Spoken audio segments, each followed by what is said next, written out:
Python has changed a lot over the last few years, and so has the way developers learn it, use it, and build with it. This crash course is a fresh, updated introduction to Python for 2026, designed for how it's actually used today. You'll start by understanding how Python works, how to run real code, and how Python continues to power everything from automation and web apps to AI and data science. From there, you'll build a solid foundation in core concepts, like data types, logic, functions, scope, and clean coding practices. Your instructor is Andrei Neagoie, founder of Zero to Mastery and lead software engineer. Andrei has taught millions of students worldwide and has helped them land tech roles at companies like Google, Amazon, Tesla, Nvidia, Meta, and more. Before we jump in, here's something new. With this updated crash course, you'll also get access to Zero to Mastery's Discord community. Normally you have to pay $49 a month to get in, but we're giving it away for free. Once inside, you can ask questions and get answers from Andrei, other ZTM instructors, mentors, and learn alongside thousands of other students learning Python just like you.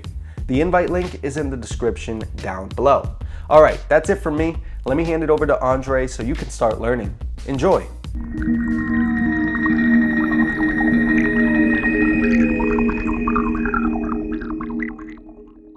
What is a programming language? If someone asked you this question, can you answer it? Programming is simply a way for us to give instructions to computers. We give it an instruction manual, and the computer follows. Without code, computer programs wouldn't do anything. You wouldn't be able to move the mouse around on your screen. You wouldn't be able to Google things. You wouldn't be able to play Pokemon on your phone, right? I can't just tell my computer what to do. You see, computers don't understand English or any other human language for that matter. So what language do computers speak? Well, they speak in ones and zeros. All electronics speak that language of on or off, 0 or 1. But writing ones and zeros would be gibberish for us. It's hard for us to communicate like that, right?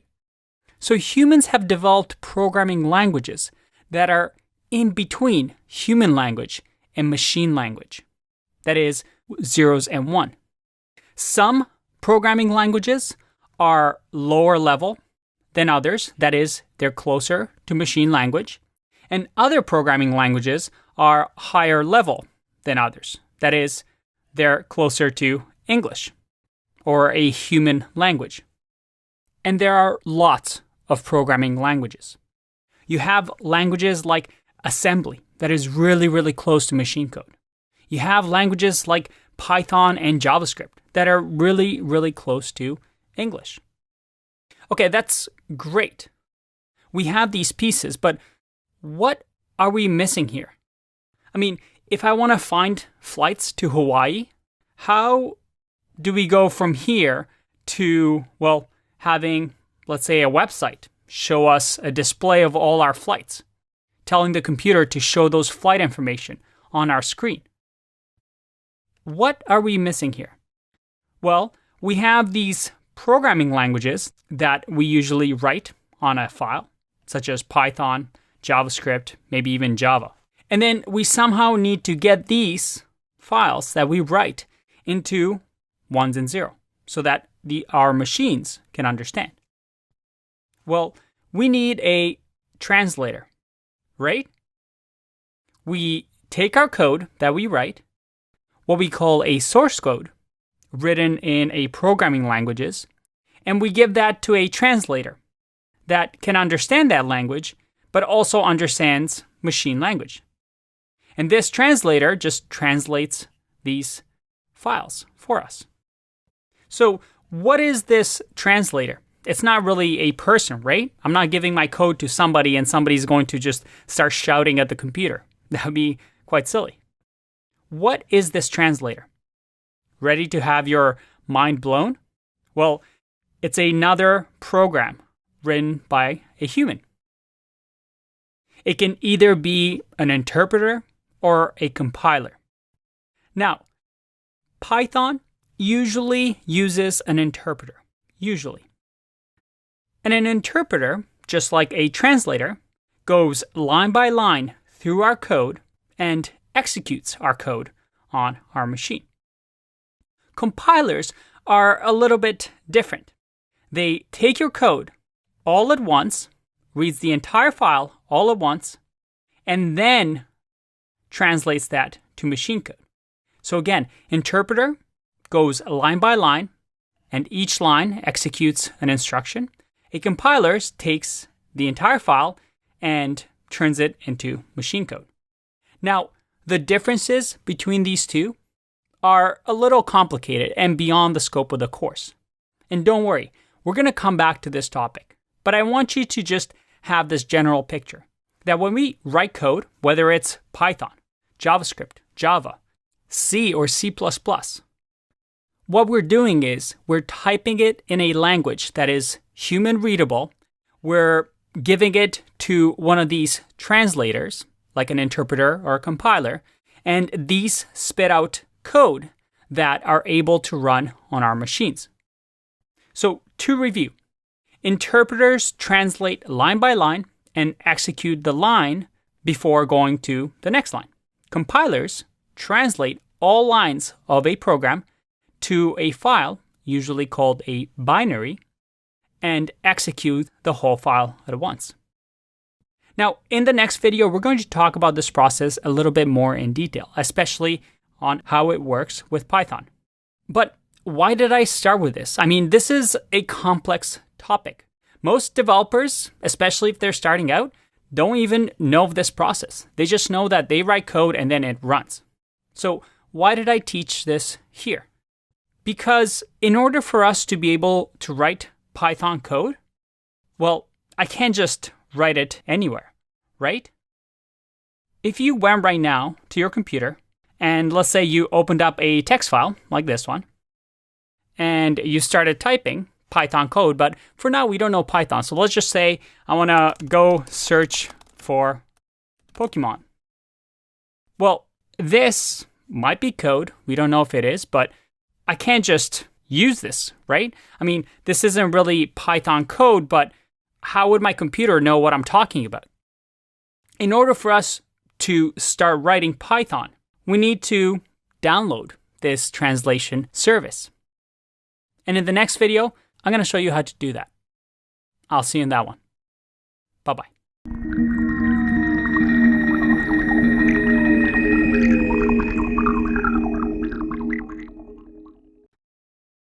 Welcome back.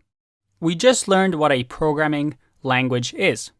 It's just a set of instructions that we give to a translator. And this translator can be an interpreter or a compiler. And we give these files that we create, our own code, our source code, to these translators. And they allow us to give instructions to machines, to computers, to phones. So we learned that we need these machines in order for us to write Python, right? How can we get these? Well, we download them. And here we download Python from the Python Software Foundation, from python.org. Now, before we download Python, we're going to wait a little bit. Because in this course, I want you to understand why we're doing things. Not just follow my tutorials, follow my videos, and, well, not understand the meaning and the fundamentals behind why we're doing things. You should be able to teach what you're going to learn. So let's take a pause here for a second. If this is the first time that you're learning a programming language, I have some good news for you. At the end of the day, all programming languages do the same thing. They tell the machine what to do. However, different languages have different ways of doing it. The beauty is that most languages have very similar principles. If this is your first programming language, well, this is going to be the hardest part, learning the first one. Afterwards, every new language you learn becomes easier and easier, in the sense that it's not the same as, let's say, learning English and Japanese, two very distinct languages. In programming, things become a lot easier as you learn that first foundational language. Now, if this is not your first language, and let's say you've written code in C, C++, or JavaScript, and you just want to learn Python, well, you're going to find these first couple of videos quite easy. But bear with me. Trust me. We're going to get into some advanced topics here. And we're going to make you a full-fledged developer by the end of this.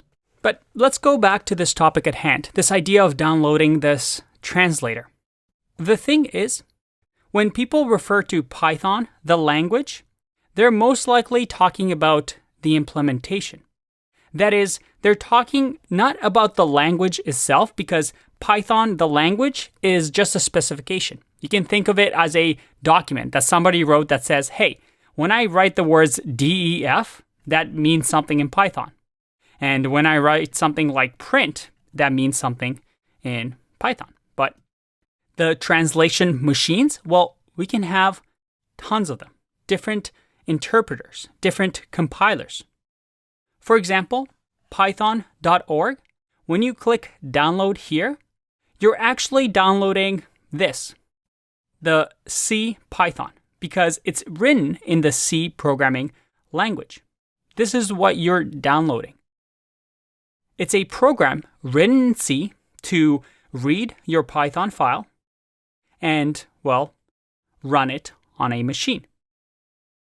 But there's other implementations. For example, there's the Jython project. And this is a translator that is written in the Java language. There's PyPy, which is actually written in Python. So it's a interpreter, it's a translation machine written in Python. And then there's also things like IronPython, which is written for the .NET framework. So here's a little trick question. When you download from Python, the official language is actually CPython.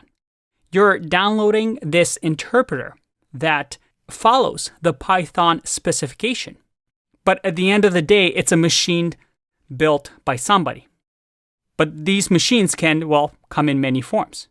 So when most people talk about Python, they're talking about this one, CPython, that, well, does our translation for us. It interprets our Python code and runs it on a machine. So we're downloading this.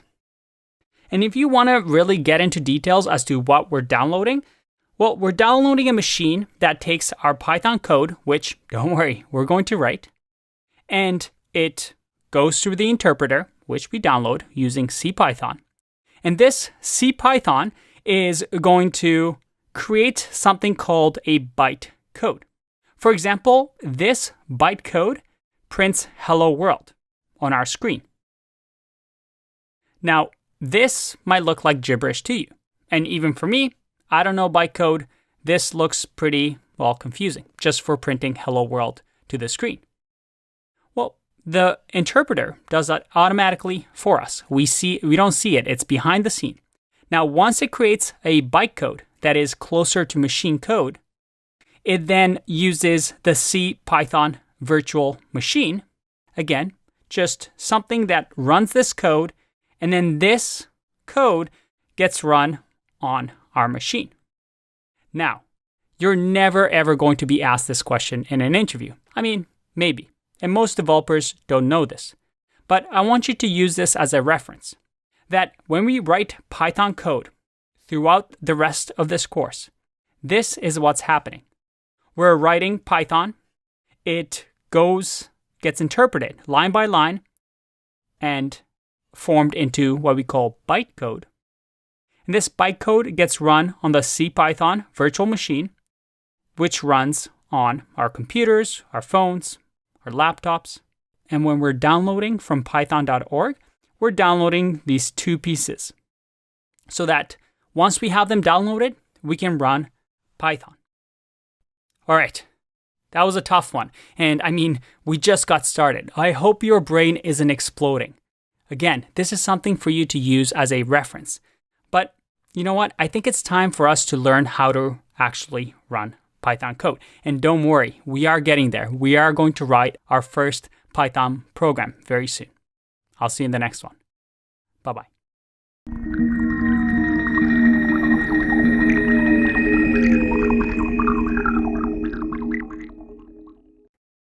All right. Oh man, we've been talking for a long time. How can we finally run Python code? I want to start coding, right? Let's download this translation service, right? Well, I'm sorry.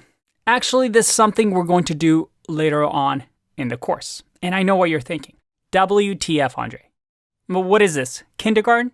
I mean, come on. I came here to learn Python. Start teaching me Python. And I know. And don't worry. In this course, we're going to get you to have a professional setup with Python, so that when you go into the workforce, you are doing what you're supposed to be doing. We're going to learn how to have all of these set up. First, we're going to have our terminal or command line, where we can run Python from right in what we call a REPL. And then we're also going to use code editors like Sublime Text and Visual Studio Code. We're also going to use IDEs or integrated developer environments like PyCharm and Spider. And we're also going to use Jupyter notebooks. And I'm going to show you how to set up all of these on your computer, what the pros and cons of using each are, and how some of them might be used for machine learning while others might be used for writing quick scripts. And I know this is a lot, but it's good to have these skills depending on what type of job you want. And if you're a professional Python developer, well, you should be using most of these. But there's a problem if I start introducing this in the course right away. You see, these tools, you have to install differently based on what computer you have. So if you're using a Mac, a Windows, a Linux, maybe you're using a mobile phone. Because we want to get started right away and write some code instead of worrying about installations and making sure that your computer is all set up, I want to make sure that all of us can get started right away, no matter what device you're on. Now, if you're really keen, head on over to the section where I show you how to install all these on all of your devices so that you have it set up, and you can come back to this section. But I warn you, it's easy to run into problems and get confused when installing these tools.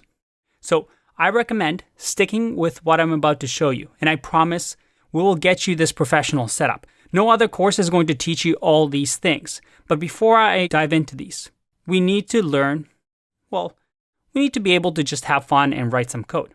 So what is this trick that I keep mentioning where we don't have to install any of these and still run Python? You see, instead of us having to download this, we can go to this open source glot.io, which again, you go to Python and you're able to run Python online. Now, I recommend creating an account on here because trust me, it's going to be very useful. It's one of my favorite tools, and it allows you to save Python files just online. And check it out. Right away, we have, without ever downloading this Python translation service, we can actually start writing Python right here in our browsers. And this is going to work for anybody that has an internet connection and a browser because this interpreter just runs automatically here. And the beauty is that, well, you can save these files, you can have different folders. So as we work through the course, you can actually have a folder for all your Python work and just have a really nice organized file structure that you can access anywhere you have internet connection. So take your time, sign up for glot.io, and let's get started with our first Python program. I'm finally getting there. In the next video, we're going to write our first piece of code. No more waiting. It's coding time. So I'll see you in the next video. Bye-bye.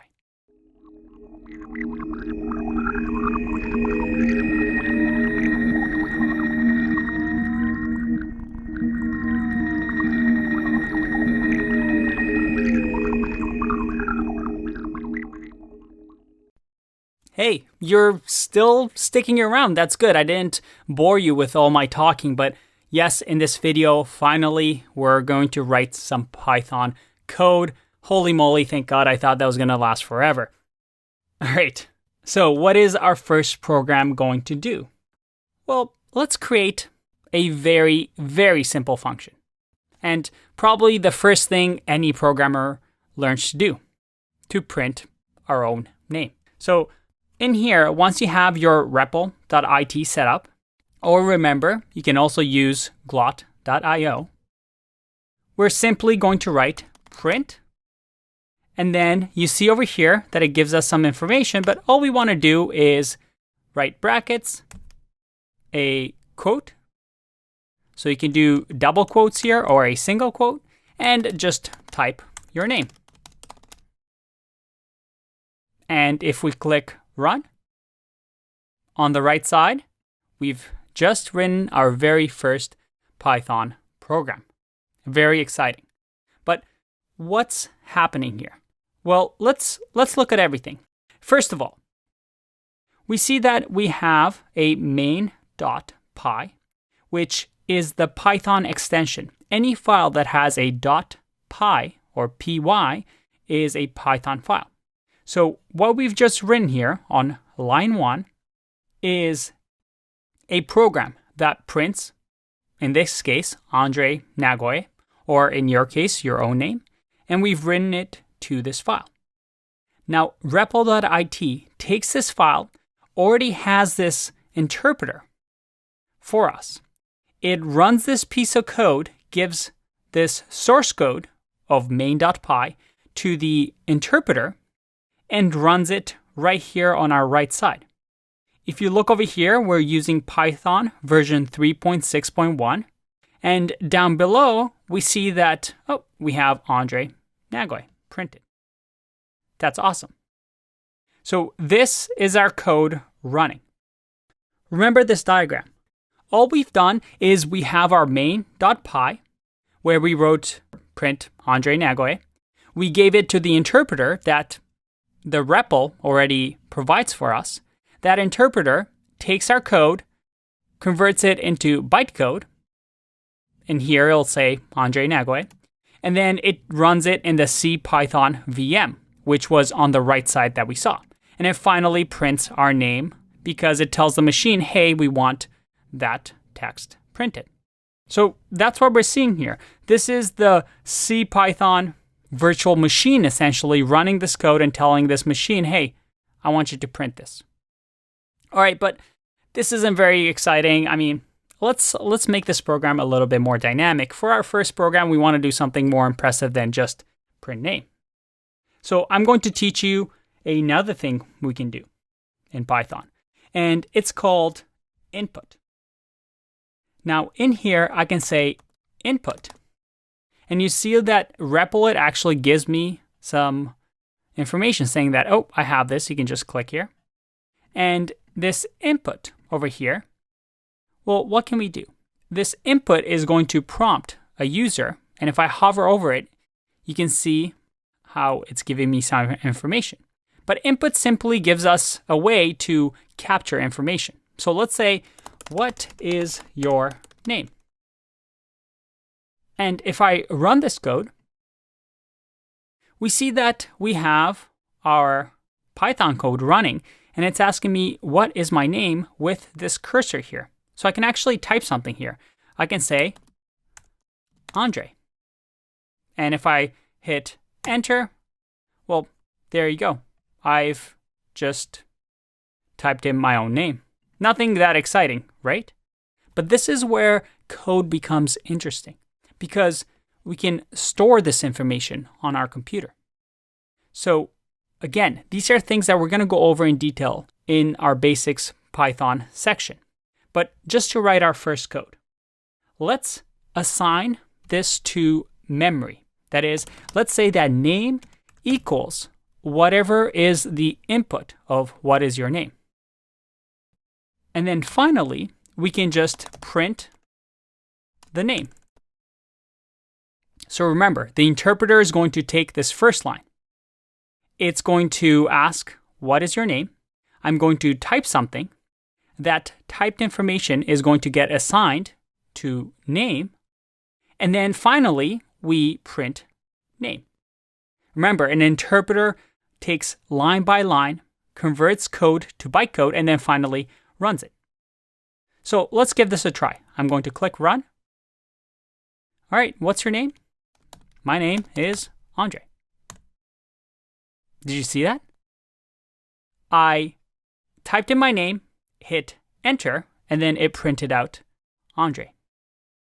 So for the final feat, let's greet. So we're going to say print hello, and then plus name. Now, don't worry about the syntax. We're going to go over it. But all we're doing is saying hello and then adding our name to the end of this. So let's see what happens.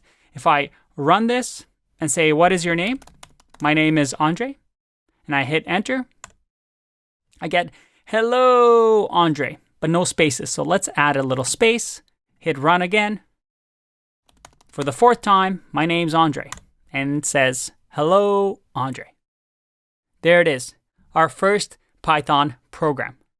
Now, it's not very exciting because it is our first program. We're just learning the steps here. But I hope, because we've covered some of these topics ahead of time, that this isn't just pure magic, right?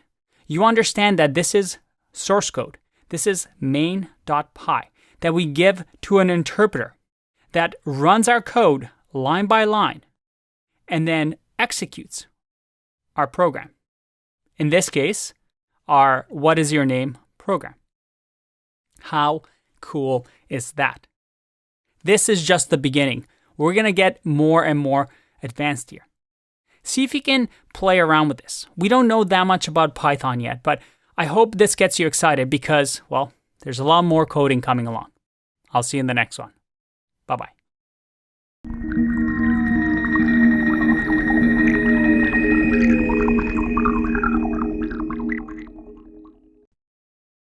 Welcome back. Whenever you start to learn Python, it's unavoidable that you'll encounter this topic of Python 2 versus Python 3.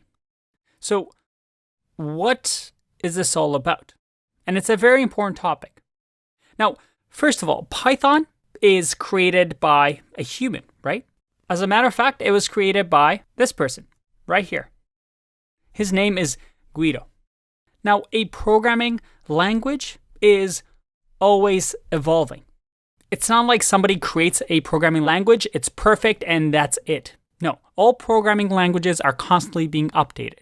Just like on your phone, you constantly get software updates. Well, a programming language is constantly evolving to make it better and better because nobody gets it right the first time. And by the way, this is a great video that I'm going to link to. You can check it out in the resources. Now, Python was created in 1991 by this gentleman, and it was actually created with the name from Monty Python, which was a British comedy group. But like I said before, the language is always evolving. And in 2008, Guido decided that, well, Python version 2, which has been used for a very long time, had some things that he and the community wanted to change. So in 2008, they decided to create Python 3, a new version of the language. Here was the tricky part. You see, when you update software, let's say on your phone or even on your laptop, you expect things to keep working, right? Updates are usually good, they're improvements. But some of the features that Python 2 had, they didn't like, or they wanted to change completely. So Python 3 introduced what we call breaking changes.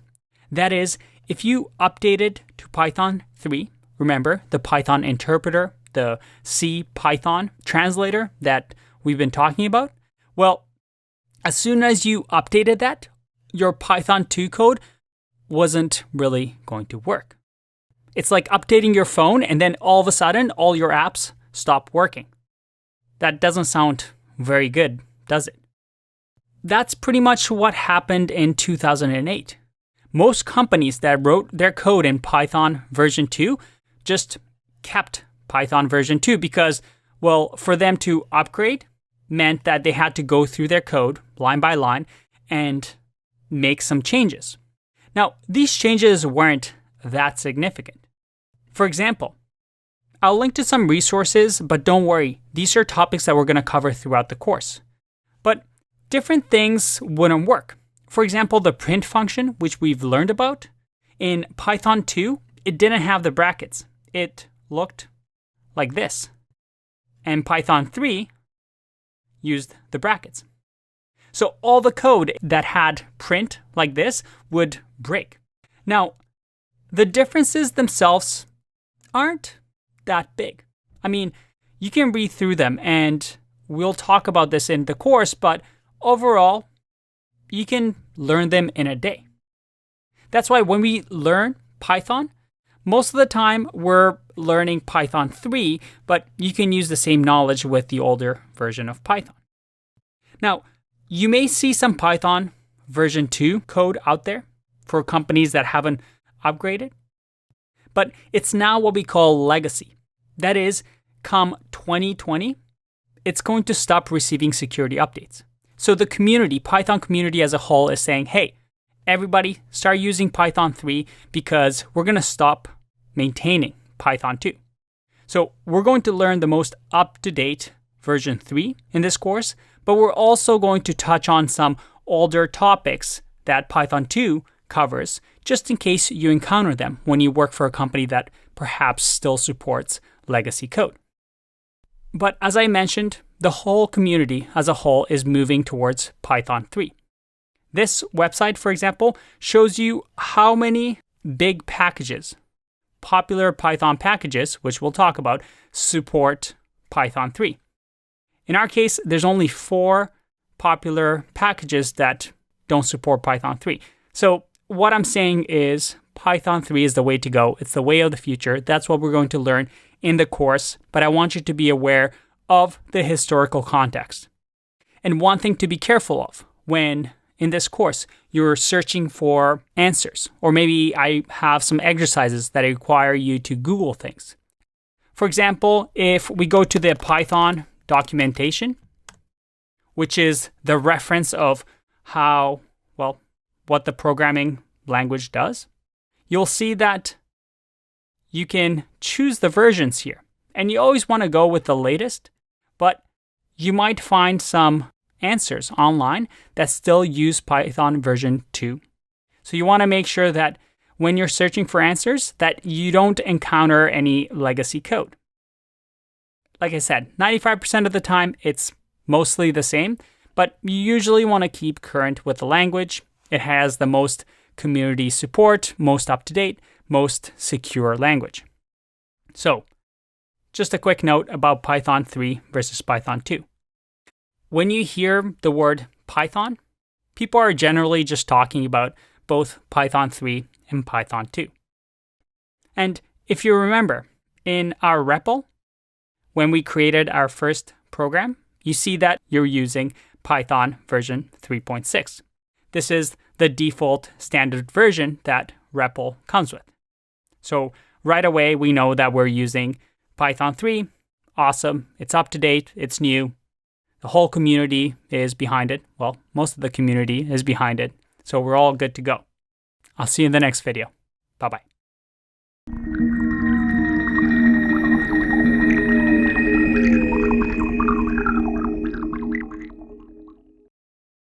Welcome back.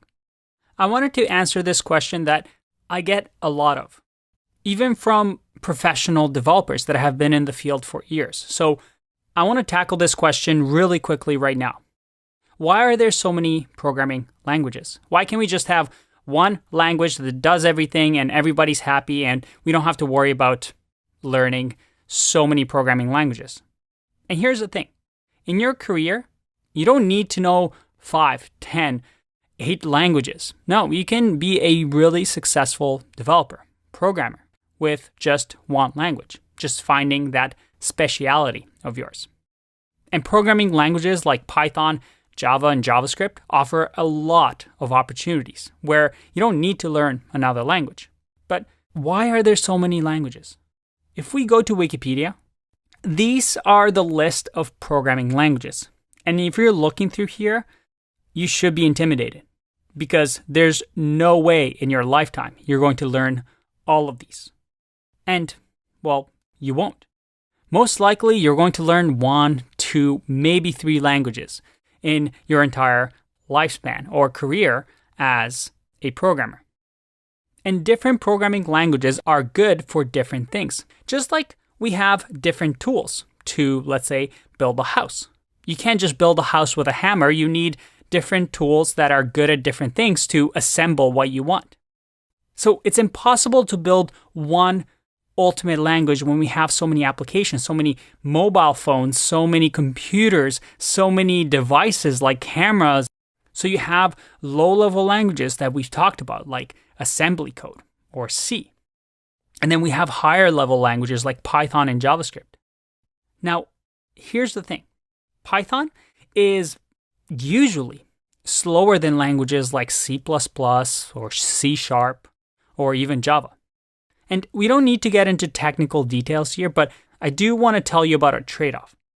You see, you don't really want to write Python code for low-level systems and hardware interactions. If you're taking this course, well, you're probably not even interested in that field.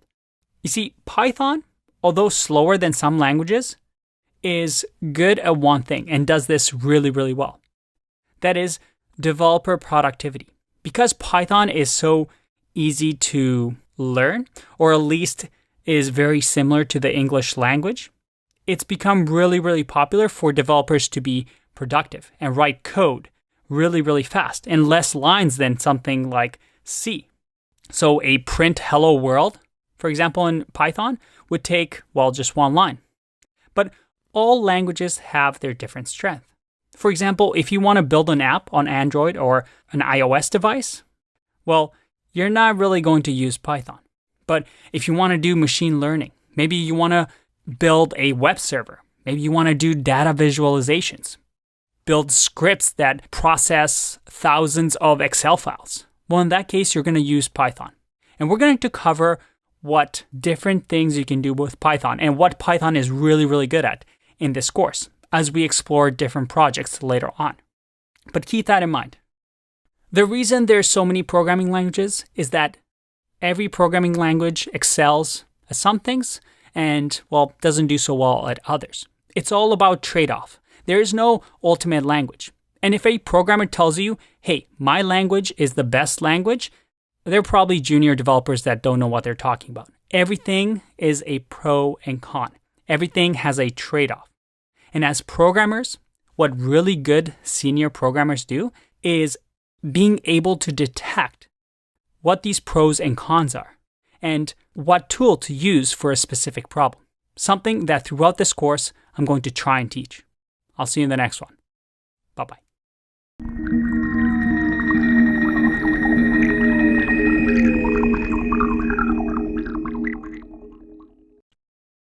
Welcome back.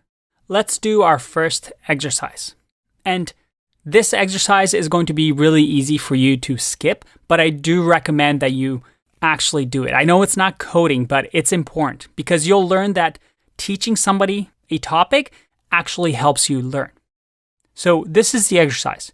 Based on the videos that you've watched, how does Python work? But don't think about it in your head. I want you to talk to somebody. I want you to teach somebody how Python works. So the first thing you're going to do is go to our community, our Discord community. We have lots of people here. We have about 1,500 people online right now, plus some alumni, plus some star mentors. Well, there's a lot of people. What I want you to do is go to the Programming Buddies channel, if you haven't already, and find a buddy. And with that buddy, whether that person is taking a Python course or taking a JavaScript course, it doesn't matter. Just say, hey, can I spend maybe 5 minutes teaching you how Python works? And see if you can explain it to them, how it works just like you've learned. And then, after you've done that, I want you to go find a friend or a family member that has never done programming before and see if you can explain in simple terms how Python works. That is, how Python gets written as source code.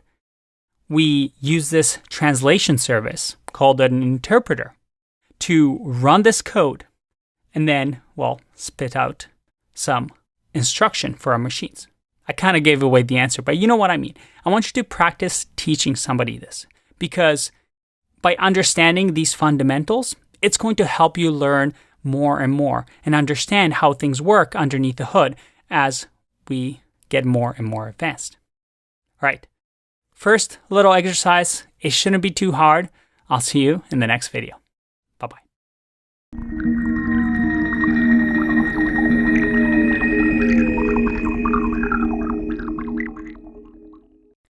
Now let's get started, shall we? In order for any programmer to learn a language, there are 4 key things that you need to really master for any sort of language, including Python. First are the terms of that language. Sometimes a programming language has different words and different definitions for these words that you're going to have to memorize. Things like statements, variables, instantiation. Really complicated sounding words, but you need to understand what they mean so that you can talk to other programmers. You also need to learn about a language's data type. That is, what sort of data can a program hold? You can think of it as values. Just like in real life, we have different ways to represent values, like numbers, letters, and symbols. In programming, we have these data types to store information. And each programming language has different sort of data types. Next, we need to learn about actions. At the end of the day, all programming is a way for us to tell our machines, hey, store this data and then retrieve this data and perform some action on it. That's all it is, just using memory and performing some actions. So we're going to learn how to perform those actions. And then finally, we have to learn the best practices of each language. There's good ways of writing Python code, and then there's bad ways. So that when we build our applications, our programs, well, we don't have a leaning tower like this, but we have a solid structure and a solid program. So throughout the course, we're going to learn about these things. But keep this in mind. These 4 things are what you need to become a good programmer. And I want to start the basic Python section with the data types. So let's get started.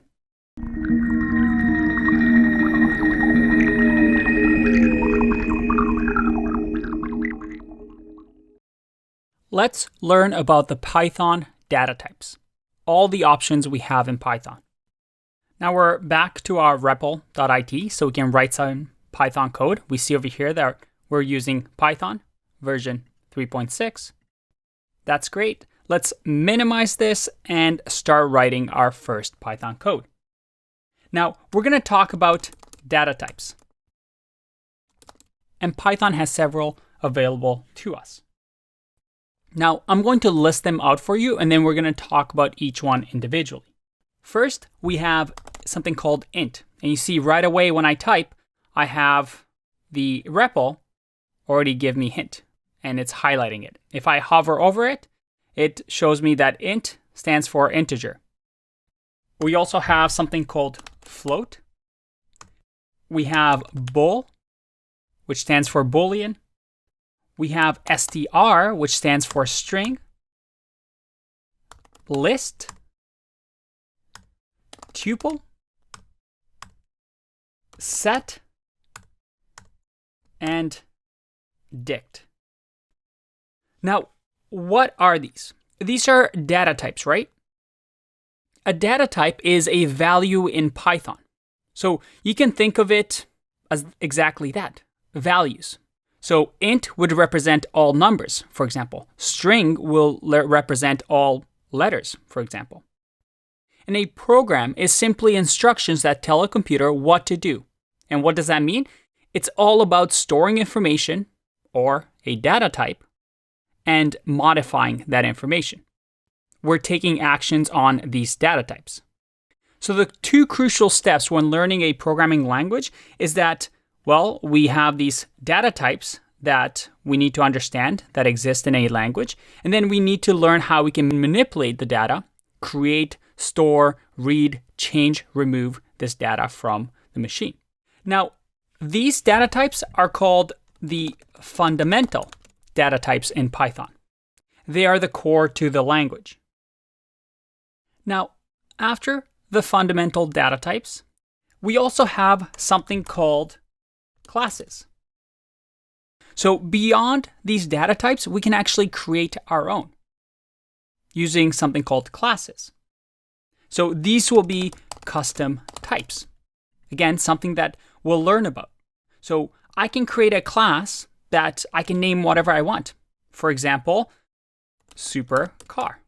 Now that doesn't exist, but I can create it, and we'll explore how to do that in the course. Now, besides the fundamental data types, the classes, which will be our own custom types, we also have something called specialized data types. And these specialized data types, they're not built into Python, but they're special packages and modules that we can use from libraries.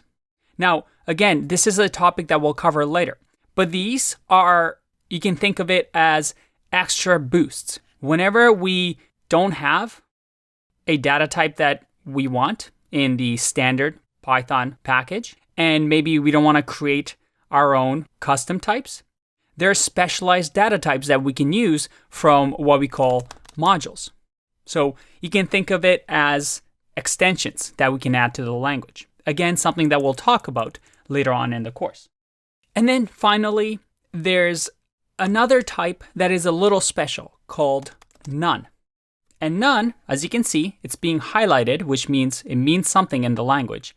None, as the name suggests, means nothing. It's kind of like the idea of zero in math. It's the absence of value. It's simply nothing.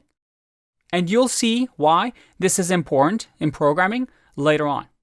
So these are our data types that we're going to talk and we're going to use in our language. Now we're going to start with the fundamental data types, which are nice and simple for us to get through. So let's start one by one. And you know what? Let's start with these two for now. I'll see you in the next one. Bye-bye.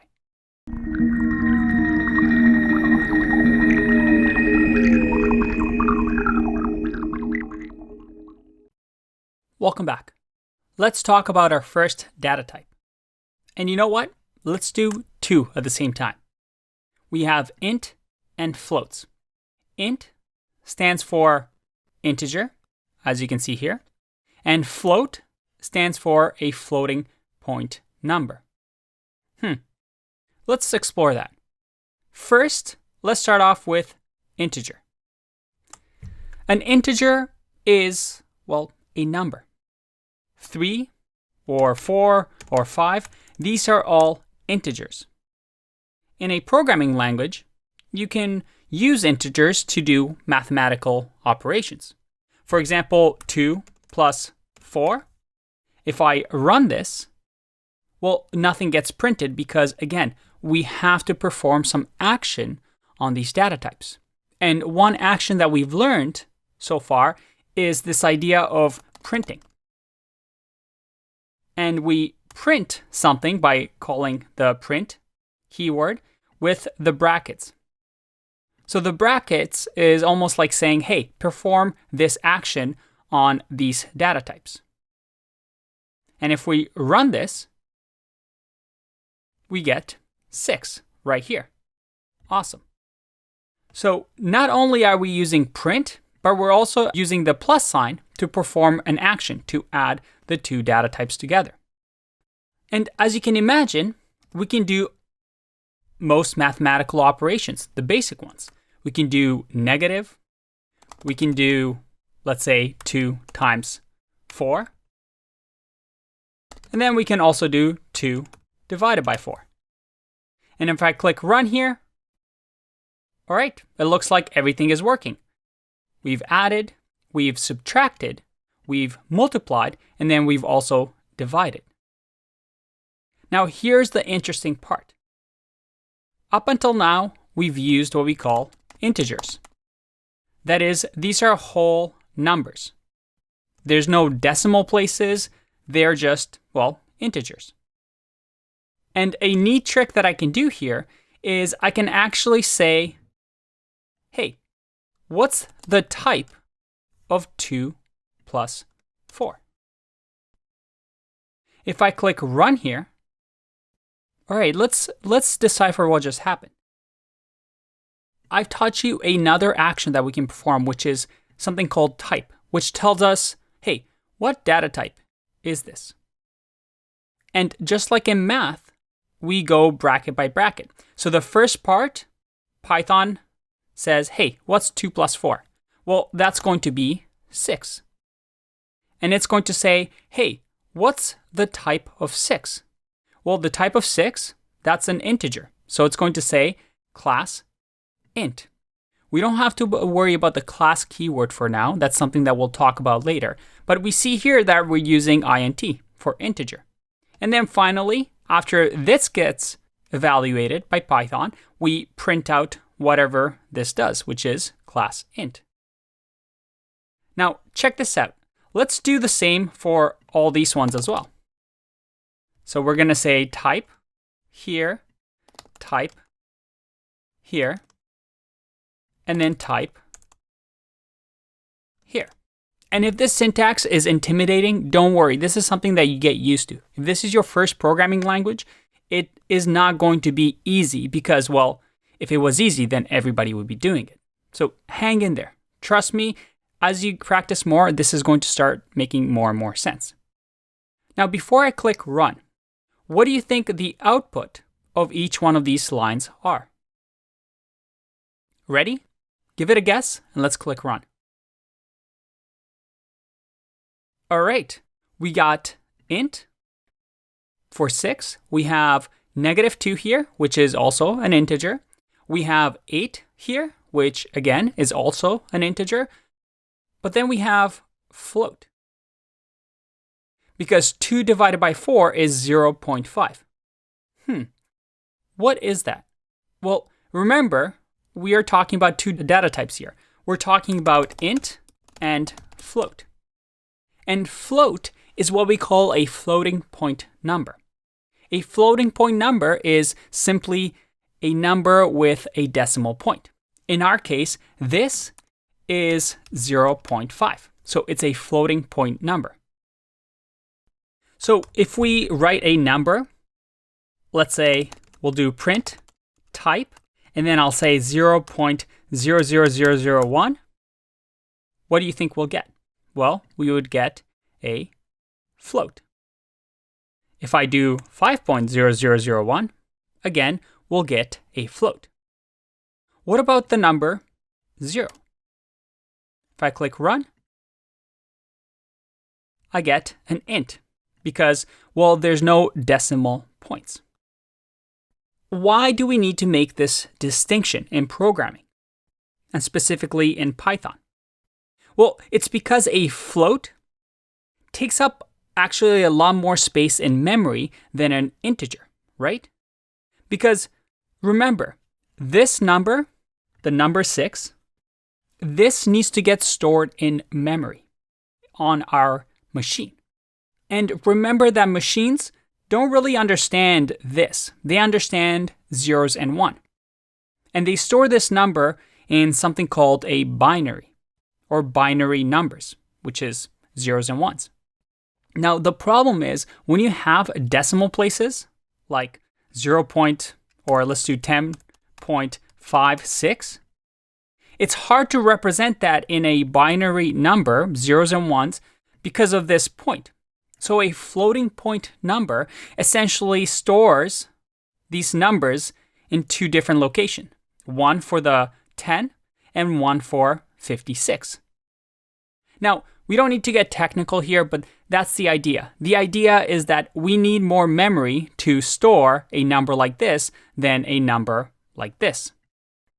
Now, the topic of floating point numbers is really, really interesting, and I'll link to a resource.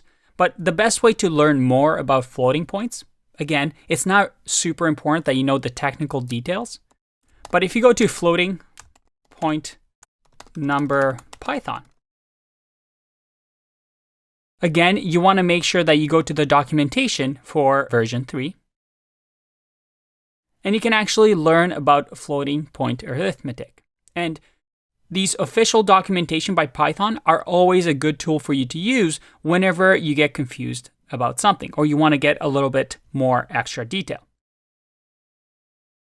But let's get back to the topic at hand. Both int and float are used for, well, numbers, right? And Python is going to automatically format the type to whatever, well, makes sense. For example, if in here I do 20 plus 1.1, one is a integer, the other one is a floating point number. But when I click run here, automatically Python is going to convert it to float. Let's remove these here so that we don't get confused by them. So if I run this, we see that this whole expression is converted into, well, a float. Now, if I do, let's say, 9.9 here, which will equal to 11, and I click run, these two floats add up to, well, still a floating point number. Because if I remove the type from here, and I click run, it gives me the result 11.0. It keeps the floating point numbers. All right, but at the end of the day, what we care about is that Python works the way we expect it to. That is, we can do mathematical operations. As a matter of fact, we can do a few other things as well. There's also this idea of the double multiply. So this means to the power of. So 2 to the power of 2, well, that's going to equal 4. 2 to the power of 3 is going to equal 8. We also have the double divide. That is, we can do 2 divided by 4. But then we use 2 slashes here. If I click run here, I get 0. This actually returns an integer, rounded down. If I do 3 divided by 4, I get 0. But if I do 5 divided by 4, I get 1. This gets rounded down to an integer. Finally, the last operator that we're going to learn about is called modulo. And it looks something like this. If I do 5 modulo, which is the percent sign, divided by 4, or modulo 4, if I run this, I get 1. Modulo is used to represent what's the remainder of this division. So if I divide 5 by 4, the remainder of this division will be 1. If I do 6 divided by 4 with modulo, and I run, I get 2. 2 is the remainder of 4. All right, let's take a break and learn a little bit more about these numbers in the next video. Bye-bye.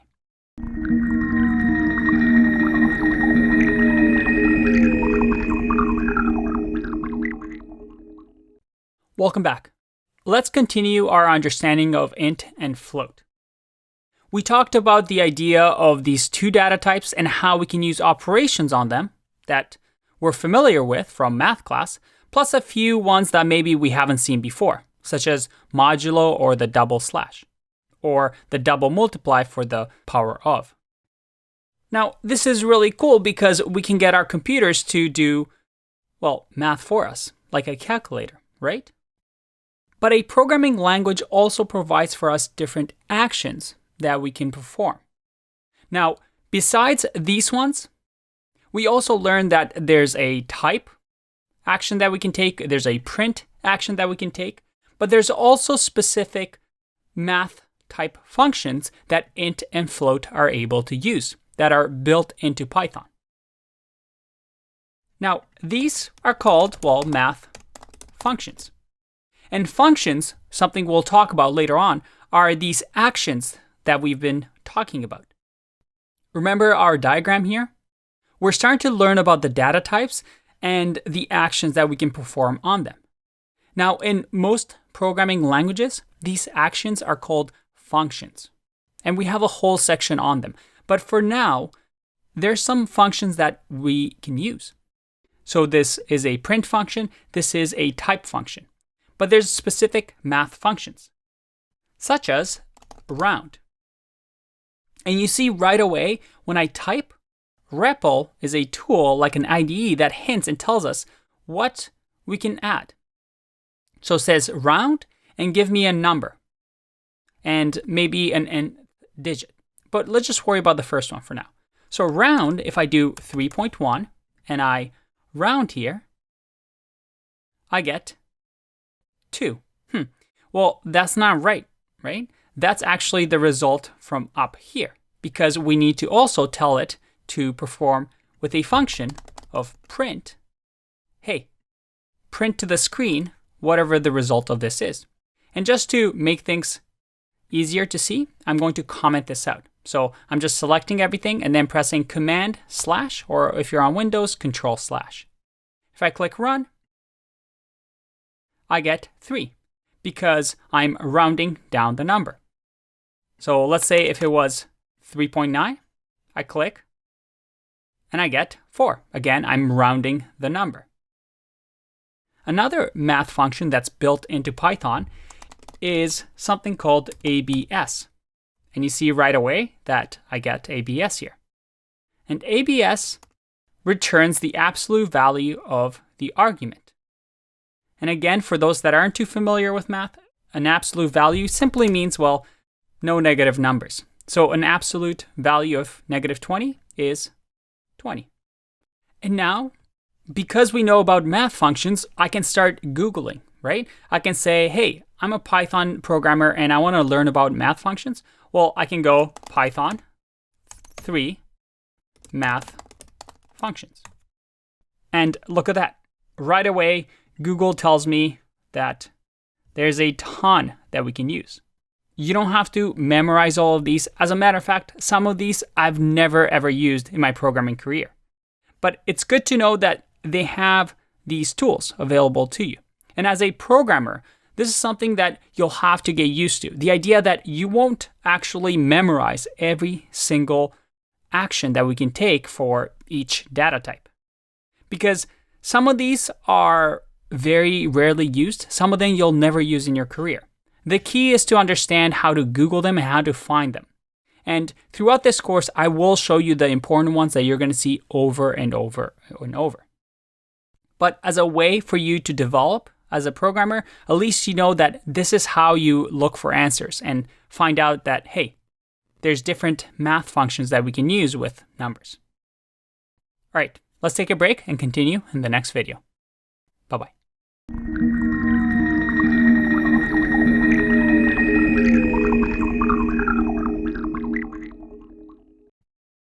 All right, this is a big video.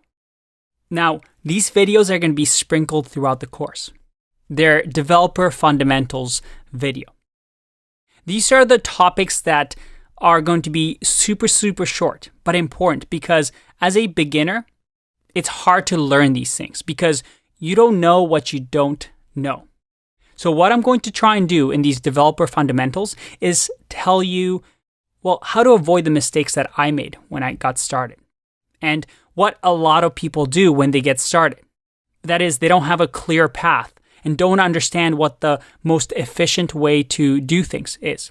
So with developer fundamentals, we're going to talk about key things to make you, first of all, efficient in learning Python, but also make you a programmer that is really good and that companies want. So what is this first developer fundamental? It's don't read the dictionary. What does that mean? Well, when you're learning a language, such as Python, you're going to have a tendency, especially when you're starting out, to try and learn every single thing, every single function, every single syntax, every single trick. It's almost like you're trying to learn a language by reading a dictionary from page 1 all the way to page, 1,200. But that's not how things work. As a matter of fact, when I work with different programming languages, I don't know all the syntaxes. I don't know all the methods and functions. And what a lot of developers do is not necessarily memorize everything, just like you would every single word in a dictionary. Instead, you understand what exists and what you can use, but you can always Google things. And most of the time, developers are Googling things, no matter how experienced they are. For example, if we go to the Python documentation here, we can go through everything, right? I can go through the language reference and read through everything. And this is really, really useful information. But you're not going to memorize every single thing about the language because there's a lot. This is the Python language, and then there's also the libraries, the standard libraries that we can use. And if you sit through here and just read everything in here, well, you're not going to memorize anything. In order for you to actually learn Python, you have to use the language. And you'll notice that some things are used a lot more than others. Just like in human languages, like when you learn English, there's really difficult words that don't get used that often. And there's words like and, the, or apple that get used very often. So we're going to learn the language in a way that makes sense, in a way that's efficient, where we focus on the 20% that gets used 80% of the time. And all these smaller, more complicated things we're going to cover, but we're not going to cover one by one from start to finish. We're going to jump around. The idea being that when you learn a programming language, you're just using these concepts and slowly you're learning what's out there so that when you have a problem, you can identify it and remember, oh, I think Python has a pathlib library that I can use. Or perhaps remember that, oh, I can use tuples in Python. So your first developer fundamental is this. Don't learn a language as if you're trying to get 100% on a test. We're going to learn a language by actually using it, focusing on the things that actually matter. All right, that's enough talking for me. I'll see you in the next video. Bye-bye.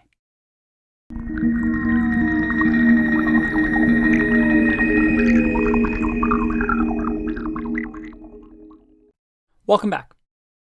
Let's talk about an important term when it comes to programming, and that is operator precedence. Now, what does that mean? Again, we're using our knowledge from math class. It's the idea that if I do 20 plus 3 times 4, it means that different operators have precedence over different ones. That is, we multiply this first, equals to 12, and then 20 gets added to 12. Because the Python interpreter is going to follow a basic set of rules. For example, if I do 20 minus 3 here, and let's print this out, click run, I get 8. Because 3 times 4 gets evaluated first, which equals to 12, and then subtracted from 20. It's not that this goes first and then we multiply 17 by 4. And this operator precedence shouldn't be new, right? If you've taken any sort of math class, you understand that this is how, math works. And this works the same in all programming languages. So the order is this. First, we follow the brackets. So whatever is wrapped in a bracket, we do first. The second is we do the power of. So whatever is done in the power of will be after parentheses. For example, if I do parentheses here, and then to the power of, let's say, 2, or let's do plus 2 to the power of 2, well, the first operation that will happen is 20 minus 3, because that's the first precedence. And then we do 2 to the power of 2 because that's the next precedence. And then only after we do that, we add these two together. If I click run, I get 21, which again makes sense. 17 plus 4. After the power of, we have the multiplication and division. And then finally, the last precedence is addition and subtraction. Now, this isn't going to be a math class. Some people really love math. Some people really don't. But I want to just give you this basic understanding of operator precedence when you see it. We'll do some exercises here to get accustomed to it, but trust me, this is as mathy as we're going to get in this course. The math part of the course is, well, just here. It's going to get a lot more interesting as we learn about different data types. I'll see you in the next one. Bye-bye.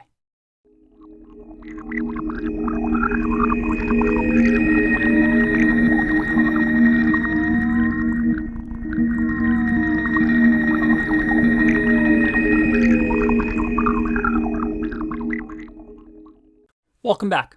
This is a quick optional video that, well, with something that you probably won't use, but I want you to just know that it's out there.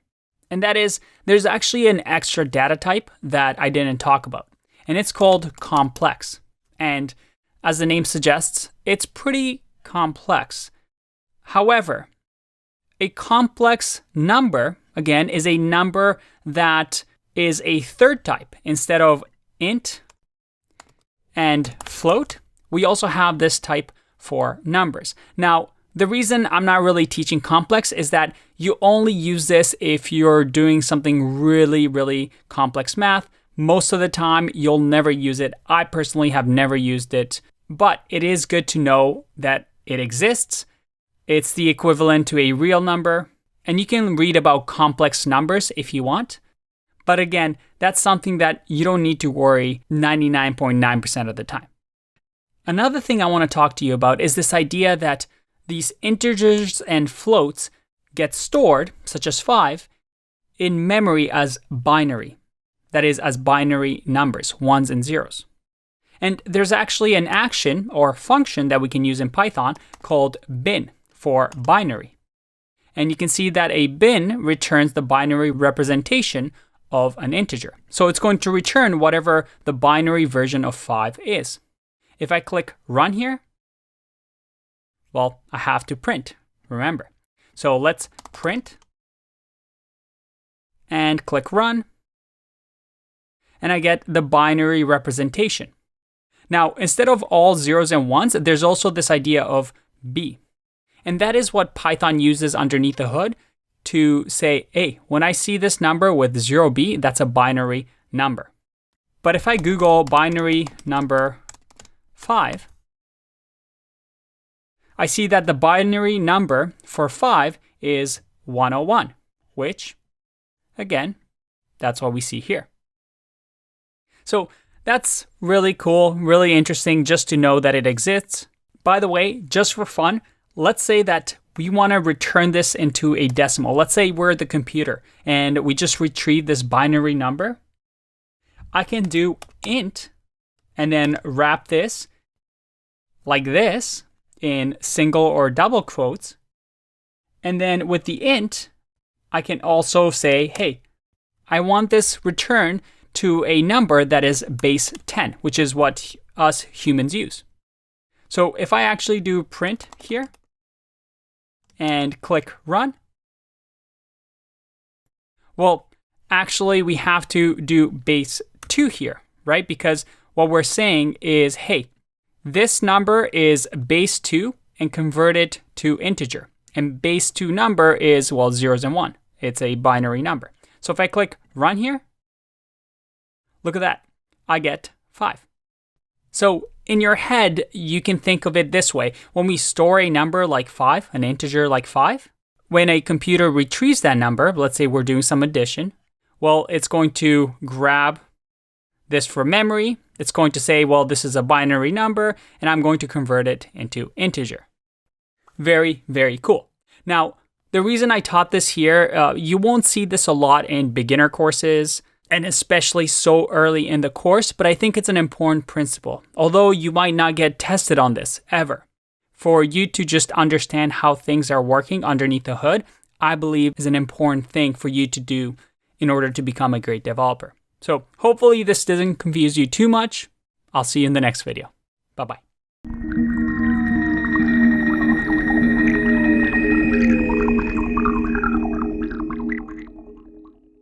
Welcome back. So we've just learned about the first two, well, kind of three, because we also mentioned that there is such a thing as a complex number in Python. But we talked about the main ones, the int and float, and there are still a few data types remaining. But before we get to these, we are missing an important concept. And this is going to be our first important term in Python, and as a matter of fact, in all programming languages. It's called variables. Yep, that's a term. Now, if this is your first time learning a programming language, you might not know what this means. If this isn't your first time, well, this is very simple because all languages have variables. But what are they exactly? Well, variables store information that can be used in our programs. So we can hold perhaps user inputs like values. Maybe when you log into Facebook, you need to hold some information such as your profile picture, or maybe your date of birth in a variable. Variables are ways for us to store information on our computer. So let's have a look at this. If we remove this, and let's say I'm creating a quiz program. And this quiz program maybe measures your IQ. And let's say you just took the quiz and you found out that your IQ is 190. Quite high, good job. But we need to store that information somewhere. Well, we can do that with variables. So that in Python, all we need to do is name it whatever we want. In our case, it'll be IQ. And we're going to say IQ equals 190. And this IQ here is a variable. It is something that I just completely made up. I could name it whatever I want. That's a variable too. The idea is that once we assign to a variable, that is, we're saying 190 is going to be assigned to IQ, I can now use it in my program whenever I want. For example, I can later on print, or make sure it's not cap, let's do print IQ. And if I do that and click run, you see that I can use IQ. So we can pretend here that a user takes a quiz, finds out their IQ is 190. We can store that information in this variable, and later on, when they come perhaps online or try to use the program again, they don't have to take the quiz all over because, well, we store that information in IQ. And remember what I said at the beginning. Programs are simply data that's being stored, that's being changed, that's being removed, and that's all programs are. And variables are important concepts in Python and all languages. Now, variables can also sometimes be called names. So this could be a name, for example. And assigning a value is also known as binding. That is, we're binding the value 190 to this variable so that when we request this variable later on in our program, our computer knows how to look for this information. It's going to say, hey, I know what IQ is. I stored it somewhere in memory. And it's going to go look for that. And because it's being bound to a value, it points to this value 190. And remember, this number in memory gets stored as a binary representation in zeros and ones, right? But it doesn't matter to us because however our machine stores it, we don't care. We just want to be able to retrieve it. And then when we print it to do, well, get 190. Now, we're going to be using variables all over the course. But on top of just naming variables however we want, there's some best practices around variables of how you should write good variables. And as a matter of fact, these are specific rules that the Python community as a whole has that you'll just have to remember. So let's have a look at this. Variables, and remember, this is the symbol for best practices, are what we call snake case. Snake case means it's all lowercase, and then spaces, well, they don't exist. We use underscores. Variables must start with a lowercase or an underscore. Variables can be anything with letters, numbers, and underscores. But remember, they have to start with lowercase and underscore. That means we can't start a variable with a number. They're also case sensitive. That means if I create a variable, but let's say this snake case, this variable has a capital E instead of a lowercase e, that'll be a different variable. And then finally, you can't overwrite keywords. Let's go through these with some examples. First, a variable has to be in the form of a snake case. That is, if I want to call this user IQ, I should technically have an underscore here instead of a space, just to make sure that a programmer, maybe I'm working on a team, can read this variable. So that's snake case. You also have to start your variables with either a letter or an underscore. So I can technically do this. And I click run. Well, that's going to give me an error because I've changed a variable. So now in order to access that variable, you have to go like this. Now, underscore in Python signifies a private variable, something that we'll go over later on in the course. But usually you're starting your variables with a letter. And afterwards, yeah, you can add numbers if you want in here. That's no problem. This is still going to work. This is a valid variable. Finally, a variable is case sensitive. So if I do user IQ here, and I do capital letters, I can't access this like this because, well, it doesn't exist. Again, it's case sensitive. We have to make sure that we match. And finally, we don't want to overwrite keywords. What does that mean? Keywords in Python, well, they already mean something in Python. For example, this print is a keyword. You can see it highlighted in blue. So that if I create a variable saying print equals 190, and then I do print, let's see what happens. We get an error because I can't really assign to this variable because print already means something. Now I know what you're wondering. What are these keywords in Python? That's a simple Google search away. And we'll learn these throughout our course. If we go to Python keywords by E3 Schools, you'll see that we have these keywords that each mean something in Python. Again, we'll go through these and we'll learn them throughout our course. And if you look, it's not that intimidating. There's not that many. So as we practice, you'll start to get familiar with them. But the easiest way to tell whether it's keyword or an important word in Python, well, you see that it's highlighted in blue. As soon as you create a variable that is unique, it's highlighted in white. And this will be the case with whatever environment that you're typing code into, as long as it's set up for Python. Now, beyond the Python keywords, there are different things like, for example, the int for integer that we've learned. So these we're going to get familiar with. So a good rule of thumb for variables is to make them really descriptive. Really say what your intention is. And a good programmer is somebody that's able to name things really well with their variables. So if a new developer comes and looks at your code, it's easily understood. Finally, variables can also be reassigned. For example, let's say we have IQ here of 190, and then I decide to perhaps have another variable, call it user age. And for some reason, I want to assign user age to perhaps have IQ divided by 4. Is that going to work? It should, right? I'm saying user age is going to equal 47.5. I'm using IQ, which is 190, dividing it by 4, and then assigning it to user age.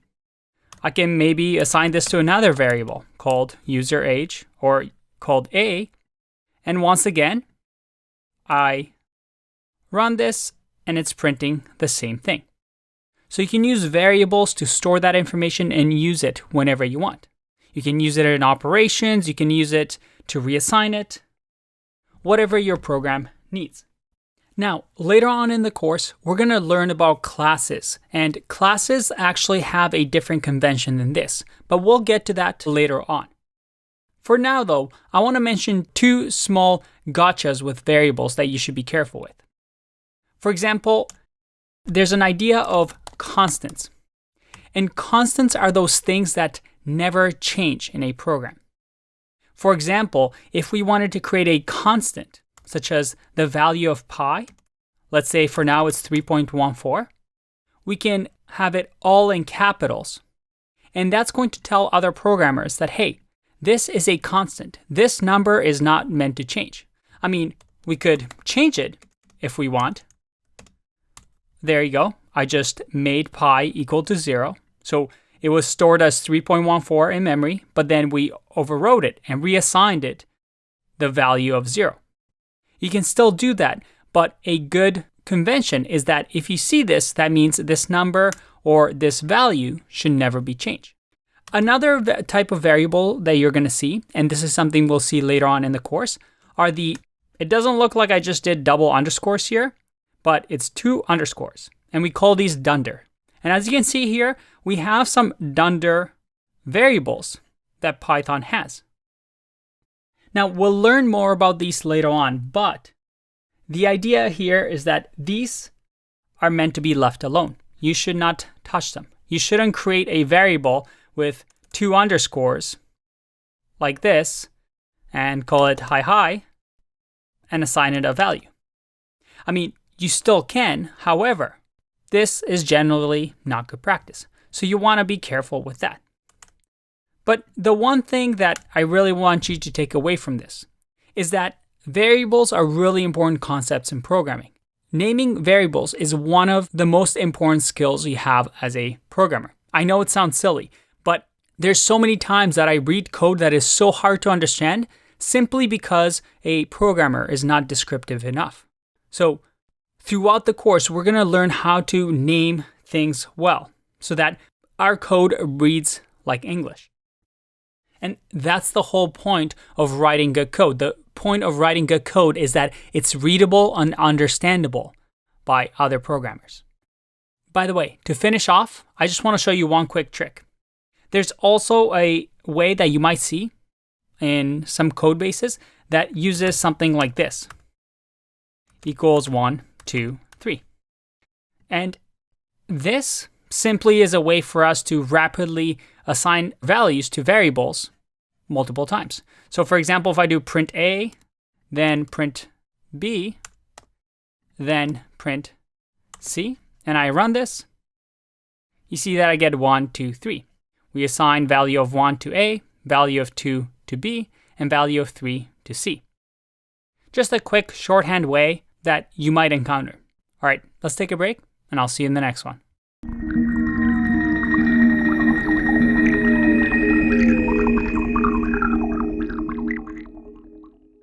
Let's learn another important key term.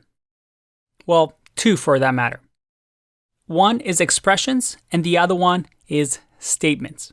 You're going to hear this a lot when talking to programmers. So what do they mean? Let's have a look. If we create a piece of code here, let's just say IQ is 100. IQ has lowered. And then let's say user age is going to equal IQ divided by 5. An expression is this part of the code. It's a piece of code that produces a value. In our case, this produces a value, right? Because 100 divided by 5 is going to equal 20. So this is an expression. A statement, on the other hand, is an entire line of code. Not this entire thing, but an entire line of code that performs some sort of action. In this case, what action are we performing? Well, the action is that we're calculating 100 divided by 5 and then assigning that value to the variable user age. So this is an expression. This is a statement. And also this is another statement. So if you hear me mentioning these terms throughout the course, hopefully now you know what they mean. I'll see you in the next one. Bye-bye.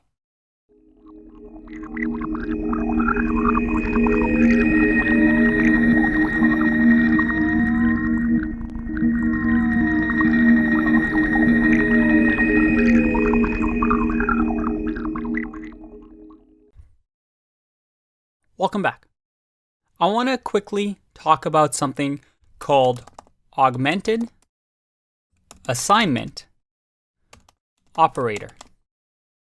So we've learned that we can create variables like some value, and we can assign it a data type. In our case, let's just assign it 5. There's something called Augmented Assignment Operator that allows us to do something quite neat. Let's have a look. So if this value, I want to increase it, let's say 5 plus 2, so add 2 to it, I could do that. Or I could even use some value which is already 5 by the time it gets to line 3 and do something like this. If I print some value and I click run, I'll get 7 because 5 plus 2 equals to 7. So in memory, some value points to 7. But there's a neater way of doing this called Augmented Assignment Operator. Instead of doing something like this, I could just simply add a plus to the equals. So we're going to say some value plus equals 2 is still going to equal 7. So it's the same thing as before. And this is called Augmented Assignment Operator. It's a shorthand of us doing something like this. We can also change this to something like minus, which once again is like subtracting 2 from whatever the previous value of some value was. Now, if I was to do this at the beginning here, so let's just do here and then comment this out. And if I click run, I'll get an error because some value is not defined. We haven't really created anything. So in order for this to work, we need to make sure that this variable has some previous value. So we've learned about the plus, the minus, and then finally we have the multiply. Once again, if I run this, we get 10. Remember, this is just the same as us saying some value times 2. It's just a shorthand form. All right, this was a quick video in case you see something like this in the wild. Now, you shouldn't be afraid. Remember that the operator comes to the left of the equal sign. I'll see you in the next one. Bye-bye.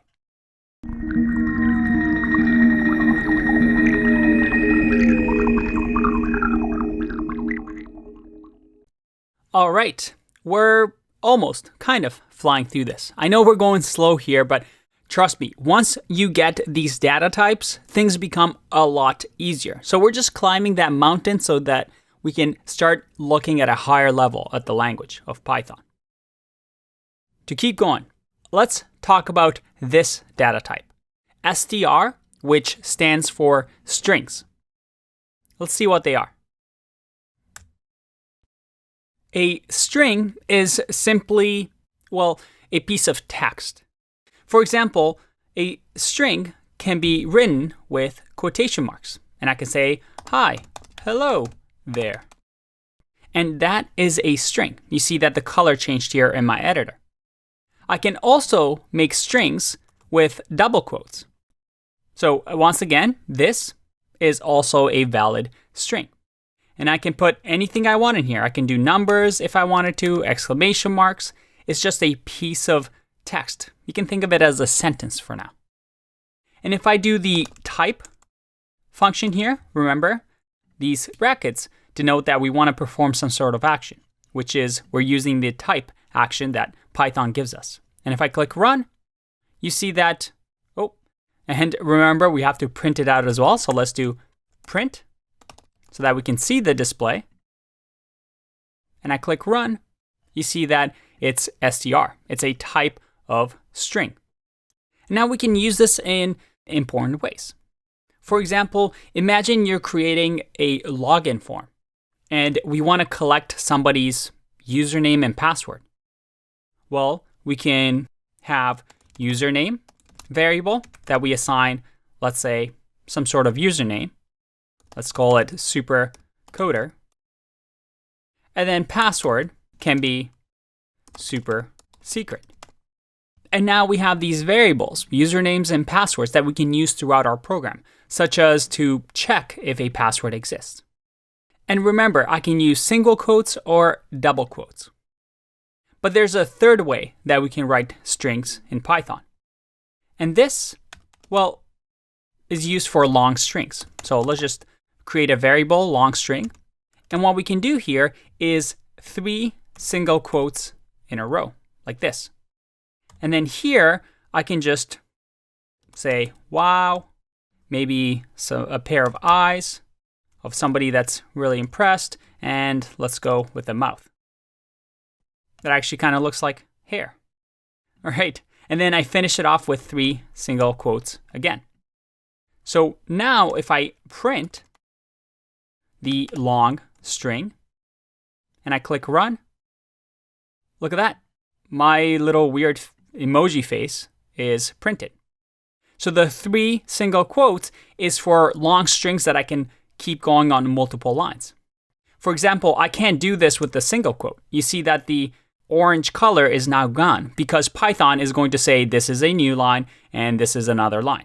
And it's going to give me an error because, well, a cret with a quote doesn't mean anything.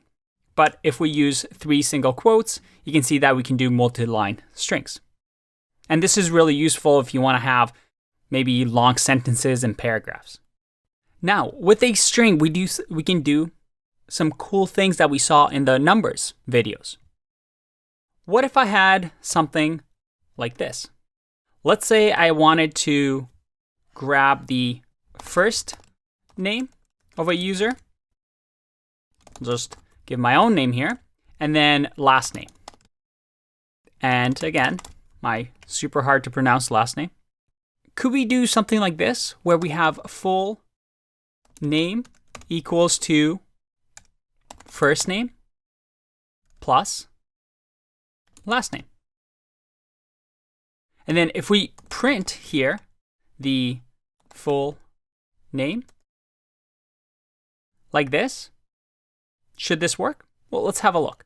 Let me remove this part over here just so we have nice and clean looking code. And if I click run, there you go. My name is printed, but you see that there's no spaces here because we're going to use the addition sign to attach Andrei to Neagoie, but you can see that there's no spaces here. So I can add a space if I wanted to, or I can just simply create another string inside of here, just like this, and then add a space in between.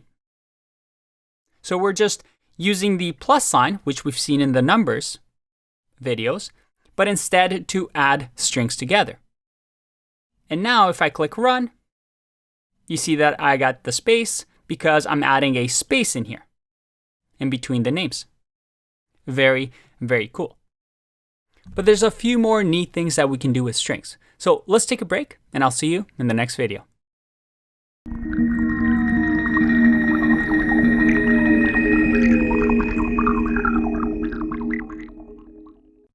Welcome back.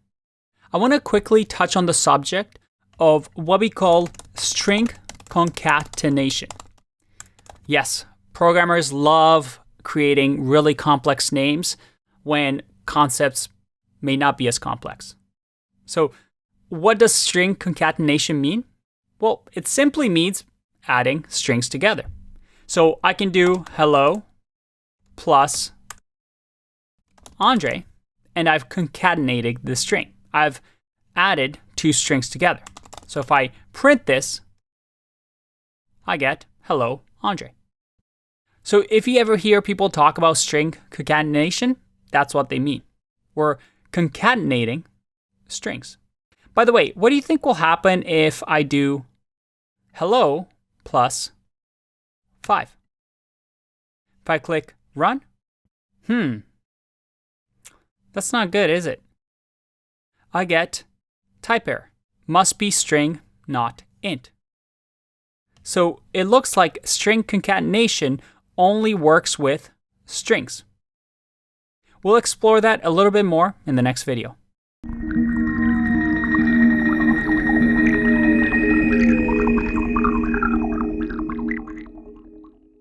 Welcome back. Remember in Python that string is written as str, and this is a special word. Actually, it's a built-in, what we call function, or built-in action that we can take. Now, let me ask you this. What happens if I do string 100? 100 is clearly a number, an integer. But what if we run the string function on this? Let's find out. Let's do print here, and then run this. If I click run, I get 100. All right, but is this an int or a string? To find that out, once again, let's wrap this, so the answer of whatever this value is, into type. Like so. I know this is a lot of brackets, but remember, we're evaluating this piece of code. So we're turning 100 into a string, or running the string action. And then we're going to check the type of this entire thing. And then we're going to print it out. If I click run, I see that it's a string type. So we've converted 100 into string using this. Now, just to confuse you a little bit more, what if we do something like int? Like this. All right, even more brackets. What happens now? Can you guess? Well, we convert 100 into a string, then convert it back into an integer, and then we check the type of it, which is a class int, and then we print that. So remember, this was the same as me saying a equals str 100, and then b is going to equal int of a, because we're evaluating this part. And then I'm saying c is going to equal the type of whatever b is. And then finally, we're printing c. So that piece of code was the same as doing this. Very, very cool. Now, this is the idea of type conversion. Again, if I were to write that down, it's called type conversion. We're converting the type of our data types. And you can do that throughout programming. And we'll talk a lot about this throughout the course. But it's the main reason we have things like str, int, we have things like float, and many other data types that we're going to talk about. I'll see you in the next video. Bye-bye.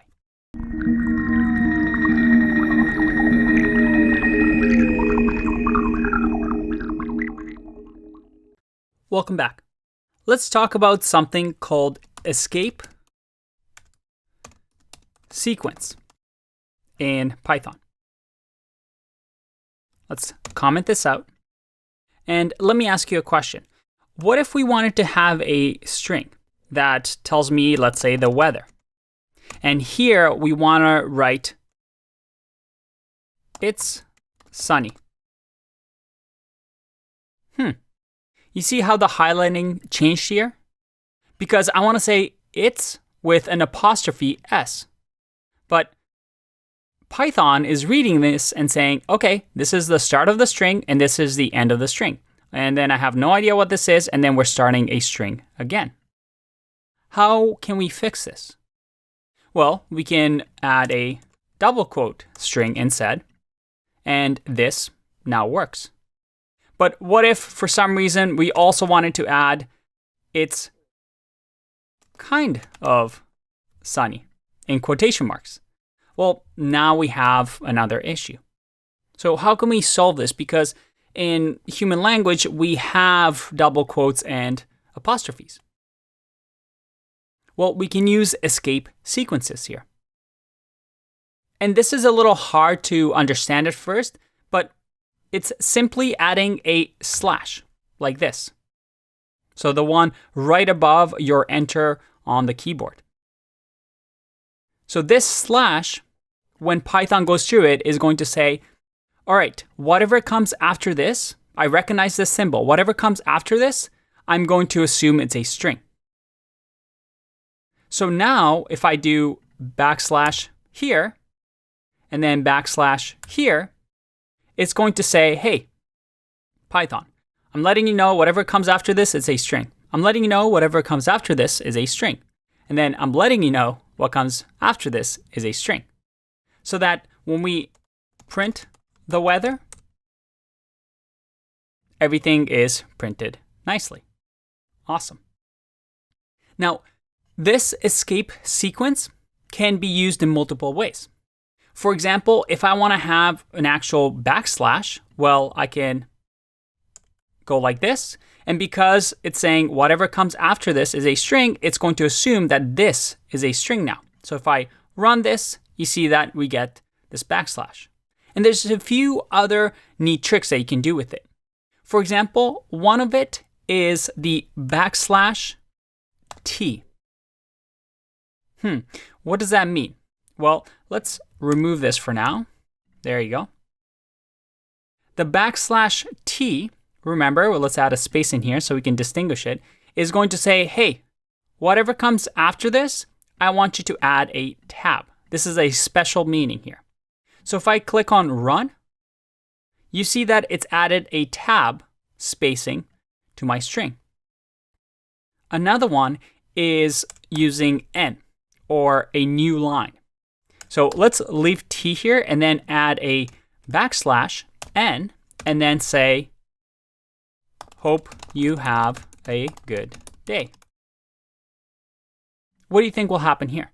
If I click run, I have a tab from the backslash T, and then I have a new line after kind of sunny because I do the backslash n, which denotes a new line, so that this shows up on a new line. Now, these escape sequences are hard to see at first, but they're pretty much available in all programming languages that use strings. So if you come from another language, this shouldn't be that strange to you. If it's your first time seeing this, you just need to get used to this syntax, and every once in a while, go to the Python documentation and just type in escape sequences, and you'll see all the ones that we have. These are the main ones that you need to know. All right, more to learn in the next video.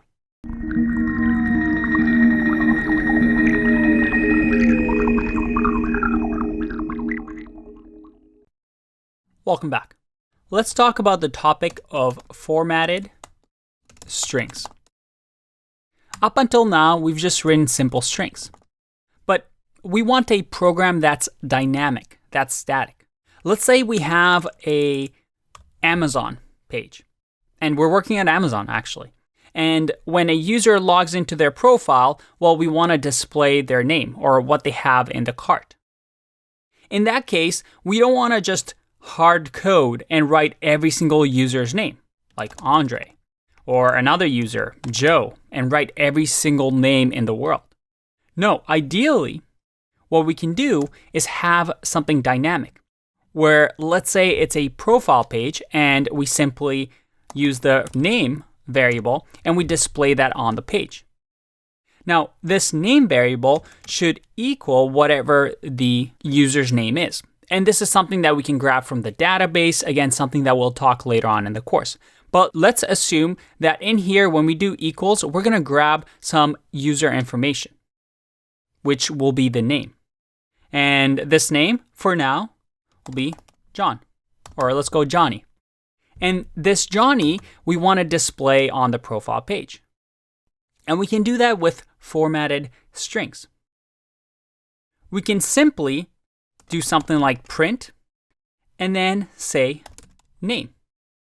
But we also want to greet that person, right? So let's do hi and then plus name. And remember to add a space. If I click run, I get hi Johnny. But as we get more and more information, let's say we have age and Johnny is 55. If I wanted to extend the sentence and I want to say you are, and then add another plus, make sure we add a space in here, and then add year old. Run here. All right, we get a type error. Must be string, not int. Oh boy. All right, so we have to convert this into a string. So remember, we can do that like this. And then if I click run, hi Johnny, you are 55-year-old or years old. All right, that was a little cumbersome, but we're making our Amazon page dynamic. We can grab different information from the database and we'll have in a string something according to the user. But there's a better way of doing this. And with formatted strings, all we need to do is add an F at the beginning. And this F at the beginning is going to tell Python, hey, this is going to be a formatted string. And instead of doing all this plus and name and all this stuff, and doing the str to convert the type, we can simply do something like this. Let's remove this and simply do brackets and say name. And then again, remove all of this and say age. So I'm going to say hi, name, you are age years old. And if I click run here, you see that it still works. This is a new feature of Python 3. By adding F to the beginning, it's saying, hey, this is going to be a formatted string. And I want you to just make these variables available as strings inside of, well, this string. How much cleaner is that? Now, although this is nice and clean, and this is my preferred way of writing strings, before Python 3, you didn't really have this. So in Python 2, and mind you, this works in Python 3 as well, as you can see, we had something different to accomplish this. What we had was this idea of a dot format. And dot format, so let's remove the F here, is going to do the same thing for us. We do a bracket here, and then we say, hey, we want Johnny and age of 55. And we can just remove these variable names. If I click run here, I get an error.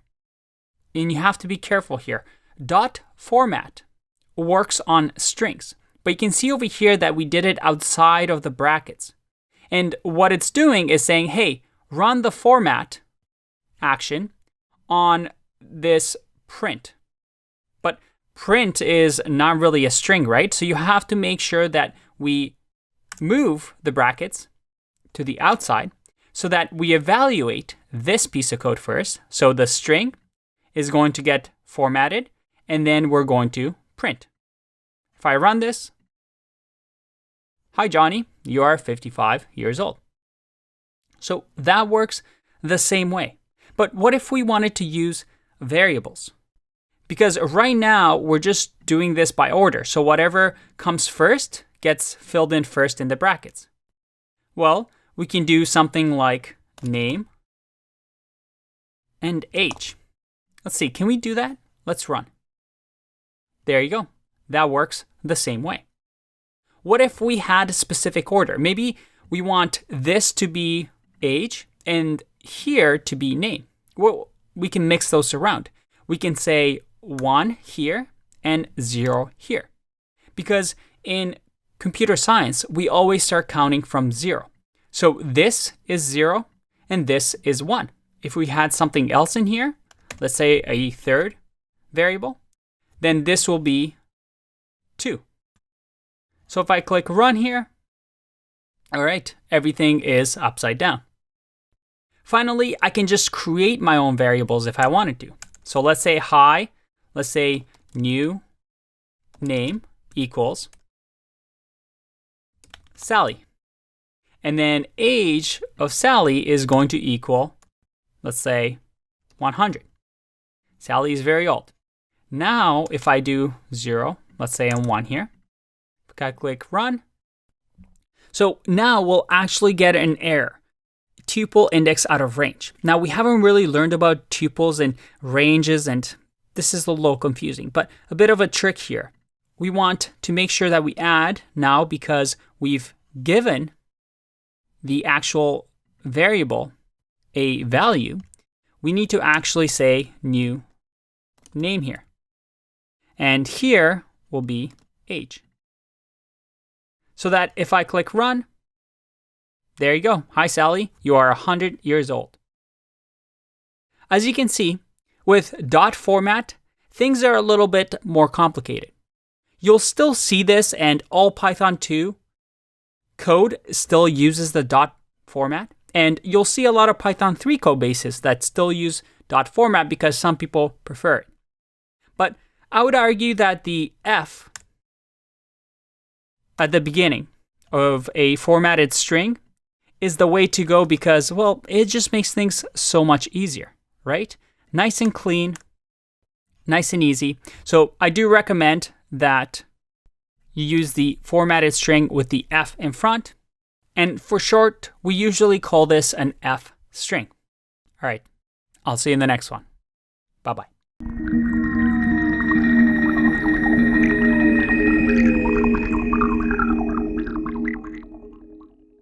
Now, up to this point, we've learned that str is an ordered sequence of characters, right? It's essentially a piece of text where we can write our names, passwords, paragraphs, and sentences. And strings underneath the hood are stored in memory, as I said, as an ordered sequence of characters. So for example, if I had the string me, then this will be stored in our computer's memory in an order.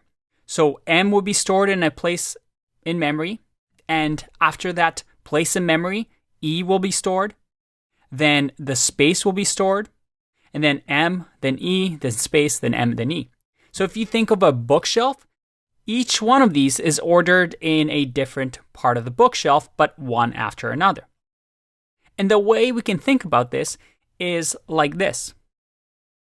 The M is stored in location 0, and then E is stored in location 1, and then space is stored in location 2, and so on and so forth. And each shelf now corresponds to a value. So that when we ask the computer, hey, I want you to grab this string, we know that, hey, we're going to look in the shelf 0 to 7. Now, why is this important? Because one of the most useful things you can do with strings is to access different part of a string using its what we call an index. So for example, when you have a string, and let's call this variable or this piece of string selfish. And selfish has me. And I'm going to comment this out just like this. Make sure it's aligned, okay? And what I'm going to do here is I'm going to say selfish and then square brackets right here and then type in 0. Now, if I print this and I click run, check that out. I get the letter M. Why is that? Well, using the square brackets, I'm telling the computer, hey, grab the variable selfish, and then from that variable selfish, grab whatever is an index of 0. And what's on that bookshelf of index of 0? Well, the letter M. What if I do 7? What do you think will happen? If I click run, I get E, because on the bookshelf of number 7, that's E. And when I'm getting just selfish, I get the entire string. It's going to say, all right, I'm going to grab from the bookshelf index of 0 all the way to 7. Very, very cool. And this concept we're going to explore throughout the course, and you're going to see why it's important very soon. But using this knowledge, we can do a lot of string manipulation. And Python has this unique feature that we're going to talk about right now that allows us to grab different pieces of text. So let's have a look here. The rule here is when we use square brackets in Python, the first item that we put between the square brackets is what we call the start. The start is, hey, where do you want me to look? In our case, we said we want to look at 0, so we got M. We wanted to look at 7, we got E. But then there's an extra thing that we can do. If we do a colon here, we also have the option to say, hey, where to stop. What does that mean? Well, if I do something, and you know what, let's change this to 0, 1, 2, 3, 4, 5, 6, 7, just so it's easier to understand. If I do, let's say, 0, colon, 2, and I click run, I get start at 0, end at 2. So I get to grab 0 to 1. Because remember, I'm saying start here, but then stop as soon as you get to bookshelf 2. We don't want that. So if I do 0 to 7, what do you think will happen? Well, I click run, and I get all the way to 6. So in order for us to grab the full string, we have to do 0 to 8. Because there's actually 8 characters here, right? Because we start from 0. If I click run, there you go. Now there's a third thing that we can add here. And this is called the step over. And the step over says, hey, start here, and then step over a few things. So the default is 1 because we're going 1 by 1 through our bookshelf. You see that we get the entire string. But if I add 2 here, it steps over by 2. So I grab 0, then I step over 1, 2, grab 2, then step over 1, 2, grab 4, step over, and so on and so forth. So let me ask you a couple of tricky questions here. What happens if I do this? Is this valid? If I click run, what will happen? Ready to guess? I get 1, 2, 3, 4, 5, 6, 7. This says, hey, start at 1, so that is right here. But then afterwards, stop, well, there's nothing there. So the default is going to say, go all the way to the end. I know this is confusing, but hang in there. Practice this often enough, and this will become second nature. Okay, what if I do something like this, where I don't fill the start and do 5 here? What happens now? Ready? I get 0, 1, 2, 3, 4, all the way until 5. So it starts as default 0 and goes to 5. Okay, what if I do something like this? 2 semicolons and then 1. If I click run, all right, I get the default behavior. Because it's starting at 0 when there's nothing. It ends at whenever the string ends, when there's nothing, and then we're stepping over through it once. All right, but what if we do something like this? What if I do -1 here? This is a tricky one. What will happen? Let's find out. I get 7. In Python, the negative index means, hey, start at the end of the string. So that if I do -2, I get 6. If I do -3, I get 5 because I'm going backwards. And a neat trick that you can do here is if we do semicolon, semicolon, -1, and this is actually quite a common operation, so you just have to memorize this even though it looks weird.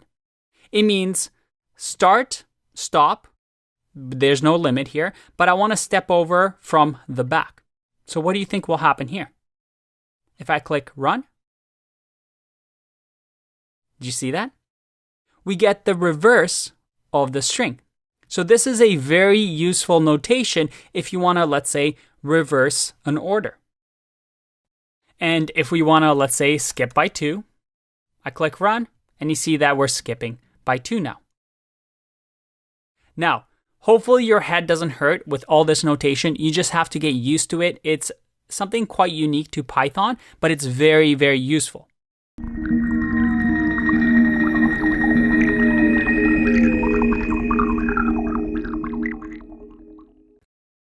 So up until now, we learned that strings can be accessed quite easily.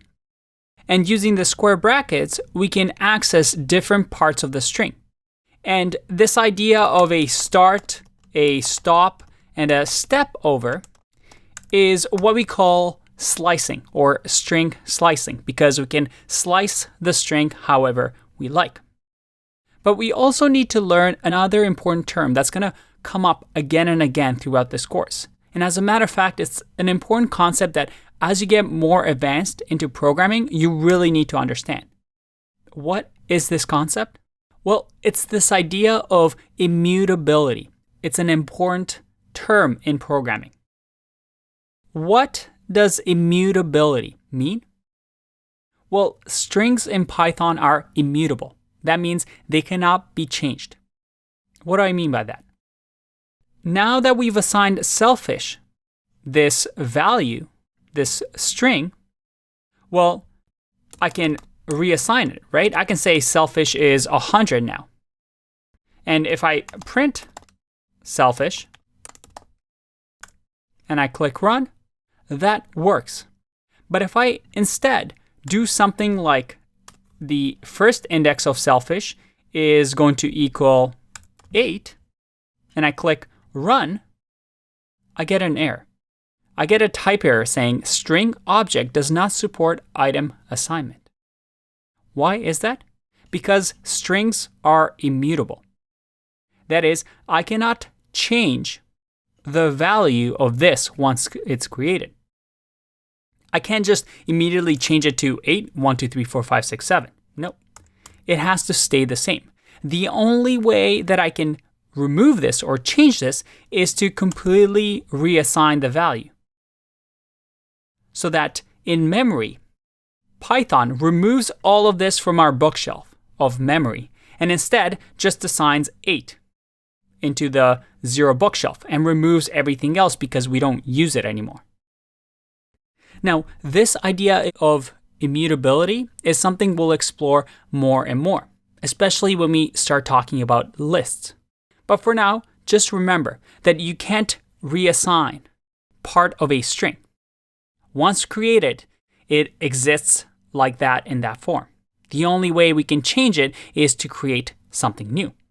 We can do selfish plus 8, and we can create it that way. But now, this selfish is a whole new string. This no longer exists. And a whole new shelf space was created for us to use this whole new string. Again, if this doesn't make sense to you or why it's important just yet, don't worry. We'll get there. For now, though, I'll see you in the next video. Bye-bye.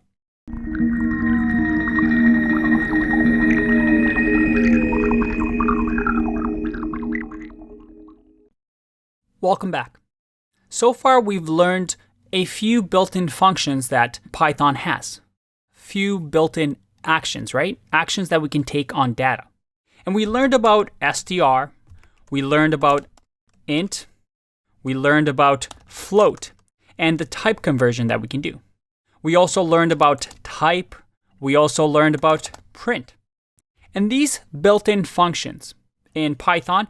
Well, there's a few of them, and I'll link to this resource, but there's not too many. As a matter of fact, we've also seen ones like ABS or round in our numbers video.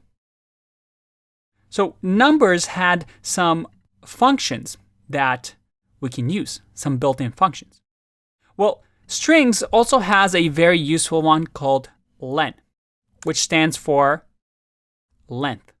So as you guessed it, if I type in something like this and I print this out and I click run, I get 9 because it's calculating the length of the string. In our case, 1, 2, 3, 4, 5, 6, 7, 8, 9. The length of the string is 9. Now you have to be careful here because the length itself doesn't start at 0 as we've seen with indexes. Instead, it counts like humans do from 1. So a neat thing to do here is I can do something like this. Let's say that we have a variable greet that equals hello. Well, I can grab the greet variable, which is a string, and use string slicing to grab, well, the first and then go all the way until the end. Now, the default already does this. If I leave it like this, it's going to grab hello. Oh, and make sure I add a bracket here. Let's click run. I get hello. Now, if I do 0 to length of greet, what does that mean? Well, if I click run, I still get hello because the length of greet is 9. Like so. Now, this length function is quite useful and we're going to use it a lot in this course. But I want to introduce to you the concept of built-in functions, as well as what we call built-in methods. What does that mean? A built-in function had this syntax of the word that was highlighted in blue, and then we used curly brackets to perform some action on a data type. However, Python also has this idea of methods. And methods are similar to functions, but they are owned by something. So for example, in Python, we have string methods. So these are methods or actions that only strings can perform. And don't worry, this is something that we'll talk more about when we talk about classes and functions. But for now, Python, for example, has string methods. So these are methods that we can use specifically for strings. And methods have a special syntax, where instead of just the word with the curly brackets, it usually has a dot in front of it. So dot, and then some sort of word, and we've actually seen one, format, right? Dot format curly brackets or brackets is a method. And if I go to Python string methods and I scroll down or scroll up, we see that format specific values in a string, is a method. Now, why do we care? Well, with this, Python gives us automatic tools that we can use on strings. So let's explore some of these string methods. Let's create a quote here. And the quote is going to be or not to be. Now, in here, with this quote, we can use some methods on this string. Now, I'm not going to go through everything because, well, 60% of these you're most likely never going to use in your career. I'm going to go over the important ones that you'll see over and over again, but I'll also link to this so that you can see this for yourself as a reference. Remember, as a programmer, your job is not to memorize this and read a language like you read a dictionary. Instead, is to know that this resource exists and it's for you to explore and learn as a specific problem occurs. But let's get back to the task at hand. One thing that we can do is to use the upper method. We use a dot and then type in upper and then the curly brackets. And luckily for us, our editor shows us that this actually exists because of the drop-down menu. So what happens now? If I print this and I click run, look at that. Everything gets capitalized. To be or not to be. There is also another one we can use called capitalize. What's the difference between the two? Well, if I run, you see that it capitalizes the beginning of the sentence. And by the way, your editor, or in our case, our REPL, if you hover over this, it'll actually tell you what it does. It returns a capitalized version of S. So whatever is to the left of the dot. And a good editor will actually show you all the things available to you. So as soon as you press a dot, look at that. I see all these purple boxes, which are methods that are available to me for a string. And you see there's a lot of them. Now, don't worry about these double underscores, these Dunder methods, because this is something that we'll talk about when we talk about classes. But you can see that you have different things that you can use. For example, you have lower. Instead of upper, it lowercases everything. What if I want to use find, for example? And find simply says, hey, does B exist in the code to be or not to be? And if I click run, well, it tells me that yes, quote.find has B and it starts at index of 3. So if I go to 0, 1, 2, and then look at that, 3. So we have find, which finds us the first occurrence of a piece of text. You also have things like replace, where I can replace whatever I give it as the first thing, and then separate it to the second thing. So you can see over here, it tells me old, and then comma, new. And I can replace this with me. If I click run, I get to me or not to me. So this replaces all the occurrences of B. Now, the final thing I want to point out to you is that if I print here, quote, what do you think is going to happen? I've printed here and I replaced to me, to be or not to be with to me or not to me. Quite a selfish quote. But if I print this again on the 5th line, what do you think will happen? Let's find out.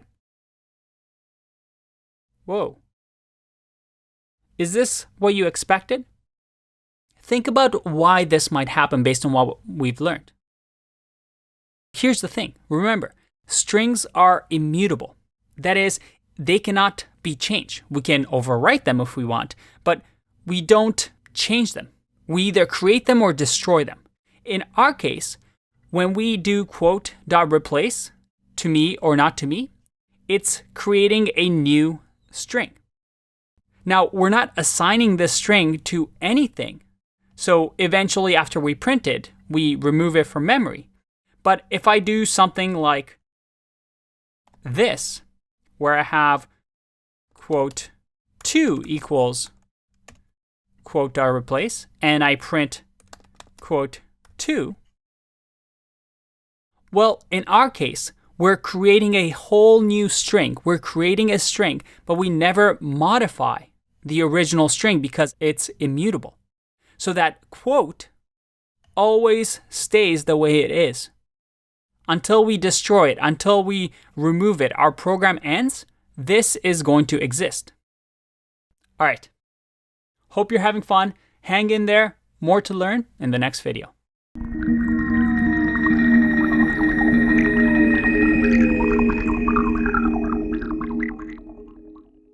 All right. So up until now, we've spent forever talking about numbers and strings, and you're thinking, oh God, we have so many more to go through and my head hurts already. Well, You know what? I think you're going to really, really like this one because this one's really, really short. And they're called booleans.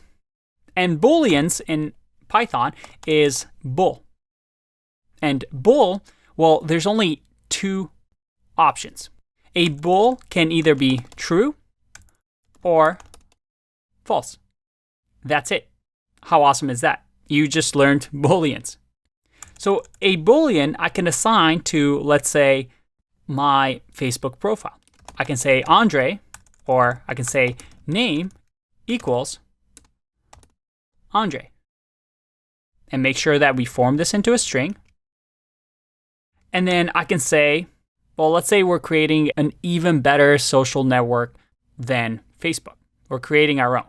And this social network also has the is cool option on your user profile.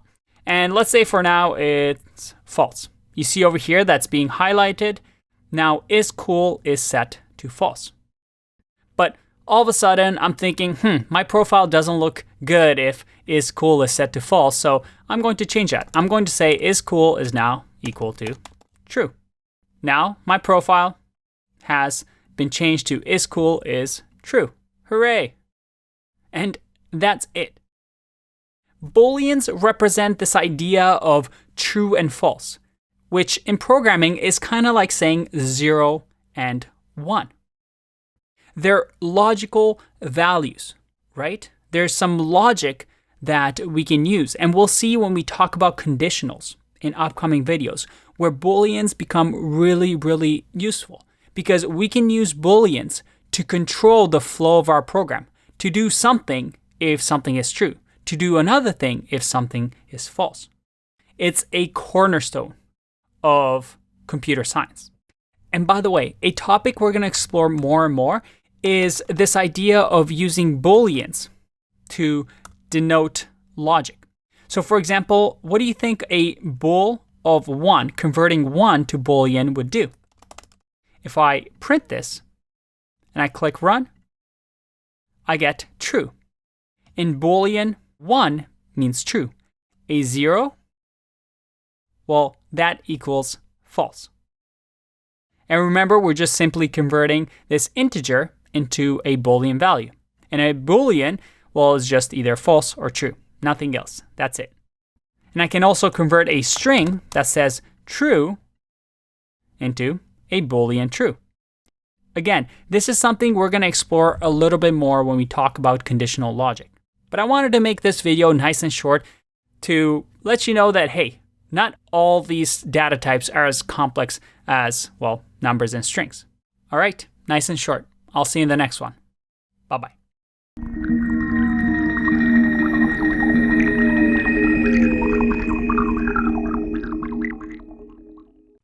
Welcome back. So up until now, we've learned about integers, floats, strings, and Boolean values. So let's try and tie some of those things together. Let's imagine you were Facebook. How do you think Facebook works underneath the hood when it comes to your profile? Well, they would have, let's say, a variable called name, and this will have your name. And then they'll probably have a variable with your age, let's say 50. I'm not actually 50, but I'm pretending to be for this case, just so I sound wiser. And then let's say relationship status. So again, we also have relationship status on Facebook. And for now, let's say single. So that's my Facebook profile right there. Now, if we wanted to perhaps change that, let's say my relationship status all of a sudden goes from single to it's complicated. Well, that's an easy fix. We would just do relationship status equals to it's complicated. And remember, because of the single quote, we'll have to do backslash it's complicated. And now if I print my relationship status, you'll see that it's been updated to it's complicated. I am no longer single. Hooray! But this is pretty simple. Let's do something more complicated. And this is going to be a fun exercise. Let's create a program that guesses your age. Let's use the input method that we've seen before. Remember, the input method allows us to type something in here and receive it as input. So we can assign that to a variable. So let's say this variable is going to be birth year, and that's going to equal the input that's going to ask when or what year were you born. Now from here, I want you to pause the video and try to solve this yourself. How can you make it so that at the end of this program, you're going to get asked, what year were you born? You're going to type in your year, and then it's going to print out your age is whatever the age is. So pause the video, try and solve this on your own. Mind you, there is a bit of a trick in here. So if you get stuck, try to Google around and figure out what the issue may be. Again, part of being a programmer is trying to solve these problems that you don't know the answers to. All right, let me show you my solution. We have our birth year here that we're going to store in a variable. And now we're going to calculate the age. I'm going to say age equals, well, it's going to equal the current year, let's say 2019. And then 2019 here is going to get subtracted from whatever the birth year that you entered. So let's enter that. And then we're simply going to say print your age is, and we want to use an F string here. So I'm going to add an F here, and then simply say age. If I run this, I get, what year were you born? I was born in 1986. We get an error. And if you try this yourself, you may have encountered this error. We get something called a type error. And there's lots of errors that you can get in Python. Again, we have a section on errors, so don't stress too much about it. But if you read here, it says unsupported operand type S for minus int and string. Let's try and debug this. It looks like we're using minus on an integer and a string. So let me print out here the type of birth year. If I run this and let's enter 1986, I get class string. And this is a little gotcha, because what input does is it asks you for an input. But that input that I wrote, 1986, well, that actually gets converted to a string and assigned to birth year. So what that means is that we're trying to subtract a number or a string from a number. So how do we solve this issue? Well, you'd have to turn this into an integer. And this is something that we saw previously. What we need to do is to convert this into an integer with using the int function. So let's try that. If I remove this and click run, I'll say 1986. And look at that. Your age is 33. We've created a program that is able to tell your age based on the year that you were born. Now, this may have been tricky to you, but it teaches an important concept in programming. That is, sometimes you're storing data into different data types. And sometimes you need those different data types to interact together. So you'll see a lot of problems where you have to convert a data type. And this is a very common one where you take an input that's a string and then you convert it to something like an integer. So you can perform a mathematical operation. And that's why, if you remember, we gave you a list of all our data types in Python, the fundamental data types, and all of them were blue because, well, each one of these are actions, are functions that we can use. For example, I converted the birth year into integer, but I could have also converted this to a float, for example. And if I run this, it would still work because Python knows that, well, we can use integers and floats in mathematical operation, but you can see here that it's converted into a float now. If we convert this into a Boolean, and I click run, your age is 2018. That's really confusing, right? Well, that's because this gets turned into true, and underneath the hood, Python does something weird, where a true value is converted to 1. Because Boolean, remember, it's 1 or 0, true or false. All right, hopefully this didn't confuse you too much. It's something that we'll encounter throughout the course, so don't worry, we'll get more and more practice. However, I hope you get to practice this a little bit to really understand what's going on, because although this is a couple of lines of code, the principles that we use here, we're going to use throughout bigger and bigger code bases. So I guess I'll see you in the next one. Bye-bye.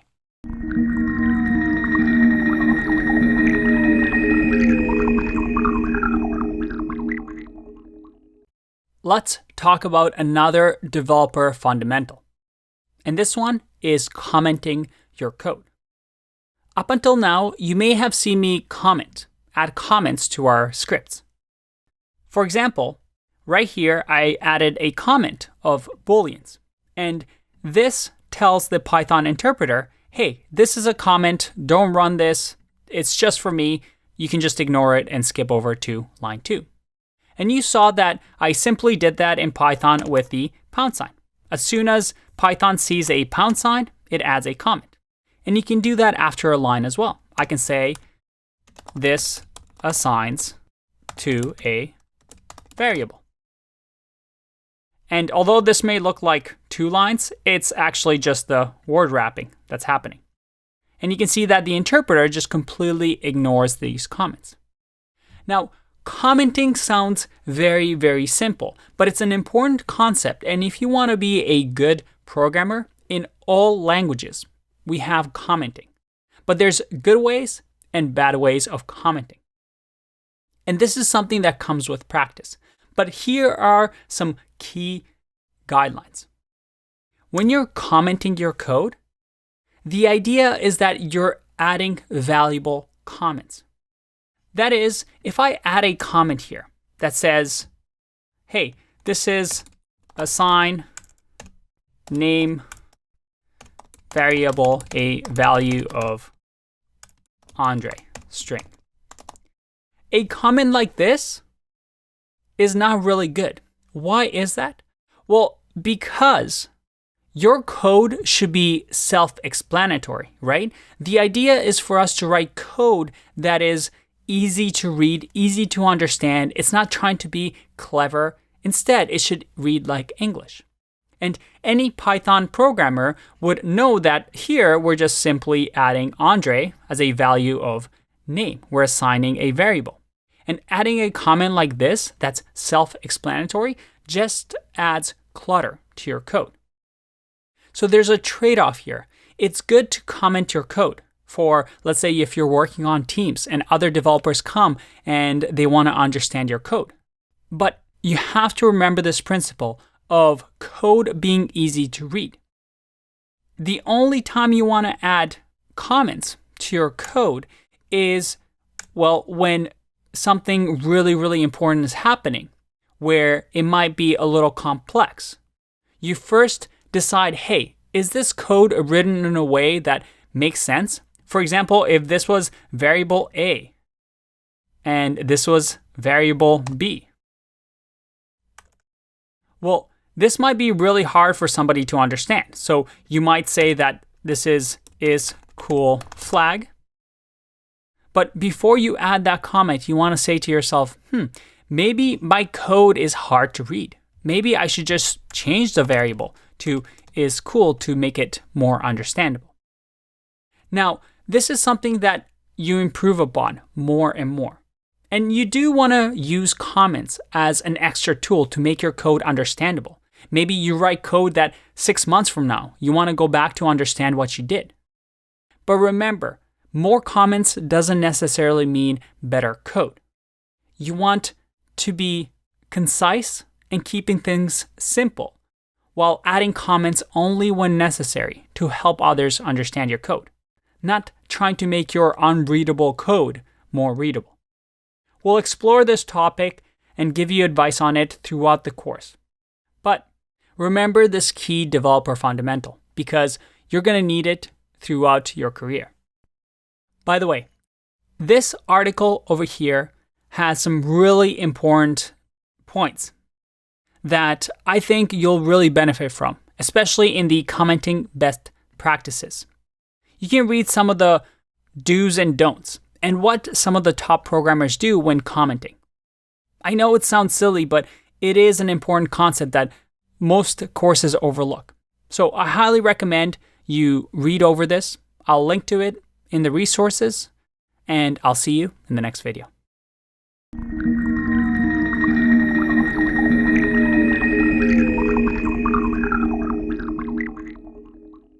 Welcome back.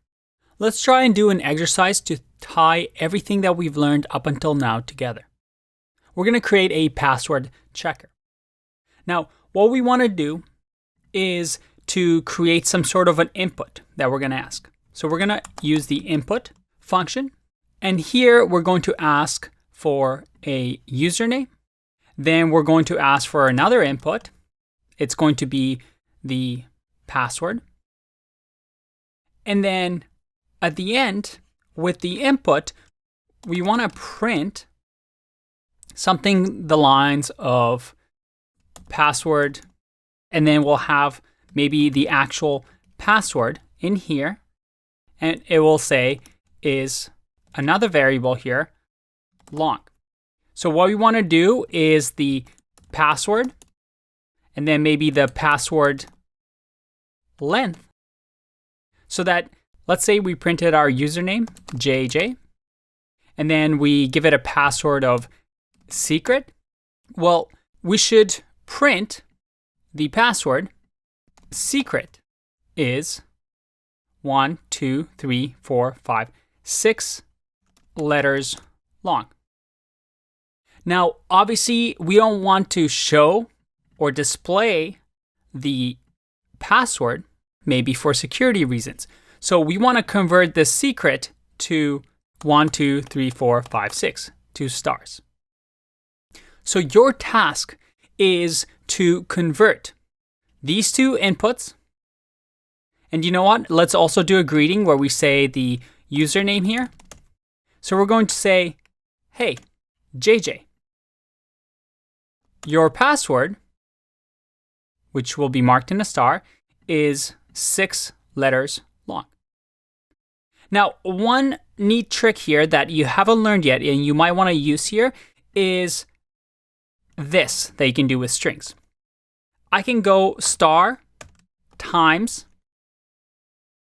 make sure that the star is a string, multiply it by 10, and if I print this out, I get 10 stars. So you may want to use this functionality when we're doing this. All right, pause the video, give it a go if you can. Remember, the goal is to print the username and have the password blocked with how many characters the password is. All right, pause the video. If not, I'm going to get going with the answer. So the first thing we're going to try and do is I'm going to create two inputs. So the first one, I'm going to get the username. I'm going to assign it to the variable username. And it's going to say, what is your username? Then the second one will be the password. And the password, well, we'll say, what is your password?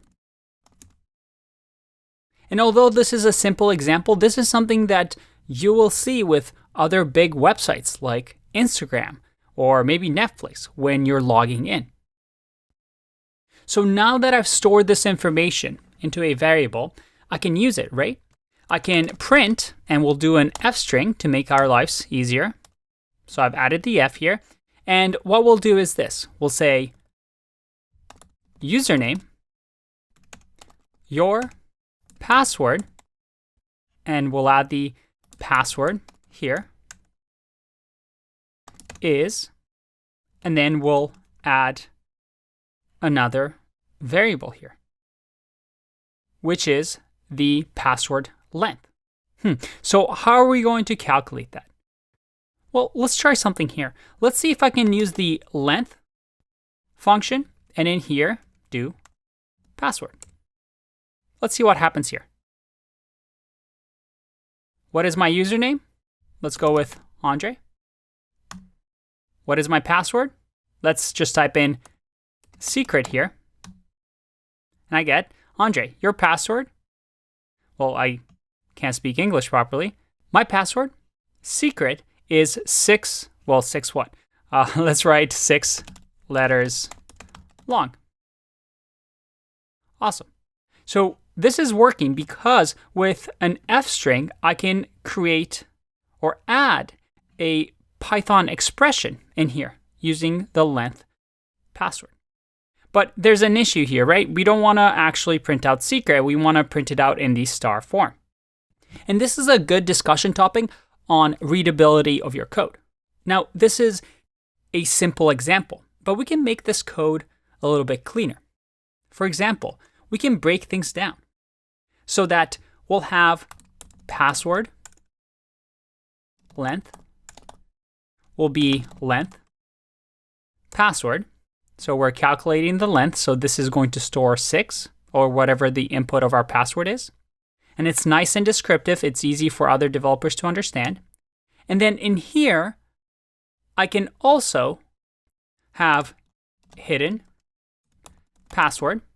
And this hidden password will be the password length. And we're going to use that star string and multiply it by the password length. Let's make this a little bit bigger. So that now our code can be understood, well, in an easier fashion. So we have the password length. So we're going to say username, your password, but we want to make sure that it's the hidden password. So we'll copy this over here. So username, your password, we're going to print out hidden password is, and then we're going to copy password length. Now, I argue that this reads better because each line is doing something simple, and then finally, we're printing the output. And although this is a small, simple example, this idea of readability and making and writing code that makes sense is an important concept. So let's see if this works. I'm going to click run. My username, Andrei. This time around, my password is going to be super secret. And look at that. Andrei, your password is 11 letters long. Good job getting this far. Hopefully you got that. I'll see you in the next video.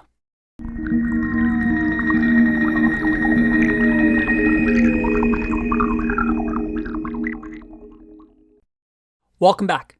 Let's talk about our next data type. And it's a big one, a very, very useful one. It's called list. And list is an ordered sequence of objects that can be of any type. So you can think of them as strings, right? We had strings previously that we learned about, except that each sequence of this string, well, was a string, was a letter or a number wrapped in quotation marks. Lists, on the other hand, looks something like this. Let's say we create a variable, li, and lists we denote with square brackets. And inside of these square brackets, we can have different objects. So for example, we can have 1, 2, 3, 4, 5. We can also have, let's say, li2. And this is going to have a B, C, and it can have any collection of items that we want. We can even mix and match and say that we have 1, 2, then A, then maybe even the Boolean value true. So all of these are lists. Now, lists are extremely important. And in other programming languages, you might have heard the word arrays. So in Python, lists are a form of array. And later on, when we get into the modules section of the course, we will talk about the difference between lists and arrays. But if you are coming from a different programming background, then lists are like arrays in your language, a collection of items. Now, the neat thing about lists is that it's the first data structure that we're learning. Now, what is a data structure? Data structure is a very important concept in programming languages. It's a way for us to organize information and data into, let's say, a folder or a cupboard or a box, so that these data structures can be used with different pros and cons. For example, you have a fridge where you store your food. And fridges are really, really good at putting your food inside, keeping it cold, and then taking it out. Or you might have a backpack. A backpack is really, really good to stuff everything in there, but when you're looking for things in a backpack, it's really, really hard. So you can think of data structures similar to that. A container around your data that has different pros and cons of accessing that data, removing that data, writing data. But that's something we'll get into a little bit later.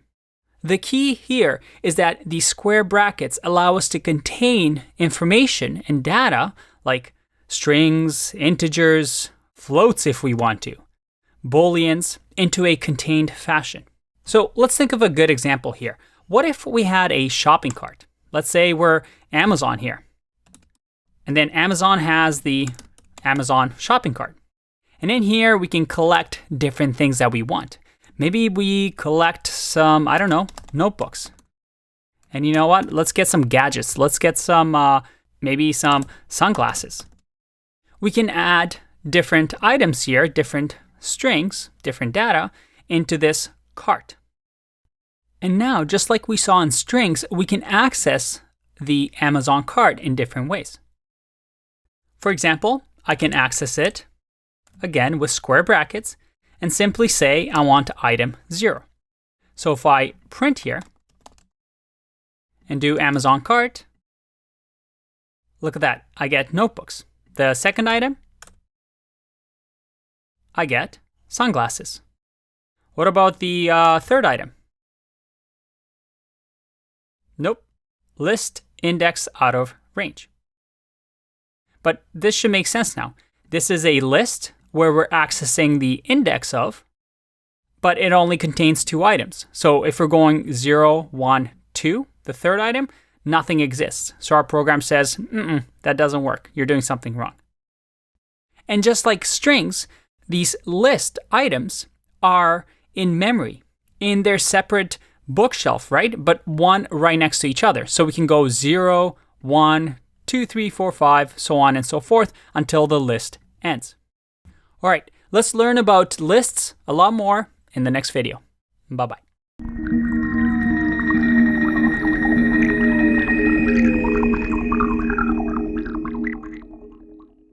Welcome back. Let's continue with lists. Now, so far, these square brackets, we've seen them before, right? We saw them when working with strings. And just like strings, lists are quite similar in that we can use list slicing. If you remember, with string slicing, we had things like hello, and we were able to assign it to a string, let's say a variable string, and we could do string and then slice. So do something like this. where we have the start, the stop, and then the step through. So that we start at index of 0 and end at index of 2, and then go one by one. So list slicing is also available to us. So let's make this cart a little bit bigger. And you can actually just make things cleaner by formatting it this way. All right, so what should we add to our cart? We'll also add some toys. And then, you know what? Amazon does groceries now, so let's add some delicious grapes. Awesome. Now, let's say I wanted to get every single item in the cart. Well, we just simply do this, and we have our entire list. But let's use some list slicing. Let's say I wanted to grab from the first item to the second item. If I click run, I get notebooks and sunglasses. Maybe I want to go all the way till the end, but skip every second one. I get notebooks and toys. We start at 0, we step over to toys, and we step over and we're done. Awesome. And this is something that we've already seen when talking with strings. Okay, but here is where it gets interesting. Remember how I said that strings are immutable? That means we can't change them, right? And we talked about this when we had a string like hello. I couldn't do greet 0 equals to, let's say, z. I'd get an error here. I get str object does not support item assignment. It's immutable. But the interesting thing with lists is that they are mutable.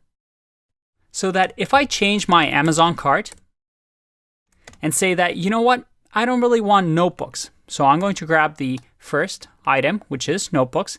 And instead of notebooks, what do we want? We'll say we want a new laptop. It's a big upgrade. When I print this Amazon cart, look at that. I'm able to change this list. And it didn't give me an error. In that sense, lists are mutable. We simply replace on the memory bookshelf of our computer notebooks, and I say, hey, change it to laptop. And they let us do that. Okay, so that's awesome. But let's try something here. What if I create another print here? And in the Amazon cart, I'll use list slicing. So let's say I want item from index of 1 all the way until index of 3. Let's run this and see what happens. Try and guess. Is that what you expected? Let's go through this code. When we get to line 10, we grab the Amazon cart, which has been updated with laptop, and I grab item 1 to 3. So that is sunglasses to toys. So 0, 1, 2, and then we stop at 3. Just to make this easier to understand, let's start off with 0 here. So that we see that laptop has been changed. And then here, in the second one, on line 11, we print the Amazon cart. But hold on a second. This list did not change. And that is because with list slicing, we're creating a new list, a new copy of this list. So here we're creating an entirely new list so that I could actually assign it to a variable. New cart is going to be Amazon cart. And let's just do the same thing here. And new cart is an entirely new list on its own. I could change new cart, let's say 0 into, let's say, gum. And if I print this, you see that I have 2 new separate lists. But a list is mutable because I can change whatever is at the index anytime I want. And every time we do list slicing, we create a new copy of that list. But I have a tricky question for you here. What happens if I just do this? if I run this, did you see that? Instead of slicing my list, I simply said that new cart is going to equal the Amazon cart. And I changed the new cart, index of 0, to equal to gum. But now my Amazon cart got modified as well. Why is that? And this is a bit of a tricky question that you might encounter in an interview. The reason is that right now, the way that I did equals means that, hey, new cart is going to equal Amazon cart. And what does Amazon cart equal to? Well, Amazon cart points somewhere in memory in our machines that says, hey, this is what Amazon cart is. So because here we're not copying the list, instead we're just saying, hey, the value of new cart is whatever is in the memory of Amazon cart. We now, when we modify new cart, are simply changing the Amazon cart all the way back from here. So this is an important concept. If you want to, let's say, copy a list, then you do something like this, where you copy the entire list, and this is something that you'll see a lot in code bases. But this line is saying, hey, I want to create a copy, use list slicing to copy this Amazon cart, and it's going to equal new cart. So that now, if I run this, you'll see that the original Amazon cart stays the same, but the new cart is now something different. This is a quick gotcha that you just have to get used to, but it's an important concept. This idea of copying versus modifying the list. And it's something we'll explore a little bit more in the next couple of videos. For now, take a break, and I'll see you in the next one. Bye-bye.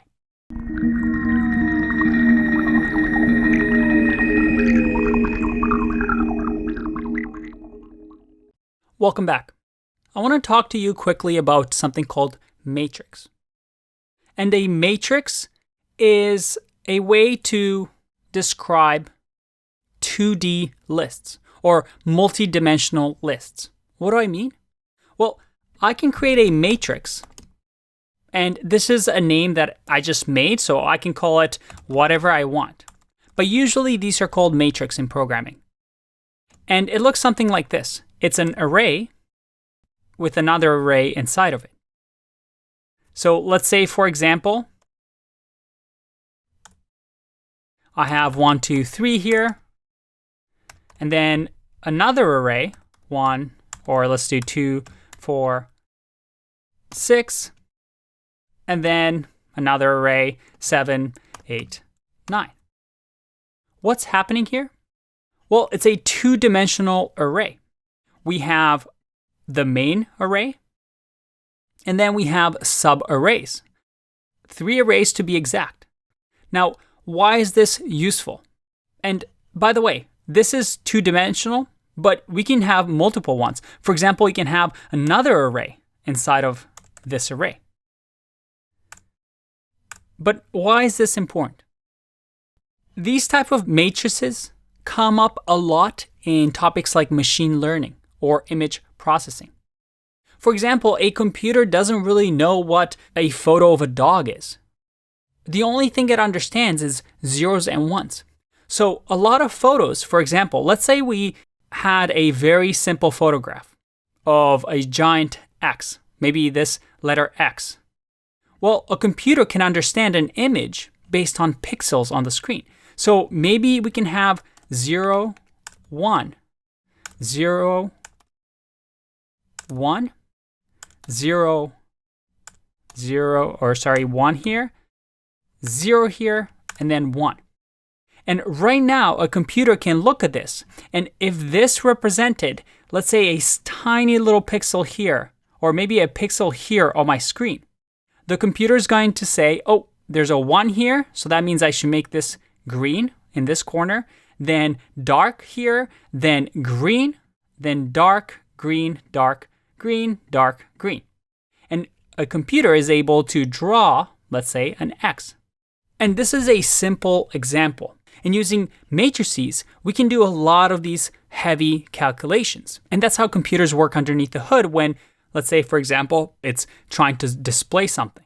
But the reason I wanted to talk about this here is when you want to access a multi-dimensional list, well, you would do something like this.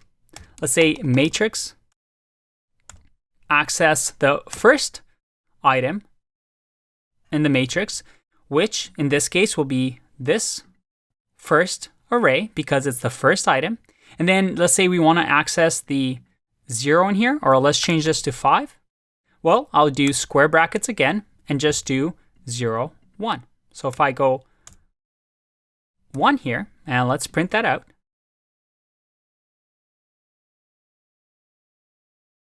And I click run, I get 5. So it's accessing the first item in the array. So it's going to look at the first outer array, grab the first item, which is right here, and then grab the second item in that array. So 0, 1, which is 5. And you can keep doing this. If you had multi-dimensional arrays, you can keep adding, keep adding, keep adding to access that information from an array or list. But remember, in Python, we want to use the term list. I'll see you in the next one. Bye-bye.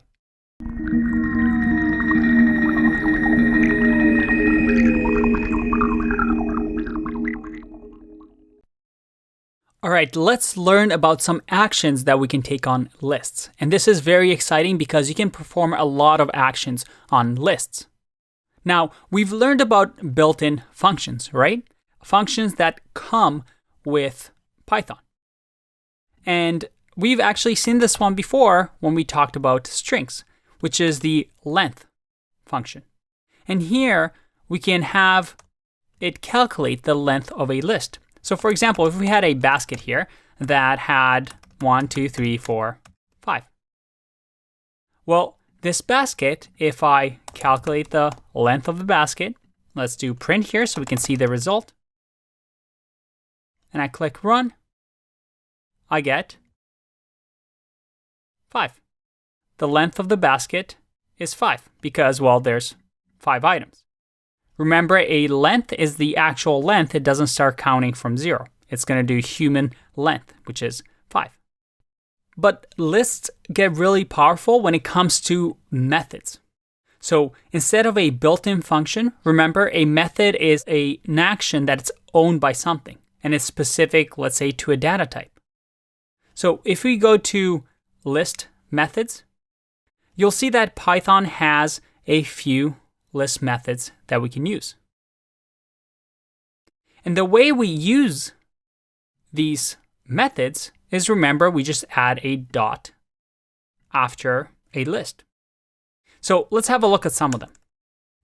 First, I'm going to start off with the adding ones. So let's say in this basket, we want to add something to it, to the end of the list. Well, we can use the append, and remember, with a method, as soon as you write the dot, it'll tell you what we can use, which is very, very useful when you have an editor. So the first one is append. And if I hover over this, well, it just tells me appends an object to end. And in Python, an object is, well, everything in Python is an object. A number is an object, a list is an object. So just think of it as an item for now.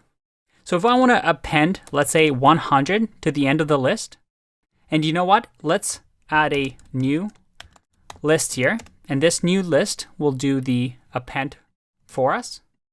If I print the new list and I click run, I get none. That's weird. What if I print basket here? If I click run, all right. So it looks like the basket was appended to, we added 100, but a new list, when we assigned it the basket.append, that new list is completely none. And that is because append changes the list in place. What does in place mean? it means that it doesn't produce a value. All it does is saying, hey, I'm just going to append 100 to this basket that you gave me. But I don't really care. I'm not producing a result. I'm just changing this for you. I know it's a little confusing. So in order for our new list to have that 100 at the end, we have to do something like this. If I click run, there we go. After we've appended to the basket, then we can assign so that new list points to basket, which points to this list that was modified. All right, what else is there? Well, there's also something called insert. And you see over here that insert gives an index and an object. So we can insert something not at the end of the list. I mean, we could, but we can also insert it anywhere we want in an index. So for example, in this case, if I do insert 100 at 0, 1, 2, 3, 4, so let's do index of 4, and I click run, I've added 100 to the index of 4. If I do index of 5 and I click run, I've added 100 at the end of the list. Now let's try and copy this and see if we can just add it into here. If I click run, again, same thing. Insert modifies the list in place. It doesn't create a new copy of the list. All right, and if we add this like this, well, once again, insert modifies the list in place. That is, it doesn't really output a new list, it just modifies whatever is existing in memory. Finally, there is another method called extend. And extend, instead of an actual item or object, takes what we call an iterable, which we're going to get into later on. But it's something that you can loop over, you can iterate over, which is a list. So we just give it another list, like let's say 100 or 101. So if I run this, once again, it doesn't output a new list, it just modifies the list in place and adds on or extends our list. And we can also just give it one item. All right, let's keep going with the removing methods. Now, with the removing, we once again have a few fun things that we can do. So let's continue with this basket that we've been using that now has 100 included into it. And the way we can remove things is, well, there's a few ways. First one is basket.pop. And basket.pop, if I go like this, and let's print this basket, I'm going to comment out the new list for now, since we're not using it. And then we're going to say basket.pop, and then print basket. Let's run this. And pop pops off whatever is at the end of the list. In our case, at the end of the list, because we've extended the basket to 100, that 100 gets removed. If I do basket.pop again, not here, down here, and I run, you see that both 100 and 5 get removed. What if I do pop 0? If I click run here, it removes the item in the index. So here, pop 0 is going to remove whatever is at index of 0, which is 1. Now, there's also .remove. Remove, again, is we give it a value that we want to remove. So in our case, let's say we want to remove number 4. Well, if we run this, it's going to remove 4 for us. So remove, we give it the value that we want to remove. With pop, we give it the index that we want to remove. And just to see if this is working, let's add a new list here. And we'll say new list equals basket.remove. add a new list here, see if that gets modified. Nope, it does not get modified. That means remove is working in place. It doesn't return a value. It just simply changes whatever list you give it. What if we do pop? If I run this, I get 5. Why is that? And this is something that you just have to get used to. Different methods do different things. For example, pop, the way it works is that pop returns whatever you have just removed. In our case, when we did 4, that is index of 0, 1, 2, 3, 4, it returned the number 5 for me. Even though it removed it from the basket, it still returned something. And the reason for others is that we got none. That is when a method doesn't return anything. It returns none, a topic we're going to cover shortly. So you have to be careful and understand what each method returns. If I go over extend, I see here that this little arrow shows me that none is returned. That means it's not going to produce anything with this method. It's only going to change or extend a list that it was given. Don't worry if this is confusing. That's something that you're going to get used to as we get more and more practice. Now, the last removing method I want to show you is clear. And clear, as you might guess, if I click run here, well, this is none. But if I go to basket and I click run, the basket is empty. Clear removes whatever's in the list, completely clears it, just as the name suggests. All right, that was a lot, but there's still a few more. So let's take a break, and I'll see you in the next video. Bye-bye.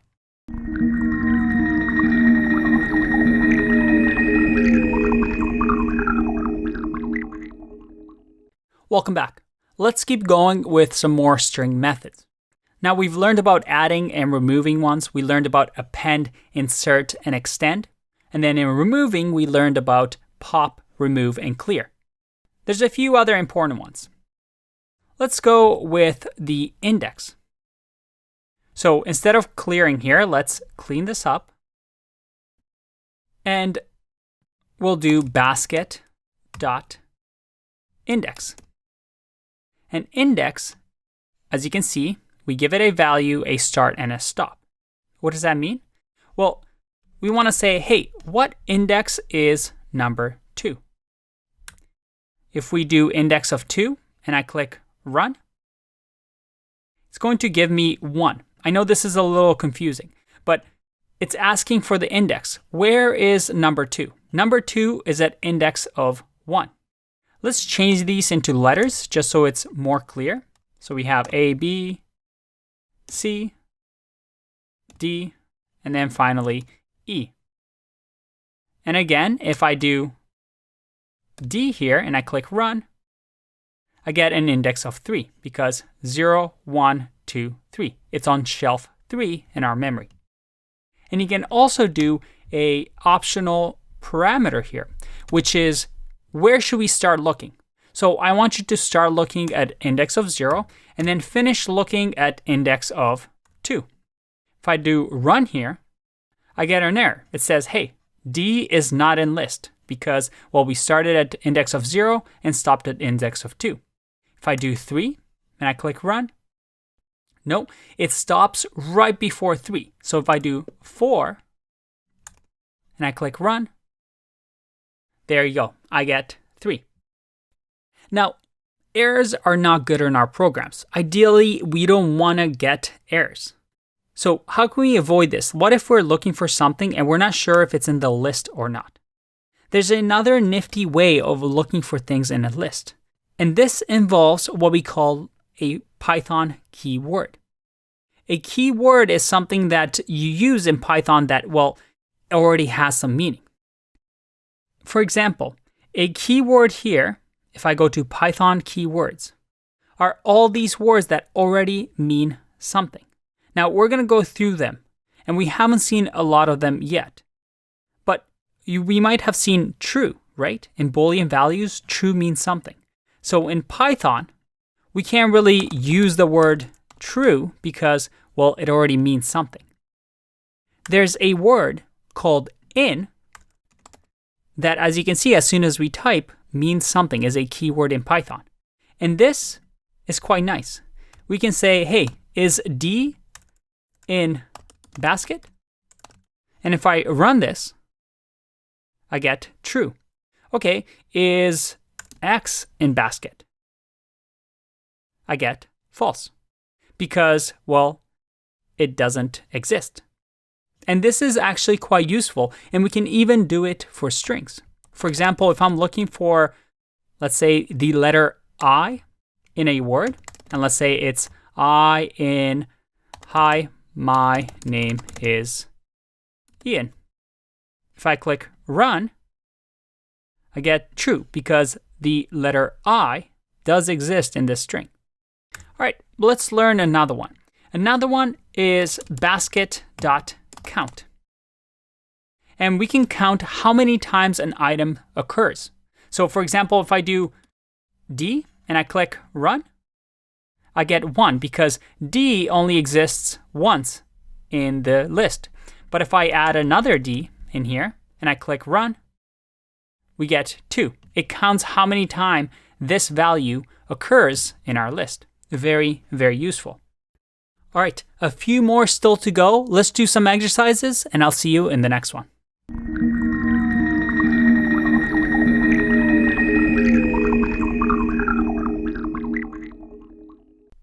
All right, it feels like it's never going to end. We have so many methods with lists, but like I said, lists have a lot of methods because you can do a lot with them. It seems like a lot right now, but trust me, these are going to become second nature. So hang in there. I have a few more to show you. The next one is called sort. Guess what sort is going to do?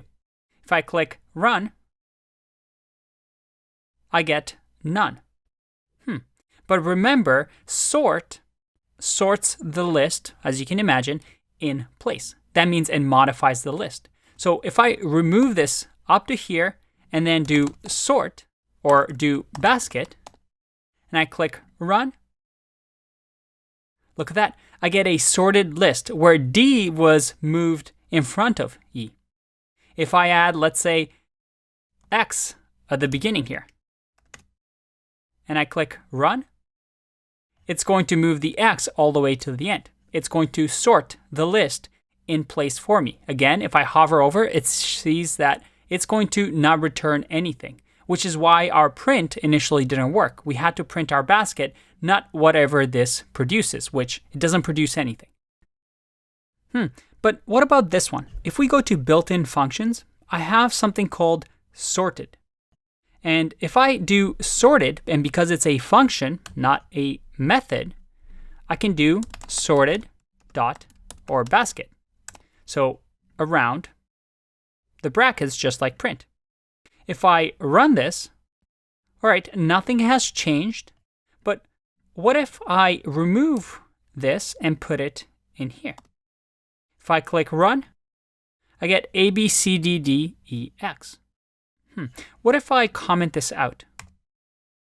So that we're not sorting it anymore. We just have the basket and then we run this sorted function. If I run, did you see that? Sorted, I know it's confusing. Why do they even have two? But sorted produces a new array. So if I do print basket here and I click run, the basket hasn't been modified. The basket still remains the same. It's this one over here that's not sorted. Sorted, on the other hand, doesn't modify the basket in place. Instead, it creates a new copy of the basket and sorts it. It's almost as if we're doing this. We're saying new basket equals basket, and then we're going to copy that basket. Remember, list slicing. And then we're performing new basket dot sort on this new list. So that if I do new basket and I click run, we get the same thing. So you have to be careful of certain actions that perform an action in place or create a completely new list to begin with. By the way, there's also, instead of this, a .copy method that we can use. And if I run this, again, we get the same thing. Copy, just as the name suggests, copy the list for us and returns for us a new list. All right, one last one, and that is basket.reverse. What do you think this does based on the name? Well, if I check out the basket here and click run, is that what you expected? It reverses the basket in place. But notice that it's not like sort. It's not sorting. It's simply switching all the indexes into opposite sides.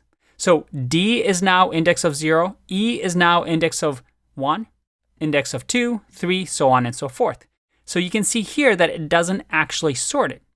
Instead, what we might want to do is sort first, then reverse, and if we click run, we have a sorted, reversed basket. This is a little tricky one that some interviewers might ask. All right, good job getting this far. We're almost done with lists. So I'll see you in the next video. Bye-bye.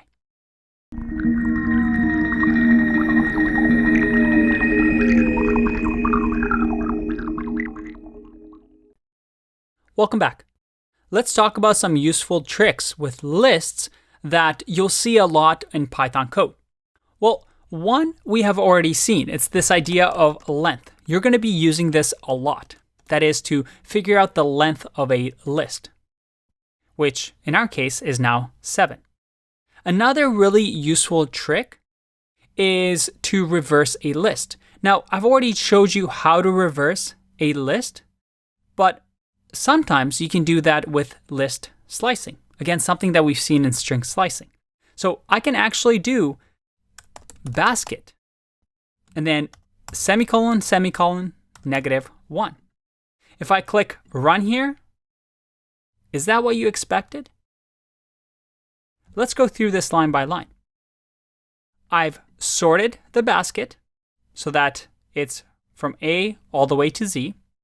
And then I've reversed this so it's in Z all the way to A. And then I've reversed the basket again so that instead of being in reverse, it's now in order, A, B, C, D, E, X. And this list slicing creates a new list, right? If I print basket here, you'll see that the basket is the reversed version, the last action that we've taken on it, versus list slicing that creates a new version. So this notation you'll see a lot with lists when you need to reverse a list, or maybe you need to make a copy of the list like this, or maybe you need a portion of the list. Another useful thing that you'll see a lot of is something called range. Let's comment this out for now. If I wanted to generate a list really quickly, let's say from 1 to 100, I can do something like this. I can say range and then start and then stop. So let's do 100. And if I print this and I run, I get a range 1 to 100.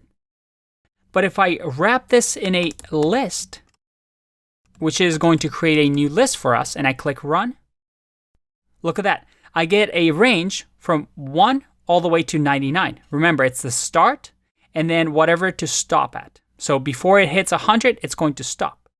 Now, if I remove this and just do one single thing, I get a list starting from 0 all the way to 99. If I want a list that has 101 items because it starts at 0, I would just do 101.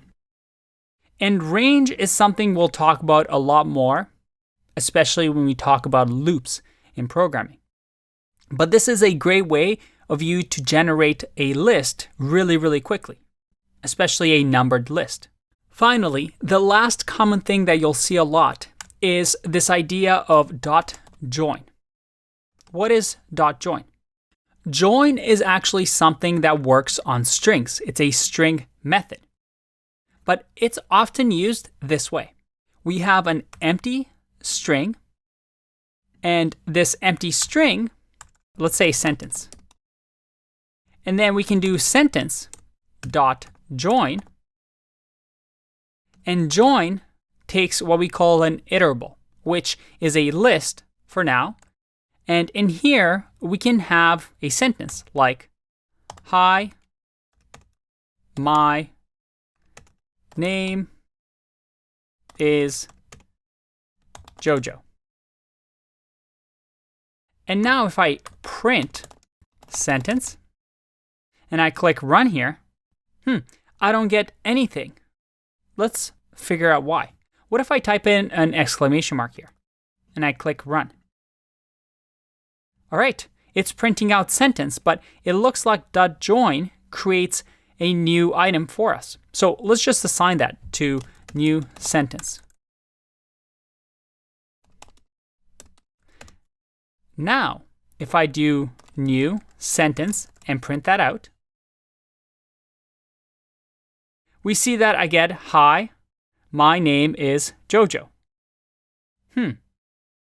So this is a little funky, right? We have these exclamation marks between our items. And join joins these little iterable items, these lists, by whatever is in front of it. So if we actually change this to an empty string, click run, we now get this. If I add a space in between and click run, we get, hi, my name is Jojo. And sometimes you'll notice this pattern a lot, especially if you want to join and create a new string out of a list of items. Now, a shorthand way of doing this is to actually not even bother with this and just doing an empty string, .join, and then joining all the list items. There we go. So all we're doing is combining lists into a string, and this is a common pattern that you'll see a lot of. I'll see you in the next one. Bye-bye.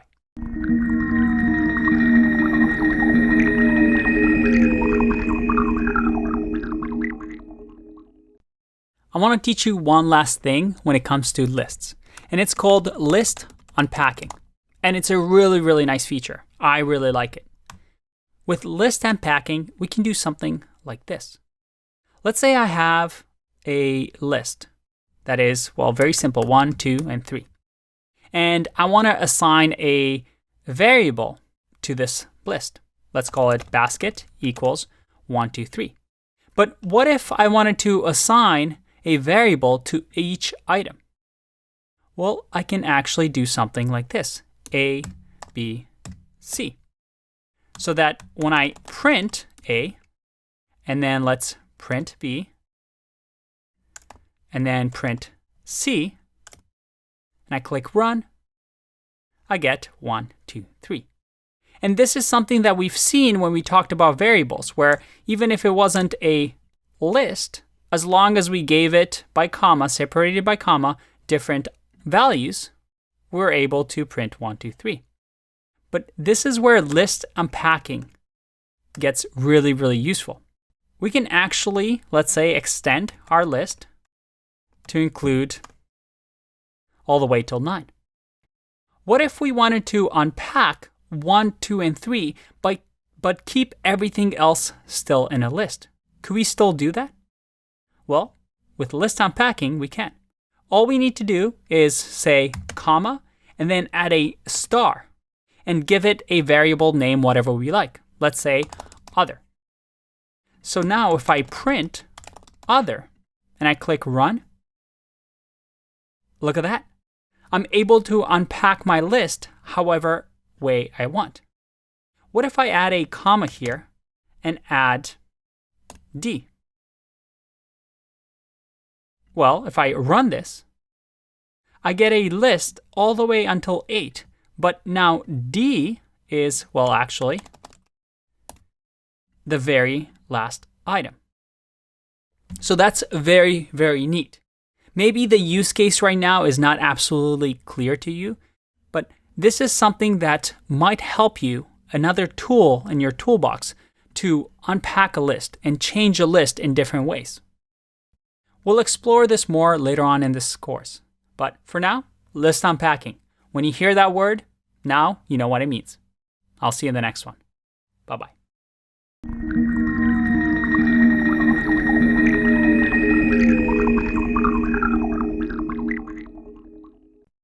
Welcome back. When we talked about lists, we saw our special type of none, where some methods that worked on lists didn't really produce anything. They modified the lists in place, but the output of whatever they were doing was this thing none. Remember how we had in the output this none? What does that mean? If you remember, I mentioned none as a special data type that exists in Python. And most languages have something like this to represent the absence of value. In some other languages, you might have heard of null, which is another thing that, again, represents the absence of value. Now, why is this useful? Well, for now, it's hard to really conceptualize it. We'll see it being used a lot more as we get further into the course. But I could do something like A equals none. Let's say, for example, we're just starting a video game. And in this video game, we have a user's weapons. But when you're just starting the game, there are no weapons that the user has. Well, in that case, we might want to assign the variable weapons. Maybe in our code, we use this variable. But we also want to know that this user doesn't really have any weapons. It's none. So this is completely valid Python. If I run this, I get none. And we'll explore this a little bit more throughout the course, like I said. But hopefully this way, you're not intimidated when you see it. As the name suggests, it's just nothing.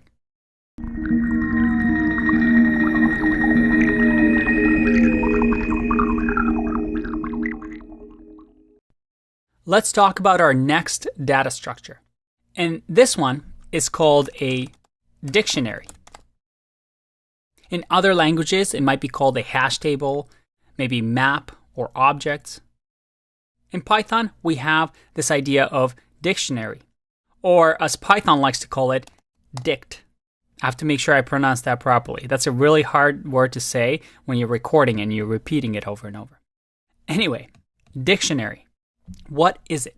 Well, it's a data type in Python, but it's also a data structure. Remember that I mentioned this idea of data structure when we talked about lists.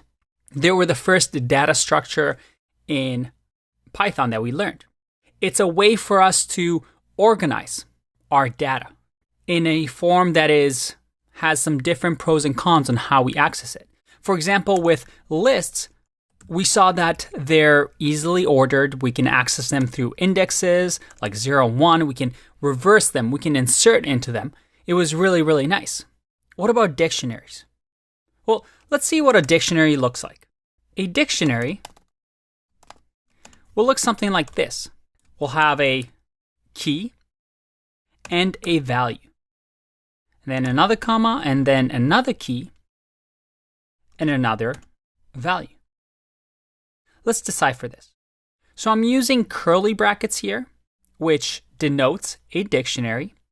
And unlike a list, we have what we call a key-value pair.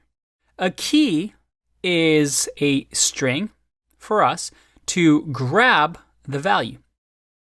What do I mean? Well, in order for us to access any of these values, I would go dictionary and then say the key. In our case, let's say we want to grab B. We would grab the key, and then when we print here the result, we get the value 2. We're essentially telling the computer, hey, I have this variable dictionary. Remember, I can name this whatever I want. I have this variable dictionary. I want you to go find the key B. And this key B, if it exists, grab me the value. So it's going to go into your memory or into the machine's memory. It's going to find where B is stored in our memory and grab the value. So in the bookshelf B, we have the value 2. What if we do C, which doesn't exist? If I click run, nope, I get an error. It tells me, hey, sorry, you're looking for key C, but I don't really have that key. And this is what a dictionary is. A dictionary is an unordered key value pair. What do I mean by that? Unordered means that they are not right next to each other in memory. Remember, with lists, we could access lists with index of 0, then index of 1, index of 2. All those bookshelves were right next to each other. A dictionary, on the other hand, they're all over the place. Although I've put A and B here, this might be in one spot in memory and this one in another spot in memory. And if I added, let's say, X, this will be in another spot in memory. And this might not be in order. Maybe I've written it A, B, X, but when I actually return the entire dictionary, maybe I don't have this in order. These are all just scattered all across our memory. As you see here, when I receive the dictionary, I get these things in order, but that's only because it's small. If I had a really, really large dictionary, I might not have them in order that I've inserted it in.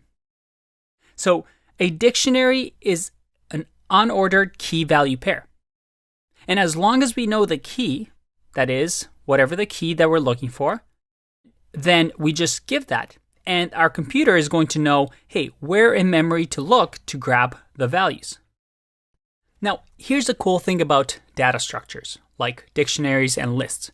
They're containers around data, right? So this can be anything that we want. Let's say we want this one to be a list, 1, 2, 3. Maybe we want this to be a string, hello. And maybe this is a Boolean value, like true. That is completely valid. I can access the A like so, and I get the list. What if I want the second item in the list? Well, I do index of 1, like this. And there you go, I get 2. And this is the same with lists. And you'll see this a lot, where if we had a list, or let's call it my list, and my list contains a dictionary that has, let's say, A, 1, and you know what? Let's just copy and paste this. We'll do this. So we'll have the first item in the array, like this, then comma, then another item in the array, and this time around, this one has 4, 5, 6. So that I can now grab from my list the first item in the array, and then maybe grab the A, that is the A key. So remember, this is a string. And then we want to grab, let's say, the third item. So we'll go 2. If I run this, I should get 3 and 2. There you go. Now, you might be asking yourself, what's the deal with these data structures? Like, why do we need dictionary? Why do we need list? Why can't we just have one thing that does everything? Isn't that simpler? Think about that, because in the next video, I'm going to try and answer that question for you.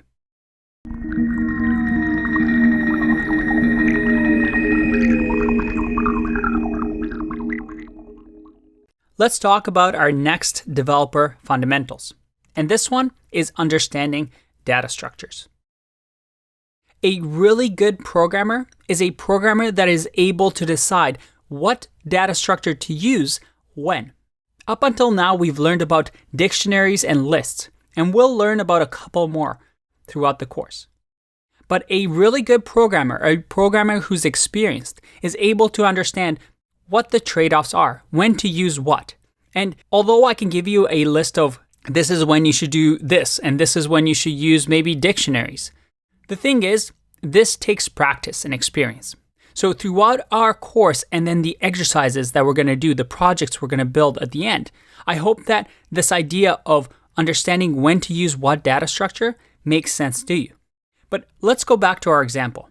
When should you use a list and when should you use a dictionary? Well, the first thing we have to realize that a dictionary is not sorted, right?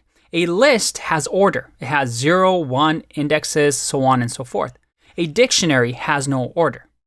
So maybe if you want to have a list of people in line at your shop, well, you should probably use a list. But maybe you have a user that is playing a game, and that user has first name, maybe weapons, maybe an age. That doesn't have to be ordered, so you might use a dictionary. Also, you'll notice that dictionaries hold more information than lists, right? Because lists only have that single value. That is, a list has the index and then whatever the value is. And here we have a dictionary inside of a list, which is holding a lot of information. Deep down, a list is simply an index and some sort of value here, right? Versus a dictionary that holds a lot more information. It holds a key. So this could be the weapons of that user. Hello can be the greeting of that user. Maybe is magic is another information about that user. So we're able to have both keys and values in a dictionary. So it holds a lot more information.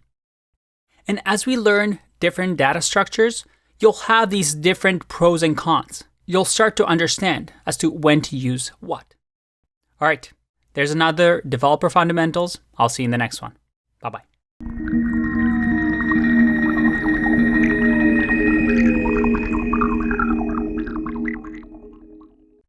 Welcome back. I mentioned to you that a dictionary's values can hold any sort of data type. But what about the keys? Up until now, I've only used strings to denote a key. But could I do something like this? Could I do 1, 2, 3 like this? Well, let's have a look. Let's give it a try. If I do 1, 2, 3, and I click run, I get 1, 2, 3. Awesome, that works. What about true?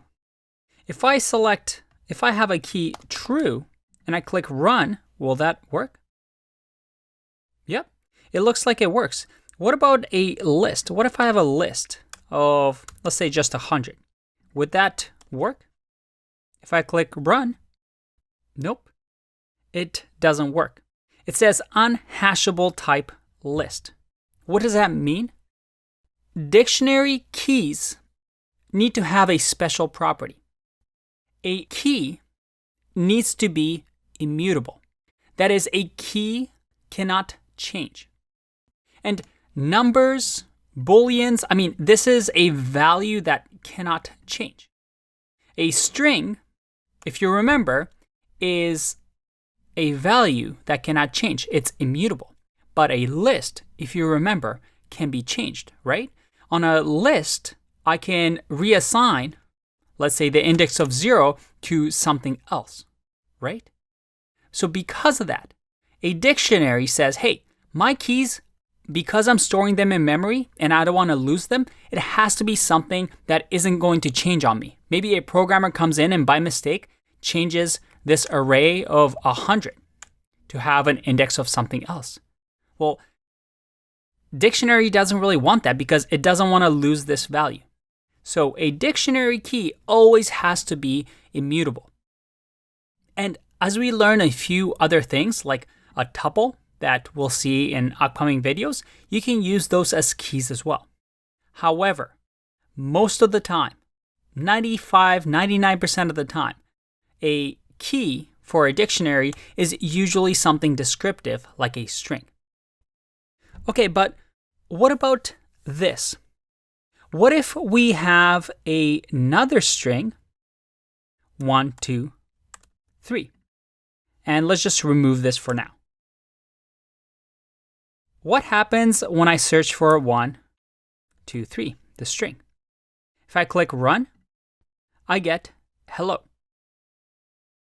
A key in a dictionary has to be unique because there can only be one key, because that key is going to represent a bookshelf in that memory space. So anytime I do the same key and maybe add a value, it's going to overwrite. So this no longer exists. A key has to be unique, and it's something that can only exist, well, just once. Otherwise, we overwrite it, which is why you see hello here. We've lost the array 1, 2, 3.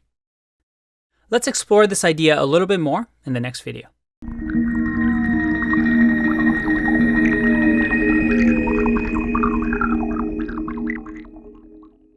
Welcome back. Now, if you remember, let's have something different here. So we have unique keys. If you remember, we have to have unique keys. So let's say this is greet, and this is a, I don't know, let's say a basket. And we can access basket like this. If I click run, I get 1, 2, 3. But what if we don't know what this dictionary is? Maybe a dictionary is something, well, somewhere else where we can't see. But we want to know if this, let's call this user, if this user has maybe property like age. So do they have this age key? Well, if I click run, I get an error, key error, age.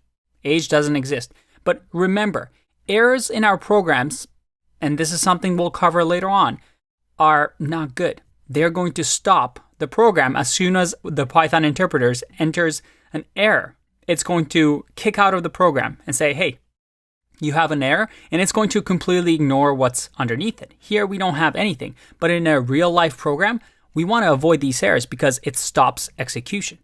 So another good way to access a key and to see if it even exists is to use .get. And guess what .get is? Did you guess a method? Well, there you go. .get is a method on the object or the dictionary in Python. So here, if we do get age and do run, I get none. So my program doesn't error. It just says, hey, there is nothing there. It's an absence of value. And we've learned what none means by now. So that's a really nice way to avoid those errors. By the way, if let's say there's no age in the user, but you want to have a default value, you can do something like this. So you add a comma, and then here you say whatever you want as the default value. So let's figure that out. If I click run, I get 55. Because now I'm saying, hey, grab the age from the user dictionary. If age doesn't exist on the user dictionary, use 55. So now we have 55. But if the user already has age, and I click run, I get 20. So this is, hey, in case age doesn't exist, add a default value. That's really, really nice. Now, I'm going to show you another way to create a dictionary, which is not very common. Most of the time, you want to use this syntax. But just so you're aware of it, here's another way. Let's say we have a new user, so user 2. I can create here a dictionary by saying Dict, which again is a built-in function. And in here, look at that. It shows me, hey, this is going to create a new empty dictionary. And we can create different values, key value pairs. And we simply say, I want the key to equal the value. So in my case, let's just say that I want the name to equal John. If I now print out user2, well, before I click run, I see that I have a red underline. And by the way, if you see here PyFlakes, that's something called linting, something we'll talk about when we talk about developer environments. We're using this linter that tells you whenever you make errors in Python, and it says keywords can't be an expression. That just means that, hey, the keyword needs to be, well, just a variable that we create. So if I click run here, look at that. I have name John. So we've created a user with this key value pair. Now, like I said, this way of creating dictionaries is not very common. Most of the time, you'll do something like this, but at least now you know that this is why this built-in function exists. I'll see you in the next one. Bye-bye.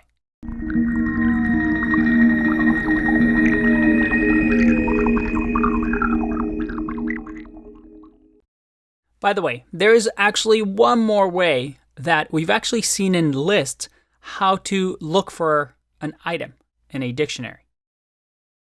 Remember how in lists we used the keyword in?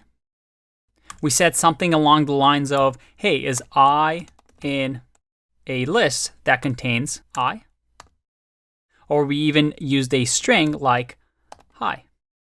Well, you can do the same with dictionaries. I can say, does basket exist in user? And let's print this out and run. And it's going to say, yep, basket does exist in user. What about size? Does that exist? Nope, that's false. That does not exist in user. But here is where it gets really interesting. And this, again, is another dictionary method that we can use. And by the way, you can see that there's not that many dictionary methods that, well, dictionaries have. Luckily, we're going to go over the main ones here. The one is called keys. And keys simply checks the keys. What are the keys of user? So if I go hello here and I click run, well, no, keys are, on this side, not this. So this is a value. So if I want to check keys, I'd say age, which is true. But if I want to check values, well, in that case, if I do hello, I get true. It's going to go over, or what we call iterate, over the values. Another one that's really useful is the items. And items is special because we've seen keys and values, but items actually grabs the entire item. So the way we can actually see this is, let's just remove and click run. All right. This is interesting.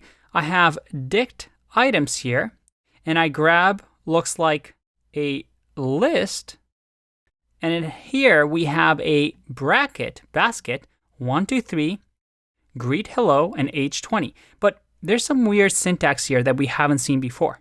And this is actually a tuple. So we're going to hold off on this and talk about this a little bit more when we talk about our next data structure. But keys, values, and items is an easy way for us to grab these things for us from our dictionary.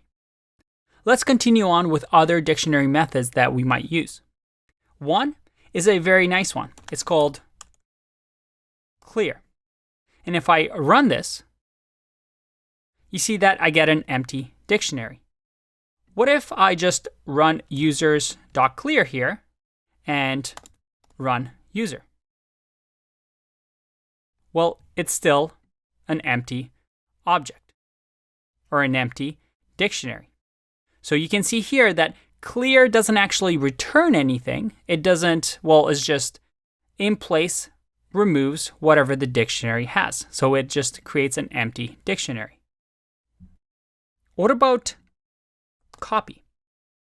Well, a copy allows us to copy a user so that if I print user and user2 and I click run, I get 2 users, each keys and values copied.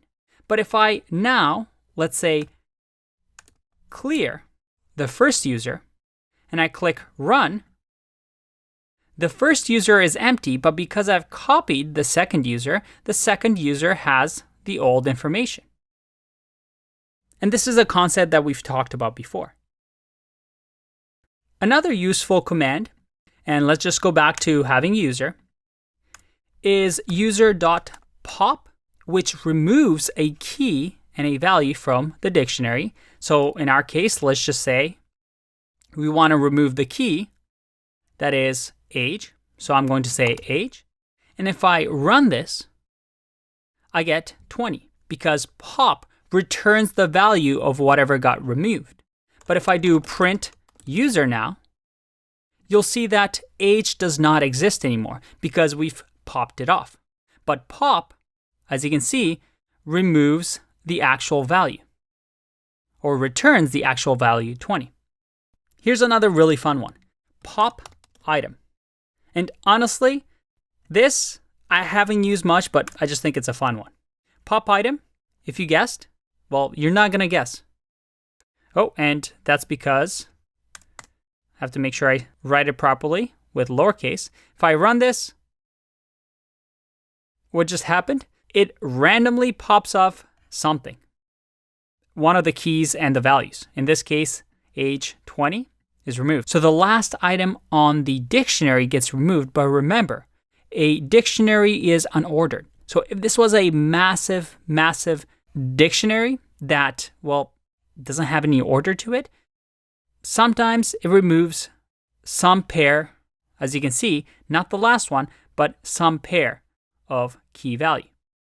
So you have to be careful with this one. It doesn't necessarily just remove the last thing that you entered, but it might be useful on some occasions. Finally, we have something called update. An update simply updates, as the name suggests, a key value. So let's have a look here. All we have to do is give it a new dictionary, so curly brackets, and just simply say, hey, I want to update age to 55. If I click run, oh, and I forgot a bracket here. Let's try that again. If I click run, there you go. Age got updated. But if this was a key that doesn't exist, like ages, and I click run, it will still update with a new key item. So this is another really useful method. All right, that's it for dictionaries. I'll see you in the next video.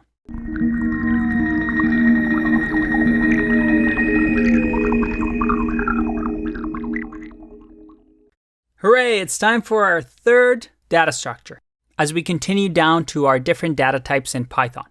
And this one is called a tuple or tuple, depending on how you like to pronounce it. And we actually saw this slightly when we talked about dictionaries. But before we get into that, what are tuples? Well, a tuple are like lists, but unlike lists, we cannot modify them. They are immutable. So you can think of them as immutable lists. And they look like this. So let's call it my tuple is going to use brackets to denote a tuple. And we can do 1, 2, 3, 4, 5, just like a list. Now, you remember how in a list, we could have modified this and said index of 1, well, now is going to equal z. If I run this, it's going to error out. It's going to tell me, hey, tuple object does not support item assignment.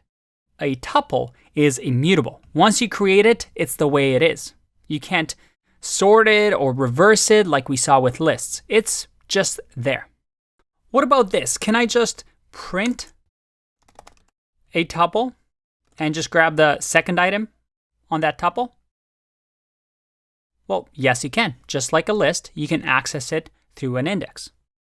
Can I maybe do, does 5 exist in my tuple, just like we could in a list? Well, yes, we can. The difference is that it's immutable, right?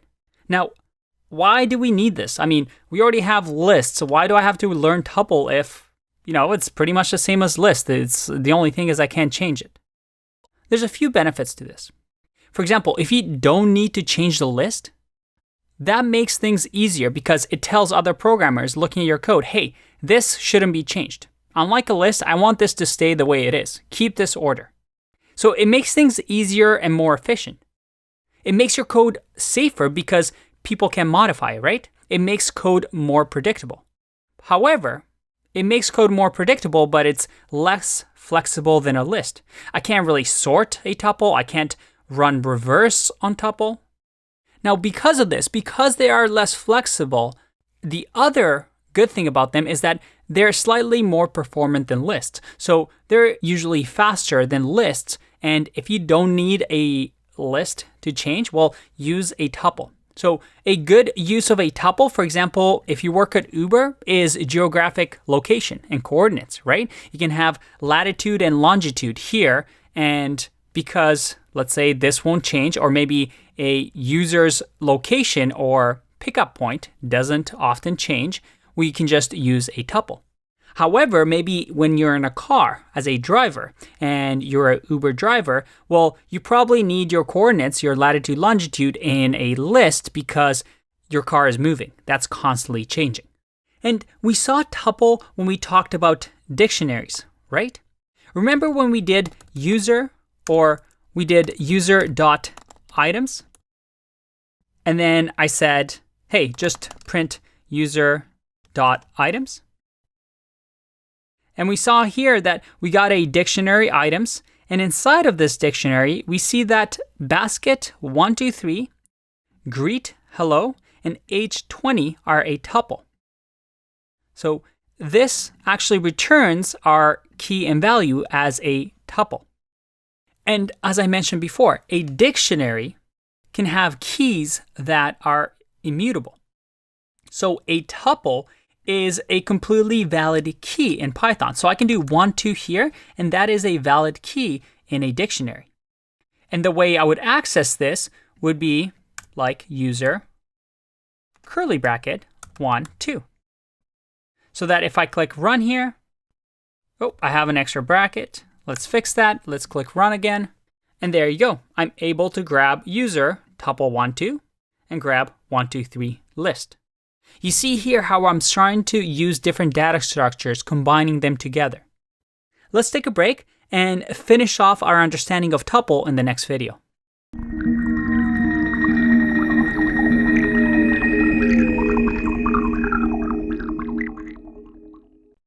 Now, tuples, like I said, are quite similar to lists. So if I wanted to, I can say new tuple and use my tuple and then slice that tuple. So for example, if I do 1, 2 like this and print new tuple, I'm going to get 2, comma. Why is that? Well, we start at 0, 1 and end at 2. If I did 4 here and click run, I get 2, 3, 4. It's still a tuple, but you have to remember that a tuple that only has a single item tends to have this little comma at the end, but it's still a tuple. And just like a list, I can assign different things. For example, I can say x equals to my tuple 0, and then I can say y equals my tuple 1, and x and y will equal 1 and 2. But a short form of doing this, again, similar to lists, is to say, hey, I want x, y, z, and you know what? Other to be the values assigned from the tuple. So that if I do x here and I run, I get 1. If I do z and I run, I get 3. What if I do other? And if I click run, I get 4 and 5 as a list. All right, if your head doesn't hurt by now, don't worry, I have some good news. Luckily for us, a tuple has only 2 methods that we care about: count and index. How nice is that? So nice and simple. Guess what these mean? So let's go back to my tuple and now try these out. If I go my tuple.count, well, it's going to count the value. So if we want to count how many 5s occur in the tuple, I get 1. If I had another 5 in the tuple, I get 2. What about index? What's the index of 5? Well, the index of 5 is 4. Because 0, 1, 2, 3, 4, the first value that it finds, it's going to return the index of. And then finally, we can also do length, right? We can use this built-in function to run length, and it's going to tell us that, yep, it has a length of 6. Awesome. There it is. We're flying through them now. This is our third data structure. Remember, they're simply lists that are immutable. I'll see you in the next one. Bye-bye.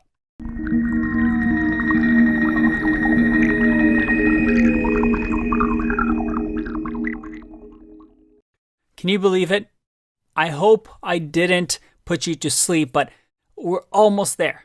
We have one last main data type, set, and then we're done. I know this isn't the most exciting topic.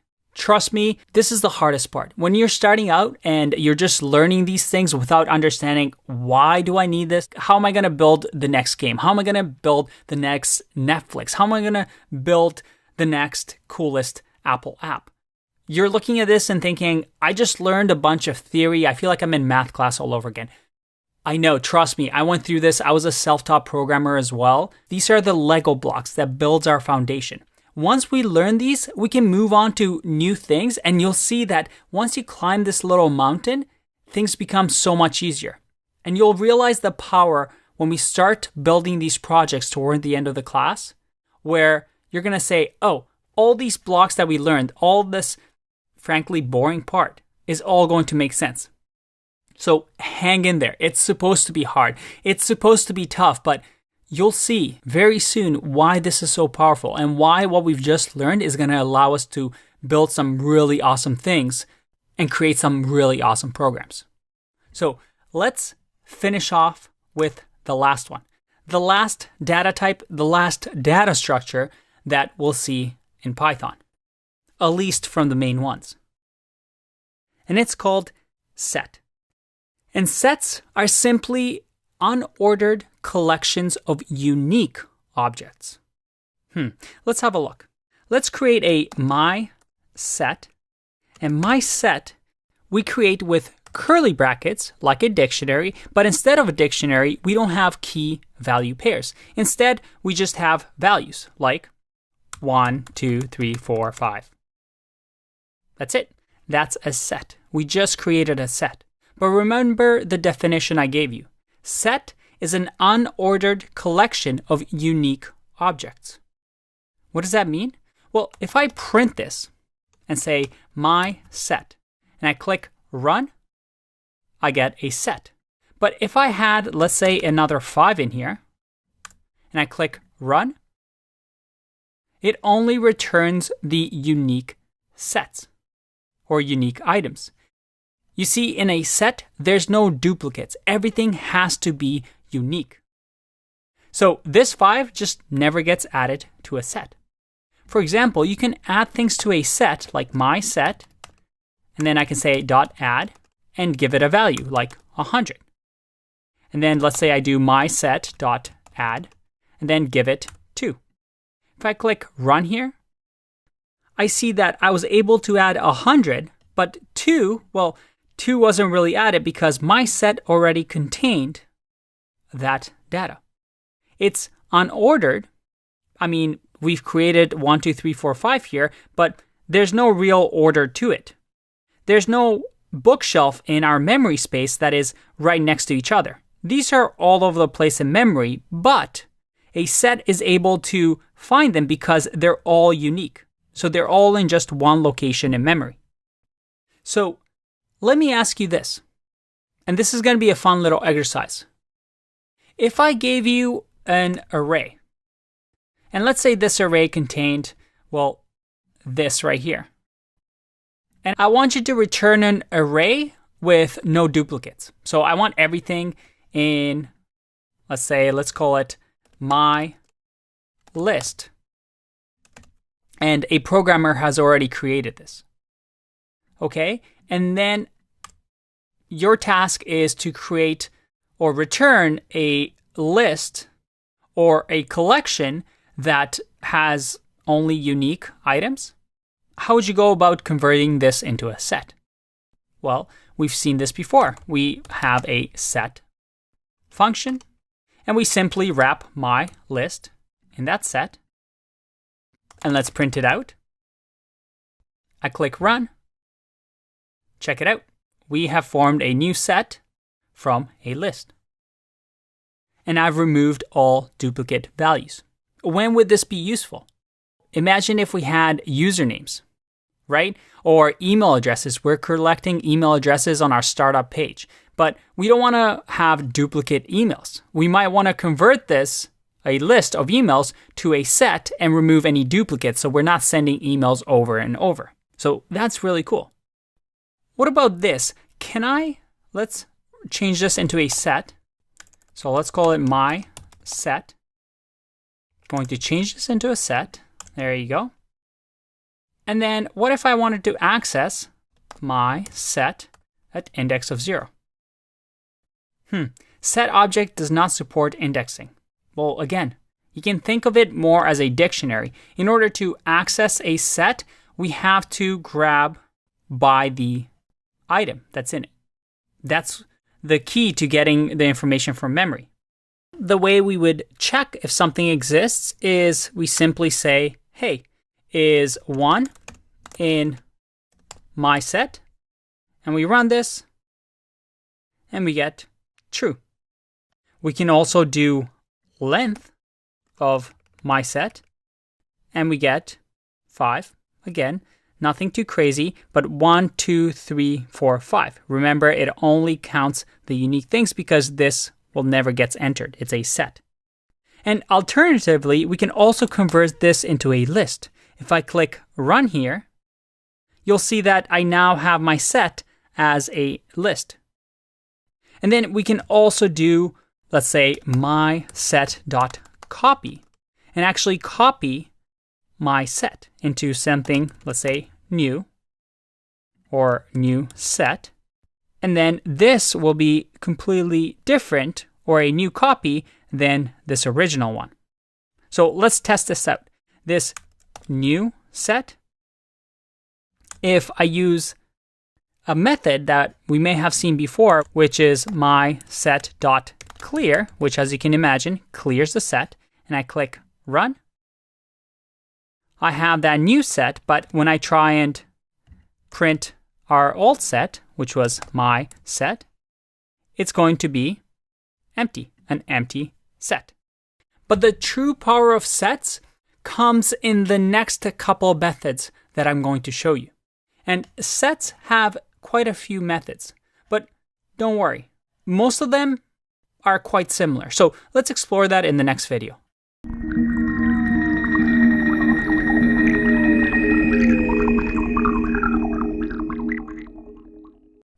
Welcome back. The methods we're going to talk about when it comes to sets are right here. It looks like a lot, but they're quite similar, so hang in there. I have 2 sets for us. Our my set, which is 1 through 5, and then your set, which is 4 through 10.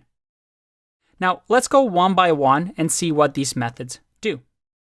And if you've ever seen Venn diagrams in your school, for example, 2 circles that are overlapping each other, what we're about to do is quite similar to this. The first one is difference. And sets are very useful when having 2 sets and comparing them to each other. So for example, in here, difference simply says my set dot difference, and we give it another set, such as your set. If I print this right here and I click run, I get 1, 2, 3. It's going to find the difference of the first my set with your set. So any duplicates between the 2, which is 4 and 5, gets ignored, and it only shows the difference, that is 1, 2, 3. What's different between my set and your set when viewed from my set? Well, your set doesn't have 1, 2, 3. What about the next one? Discard. Again, if we do my set dot discard, it says it removes an element from a set if it is a member. So here we can say discard 5. And if I do print my set and I click run, I get none. But if I print here my set and I click run, I get 1, 2, 3, 4 because we've just discarded 5. It modifies our set. Just to keep our working space clean, I'm going to comment these out. Next is difference update. So I'm going to say my set, and then once again, let's see what difference update does. Remove all elements of another set from this set. So if I do your set here, and once again, I do print, and I click run, I get none because it just modifies my set. So remember, we just have to have our print, my set, and now this my set is updated with just 1, 2, and 3 because we're updating it so that the differences are removed. So 4 and 5 are removed. Unlike difference, where it just told you the difference without changing. Again, if we go back here and simply do my set, and I click run, you see that my set here was not modified right here, but then my set bottom was modified because of difference update. All right, a few more to go. Intersection. And this one, once again, my set. And in here, once again, let's read what it does. It just has intersection with something else. Well, let's find out. If I do your set here, and I do print, and I run this, it's going to give me 4, 5, because that's the intersection, the two common things that my set and your set has. What about is disjoint? Well, if I do my set, and then your set, I feel like I'm saying those words over and over. Hopefully that's not too annoying. And then here, if, let's comment this out, we run this, I get false. Is disjoint simply says, hey, are those two circles overlapping? Do they have anything in common? If, for example, my set didn't have 4 and 5, and I click run, I get true, because is disjointed means these sets have nothing in common. Awesome. Just a few more. The next ones we're going to see is subset and is superset. But actually, before we do that, let's do union. Let's see what this does. Union will say my set. And in here, we want to add the other set, your set. If we print this and click run, I get 1, 2, 3, 4, 5, 6, 7, 8, 9, 10. What did that just do? Well, union just united these sets together, but removed any duplicates. That's kind of nice. And as you can see, it created a new set for us. It returned a new set. By the way, there's actually a shorthand that you can do here in Python, which is the shift and then the key above your enter, which is right here, this straight line. So shift and then the backslash, but if you press shift, you'll get this little straight line. If you print this, well, remove the brackets here. Let's run again. And you see that works as well. And by the way, this also exists for intersection. Again, you don't see it that often, but with intersection, you can do the same thing where you just do the end. And if you do that, it gives you the intersection of my set and your set. All right, I promised you this is going to be short, so 2 other ones. Is subset and is superset. As you can imagine, my set, if let's say my set only has 4 and 5, and I say, hey, is my set, is that a subset of your set? And I print this. If I click run, it's true. My set is a subset. That is, it's inside of the circle of your set because 4 and 5 is inside of it. So my set, the entirety of my set is inside of this other set, which we call a subset. On the other hand, we also have this idea of superset.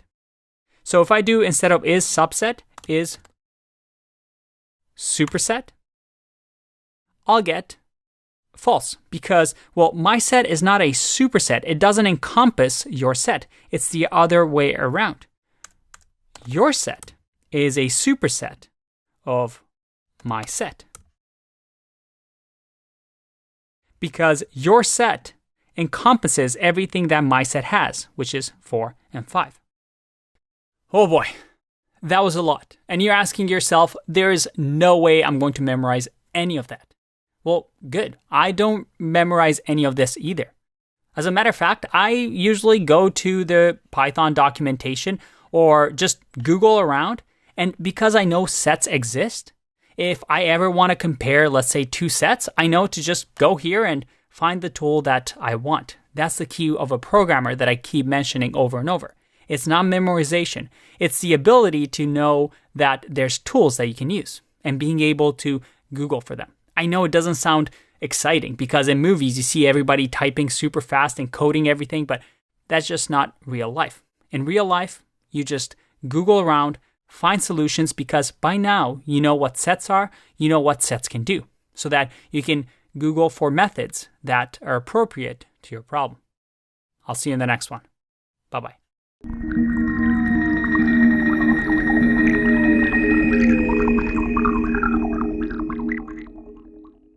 AI is going to take over my job. The market is saturated. Not enough companies are hiring. I'm too late. I should have started earlier. I'm too old. We hear excuses like these all the time. But here's the thing. These are just that, excuses. Excuses about the external environment which you have zero control over, whether they're true or not. So how can you succeed in an ever-changing world? Over the next couple of minutes, I'm going to show you how to weather the AI storm and actually come out the other end more productive, more skilled, and more competitive in the job market. I'm going to break it down into 5 parts. The 2 AI rules, the world as we know it, the warning, 4 prompts that make you better with ChatGPT, and finally, don't be a junior. Let's get started. The 2 AI rules. AI tools aren't actually going to help you like you think. It's not a way to get rich quick. You need to change your perspective with these 2 rules. 1, an AI tool should save you time. And by saving you time, it makes you more productive and increases your value. 2, an AI tool shouldn't add complexity. It's the biggest thing that senior engineers do for companies. They prevent complexity of a system, of a business, of a program. This is going to be the biggest differentiator between those that use AI properly and those that don't. Now remember these 2 rules because we're going to come back to them at the end. The world as we know it. Let's think about this concept. How can you succeed in an ever-changing world? To gain a valuable skill, because a valuable skill is exactly that, a skill that not everybody else has. So the question you should be asking yourself is this. Are you worried about AI, about the next fad that spells doom for your industry, that things are going to change? Good. If you're worried about those things, that's an opportunity for you to stand out, to be better than someone that turns around and avoids discomfort of a new hurdle in life. And that discomfort is learning, pushing your limits. How can you be better that even with all the changes around you, companies will need you because you do such a good job. How can you be so good at solving problems that companies have to hire you? How can you be so good that you can write better code than an AI tool? And finally, the most important part, how can you use AI to increase your efficiency and productivity? How can you use a new technology to make you better? Instead of seeing these external factors as damaging to you, use them as tools to propel you into success and motivate you. And this is what this video is going to teach you in the next sections. Because there are two types of people in the world.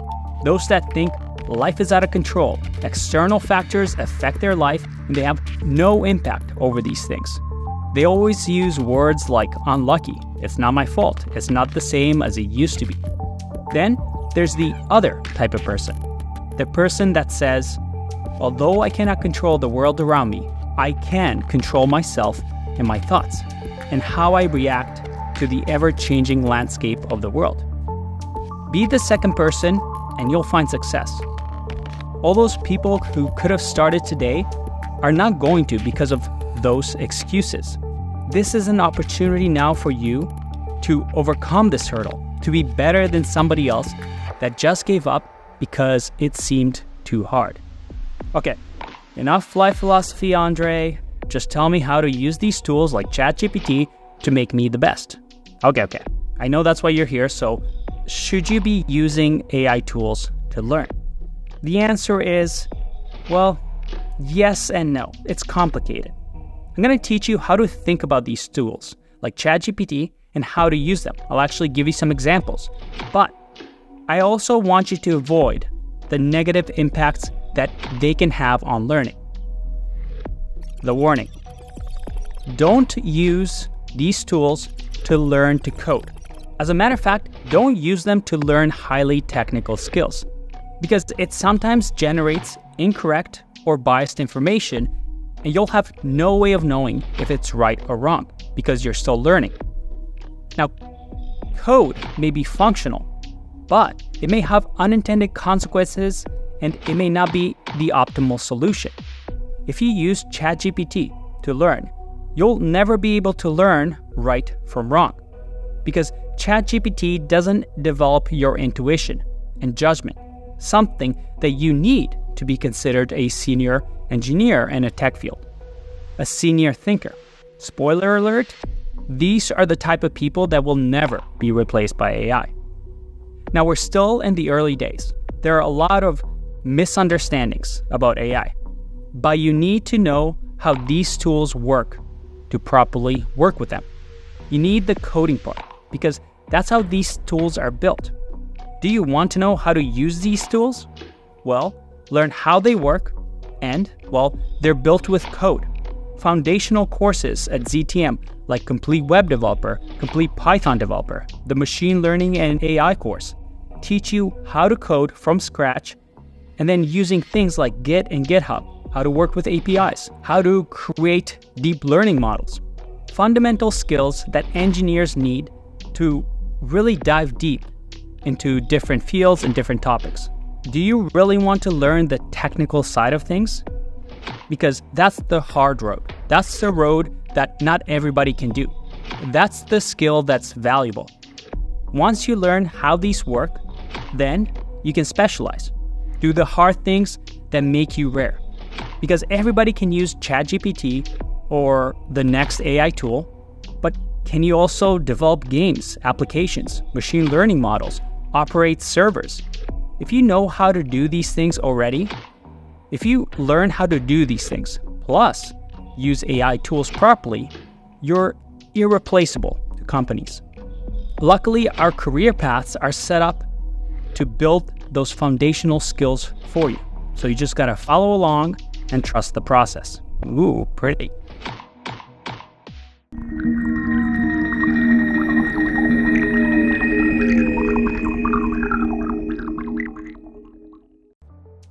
All right, let's get to the fun part. How to use these AI tools to create greater efficiency and productivity for your work. Remember the 2 rules? Save you time and prevent complexity? We're gonna keep that in mind.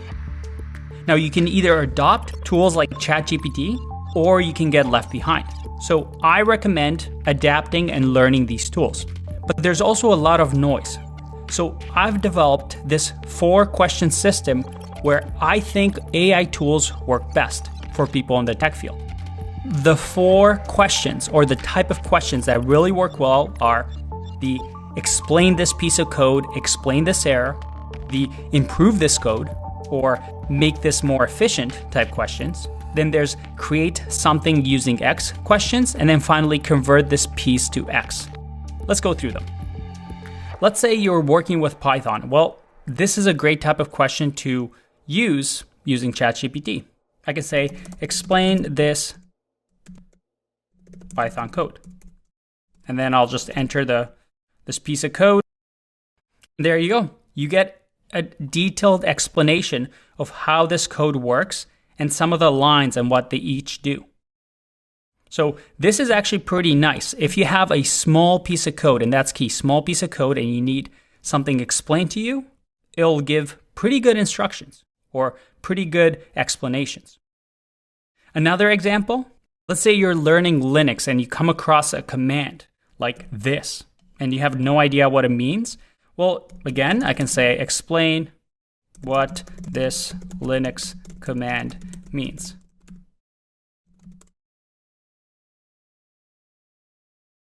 And you get detailed explanation of each of the commands and what it does. So very, very useful for just explaining small pieces of information. That's great. It's a nice helper. You're not really creating anything. You're just asking it questions simply like you would with Google. The next type of question, the second type of question that I think works really, really well with things like ChatGPT is the improve this code more efficient.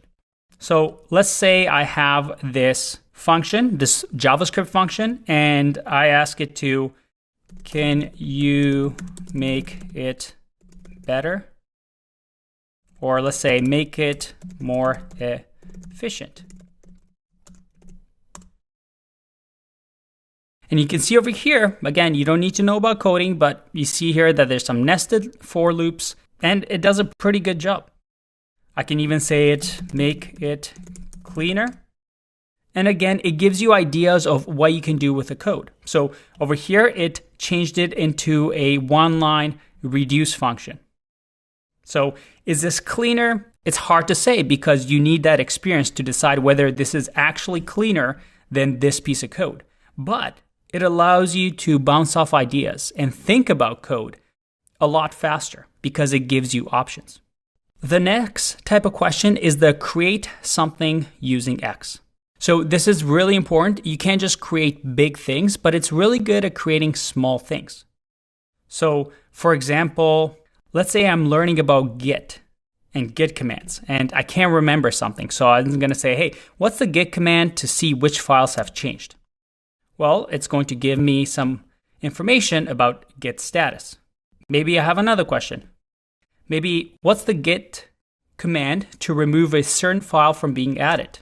Again, it's a great question to ask something that I would have Googled anyway, but it gives you pretty detailed examples and what to do. Another fun one is, let's say you want to build regex. Now, we don't need to know what this is, but let's say you encounter this during a course. A lot of these online builders can now be done with ChatGPT. Let's say I say, can you create an email validation regex? And you can see here that it created one really easily for me, and also it explains what it does. Now with this type of question, you have to be really careful. You should never use ChatGPT to write the first version for you. For example, if I wanted to ask this question, create a function in JavaScript that uses this regex to test for valid email inputs. Although it will answer this, you want to actually write this out yourself. Because sure, this may be right, but you didn't really think about the problem. You didn't really learn and stretch your boundaries. Instead, you should write something first, then ask it to see any differences between you and ChatGPT and learn from those differences. All right, final one. The last one is the convert this piece to X. So I find ChatGPT works really well for converting things. So what do I mean by that? It's a really cool tool for, let's say, you're working through my data structure course. And I teach this course using JavaScript, but you prefer Python. I can just copy this code. This is a code for creating a tree data structure. And I can say, convert this to Python. So you can now learn from a course in multiple languages. So again, now I have the Python version of this JavaScript code. So you can bounce around courses no matter the language, which is really, really cool. One more example. Let's say I find a really cool project on a website like CodePen. And we see over here that it uses not CSS, but something called SCSS. What I can do, again, I can just say, I really like the CSS that this project uses. So I'm going to say, convert this SCSS into CSS. There you go. We now have the CSS version of that code. Very, very cool. By the way, SCSS, also called Sass, we don't need to worry about it. I'm just showing you all the cool things that you can do. So that's it. Those are the 4 questions that you should use ChatGPT for. As you can see, I'm never creating something more than a single line. I'm using it to explain, to experiment, and find out different answers. That's the key.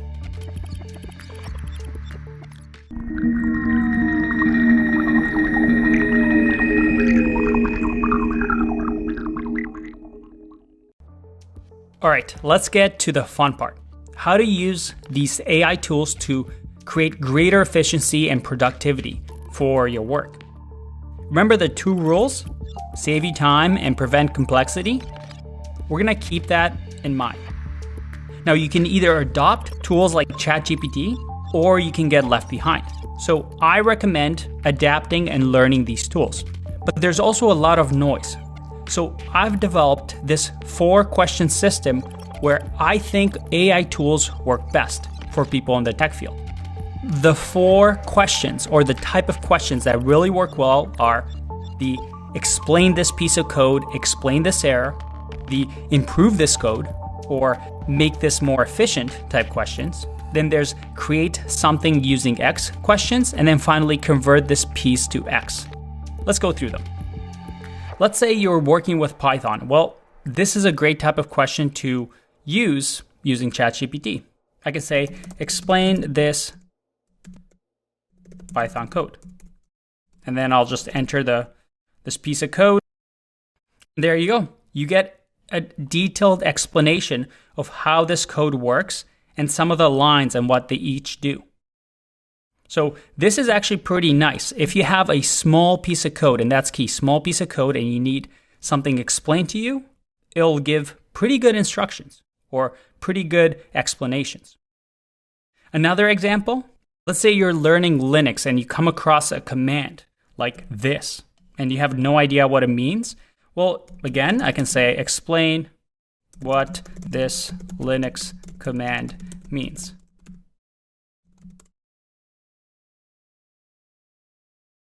And you get detailed explanation of each of the commands and what it does.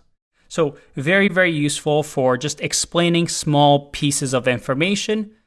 That's great. It's a nice helper. You're not really creating anything. You're just asking it questions simply like you would with Google. The next type of question, the second type of question that I think works really, really well with things like ChatGPT is the improve this code more efficient.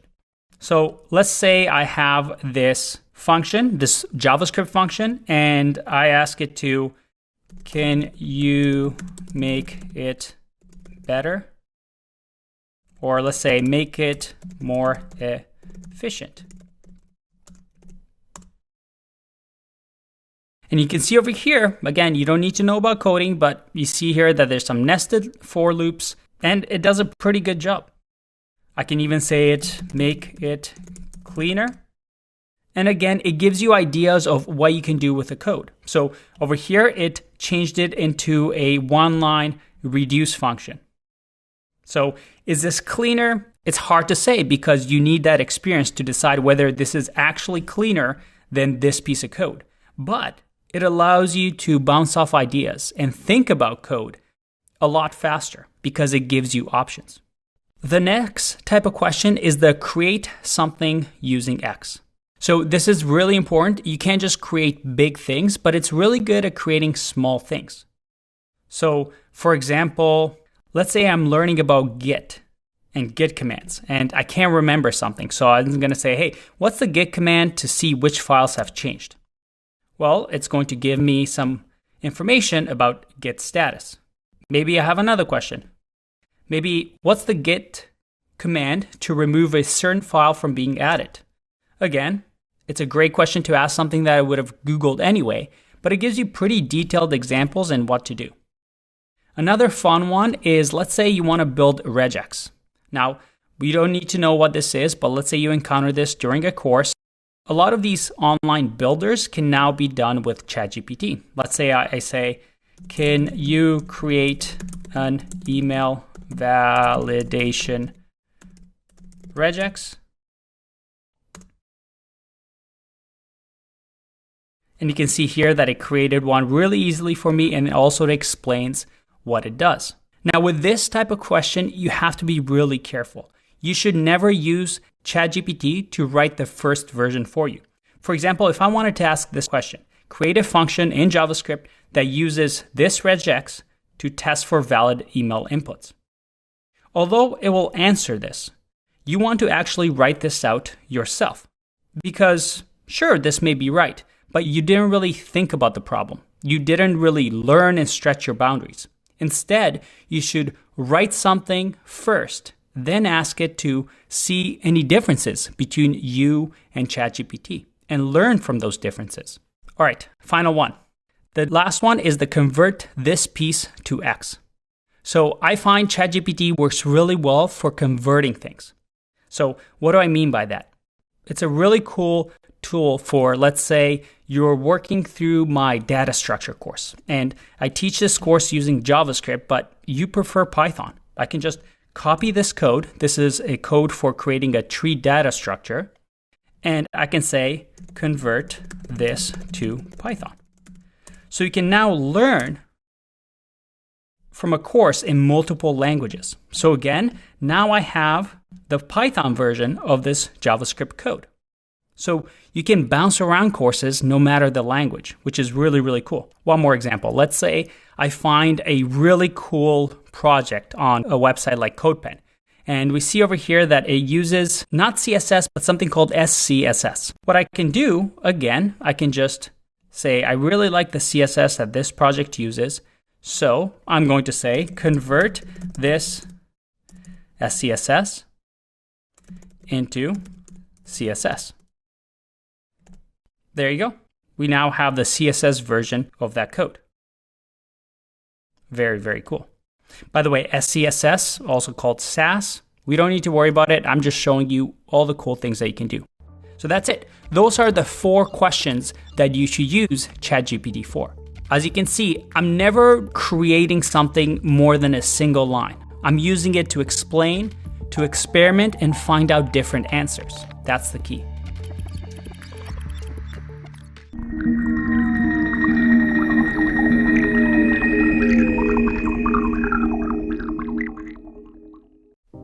The last part, don't be a junior. And this is the most important part. Now I'm going to use the web development industry as an example, but this applies to most tech industries. In the early 90s, it was really expensive to build websites because only a few people could do it. They only used CSS, HTML, and JavaScript, but people would pay thousands, tens of thousands of dollars to people to build simple websites. In the 2000s, we had tools like Wix, Shopify, and WordPress that made it even easier for people to create shops online or blogs. And then in the 2020s, we have things like Squarespace, Webflow, and ChatGPT that automatically create websites for you. What is the common trend in here? Well, over the years, since the 90s, there are still highly paid web developers. But the easy tasks have been automated. The people that were affected by all these technological changes were juniors, people that had superficial, easy skills that can be replaced with tools, with AI tools. You see, AI affects the juniors, the easy things that can be done. Because now we live in a world where we have things like Grammarly and ChatGPT Writer, that you can have it edit emails, create your cover letters, your resumes. You can have better communication with others, even if English isn't your native language. You have Copilot that Microsoft uses across all their products. You have things like Adobe Firefly that graphic designers can now use as if they're complete Photoshop experts. You see, AI gives you leverage. It gives you time. It gives you an employee for a fraction of a cost. But it gives you a junior employee that needs to be managed still. In the tech industry, there's always booms and busts. The junior level people get let go because they only learn the superficial skills. Those are the skills that are being replaced by tools. That's why you need to learn to build things with AI, not to learn how to consume AI tools. AI tools right now aren't perfect. That's why it's so valuable now, more than ever, to have people that can detect these biases and errors and use AI to make something valuable, even though it's not perfect. You need people that understand the technology. Now, ZTM teaches you to dive deeper. We don't care about the 10-minute YouTube video with a clickbait thumbnail of me doing a surprise Pikachu face. We care about the skills that actually get you hired and get you promoted. Because companies need seniors that can manage these juniors, whether it's a human or AI. To end this video, remember the 2 AI rules. An AI tool should save you time. And by saving you time, it makes you more productive and increases your value. And an AI tool shouldn't add complexity. So, what will you do with AI? I'll see you in the next one. Bye-bye.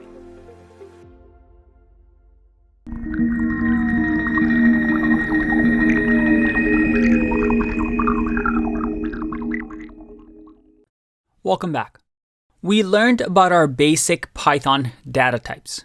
We also learned a little bit about some of the terms that we might use when talking about code.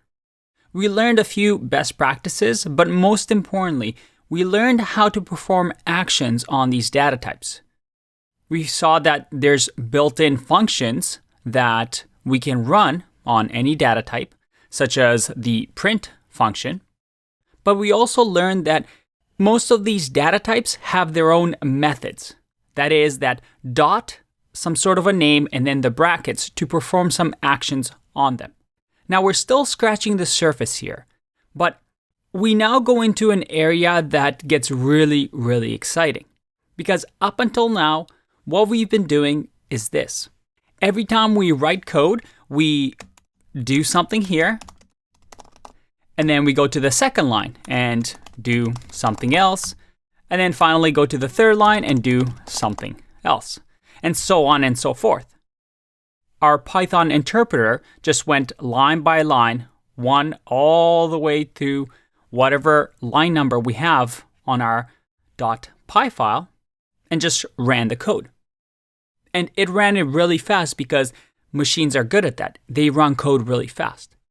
But we haven't discovered the true power of programming, and specifically programming for machines. You see, the power comes when we start to incorporate the idea of maybe running multiple lines over and over, or maybe skipping a line and going from line 1 to line 3. And in this section, we're going to talk about the idea of conditions and conditional logic.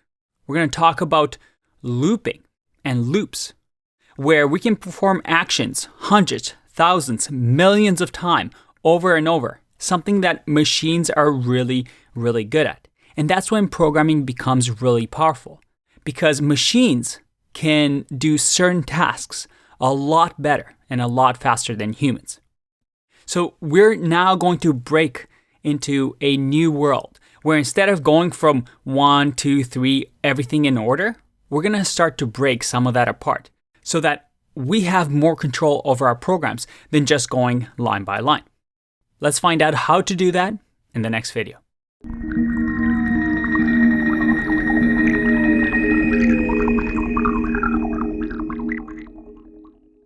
Let's talk about conditional logic, an important concept all over programming. What do I mean by conditional logic? We've learned about Booleans, right? We have true and we have false. And some of you might be wondering why they're so useful. And when it comes to conditional logic, Booleans are really, really important. For example, let's say we create a variable, is old. And you know what? We're going to create a car that automatically detects if you can start the engine.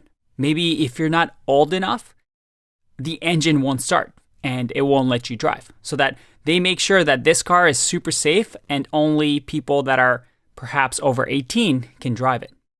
So how can we code something like that? Let's assume Tesla has a new feature like that. Well, we'll have something like is old and we'll set this to true, right? Maybe we have something else. Maybe it checks the license to make sure that we have a license. So we can say is license. And then we can set it to true. Now, these could change, true and false, depending on the user and the driver. But when I talk about conditionals, this is what I mean. In Python, we can use the if keyword to say if some condition exists, and this is just me writing it, it doesn't exist. You can see that I get a red underline with invalid syntax. But here we want to say a condition that evaluates to true or false. In our case, we can say, hey, if is old, which what does it evaluate to? Well, it evaluates to true. If that's true, then let's say print you are old enough to drive. Now, there's a few new things here. One, I've added a semicolon or a colon, and then you'll see here that the indentation is different. As a matter of fact, when I press enter after the colon, you see that it automatically gives me a space. This tells the Python interpreter, I'm going to do an if statement, a conditional operation. And if this happens to be true, run everything that's inside of here that has this indentation. And if I do something without the indentation, let's say print check, check, this to the Python interpreter is like a completely new line. It is not part of this if block. And if you're using the REPL, you see over here I get a little minus sign. If I click this, you see how it hides? Well, what it does is it's saying, hey, this is a code block over here. It's an entire thing in itself. But anything outside that is not indented, well, doesn't belong to it. So to a Python interpreter, it's going to say, I have this line, and then I have this line. Let me show you what I mean. If I run this program, I get, you are old enough to drive, and then I also get check, check. But what if I say is old is now false? What do you think will happen? If I run this, I get check, check. Our Python interpreter is going to say, hey, set variable is old to false. Hey, set is licensed equals to true. And then it's going to go to line 3. Nope, nothing there. I'm going to keep going. Line 4, hey, if is old, is this true? No, if old is false. And the interpreter is going to say, okay, I'm only supposed to run this piece of code if this is true. Because this is now false, I'm just going to completely ignore what's underneath here and just go to the next line that has, well, no indentation. So it's going to print check, check. And this is the power of conditionals. we're able to essentially skip lines. The interpreter doesn't even care what's in here because I just told my program to skip from line 4 to line 6. How cool is that? So we learned that there's this if keyword, but there's also another thing we can use called else. And you'll notice here that I didn't add it to the indentation. And else, as the name suggests, simply says, hey, if this something is true, then do this.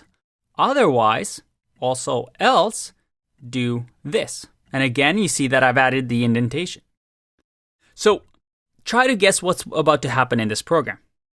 If I click run, I get check, check, because it's saying, hey, is that true? Nope, it's not true. Okay, I'm going to completely ignore that. The interpreter sees else. Okay, well, this wasn't true, so I'm going to run. Whenever this evaluates to false, I'm going to always run print check, check. What if I change is old to now equal to true? What will happen next? Well, I get you are old enough to drive. Else only runs if the if block of code evaluates to false. Very, very cool. All right, let me ask you another question. What if I did print here? And let's change this to you are not of age. If I run this, is that what you expected? Well, I hope by now you agree that this is the expected behavior. Because is old is true, I'm going to print this. And then Python interpreter is going to say, well, this was true, so I'm going to completely ignore the else block and then just go to the next line. What's on line 8? Nothing. So I'm going to go to line 9 and I'm going to print okay, okay, okay.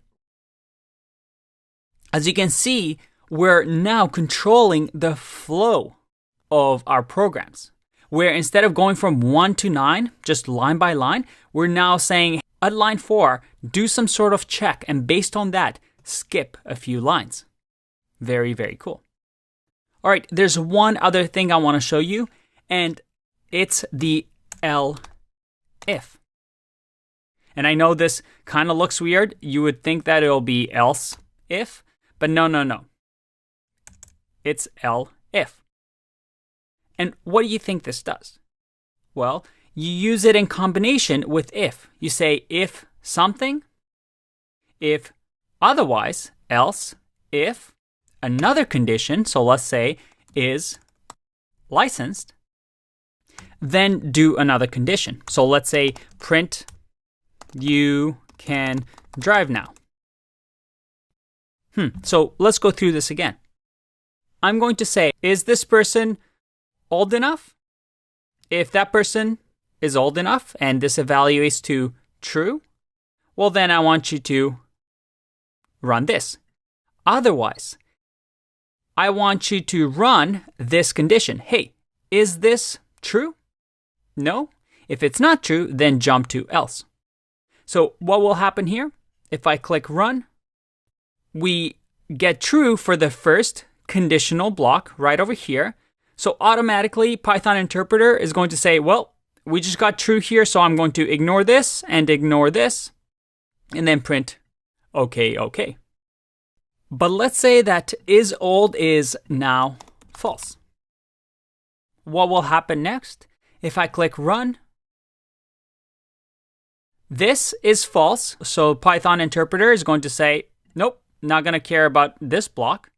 And I'm going to go, hey, else if a condition, hey, is this person licensed? Yep, they are. So I'm going to print you can drive now and ignore else. So it works like this. What if both of these were false? Well, as you can imagine, the Python interpreter is going to ignore, it's going to run this, say, nope, this is false, this, nope, this is false, and then finally it's going to run this.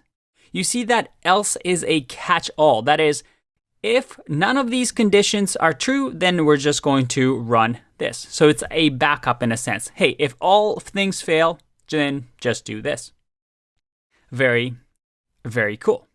Now, if you look at this program, you're thinking, this program doesn't really work that well, does it? I mean, we're checking if the person is old and if person is licensed, but shouldn't we check both? We want somebody who has a license and who's old enough to drive. This is a buggy program. If we implement this in a Tesla, well, we're going to get a lot of lawsuits, right? Because we can get somebody who's maybe licensed but isn't old enough, which I guess doesn't make sense. But we can get somebody who is old enough but never got their driver's license, and somehow we get access to the car and they can start the engine and drive, and that's a lawsuit waiting to happen. So how can we fix this? You know what? The power is that this is an expression, right? An expression, if you remember, is something that produces a value. And that means that this doesn't have to, just have true here. It could be an expression. So I could say, if is old and is licensed, then I can do that. And this is something new that we haven't seen before, the and. This is another keyword in Python. And in an upcoming video, we're going to talk about more of these keywords. But this should read like English, right? If is old and is licensed, then do this. So we can now remove the elif, and then here, both expressions need to evaluate to true. That is, whatever happens here, this has to evaluate to true, and this has to evaluate to true. And only when both are true, again, as and states, then you're old enough to drive and you have a license.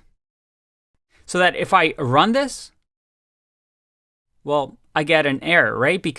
Or not an error, but it goes into the else block because both of these are false. If only one of them is true and I click run, you are not of age because both of these have to be true. If I click run, hey, all right, the car is starting. You can drive away with your Tesla. Okay, before I finish this video, because this is a lot, I want to just note one thing. That is the elif statement. The elif statement is really, really useful because when you have code like this, where you have an if statement and an else statement, usually you only see one of each. I mean, sure, in another part of the program, I could have another if statement and an if statement with another else statement inside of here. But usually, when you have this grouping together, you only see one if and one else, but you can have multiple elifs. So I can have elif another condition here, and then I can have another elif another condition here. And you can have as many as you want. Eventually, the program is going to either evaluate one of these conditions to true, or it's going to go into the else block. But usually you follow this order. All right, that was a lot. Let's take a break and explore this topic a little bit more. I'll see you in the next one. Bye-bye.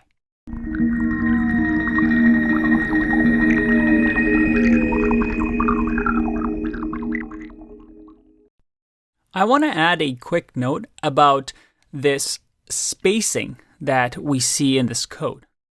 Now, this isn't just for Python. In other languages, you'll always see this.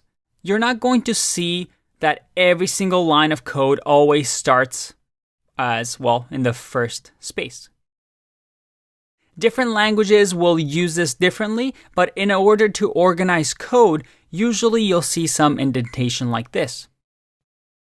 Now, Python, however, is unique because the indentation and spaces that we see here makes the interpreter see it and say, hey, this means something. The interpreter would actually see the space and say, because there's space here, I know that this is part of the if block. In other languages, like JavaScript, well, you have something similar, but usually you'll have an if statement and then some condition, followed by make sure I spell condition right, followed by something like a curly brace. And in here, whatever is in here, you can see that I still get the space and I can do whatever I want. But JavaScript interpreter doesn't really care that there's spaces. If I want, I could write my code just on one line like this, and it's still valid JavaScript code. So people usually do the spacing more for style purposes. Python, on the other hand, is not just for styling that we do this, but because the interpreter actually finds meaning in the spaces, which is actually one of the big selling points with Python.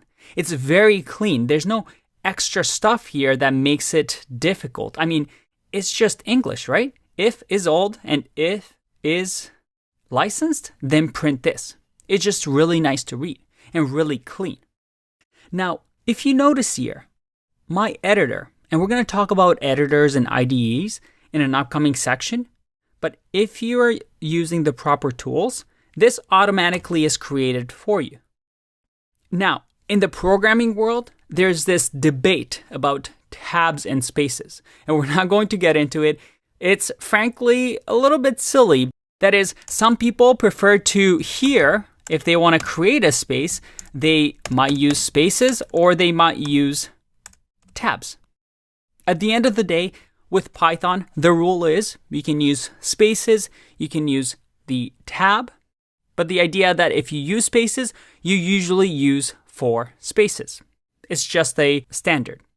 Now, if you notice here, I actually don't have 4 spaces. It's 2 spaces here. And that is because up until now, well, I've just been following along whatever this editor gives me. But if you look over here, there's an auto format button. If I click on this, it automatically formats my code into the appropriate format. And you see right over here that I now have 4 spaces. But you see that the code still works. Again, it's because at the end of the day, the important part is that there's a distinction between hierarchies. That is the top and then maybe the children. But the interpreter itself is going to notice these spaces. So you do have to be careful because based on where this print is, as soon as I add a tab in here and I click run, well, I get is old and is licensed. But as soon as one of this is false and I click run, you see that OK runs only if this condition fails. Again, if previously both of these were true, I only get the first line printed. So that little space here changes the outcome of my program. So you have to really be careful with this. And luckily, your editor or where you code is going to help you out with this. But it is a gotcha that if you're just starting out, you want to be mindful of. All right, no more debates about spaces and tabs. I'll see you in the next video. Bye-bye.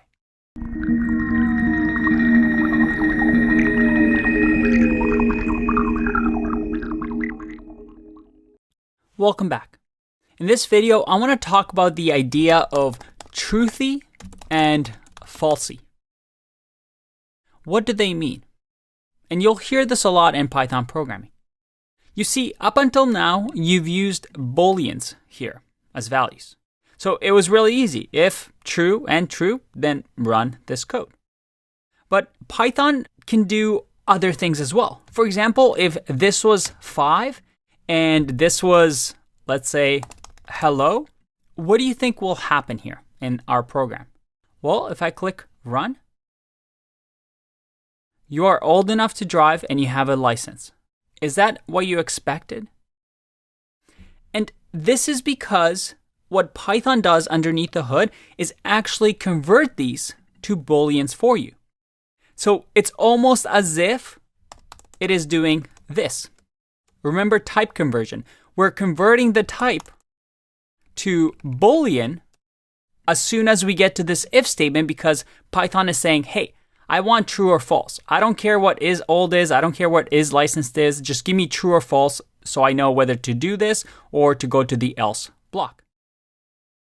Now, if I was to just print, let's do this here. Let's do print Boolean hello, and then finally print Boolean 5. Let's see what we get. We get true, true. And this is what we call a truthy value in Python. That is, it's a truthy value because if we run the Boolean type conversion on it, it evaluates into true. What's a falsy value?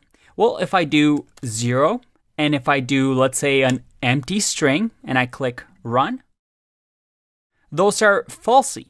That is, it's not actually false, but it is falsy because if we run Boolean on it to Python, it's going to say, oh, this is false. And 0, that's false. And that kind of makes sense, right? And if you actually go to Stack Overflow, if you've never seen Stack Overflow before, if you ever have programming questions and you're Googling them, usually the top 5 answers will contain either 1 or 2 Stack Overflow answers. And basically what happens is people ask questions like, what is truthy and falsy in Python? And you get answers. So you can see over here that it has 4 answers, and you usually look for the check mark, which means that this is a verified answer. It means that, hey, this question owner has accepted it as the best answer. So the person who asked this question just said, yeah, this is the right answer. This is the best one.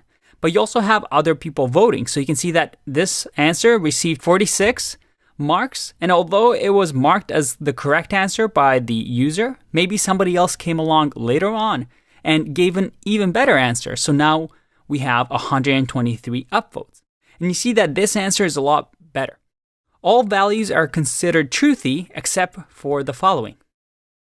So you can actually see here that in Python, these values are considered falsy. You can see 0 here, you can see an empty string here, and then there's a few other ones.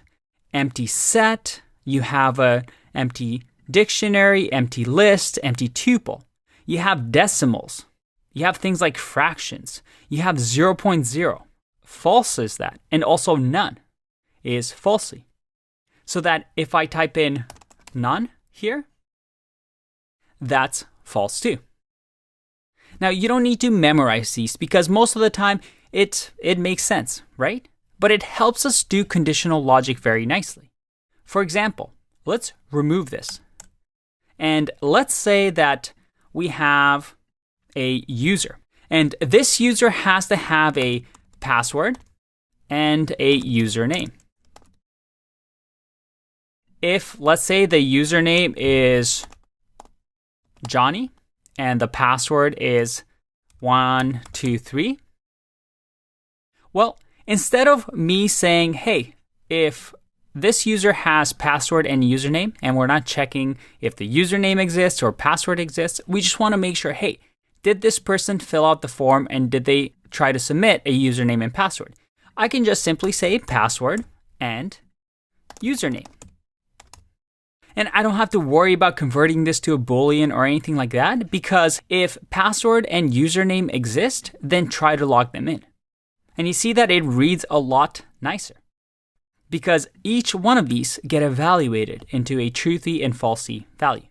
It's a nice little feature to keep Python, well, nice and simple and reading like English. I'll see you in the next video. Bye-bye.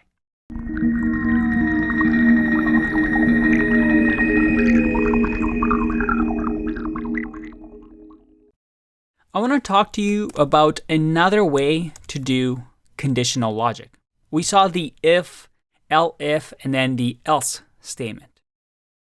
But there's another way called the ternary operator. Now, this is still the same as the else if or if else statements, but it's a shortcut. So you can only use these on certain conditional logic. So it doesn't mean that, hey, this is just an entirely new way. This is a shortcut in a sense for you to make your code a little bit cleaner. Let's have a look. By the way, these ternary operators can also be called conditional expressions. And when you hear the word expression, that should mean something to you, right? It's an expression because it evaluates to a value. So a ternary operator or a conditional expression is an operation that evaluates to something based on the condition being true or not. And it's actually a new feature of Python as of version 2.4. So let's have a look. The way we use this is to say is condition, if this is true, then do this. So this is the condition if true. And bear with me here, it is a little bit confusing at first. We say if, and here we give condition, otherwise, condition if else. All right, that is a little confusing. So let's go through it. So the if is going to check this condition. So it doesn't actually start with here. It's going to say, hey, if this condition. Now, this is going to evaluate to either true or false. If it's true, then we're going to do this. Otherwise, we're going to do this. So let me show you an example of how that would work. Let's say we're trying to determine if a user is your friend. So we'll say is friend. And here we can set true or false for friend. Maybe we can check on Facebook if users can message you. Or on Twitter, whether Twitter users can give you direct messages. Well, here, and let's do can message. And here we can do our ternary operator. We're going to say message aloud if, so this is if the condition is true. The condition is, hey, is this person your friend? Otherwise, condition that is false, well, I'm going to say not allowed to message. And you can see here that this is a one-liner. It looks like 2 lines, but you can see over here that it's not really. It's just that we're wrapping so we can see the entire code. So let's run this and see what can message prints. If I run this, message is allowed because, well, we've assigned message allowed to can message because, well, the condition was true. If this person wasn't my friend and I run this, not allowed to message because the condition, the if condition, evaluates to false. I know the ordering here can be a little bit confusing, so you might have to look at it a couple of times, and you do need to use it a few times to really remember it.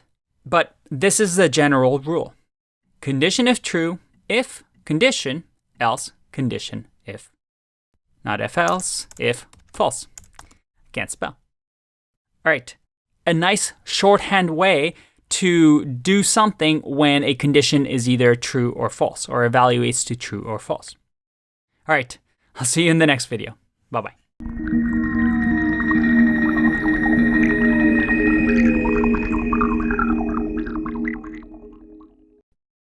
It's time to talk about another topic that sounds a lot more confusing, short-circuiting, than it actually is. It's quite simple.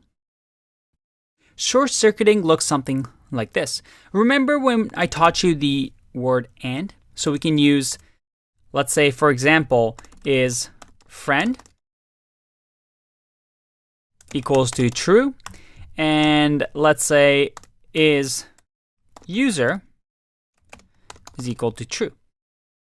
And I can do an expression here saying is friend and is user. Now, in here, when we run this, let's print it here just so we can see.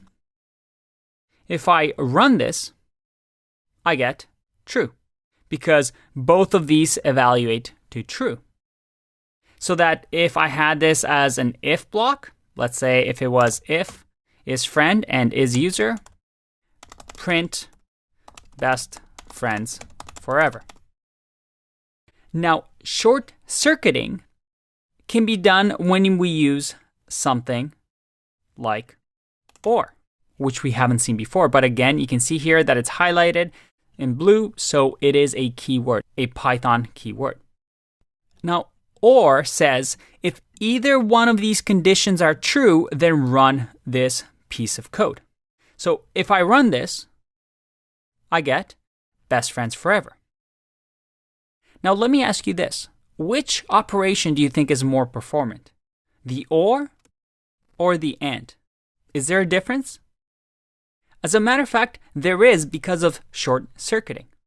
You see, when I do or here, because I only care if either one of these is true, the Python interpreter is going to say if is friend, and it's going to evaluate that and say, oh, this is true. And then it's going to see the word or, and it's going to say, hey, I don't care what this is. Maybe this is a really heavy operation or something that I need to look up. Well, I don't really care because this is already true. Whether this is true or this is false, I don't really care because either way, I'm going to have to print this. As you can see, it still prints best friends forever. So short-circuiting happens when the interpreter is smart enough to say, I already did enough work. I don't care what this is. This is just wasted work if I do it. So I'm going to short circuit and say, hey, I'm going to just ignore this and I'm going to start printing. So using or is a little bit more efficient. But again, it depends on what you need. If you need to check if both isFriend and isUser is true, you'll have to use AND. But this works both ways with AND as well. For example, if isFriend is false, this is going to get short-circuited because I'm going to say, hey, if isFriend is false, well, I don't really care what isUser is because there's no way that both of these are true. I've already seen that one of them is false. So I'm going to ignore this and I'm going to print this. And when I say I mean our good old friend Python interpreter. Now, this topic of short-circuiting doesn't really get taught in beginner Python courses, but now if you hear this, maybe you hear this in an interview, as you can see, it sounds a lot more difficult than it actually is. And frankly, it makes a lot of sense, right? We want our machines to be efficient, and it is quite efficient due to short-circuiting. I'll see you in the next one. Bye-bye.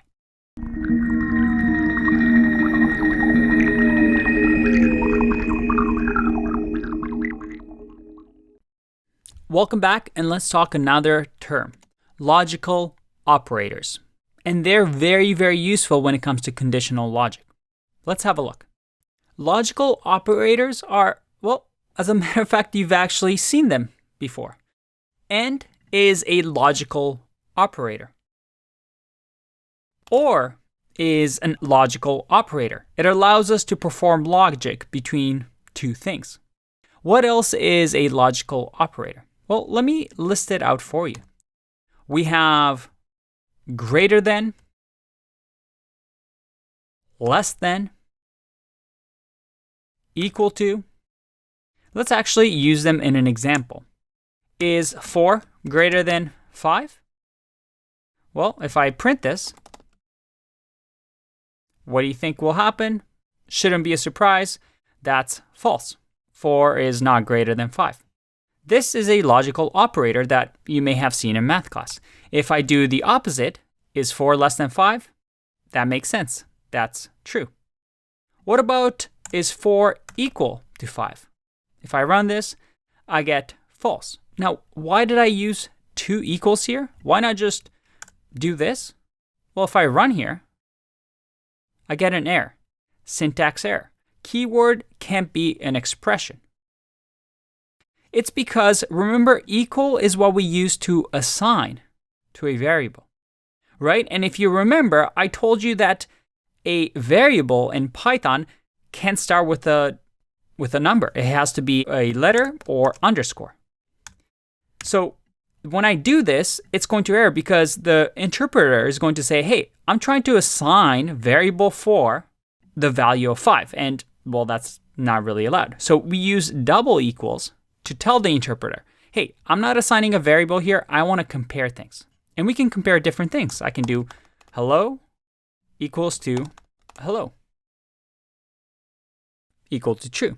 What if I do A is greater than B? I get false. Now, why is that? This I want you to Google on your own and figure out why is A greater than B. What if I do A, is that greater than capital A? That's true. This is interesting. And this is actually quite an interesting reason. So I know, it's easy for me to just give you an answer, but I want you to practice Googling this. And the reason I'm not giving you an answer is it's also because it's not very important. Because most of the time, you want to make code that is easy to understand and understandable. You're most likely using greater than and less than with numbers. So if you see something like this in code, well, you wouldn't know what's going on. What is this person trying to compare? Why are they doing is lowercase a greater than capital A? It's not something that you see very often. But the reason you get this expression is quite interesting. So I do recommend you Google into it. Like I said, I'm a strong believer in not holding your hand the entire way. I know so far the videos up until now have been quite easy, especially if you are an experienced programmer. But as we progress, you'll see that after this course, you need to figure things out on your own. And my job is not to just handhold you the entire way. It's to develop the skills in you to become an employable programmer. So I hope you bear with me as I just give you this little challenge. All right, we went a bit on a tangent, so let's bring it back. Can I do things like this? Is 1 greater than 2? Or you know what, let's do less than 2, and less than 3, and less than 4. Will this work? Well, of course it will. It's just an expression, right, that we're evaluating. And all of this is true, but as soon as I change and something is false, it's going to short circuit, which we learned about previously, and return false. All right, so we know the greater than, equal to, less than sign. We also have greater than or equal to. So that if I do 0 here and I click run, I get true because it's saying, hey, is this greater than or equal to 0? I can also do less than or equal to 0. And here I get false because 0 or 1 is not greater or equal to 0. But if I do 0 here, I'll get true. Here's another one. What if I do this? Exclamation mark equal. This means in Python not equal to. If I run this, I get false. And this is a little tricky. What it's saying is, hey, is this not equal to this? So it's the opposite of doing equals. If these two things don't equal, it's going to say true. So if I do 1 here, I'll get true because these two things do not equal. So we've learned greater to or less than, greater to, equals, equals or greater or equal to. We've learned about less than or equal to. We've learned about not equal to, but we've also learned about and or. And finally, there's one more I want to teach you, and it's the not keyword. I know, it's a little much, but it's not as hard as you think. Not is, well, the opposite. So if I do here, not true, what do I get? I get false. And you see that not is also a function. So it's a keyword, but also a function that we can use. If I do not false, again, I just get the opposite.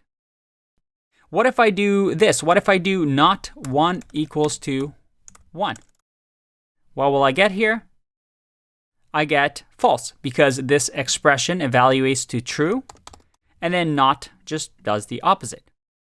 So let's take a break here and work on a little bit of an exercise to make sure that we understand this.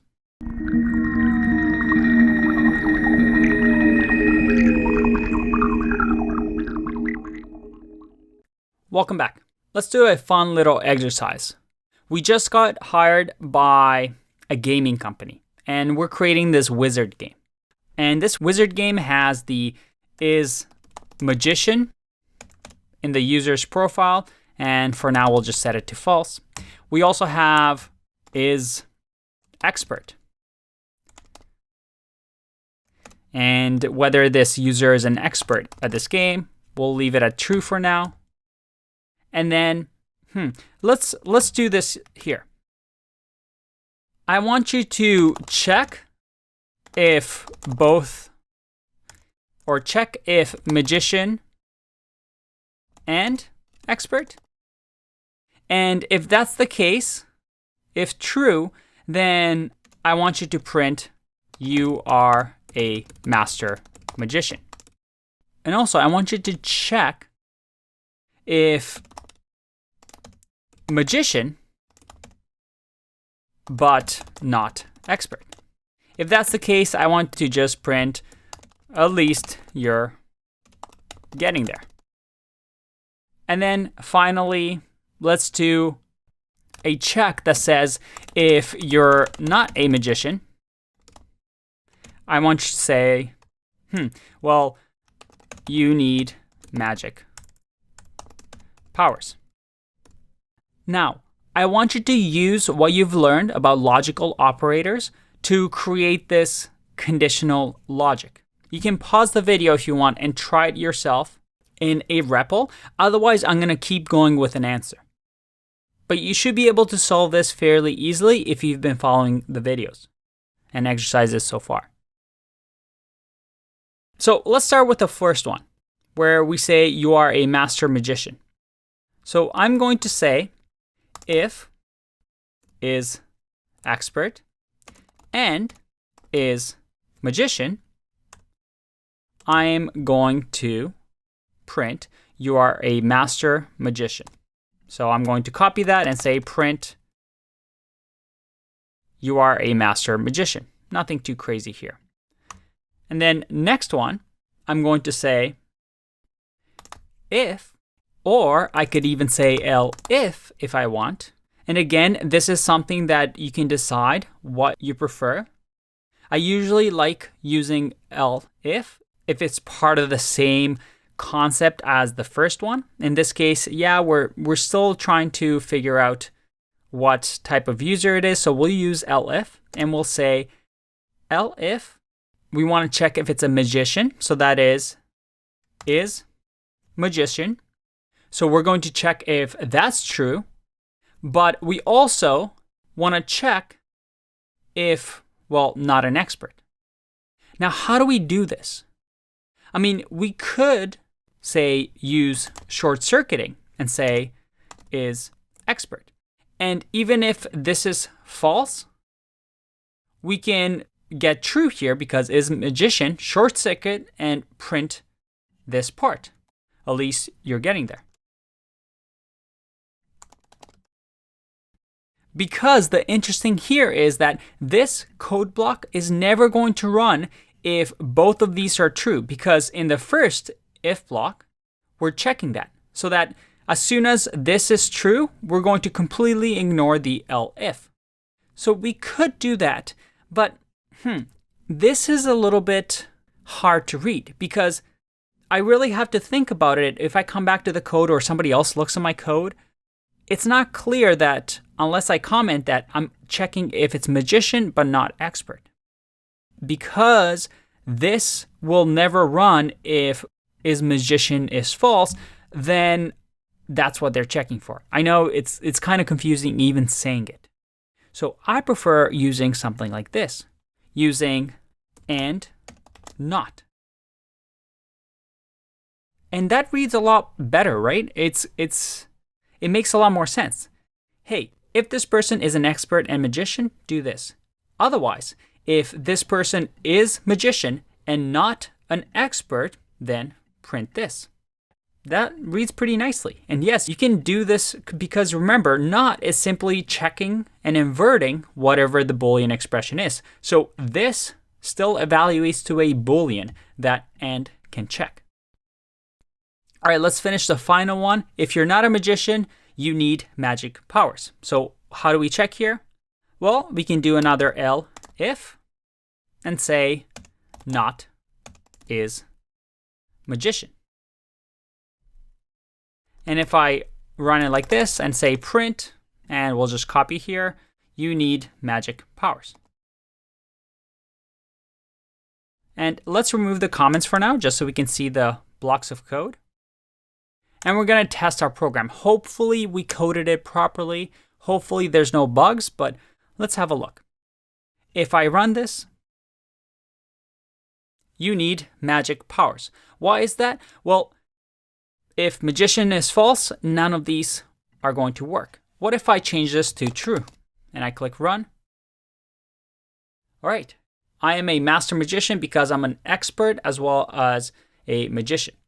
What if I turn this to false and I click run? Hey, at least you're getting there.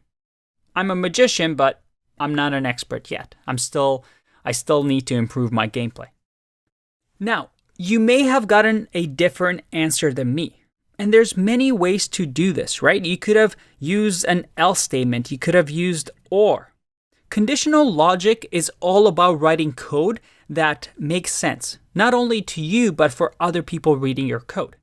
The idea is not to be extremely clever or really worry about short-circuiting. Yes, it can be more performant, but a machine is so powerful that just tiny bit of optimization there is usually not worth it when you're losing perhaps readability.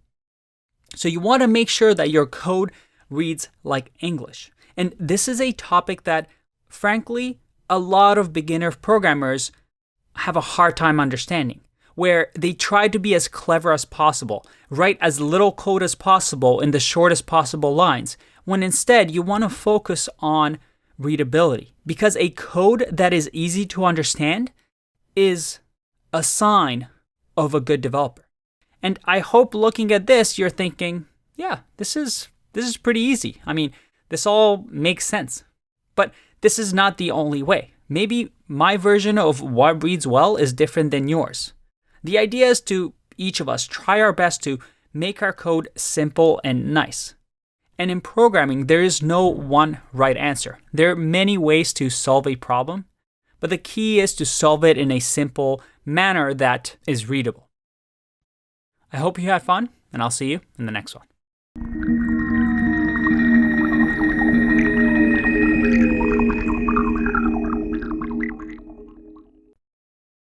All right, in this video, I'm going to try and trick you.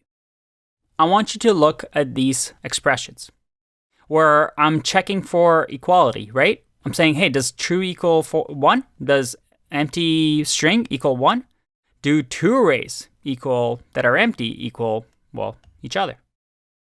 Now, pause the video here and try to guess what the outcomes of this are going to be. Ready? By the way, if you get 100% on this, well, good for you, because if this was my first time learning Python, I wouldn't get this. Let's go. Is that what you expected? True evaluated, so true equals 1 evaluated to true. An empty string equals to 1 evaluated to false.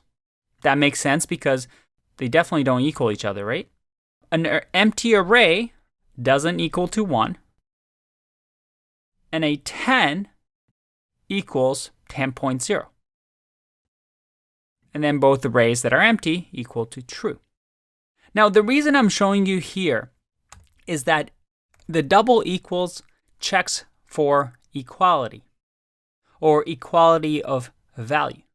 That is, if, for example, the first one, true equals to 1, there's two different types. One's an integer, one's a Boolean. It will convert them into the same type. In this case, this will be converted like this to a Boolean value. And if you remember, 1 is truthy. So this will evaluate to true, which is why we get true. What about the other one? Well, an empty string is falsy, so it evaluates to false, and false doesn't equal true, right? Because we're checking for equality here. So one of these gets converted to the other's type. What about an empty array? Again, an empty array is actually falsy. So that's not going to equal 1. a 10 equals to a float of 10.0, that gets converted to an integer or a float, and they're going to equal each other. And that's an expected behavior. And then an empty array, well, equals an empty array. If I add in this array 1, 2, 3, 1, 2, 3, and I click run, I get an invalid syntax. Oh, because I have this here. Let's run that again. I get true. That makes sense. Let's change this to 1 and see what happens. If I click run, all right, still false. Now, this does get a little tricky, right? Like, should this have evaluated to true, but no, we get false. So this doesn't get converted in type versus what we had here. Now, don't get confused by this because this would be bad code. If you're checking something like this, well, obviously you should be checking two of the same types together. Ideally, when you use comparison operators or logical operators like this, you're comparing two types and you're not letting Python do this type conversion, and hopefully Python figures it out for us. But I hope the double equality makes sense, because there's another check that we can do, which is. And is, well, is a keyword in Python. What happens if we change all these equal signs to is? Do you think there would be a difference? Let's have a look. If I click run, I get false for everything. So what's the difference here? Equals checks for the equality in value, such as 1, 2, 3. Well, that has the same value as 1, 2, 3 in a list. Is actually checks if the location in memory where this value is stored is the same. Let's go through that. So true, is that 1? No, true is not 1. True is, well, only true, right? That will be true. What about string 1? Is that 1? No, I mean, for 1 to be a string, that needs to be 1, right? Because the 1 string isn't only in one place in memory. It's literally the exact same thing. What about this list? As a matter of fact, let's do is array, empty array. Is that, or is this list a list? Well, if we run this, I still get false. And this is a little tricky and also advanced. Every time I create a list, it's added in memory somewhere. So this is in a location in memory. But whenever I create a new list, it's created in another location. So these are two completely different lists that live in different locations in memory. So it's going to check, hey, is this in the same memory space, same bookshelf as that one? Nope, that's not it. But why does this work for things like numbers and strings? And that's because underneath the hood, these are types that are very simple that are in memory but in one location. Versus something like a list, even though this might be the same list with the same items, because this is a data structure, every time we create it, it's created in a new location.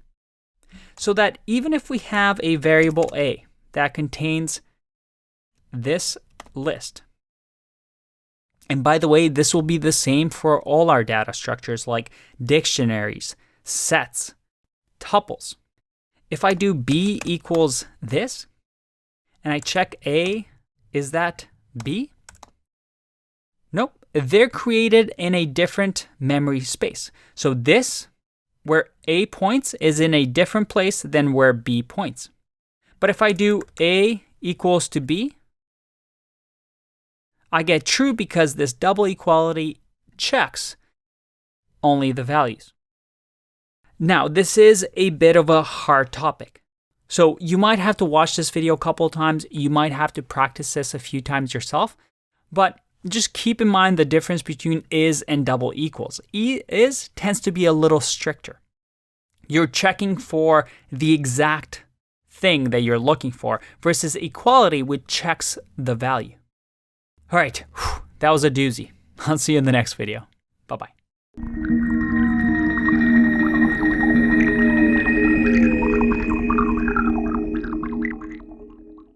Let's talk about loops. We've talked about conditional operators, logical operators, but loops gives us a whole new power when it comes to our machines. The concept of loops or looping in programming is really, really powerful. We saw that with logical operators and conditional logic, we're able to skip lines in our program so that we don't always go 1, 2, 3, 4, 5, 6, so on and so forth. But loops do a really interesting thing. It allows us to run lines of code over and over and over. And that's really powerful because that means we can run things thousands of times, millions of times. And this is where machines excel. Machines excel at doing small tasks over and over really, really fast. Way better than humans. So loops are one of the most powerful features of programming languages. So how do we create one? Well, it's as simple as using what we call for. Or in Python, we call them for loops. With this keyword, for, we're able to say for, let's say item in 0 to mastery, do something. So they're kind of like conditional operators. Instead of if, we have for, but then we have this thing, right? Where we have item, which, what is that? We don't really know. Well, this is a variable that we create. We can name it whatever we want. We can say I. We can say teddy bears. Whatever we want. This is a variable. And a variable is created here for each item after the in. So it's saying, hey, for every item in 0 to mastery, do something. And we've seen this in keyword before. And we'll dig deep into this later, but we call this an iterable. An iterable is something that is able to get looped over. So an iterable allows us to use this notation of a for something in an iterable to iterate over each item. In our case, if I print item here and I click run, look at that. It prints each item in the iterable, which is the string 0 to mastery. So every letter, it goes into every bookshelf in our machine's memory and prints each item one at a time. Now this works with strings, but we can also use lists like 1, 2, 3, 4, 5 that we've seen before. If I click run, again, this is an iterable. We're able to iterate over it and it grabs each item in the list. Let's do a set. Can we do this with a set? Well, if I click run, that works as well. What about a tuple? Let's do it with a tuple. If I click run, that works as well. That's amazing. What about a dictionary? Well, we'll get to dictionaries in a bit. So for loops allow us to iterate over anything that has a collection of items. So that in this case, we're looping 1, 2, 3, 4, 5 times. And you can see over here that we have the colon and then the indentation to tell Python, hey, whatever comes here, I can print item again, I can print item again. I can do it as many times as possible. As long as I have indentation, it's going to keep printing our numbers. But as soon as I open up here and print something else, well, I only get that once because it's not in the loop. So our program first runs this for 1, so it's going to print 1 3 times, then 2, then 3, then 4, then 5, and then only finally then it goes to print. You see how we're looping over and over and over. Now, what happens if I try and print item here? And I click run? Did you see that? Item gets printed at the very end here. I don't know if you can notice it, but you see that there's 4 5s. We've printed 1, 2, 3, 4, each 3 times, but 5 gets printed 4 times because this last print at the very end is, well, 5. Because by the time the loop ends, the value of item is actually 5. Let me ask you this. Can I do something like for, let's say, X in another list that contains strings A, B, and C? Could I do something like this? Absolutely. I can nest things in Python. And as a matter of fact, when we do conditionals in Python, like if statements, we can always nest those as well. Because in Python, it's always the indentation, right? So I can say print here item, and then also print, and you know what? Let's print them one next to the other. So I'm going to say print item and print X. If I click run, you see that we're printing 1 and A, 1 and B, 1 and C. Because item, we run line 1, so item is currently 1. So we're going to go to the next line, line 2. And we're going to say, we're going to loop over this iterable. And we're going to say this is X. So this is going to be 1, this is going to be A.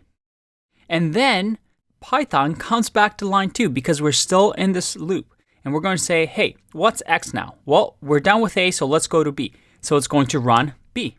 And then C. And only once this is done does it go back out and now starts with 2, which is right here, 2A, 2B, 2C.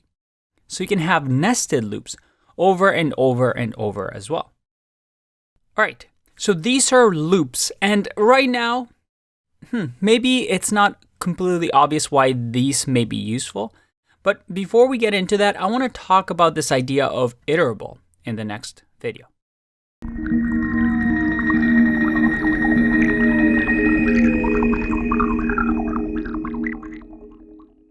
Welcome back.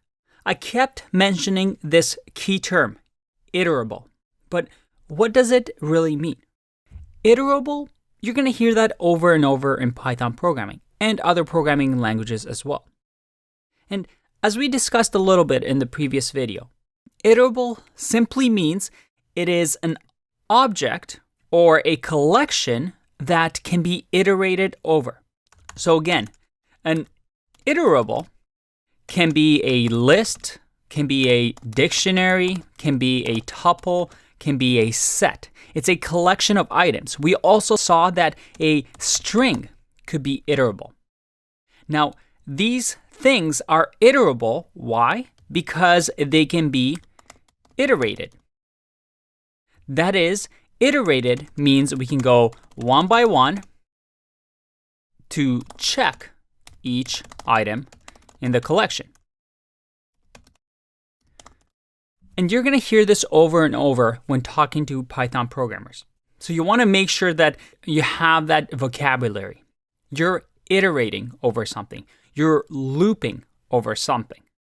So iterable is the noun, and iterated or iterate is the action of iterating over an iterable. I know, it's a little confusing. Now, many objects in Python, like I said, are iterable. But there's a few special ones that we haven't covered yet. Specifically, dictionary. We saw how lists, tuples, sets, and strings can be iterated. But what about an object? Let's say we have an object here, and this object will be users. And users, or user, will have a name of Gollum. We'll have age of 5006. Gollum's pretty old. And then we'll say can swim. Gollum, let's say, cannot swim. False. What if we use this object right here for item in user, and we print right here the item. What do you think will happen? Let's run this. Well, I get an error because I forgot a semicolon here, and we don't want equals, we want semicolon. And then obviously this needs to be a string as well. Now, if I click run here, look at that. I get name, age, and can swim. So I've printed the keys of the dictionary. Now, this dictionary, we have the keys, that's great, but what if I wanted actually the values? Is there a way to do this? Well, dictionaries have 3 methods that are really, really useful when we want to loop over their keys and values. The first one is items. And with items, when I do this and I click run, you'll see that I get the key value pair in a tuple. And this is a very common pattern that you'll see a lot. Another one that we have is values. And guess what that does? That gives us the values of the dictionary. And we saw that user, just leaving it blank, gives us the keys. But we have a method that is more descriptive and allows us to show exactly what we want to do, which is keys. And if we run this, you'll see that I'm able to iterate over the keys. And these 3 methods are very common, and you're going to use them a lot in your programming career. So make sure you take note of them. Items, values, and keys. It allows us to iterate over dictionaries.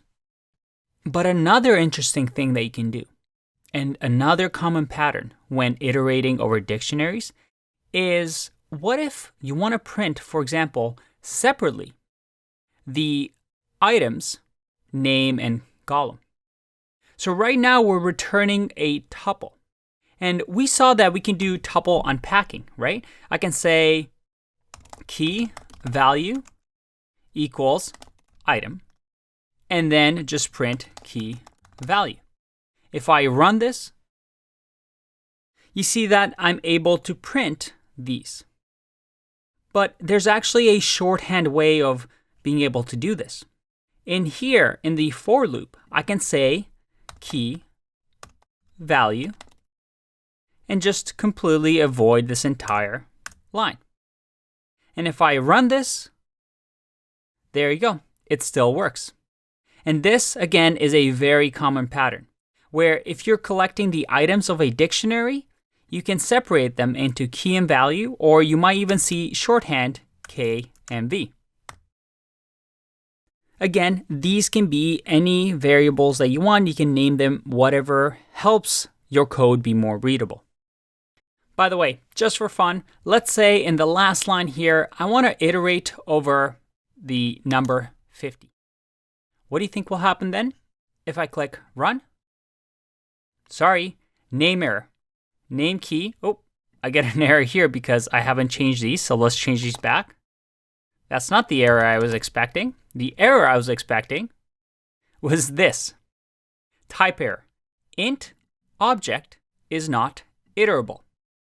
Now this error should make sense now because I've said it over and over. Why is it not iterable? Well, because it's not an object that can be iterated over. It's not a collection of items. Because we learned that in Python, these are iterable.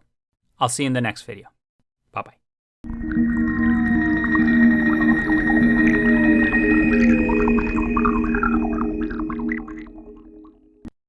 Welcome back.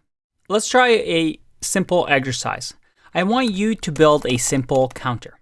And this counter is going to count the items in our list. What does that mean? Well, let's say I have a list, and this is a reserved word. Remember, it's an actual word in Python. So let's name it my list as a variable. And this list has 1, 2, 3, 4, 5, 6, 7, 8, 9, 10. What I want you to do is using looping to loop over this iterable list and sum up the total of the list. Pause the video if you need to. Otherwise, let's see how we can do that. What I'll do is create a counter variable that will equal to 0 to start off with. And then I'll say for item in my list, I'm going to counter equals counter plus item. And then at the end, I'm going to print counter. Let's see if this works. I'm going to hit run, and I get 55, which, if my quick math is right, should be correct. Now, when doing this exercise, you may have gotten tripped up a bit.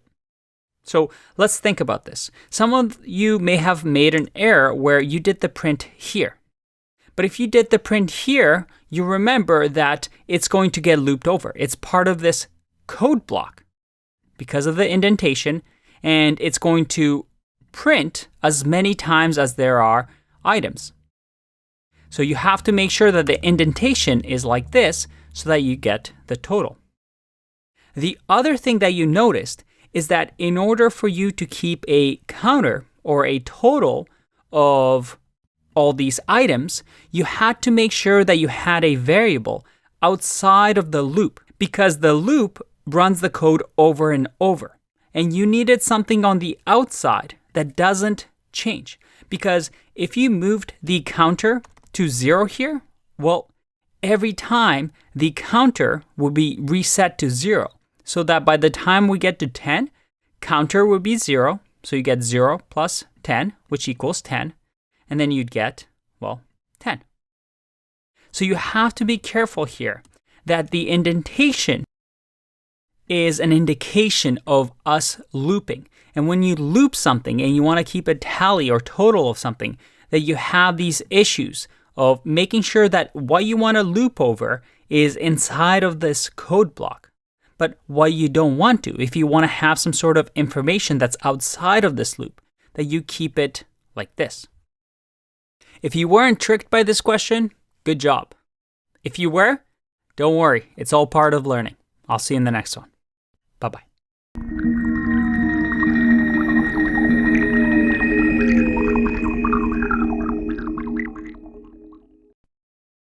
When looping in Python, one of the most common tools is this range function that we get out of the box with Python. And you see here that range, well, is a range object, a special type of object in Python that returns an object that produces a sequence of integers from start to stop. Let's explore that a little bit more.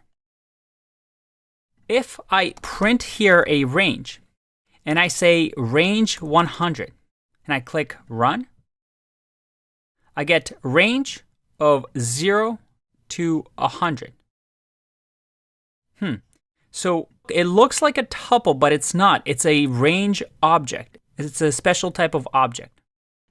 And range, you can give it like this, which gives you a default of 0 to whatever you give it, which is 100. Or you can just simply type 0, 100. And if I click run, it's the same thing.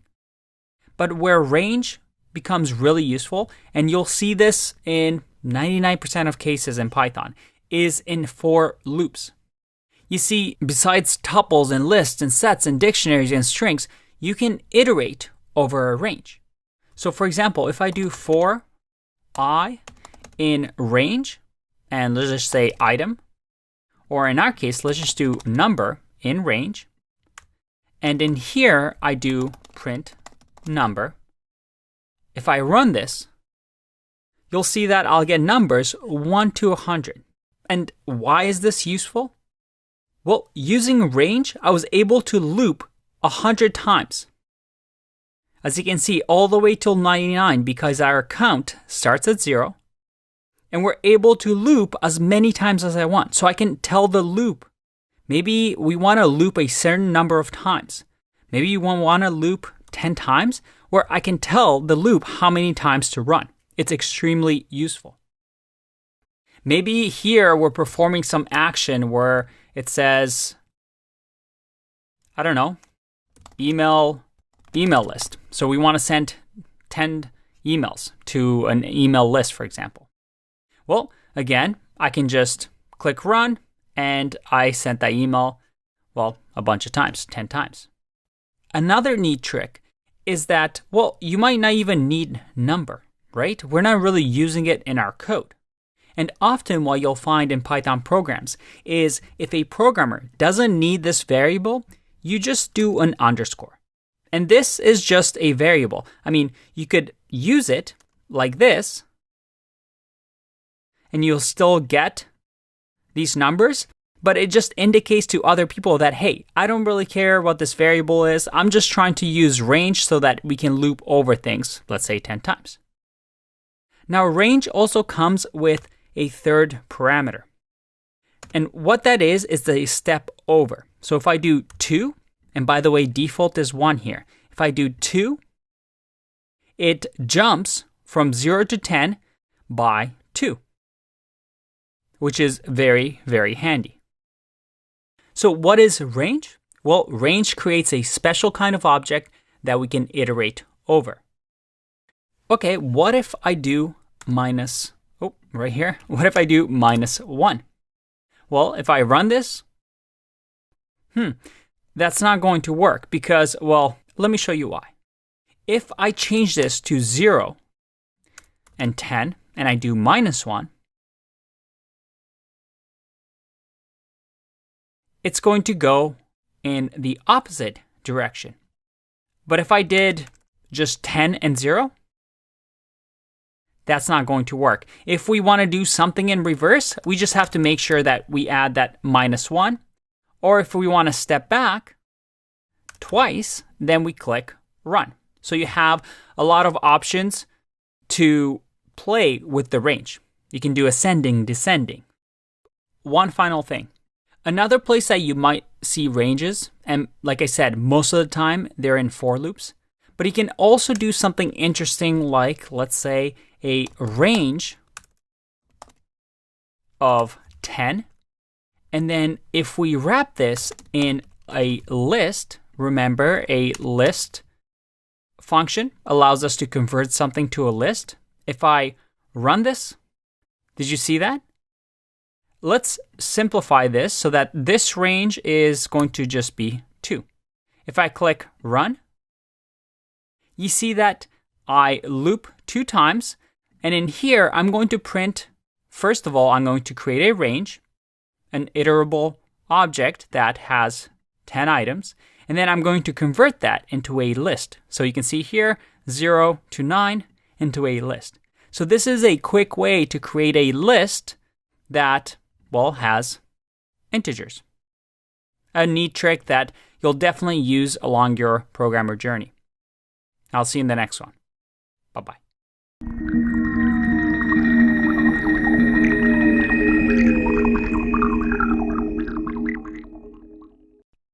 Let me show you another useful function that we'll use just like range. Mind you, it's not as common as range. Range, you'll see it a lot in Python code, but this other one is still very useful, and it's called enumerate.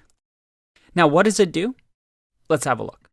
I can do a for loop, and I'll say for, and we'll say character in enumerate, and then enumerate, we wrap around something that, well, we want to enumerate. So let's see what that means. It returns an enumerate object. So iterable must be another object that supports iteration. So we have to give it something that enumerate can iterate over. So this time around, let's just do a string that says hello. Now, enumerate is special because what it's going to give us is it's going to take an iterable object and gives you an index counter and the item at that index. What do I mean by that? Well, you can actually say I comma, character. So we're unpacking this. And we're saying, hey, print I and character. If I click run, look at that. I get hello iterated over. Again, if we don't have enumerate, then we would have just gotten hello. But we also, because we use enumerate, we get this I, or index, of each item and where it is in the index. So that if I had a list here, let's say 1, 2, 3, again, I'm able to use and access the index number of the item as well. What if we had a tuple?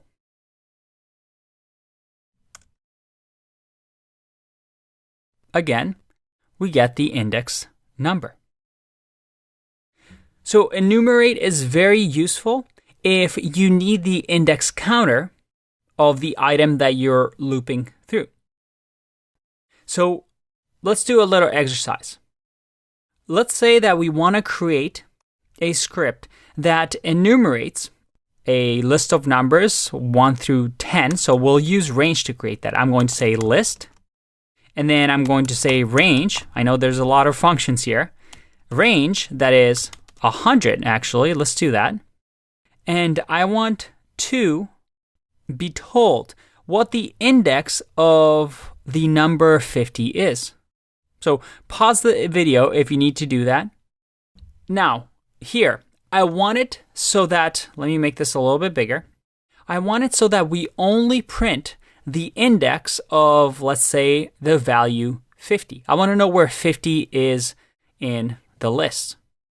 Now, again, this is a simple example, so you can probably already guess what the answer is. But how would you code this so that only in here we get the index of 50? Or it says the index of 50 is whatever. Pause the video if you want to give it a go. Otherwise, let's try this. I'm going to do a conditional and says if character is equal to 50, then I'm going to print index, or I'm going to do an f string, and I'll say that the index of 50 is, and then I'll add the index in here. So that if I run, I get index of 50 is 50.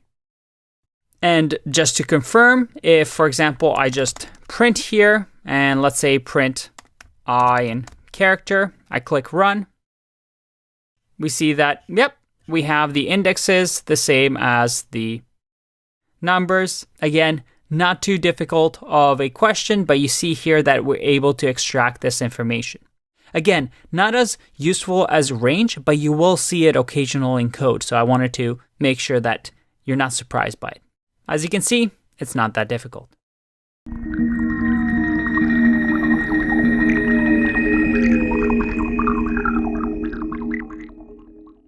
Welcome back.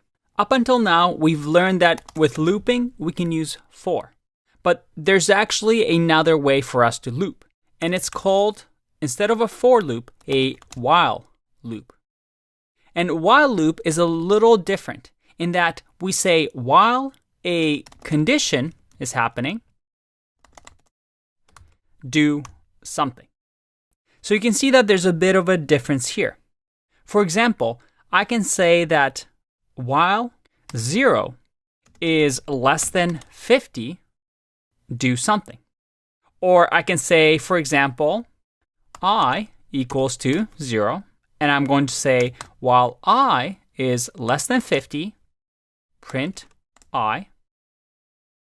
Now, if I ran this program, what do you think will happen? Let's find out. If I click run.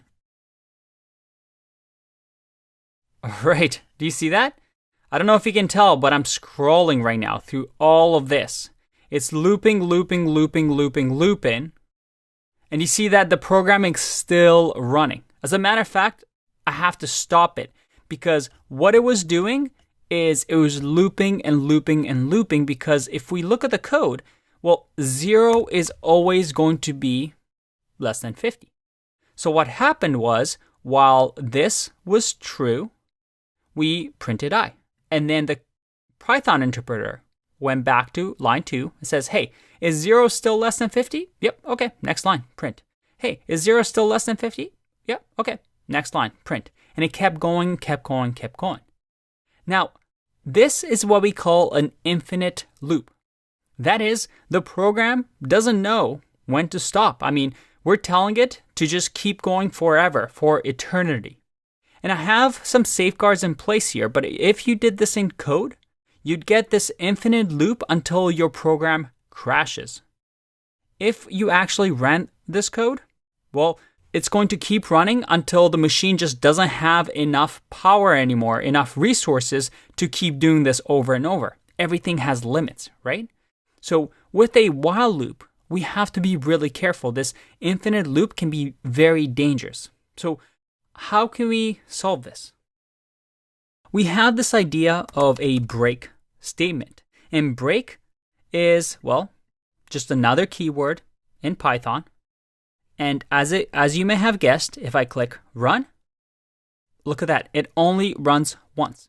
As soon as Python sees break, it's going to say, all right, break out of the while loop. So it's going to go to line 5, and it's going to say, got nothing there, program's done. I'm going to exit out of the program. But okay, what if I want this to be looped 50 times? How can we solve that issue? Think about it. Well, we can just simply say I equals I plus 1. And then make sure that we change this to I. Now what's going to happen? If I click run, we stop, well, at 49. We've done it 50 times. We've looped through it 50 times because we kept incrementing I over and over. So that I, each time we came back to the loop, was incremented by 1. Now a shorthand for this, we've seen it before, is to do plus equals 1. So that if I run, look at that, same thing.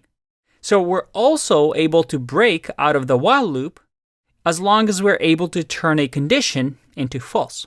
So you'll see this a lot as well. So to jump out of a while loop, you can either turn the condition false, or you can break out of the while loop. Now, another interesting thing that we can do with a while loop is we can have else blocks. And here, we can say print done with all the work. And if I click run here, at the very end, look at that, done with all the work. And this should read like English, right? While I is less than 50, keep looping through here. And as soon as we get to the last part, where I becomes 50, where 50 is no longer less than 50, Python interpreter is going to say, all right, I don't care about anything under there. Let's go to the next line. And I get otherwise. So in this case, we don't have anything else happening. We can print done with all the work. But you're probably asking yourself, hold on. Can't I just not do this? And just make sure my indentation is at the end, click run, and that works, right? Why would I ever want to write else here? Well, else is a special case here. There is one thing that is useful. That is, if we added for example, a break statement here, and I click run, you'll see that the else statement does not print. And that is because the else block will only execute if there isn't a break. That is, if the while condition turns to false, then it's going to keep going and do the else. But if there is a break, it's going to break out of this whole thing and go to the 8th line. So a little gotcha here that you won't see else too often next to while, but there is that special case where else is used when you want to make sure that this will be executed only if there isn't a break statement. only if the loop is finished doing whatever it's doing, without the break statement. Let's take a break and explore while loops a little bit more.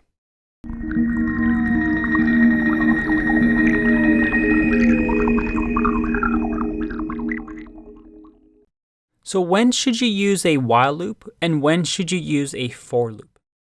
And it really depends on the problem you're trying to solve. For example, in a for loop, I could do for item in, let's say, a list, 1, 2, 3. And just looking at this code, you know right away that it's going to be looped over 3 times, right? And I could say here, print item. But you can do this in a while loop as well. I can say I equals to 0, and then while I is less than, let's say, the length of the list, that is 1, 2, 3. Well, in that case, I want you to print I, or the item, and then increment I by 1. If I run this, I see that, well, technically here we're incrementing the I, which is the value, but let's say we had a list up here. So my list, and this list will be 1, 2, 3. Well, my list can be iterated with a for loop, or it can be iterated with a while loop, and we simply say my list at index of I. And if I run this, I get the same results. But which one do you think is better? First off, while loops are very flexible. We can do a lot because we have this conditional statement. We can loop more than 3 times if we really wanted to. So in that case, while loops are more powerful. But for loops are simpler, right? Like this code reads really nicely and really well. It makes sense. We just want to loop over something that we already know how many times we want to loop over, 3 times. With a while loop, we have to create this variable, and we have to make sure we remember to increment the variable so we don't get an infinite loop. So with a while loop, you need to make sure we remember to halt the loop at some point. So my rule is usually this. For simple loops or iterating over iterable objects, for loops are great. But let's say you're not sure how many times you want to loop over something. You're not really sure how long it's going to take for looping. So you want to say, while something is true, just keep looping. For example, let's say we're trying to go through an email list that we've collected on a website. And for each email list, we want to send an email. Well, while the list is still there, let's just keep sending emails. There are many, many cases, but one of the most useful ways to use the while loop is like this. Is to say, while true, do something. And make sure that at the end, we break. Hold on, what's happening here? I'm saying while true, wouldn't that create an infinite loop? I mean, true is always going to be true. And you'd be right if you notice that. But again, we have a break statement here. So at the end, after we run line 3, it's going to break. But now we can do something powerful like input here. And if you remember, an input is going to ask us for a prompt to enter something. So I can say, hey, input, say something. And if I click run, it's going to say, hey, say something. You know what? Let's add a semicolon here or a colon here. And let's try that again. And look at that. It's saying, say something. I'm on line 3 right now. So I'm going to say, hi. And did you see that? We just broke out of the loop. It only asked me once. Even though this was true, as soon as we got to line 4, I was done. But what if I remove this? And I click run. If I say something, I say hi, and then it asks me again, hi, hi. I'm telling hi, and it keeps asking me, and we have an infinite loop. But the interesting thing here is that we can use conditional logic, right? What if we said response here and collect whatever the response is and say if response is equal to, let's say, bye, then I'm going to break. So that if I run this again, I say hi, keeps asking me, and you know what? I'm getting annoyed with you, machine. I'm going to say bye. It's going to exit it out for me. How cool is that? So while loops are extremely useful for tasks like this, where looping can happen for a long time. You don't know how many times it's going to happen. But this is something that you're just going to have to get used to with practice. Eventually, and I promise you this happens, where you'll figure out when to use while, when to use for loop. But at the end of the day, use whatever solves your problem. I'll see you in the next one. Bye-bye.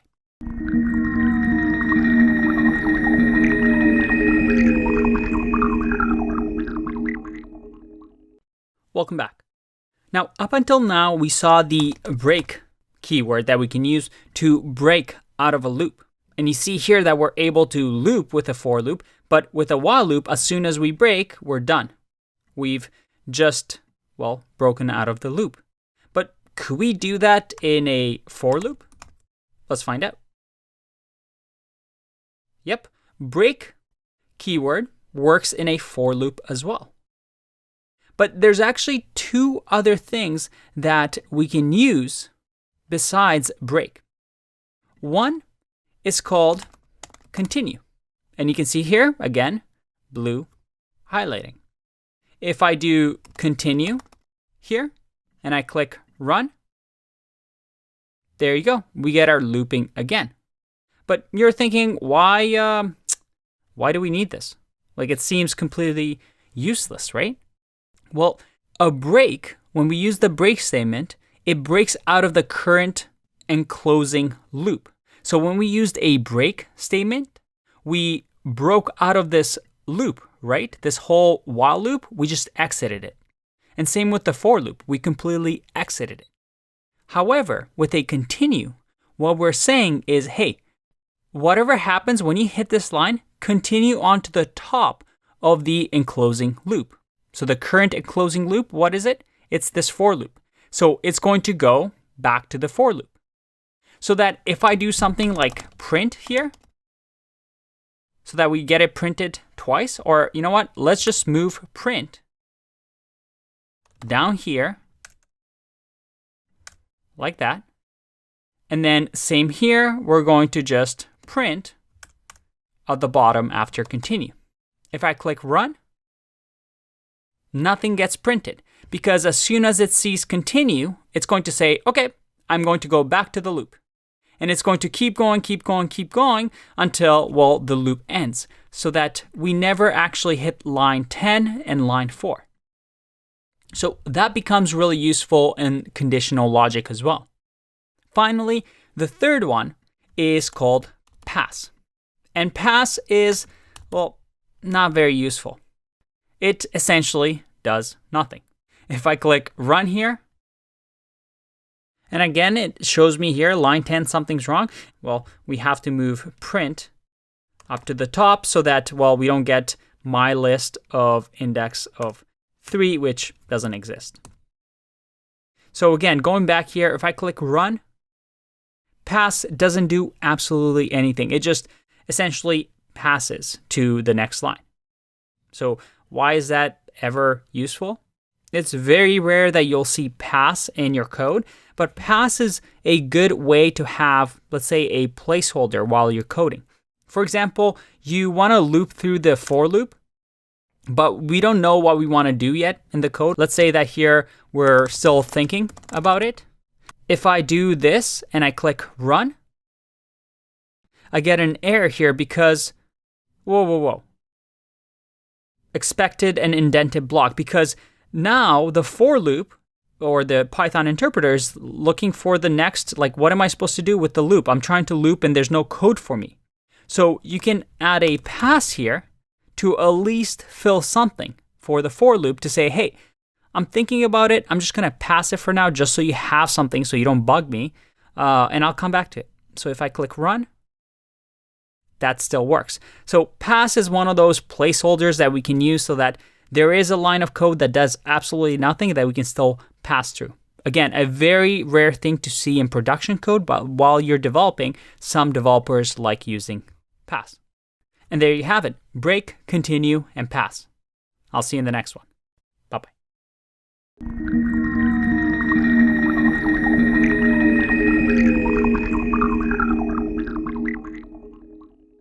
All right. Your head must be spinning because of all these looping. That's a really bad joke. But I thought it was funny because I've been recording for hours now and I think I'm going a little kooky. So this is going to be my last video for the day, not for the course, but we're going to do a little fun exercise. Now I call all exercises fun. Obviously I'm biased, but this one's especially fun. What are we going to do? Well, we're going to simulate what a computer does when we have something like a graphical user interface. That is, a computer is able to display, let's say, even an image over here, right? I can see the robot over here. I can see the mouse. This is a graphical user interface. I see pictures, I see images on my screen, these pixels on my screen, and I can control them. Well, we're going to create a basic version of this to show you how a computer would work just from the stuff that we've learned up until now, using loops and using conditional logic. So what are we going to do? Well, this is the exercise. And you can check out the REPL here, or you can recreate this, or again, in this video, you should have resources attached that you can play with it yourself.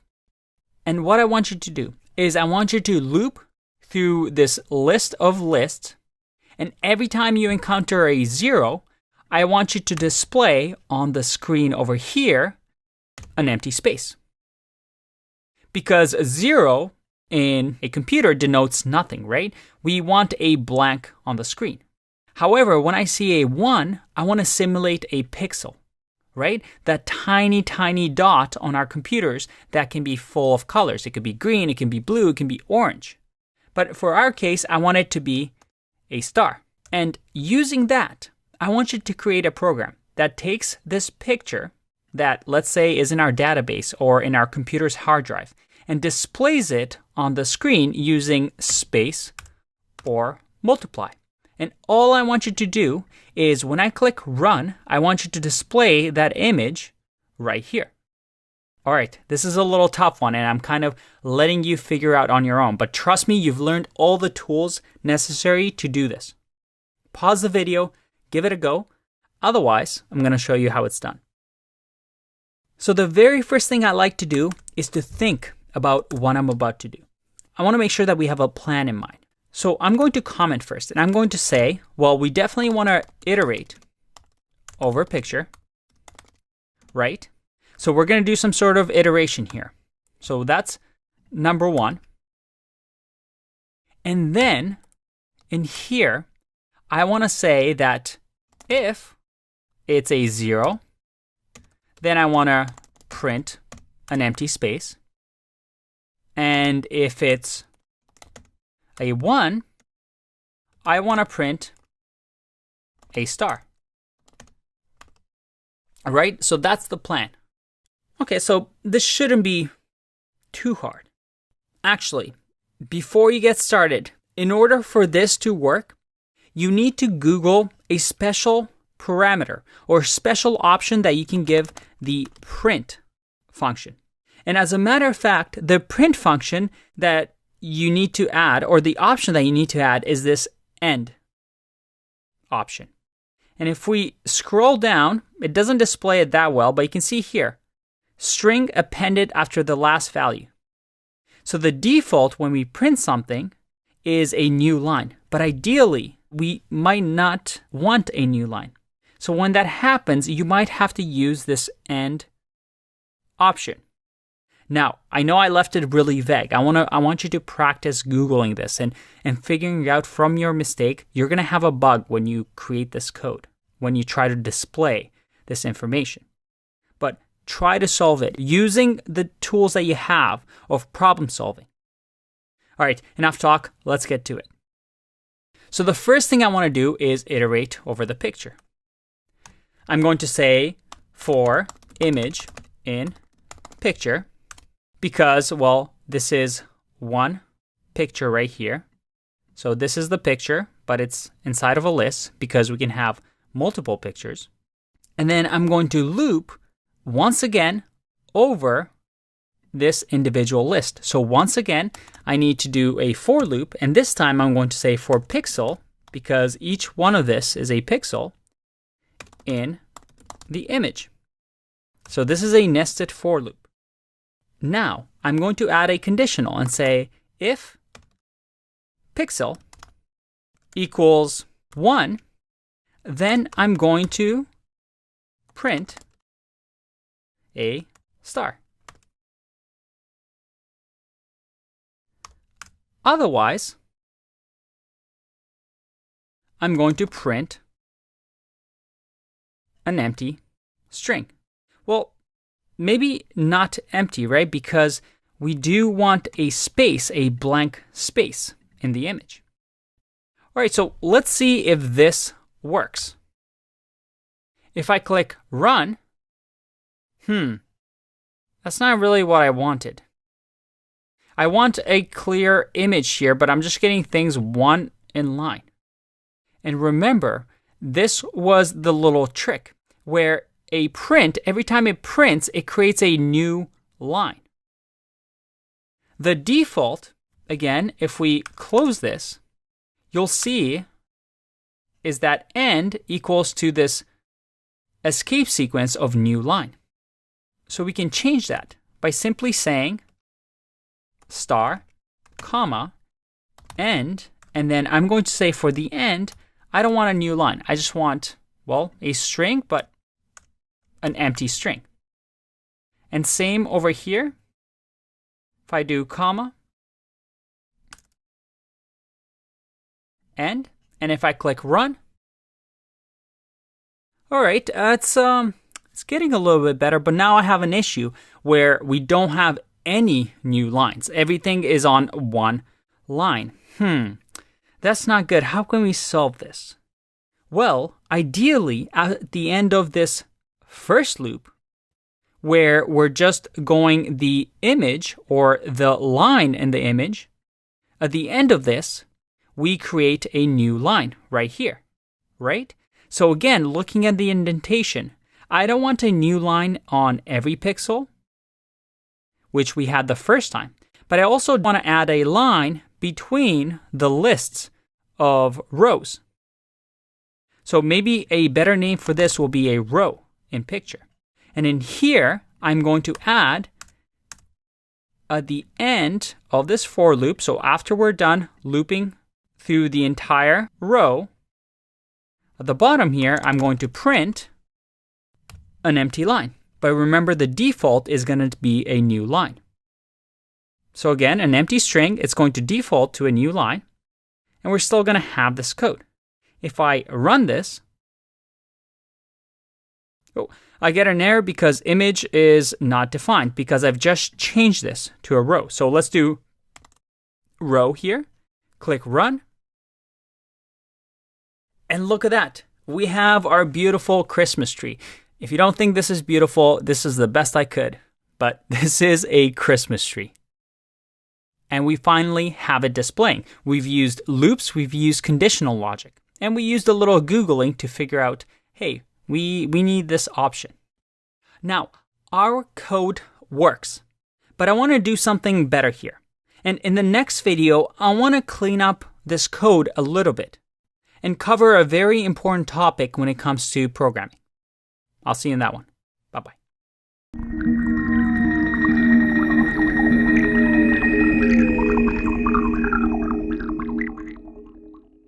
It's happening, our next developer fundamentals. And that is, what is good code? I mean, what is good? That seems so vague, right? Like when somebody says, I'm a good coder, I'm an excellent programmer. He's a senior programmer. He's an expert programmer. He's a tech lead. He's a genius. What what does that really mean? Well, you can narrow it down to these simple statements. What is clean, good code? I kind of gave it away. The first one is clean. That is, we want to make sure our code is following a style that, let's say, the Python community endorses. Are we following the best practices? And Python has this great feature of auto-format. And Python has standard ways of using spaces to make sure that our code is clean. I'm not using unnecessarily ugly spaces like this, or maybe making lists really weird and funky, maybe no spaces in between here. Maybe I have a lot of random comments over here. We're keeping our code clean. We make sure that every line that we have is easily readable, but also we don't have any extra stuff that we don't need in there. And this also relates to the idea of readability. Now, readability means the ability to read your own code. Maybe 2 years down the road, you're going to come back and look at the code. Are you going to be able to understand it? If you work in teams or for companies and other coworkers come and look at your code, is it easy to understand? And here, this is obviously personal preference, but most of the time the ideas are simple. For example, I'm using names here that make sense. If I had variable names that don't make sense, it'll be really hard for somebody to read my code. Maybe people will be confused why I have this print statement here. In that case, maybe I should comment in here being like, need a new line after every row.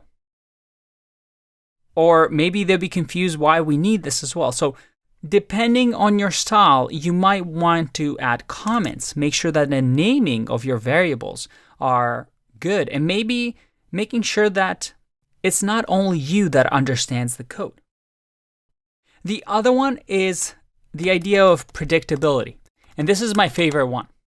That is, sometimes people try to be really clever with their code, trying to have the most compact code, or using the newest features or some really obscure tools or functions that are not very common just to look, well, frankly, smart. But you want to have code that makes sense, that does things, just one thing really well. Now, this code is quite small, so it's quite predictable. It just has one pass-through, and it's easy to predict what's going to happen. We're going to print. But as we get more and more into the course, you'll see that our code is going to get larger and larger. And having predictable, easy to understand code is really important. And then finally, this is an important principle that you hear everywhere, is DRY. Do not repeat yourself. You don't want to have code that you're constantly repeating yourself over and over. Again, this is a small example, but it's very easy as a programmer to say, oh, I'm going to copy this and then I'm going to run this again, so that if I click run, look at that, I have 2 trees now. This is amazing. But maybe that's not the best idea. You now have 28 lines of code, and people might be confused why we're doing this twice. Maybe instead, we want to programmatically have a counter here of maybe saying running this twice, or maybe using something like functions, which we'll learn later, to make sure that we can repeat this process over and over and over. Now, keep these in the back of your mind, because throughout the course, we're going to explore these topics. But let's say I just came onto this code and I wanted to clean it up a bit. Again, this is just personal preference, but these are some of the things that I would do. One is here, pixels equal to 1. Instead, this is kind of confusing. I'm just going to say, if there's a pixel here, and I know that pixels are either 0 and 1, then print here, because this is a truthy value that will just evaluate to true. So that just kind of cleaned out my code a little bit better. Next, another thing that I might do, maybe I want to make this more extensible, which might mean doing something like, let's say, fill variable that equals to the star, and then maybe empty which equals to an empty string, and change these to fill and empty. Now, this is extra line of code. But for example, if we're doing this multiple times, instead of perhaps maybe we're running print over and over and over, or maybe we have another line of print over here, and another line of print over here, and then maybe another line of print over here that is empty. Instead of me having to change 5 locations here, I can now change just this part. And maybe instead of star, I want to display, I don't know, $sign. And if I run this, all right, I get a little different image here. But again, I was able to just change the variable, and the variable was used to fill out whatever I needed done. Now, these are all things that you do need a bit of experience to get used to, but we'll hopefully explore this throughout the course, and by the end of it, you'll have all these best practices in mind. I'll see you in the next one. Bye-bye.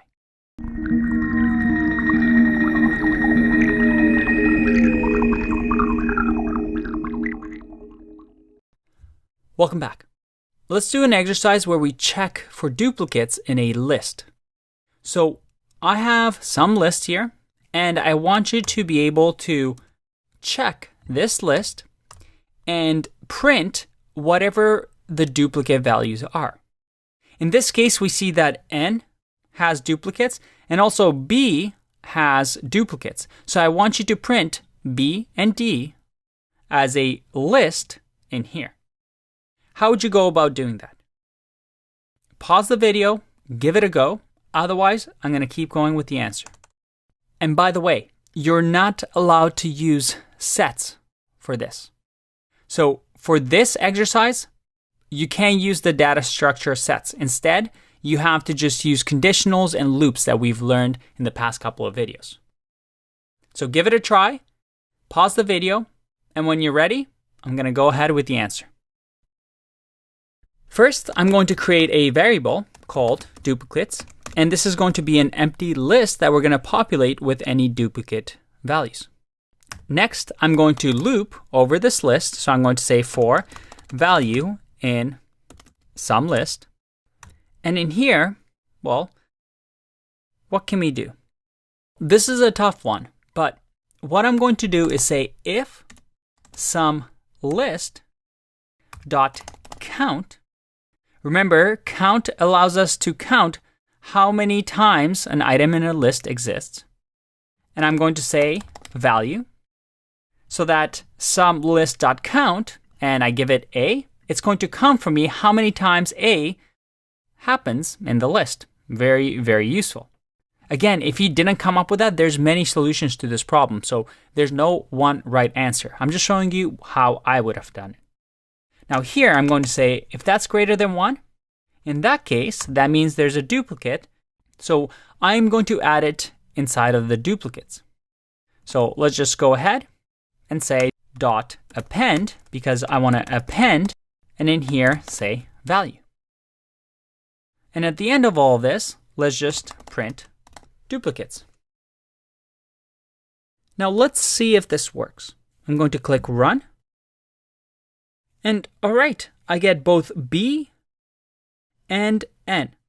But I don't need this duplicates. I just need to know what are the duplicates. I just need one instance of B and one instance of N. So what we can do here is do another if statement and say if value is not in duplicates. And yes, this is a bit of a trick. You may remember that not is the opposite, right? So we're checking, hey, is value in duplicates? And not essentially says, hey, if value is not in duplicates, it reads like English. And this is going to evaluate to true and false. And then finally, make sure that we get the indentation right. We're going to append the value. So if I click run, I get B and N. Again, if you didn't get this right away, don't worry. it can get tricky, and this is one of those things that you just need to keep practicing.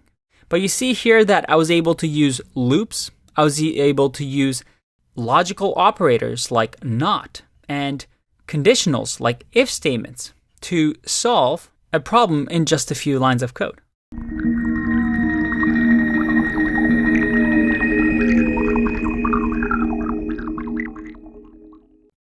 It's time to talk about functions. This is where things get really interesting. Because up until now, we've seen functions, right?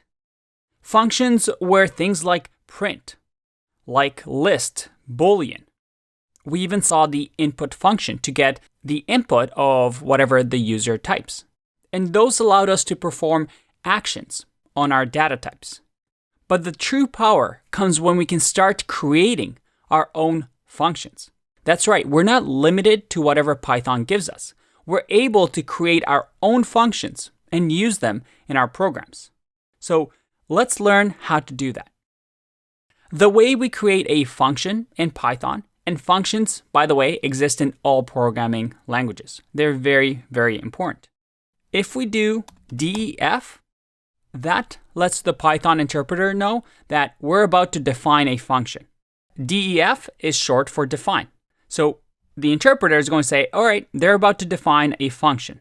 What's the function going to be? Well, we can create whatever we want.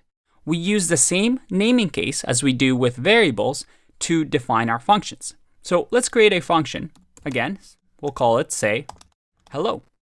Just a variable that I created, but this time it's a function because we use the def keyword. Now in here, in say hello, we also add the brackets to let the interpreter know that this is something that we're going to take action on, or this is going to perform an action on a data type. We use the colon, and then within this block of code, we can say print hello. And that is a function. If I click run, nothing happened. Why is that? Well, we've created the say hello function. We've defined it, and now it's living somewhere in memory on our machine. However, in order to use a function, remember, just like we use the print function, we have to call it with the brackets.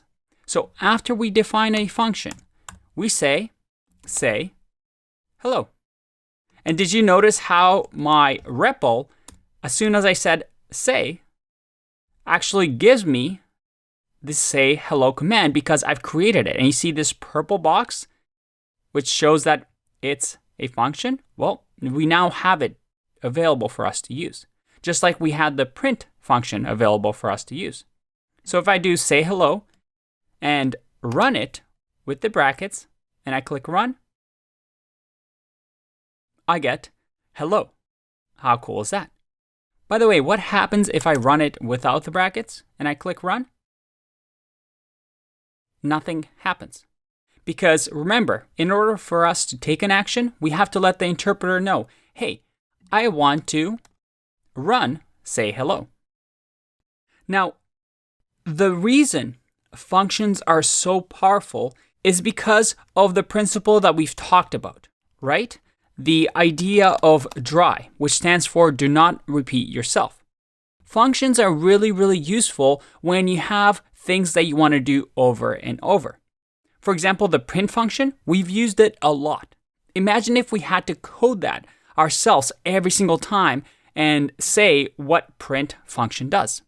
Luckily, Python gives us print because it's such a useful tool. But if in our program we want to say hello multiple times, and you can imagine this actually being a lot more complicated, maybe 10 lines of code. Instead of writing those 10 lines of code over and over, I can just define it as a function and use it anywhere I want in my program. For example, remember this, where we had a picture and we printed a Christmas tree? Imagine if we wanted to run this multiple times. Well, in order to do that, I would copy and paste this code and then add it again. And if I click run, I now have 2 Christmas trees. But look at that, 26 lines of code. I just copy and pasted the same thing over and over.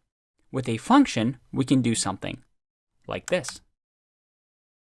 I can say, define show tree, colon, and we now have a function. But remember the indentation in Python, right? Indentation is important. We have the semicolon, we're defining a function, so we have to create that code block inside, saying, hey, whatever's indented here, that's part of this function. So now that we have the show tree, check this out. I can say show tree, run it again. Maybe let's run it 3 times.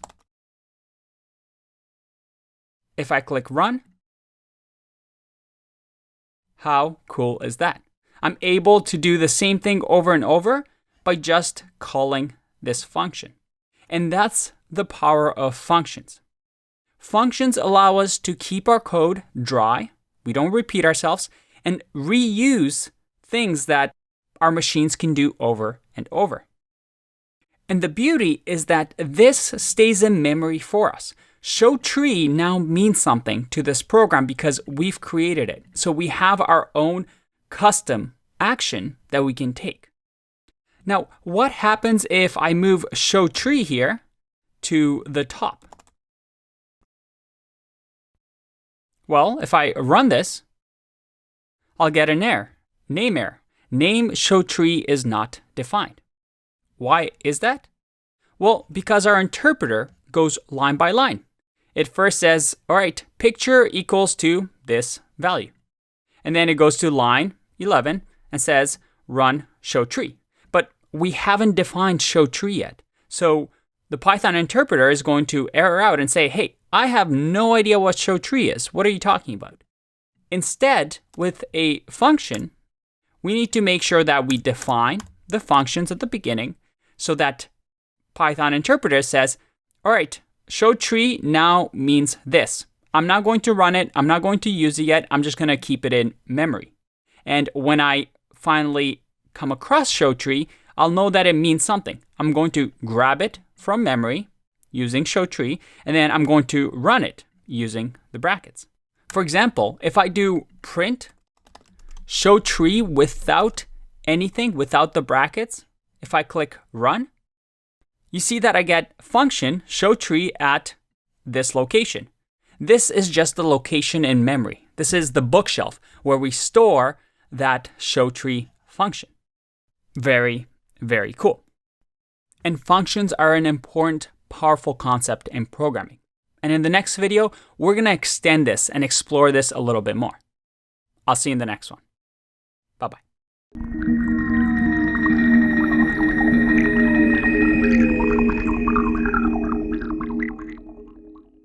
It's happening, our next developer fundamentals. And that is, what is good code? I mean, what is good? That seems so vague, right? Like when somebody says, I'm a good coder, I'm an excellent programmer, he's a senior programmer, he's an expert programmer, he's a tech lead, he's a genius. What does that really mean? Well, you can narrow it down to these simple statements. What is clean, good code? I kind of gave it away. The first one is clean.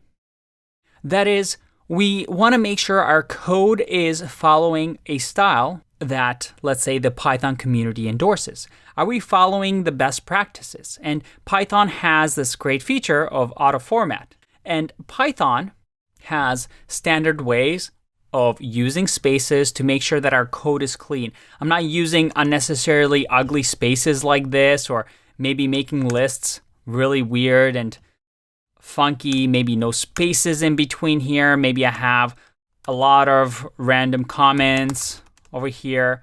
We're keeping our code clean. We make sure that every line that we have is easily readable, but also we don't have any extra stuff that we don't need in there. And this also relates to the idea of readability. Now, readability means the ability to read your own code. Maybe 2 years down the road, you're going to come back and look at the code. Are you going to be able to understand it? If you work in teams or for companies and other coworkers come and look at your code, is it easy to understand? And here, this is obviously personal preference, but most of the time the ideas are simple. For example, I'm using names here that make sense. If I had variable names that don't make sense, it'll be really hard for somebody to read my code. Maybe people will be confused why I have this print statement here. In that case, maybe I should comment in here being like, need a new line after every row. Or maybe they'll be confused why we need this as well. So depending on your style, you might want to add comments. Make sure that the naming of your variables are good, and maybe making sure that it's not only you that understands the code. The other one is the idea of predictability. And this is my favorite one. That is, sometimes people try to be really clever with their code, trying to have the most compact code, or using the newest features or some really obscure tools or functions that are not very common just to look, well, frankly, smart. But you want to have code that makes sense, that does things, just one thing really well. Now, this code is quite small, so it's quite predictable. It just has one pass-through, and it's easy to predict what's going to happen. We're going to print. But as we get more and more into the course, you'll see that our code is going to get larger and larger. And having predictable, easy to understand code is really important. And then finally, this is an important principle that you hear everywhere, is DRY. Do not repeat yourself. You don't want to have code that you're constantly repeating yourself over and over. Again, this is a small example, but it's very easy as a programmer to say, oh, I'm going to copy this, and then I'm going to run this again so that if I click run, look at that, I have 2 trees now. This is amazing. But maybe that's not the best idea. You now have 28 lines of code, and people might be confused why we're doing this twice. Maybe instead, we want to programmatically have a counter here of maybe saying running this twice, or maybe using something like functions, which we'll learn later, to make sure that we can repeat this process over and over and over. Now, keep these in the back of your mind, because throughout the course, we're going to explore these topics. But let's say I just came onto this code and I wanted to clean it up a bit. Again, this is just personal preference, but these are some of the things that I would do. One is here, pixels equal to 1. Instead, this is kind of confusing. I'm just going to say if there's a pixel here, and I know that pixels are either 0 and 1, then print here, because this is a truthy value that will just evaluate to true. So that just kind of cleaned out my code a little bit better. Next, another thing that I might do, maybe I want to make this more extensible, which might mean doing something like, let's say, fill variable that equals to the star, and then maybe empty, which equals to an empty string, and change these to fill and empty.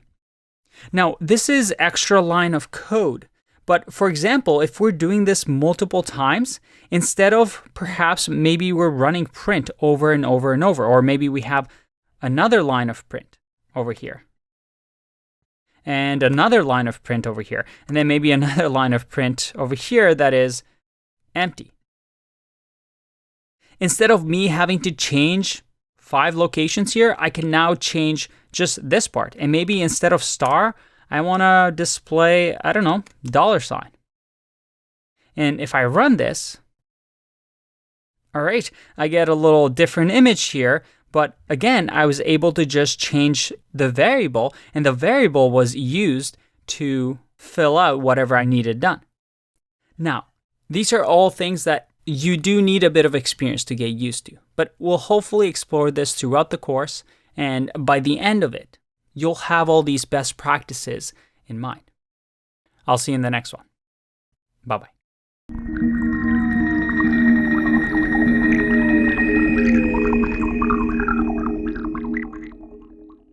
Welcome back. In this video, I want to talk about an important concept, which is return. It's a keyword in Python that we are going to see a lot when working with functions. So let's have a look. If I, let's say, want to create a function called sum, which, by the way, already exists in Python, but we're going to create our own. And I'm going to say num1 for number 1 and num2. Well, our sum function is going to add num1 plus num2. Nice and simple function. Now, if I run sum with number 4 and 5, guess what's about to happen? I'm going to hit run, and nothing happens, which, might not be surprising to you, because we're not printing anything, right? But what if I run print here? Will this change? Let's see. I get none. Is that what you expected? And we've seen none before, right? Remember when we had a list, let's say 1, 2, 3, and then we did something like clear on it? In our editor, it gave us this little arrow and said none.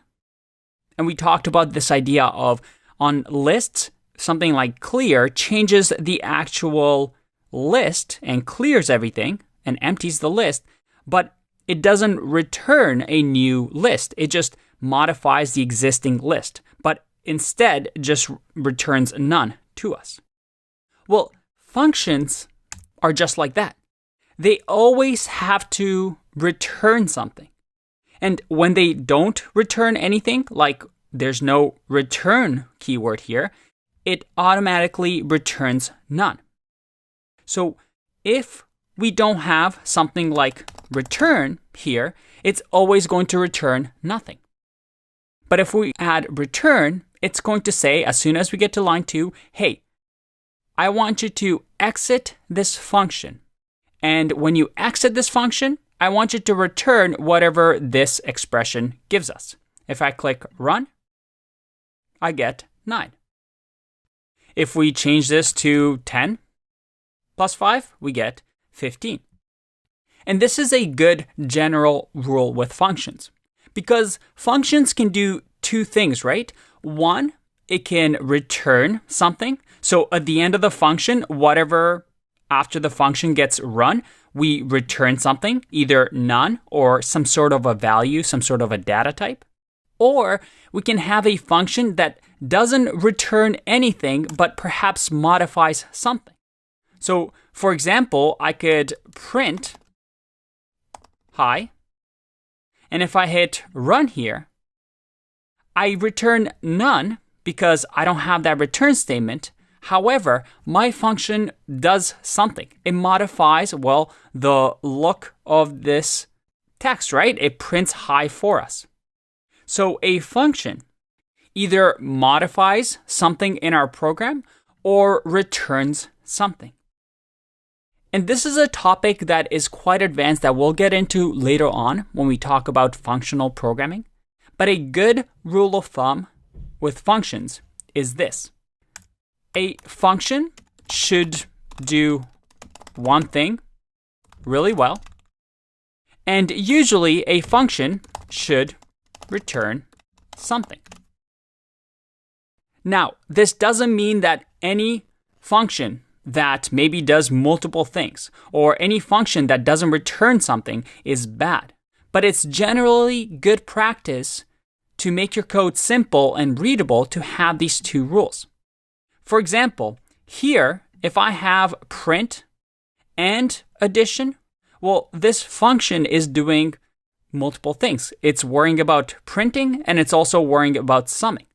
And the definition, this function, is called sum. If I didn't know or I didn't see this and all I did was run sum, I think having printing hi would be surprising because the name doesn't really describe what it does. I'm expecting this to be summed. Why is my program saying hi? So we want to make sure that our function does one thing and one thing only really well. Because as we'll see later on, we can combine and run different functions together. And then also, we want to make sure that we return something, because this way, what we can do is we can actually assign this return value to a variable. For example, I can say total equals to sum 10, 5. And because this function returns something, and when it's done running is going to have 15 as a value, that's the same thing as what we're doing here. And here's the cool part. Now I can run maybe sum 10 plus total. Now let's go through this one by one. I define my function. The Python interpreter is going to say, all right, I know what sum is now. You've defined it. I'm going to keep it in memory. It's going to keep going until line 7. And it's going to say, hey, I want a variable total. And I want that total variable to equal sum 10, 5. And before we even assign anything to total, Python interpreter is going to say, sum. What's sum again? Oh, I remember. Here, it's in memory. Okay, at sum, I'm going to give it arguments 10 and 5. So it's going to go run that function as soon as we end this closing bracket. It's going to go into the sum. It's going to say, hey, num1 is going to equal 10. Hey, num2 is going to equal 5. Now we go to line 2, and it's going to say, hey, I want you to add 10 plus 5 because I know what these variables are. And then once you're done with that, and this turns into 15, I want you to return. So the Python interpreter, finally, when it's done calling sum, is going to say, hey, assign the value of 15 to the variable total. And then it's going to go to the next line. Hey, I want to print something. What do you want to print? Well, I want to print this. It's going to say, hey, what's sum? I know what sum is. I have it in memory. And then again, it's going to say 10. And then the next argument is going to be total. Hey, what's total? Let me go in memory and find out. Oh, it's 15. So it's like saying 15. And this is the power of functions, right? I'm able to return things and assign them to variables and call them like this. And I can keep running them if I wanted to. If I want to make this even simpler, I can go sum instead of total will be right here. And look at that. Now I have it all in one line. And if I click run, again, it still works. Okay, but what if we do something like this? What if I say define sum, and then I'll say define inside of here another function. And this function takes num1 and num2. And in here, we finally return num1 and num2. Let's test this out. What do you think will happen? Well, first, let's say total equals sum 10 plus 20. And then I'm going to print total. If I click run, I get none. Now, why is that? And this should be obvious to you, because here I'm saying, hey, I want you to define sum. And what are we going to do with the function sum? Well, inside of here, I'm going to define another function. But this return statement is actually not run, right? Because all we're doing inside of this block, this code block, is this part. We're defining the function, but we're never calling another function. So this returns none. And we've lost the ability to call this function. So how can we solve this? One way is to return, right? So at the end here, we have to make sure that the indentation is right. And we're going to return another func. So let's add return and see what happens here. If I click run, all right, I get this function now. So total is going to equal this function that we returned. And it's in memory. Okay, but I'm not getting the result that I want, right? And why is that? Because, well, we're not calling this function. So there's a few ways that we can do this. We can either give it the parameters or the arguments in here. So let's say 10, 20, and if I click run, I get 30. Or if we want to keep whatever we give it here, I can just simply say another func.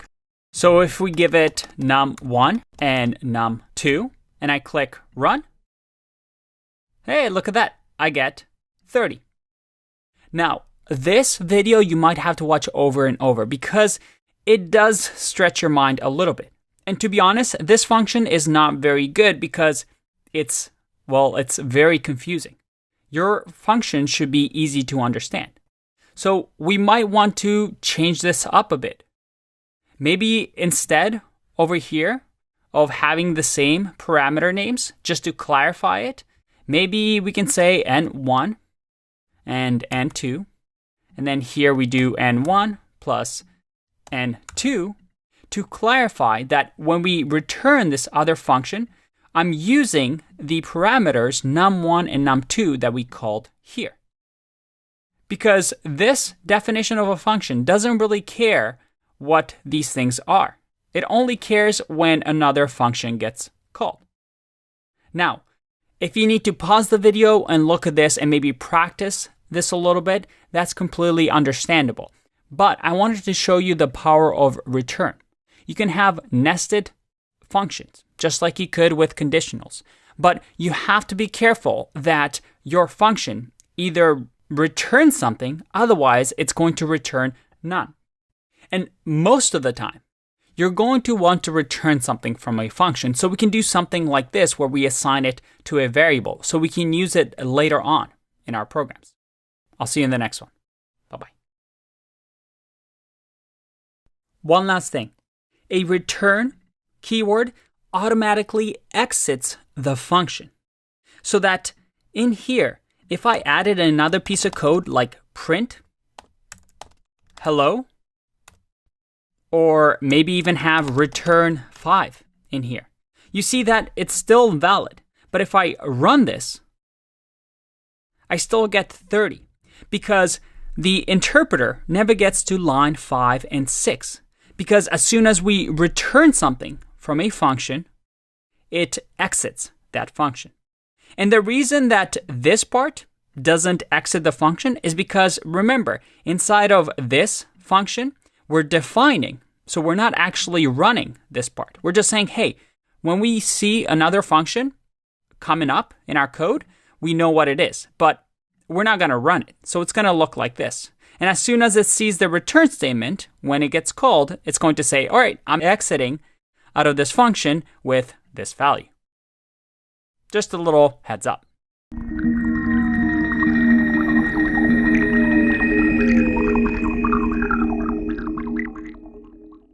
Welcome back. In this video, I want to talk about an important concept, which is return. It's a keyword in Python that we are going to see a lot when working with functions. So let's have a look. If I, let's say, want to create a function called sum, which, by the way, already exists in Python, but we're going to create our own. And I'm going to say num1 for number 1 and num2. Well, our sum function is going to add num1 plus num2. Nice and simple function. Now, if I run sum with number 4 and 5, guess what's about to happen? I'm going to hit run, and nothing happens, which, might not be surprising to you, because we're not printing anything, right? But what if I run print here? Will this change? Let's see. I get none. Is that what you expected? And we've seen none before, right? Remember when we had a list, let's say 1, 2, 3, and then we did something like clear on it? In our editor, it gave us this little arrow and said none. And we talked about this idea of on lists, something like clear changes the actual list and clears everything and empties the list, but it doesn't return a new list. It just modifies the existing list, but instead just returns none to us. Well, functions are just like that. They always have to return something. And when they don't return anything, like there's no return keyword here, it automatically returns none. So if we don't have something like return here, it's always going to return nothing. But if we add return, it's going to say, as soon as we get to line 2, hey, I want you to exit this function. And when you exit this function, I want you to return whatever this expression gives us. If I click run, I get 9. If we change this to 10 plus 5, we get 15. And this is a good general rule with functions, because functions can do two things, right? One, it can return something. So at the end of the function, whatever after the function gets run, we return something, either none or some sort of a value, some sort of a data type. Or we can have a function that doesn't return anything, but perhaps modifies something. So for example, I could print hi, and if I hit run here, I return none because I don't have that return statement. However, my function does something. It modifies, well, the look of this text, right? It prints hi for us. So a function either modifies something in our program or returns something. And this is a topic that is quite advanced that we'll get into later on when we talk about functional programming. But a good rule of thumb with functions is this. A function should do one thing really well, and usually a function should return something. Now, this doesn't mean that any function that maybe does multiple things or any function that doesn't return something is bad, but it's generally good practice to make your code simple and readable to have these two rules. For example, here, if I have print and addition, well, this function is doing multiple things. It's worrying about printing and it's also worrying about summing. And the definition, this function, is called sum. I mean, if I didn't know or I didn't see this and all I did was run sum, I think having printing hi would be surprising because the name doesn't really describe what it does. I mean, I'm expecting this to be summed. Why is my program saying hi? So we want to make sure that our function does one thing and one thing only really well. Because as we'll see later on, we can combine and run different functions together. And then also, we want to make sure that we return something. Because this way, what we can do is we can actually assign this return value to a variable. For example, I can say total equals to sum 10, 5. And because this function returns something and when it's done running is going to have 15 as a value, that's the same thing as what we're doing here. And here's the cool part. Now I can run maybe sum 10 plus total. Now let's go through this one by one. I define my function. The Python interpreter is going to say, all right, I know what sum is now. You've defined it. I'm going to keep it in memory. It's going to keep going until line 7. And it's going to say, hey, I want a variable total. And I want that total variable to equal sum 10, 5. And before we even assign anything to total, Python interpreter is going to say, sum. What's sum again? Oh, I remember. Here, it's in memory. Okay, at sum, I'm going to give it arguments 10 and 5. So it's going to go run that function as soon as we end this closing bracket. It's going to go into the sum. It's going to say, hey, num1 is going to equal 10. Hey, num2 is going to equal 5.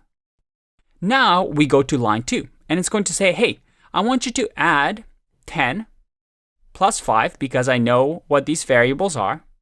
And then once you're done with that and this turns into 15, I want you to return. So the Python interpreter, finally, when it's done calling sum, is going to say, hey, assign the value of 15 to the variable total. And then it's going to go to the next line. Hey, I want to print something. What do you want to print? Well, I want to print this. It's going to say, hey, what's sum? I know what sum is. I have it in memory. And then again, it's going to say 10. And then the next argument is going to be total. Hey, what's total? Let me go in memory and find out. Oh, it's 15. So it's like saying 15. And this is the power of functions, right? I'm able to return things and assign them to variables and call them like this. And I can keep running them if I wanted to. If I want to make this even simpler, I can go sum instead of total will be right here. And look at that. Now I have it all in one line. And if I click run, again, it still works. Okay, but what if we do something like this? What if I say define sum, and then I'll say define inside of here another function. And this function takes num1 and num2. And in here, we finally return num1 and num2. Let's test this out. What do you think will happen? Well, first, let's say total equals sum, 10 plus 20. And then I'm going to print total. If I click run, I get none. Now, why is that? And this should be obvious to you, because here I'm saying, hey, I want you to define sum. And what are we going to do with the function sum? Well, inside of here, I'm going to define another function. But this return statement is actually not run, right? Because all we're doing inside of this block, this code block, is this part. We're defining the function, but we're never calling another function. So this returns none. And we've lost the ability to call this function. So how can we solve this? One way is to return, right? So at the end here, we have to make sure that the indentation is right. And we're going to return another func. So let's add return and see what happens here. If I click run, all right, I get this function now. So total is going to equal this function that we returned. And it's in memory.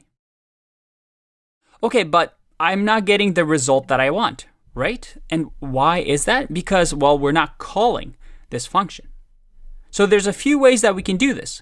We can either give it the parameters or the arguments in here. So let's say 10, 20, and if I click run, I get 30.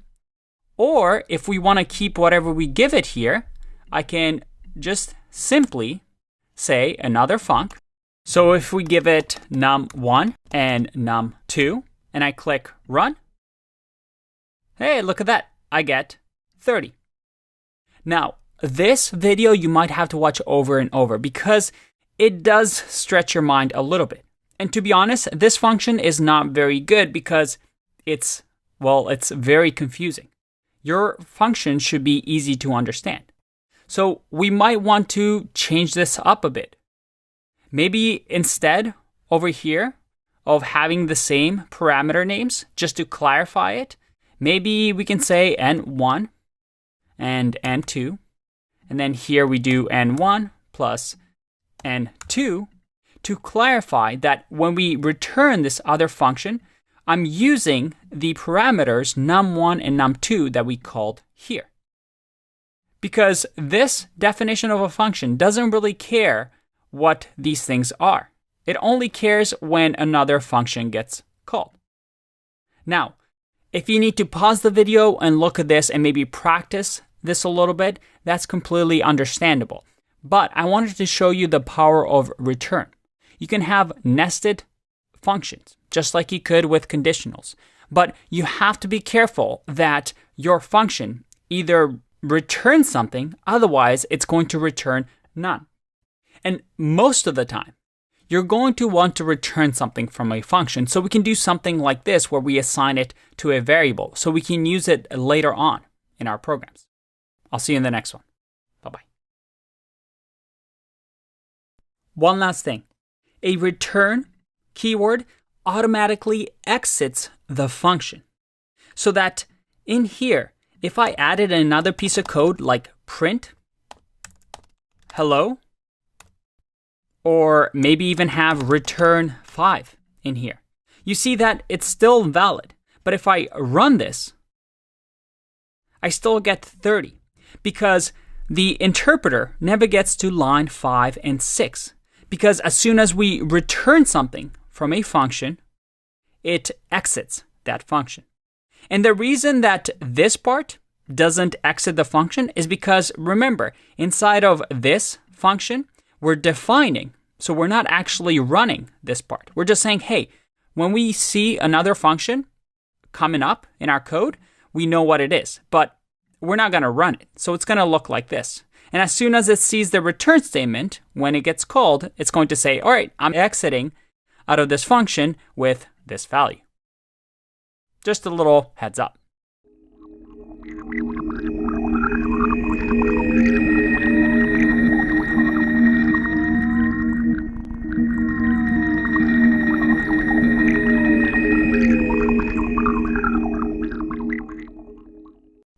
Hey, long time no see. It's been a while, but I'm glad you're back, and I'm glad you're still hanging in there. Trust me, things are gonna get a lot more fun once we actually start building applications, but we do have to go through the basics, so hang in there. Now, you may have heard me mention methods and functions before, and I briefly touched on the subject, right? We have functions like list, print. We have things like max, min. What else do we have? We have input. These are all built-in functions in Python. Python just comes with this and we're able to use them. And we also learned about functions that we can create ourselves. Custom functions like, well, some random stuff. And I just created a function that does absolutely nothing. I can just pass through. And these are all functions because the way we call them is, well, we say some random stuff, and then we call it with the brackets and give it some sort of data or leave it empty. But we also learned about methods. And methods were different because the way we used them was using the dot notation. We said dot something. For example, if we had a string hello, and I do dot, I get a list of all these methods that the string data type can use.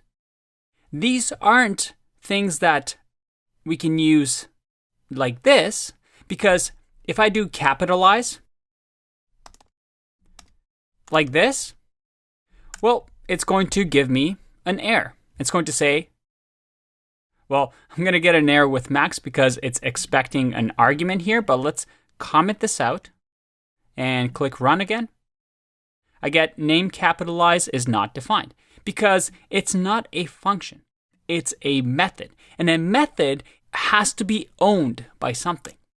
And who owns a method? Well, whatever is to the left of the dot. In our case, the string owns the method capitalize. And that's what methods are. They're built-in objects that have methods such as strings, dictionaries, sets, tuples, all the things we've talked about, where as soon as we do dot, we have access to all these methods. They're owned by an object or a data type. And the fun thing is that there's ways to build your own methods. And I'll show you how to do that later on when we start talking about classes. But you can see here that our editors help us determine what type of methods that we can use. And again, these are built into Python.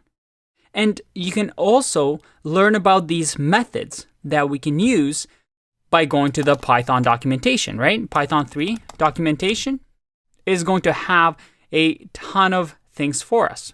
If we go to library reference, for example, we can see here that we can learn about built-in types. So let's go to the set types. And here you can see that we have set type, and it shows us how we can use it. Now, Python doesn't have the easiest documentation to read for beginners, unfortunately. So sometimes it's better to actually just Google instead of going through the actual documentation. But you see here that the set type has clear, has pop, has remove if we want to use it. We have update, and these are the methods that we can use. But at the end of the day, both methods and functions allow us to take actions, right? To take actions on our data types, to have our programs do something. And although they have these different names and one has a dot in front of it and another one, well, we can just call it like this, the difference is very minimal. But keep that in mind when you hear people talking about methods and functions. There is that difference. And like I said before, we will get to methods when we talk about classes to show you how we can create our own. I'll see you in the next one. Bye-bye.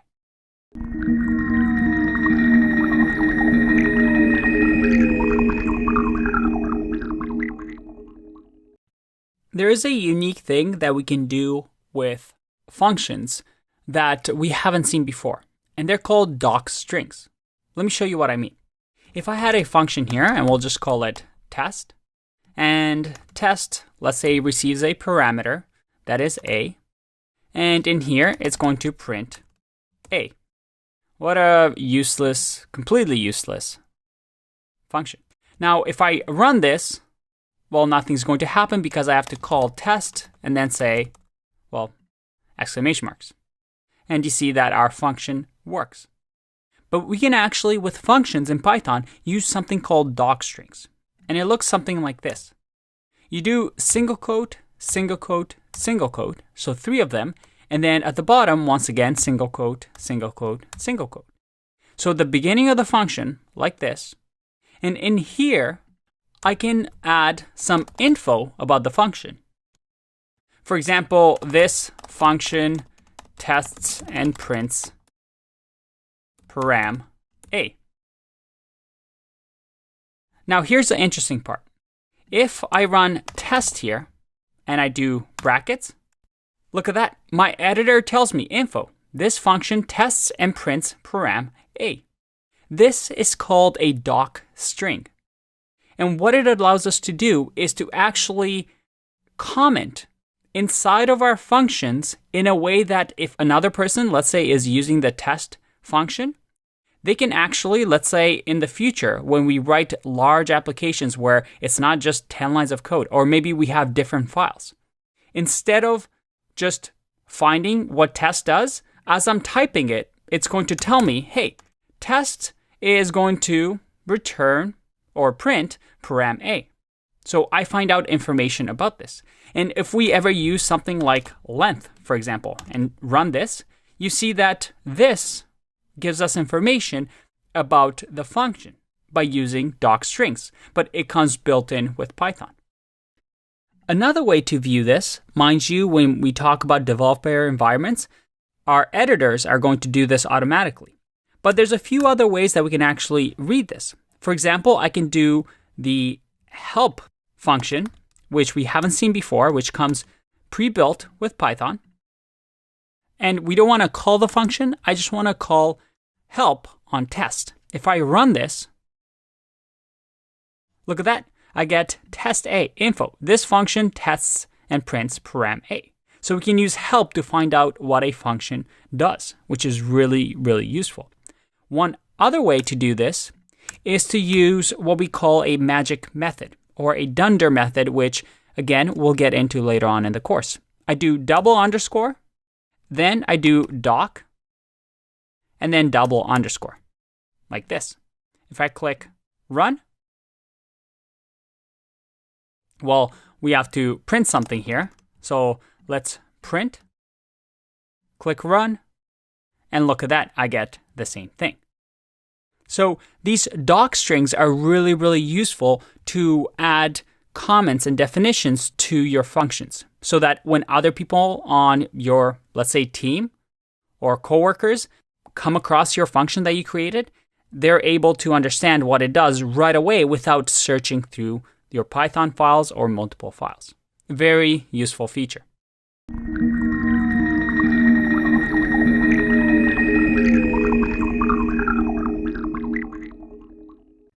I want to talk quickly about the idea of clean code, something that we've talked about before. And this is a good example to do with something like a function. For example, let's say we had a function that perhaps checks if a number is even or odd. So let's say is odd or even as a function that takes in a number. And we're going to here say, well, how are we going to check? Well, we can use the modulo operator. I can say if number modulo 2, which remember gives us the remainder. And if it's an even number, the remainder is always going to be 0. So this is going to tell us if it's an even number.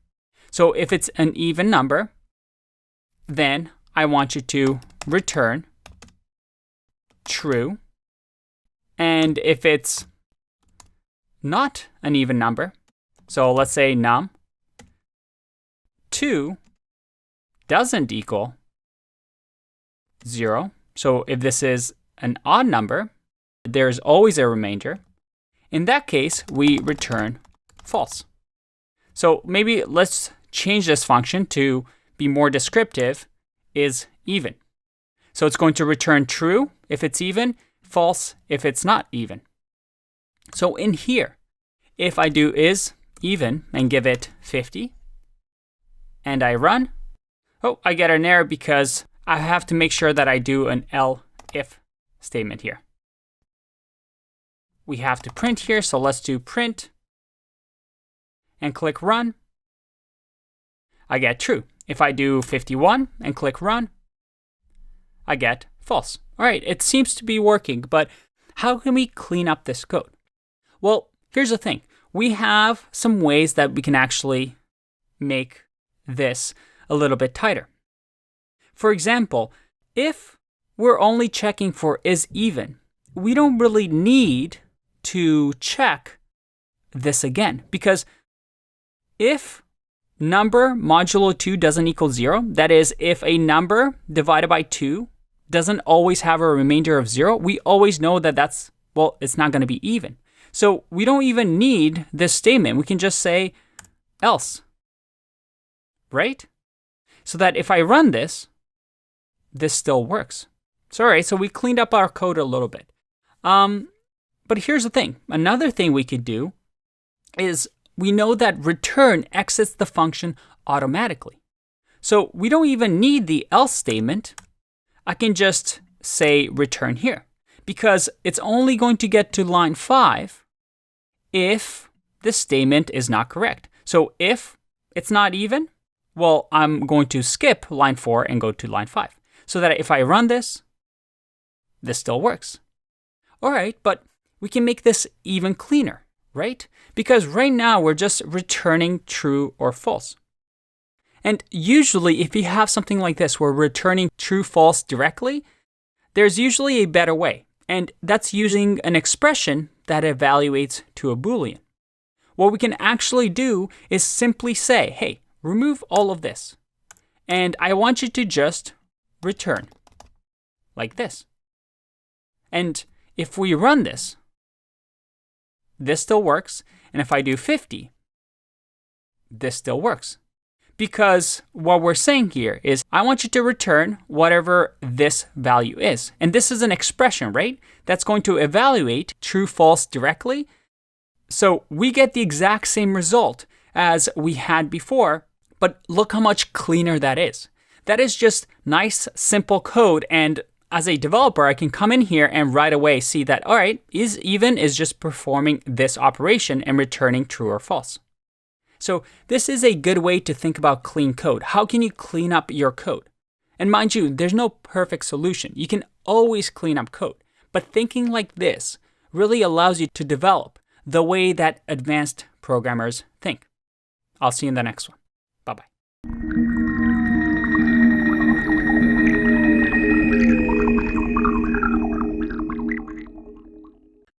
Let's talk about something called arguments and keyword arguments. I mean, we've already seen that before, right? With a function, we actually have the special characters that we can use called args and ** keyword args. How can we use these? Well, let's have a look. Let's try and have a function, let's say define, and we'll call this a superfunc for superfunction that receives some sort of arguments. And these arguments that we're going to receive, and remember, although I'm calling these args, this itself is a parameter, remember? But let's say that we want to just return some of the arguments. And you might be wondering, wait, sum, don't we have to define that function? Well, sum actually exists in Python, as you can see over here. So we can just return the sum of the arguments. So let's try this. Let's say superfunc and give it arguments 1, 2, 3, 4, 5. If I click run, I get an error. Superfunc takes 1 positional argument, but 5 were given. And that makes sense, right? Like, I only have 1 parameter here, which is a positional argument that it accepts, and I'm trying to sum this. So it only receives 1, but I'm giving it all these things that it doesn't know about. And this is where we can use something like this. By adding a star to here, we're saying, hey, this can accept any number of positional arguments like this, as many as I want. As a matter of fact, let's print this out. If I do print *args, and we run this function, we see that the print *args gives us 1, 2, 3, 4, 5. These are all the parameters or the arguments that we get. And if I actually remove the star here and click run, look at that. I actually get this as a tuple. So args inside of this function is a tuple of arguments that I give it, 1, 2, 3, 4, 5. So sum of the tuple 1, 2, 3, 4, 5 is going to give us the right answer. It's going to print for us the answer 15. Very, very cool. So this way we can extend and use our *args to have a function that can accept any number of arguments. So what is this one now?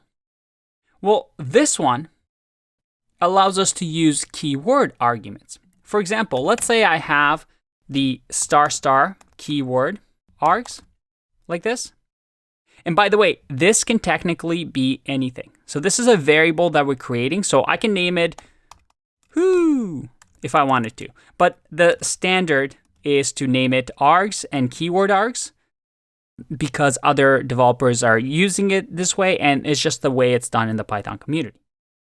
Now with the keyword args, as you might have guessed, I can add keywords like num1 equals 5, and then num2 equals 10. So that if I print the keyword args and I click run, I get a dictionary of num1 equals to 5 and num2 equals to 10. So I can actually do something like sum plus sum of items in the keyword args and grab the values, right? We've seen that before. And let's actually grab this and do a for loop and say items in keyword args dot values. Remember to grab the values over here. And in here, just add up the totals. So let's say that in here, total equals or plus equals items. And we'll add a total in here that is initially 0. So that sum will be sum args plus total. If I run this, I get 30, which looks about right. Now, this does look a little confusing, so let's go over it. We have the star args, which allow us to grab these positional arguments and just sum everything. And we also have keyword args, which allow us to grab any number of keyword arguments and get a dictionary, which comes as keyword args, and then use them however we want. In our case, we're looping over all the values, so items in keyword arg values, and then I'm just going to total all those items, have a total, and just return the sum. Now, this is, again, extremely useful because our superfunc can now take as many arguments, as many positional and keyword arguments as we want. Now, one final thing. There is a rule of the ordering that we can do of our parameters here, right? So the order, the rule is this. First, in our parameters, we have, well, our actual params. Then we can do star args, then default parameters, then star star keyword args. Let me show you what I mean. If we want to define this function, we want to make sure that if we give it a parameter of, let's say, name, that should come before star args. And if we have default parameters, that should usually come after args, but before keyword args. So if I do, let's say, I equals hi, and make sure we add a comma here, we now have, following the rule, and by the way, you would never actually write a function like this because, well, frankly, it looks super confusing. Usually you're only using 2 of these, or maybe just 1 of these. But this way, I can call this function with name, Andy, then my args, then my default parameter, which will be I equals to hi, which let's say we don't even pass in. And then we have this. So if we run here, this still works. We are just not using name and I, but you see that I'm following the rule of params, args, default parameters, and then keyword args. All right, hopefully your head doesn't hurt too much after this one. Take a break, and I'll see you in the next one. Bye-bye.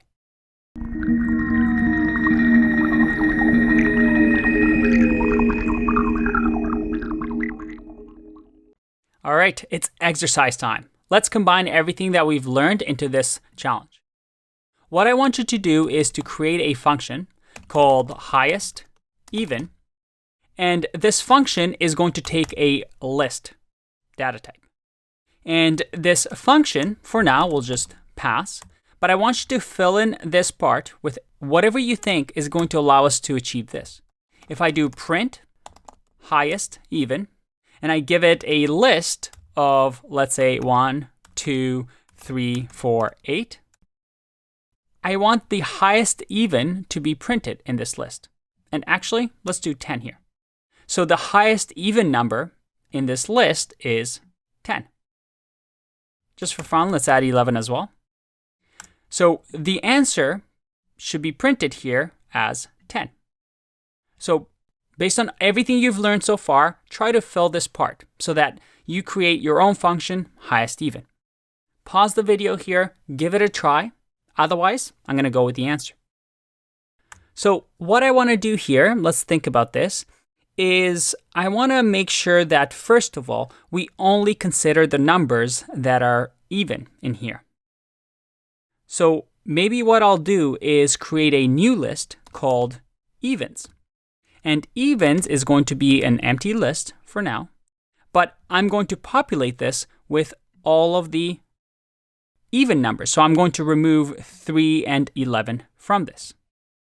So let's do that. I'm going to say for item in li, if item modulo 2 equals 0, which means it's going to be even, then I'm going to even append the item. So I'm going to add it to this new list. And then finally, in here, once we have the evens list, I want to find the highest number. Now, you can do this manually and go through it one by one, or Python comes with a nice function called max. And as you can see, we give it an iterable, and it'll tell us what the max number is. In our case, we can just give it evens.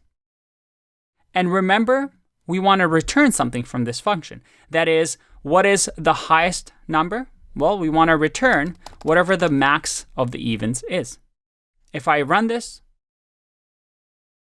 I get 10. Awesome. Looks like it's working. Now, some of you may have gotten tricked and tried to return inside of the for loop. But if we do this, remember that this still works, but we actually return from the function when we hit our first item. If we had another item, let's say 2 in here, and I click run, we get 2. And why is that? Because I'm returning when we loop the first time through our item, which will be 2. Is 2 an even number? Yes, it is. So we're going to append. And then we're finally returning max evens, which only contains the item 2. So you want to make sure here that the indentation really matters. And if you're returning something from inside a loop, you want to make sure that that's your intended behavior. You usually want to loop through something and then return. So make sure you don't prematurely exit the loop. Nice and simple. Remember, your answer may be different than mine. There are many ways to go about this. But hopefully, by practicing this, you have a better idea of functions. We now have a great utility function, highest even, that we can use all over our program. Good job getting this far, and I'll see you in the next one. Bye-bye.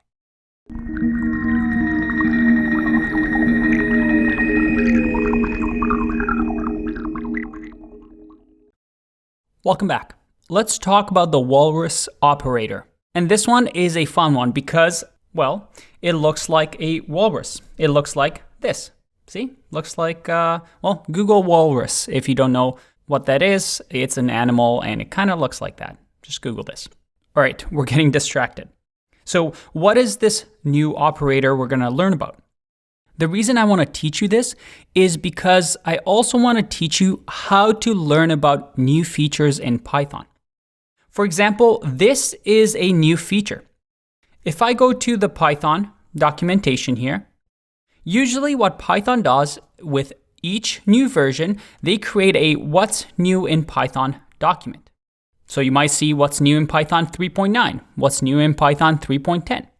And it gives you a summary of some of the new features added to the language, because remember, a language is constantly evolving. So let's say you want to learn about new 3.8 features because let's say the REPL you're on now has 3.8. So it's able to understand the new features like the walrus operator that we weren't able to write before this version. So I would go into the documents and see what's new in Python 3.8. And we see one of the first things is the assignment expression called the walrus operator. So what I would usually do is just read about the summary of what this does, and you can learn about all the new features added in this version. Now let's just focus on the walrus operator because it is useful and also kind of fun to learn about. What this new syntax does is it assigns value to variables as part of a larger expression. So usually you use it in an expression when something is being evaluated, like in an if statement, maybe a while statement. So let's play around with this and see what we can do. So let's say we have a string, and we'll call this string hello.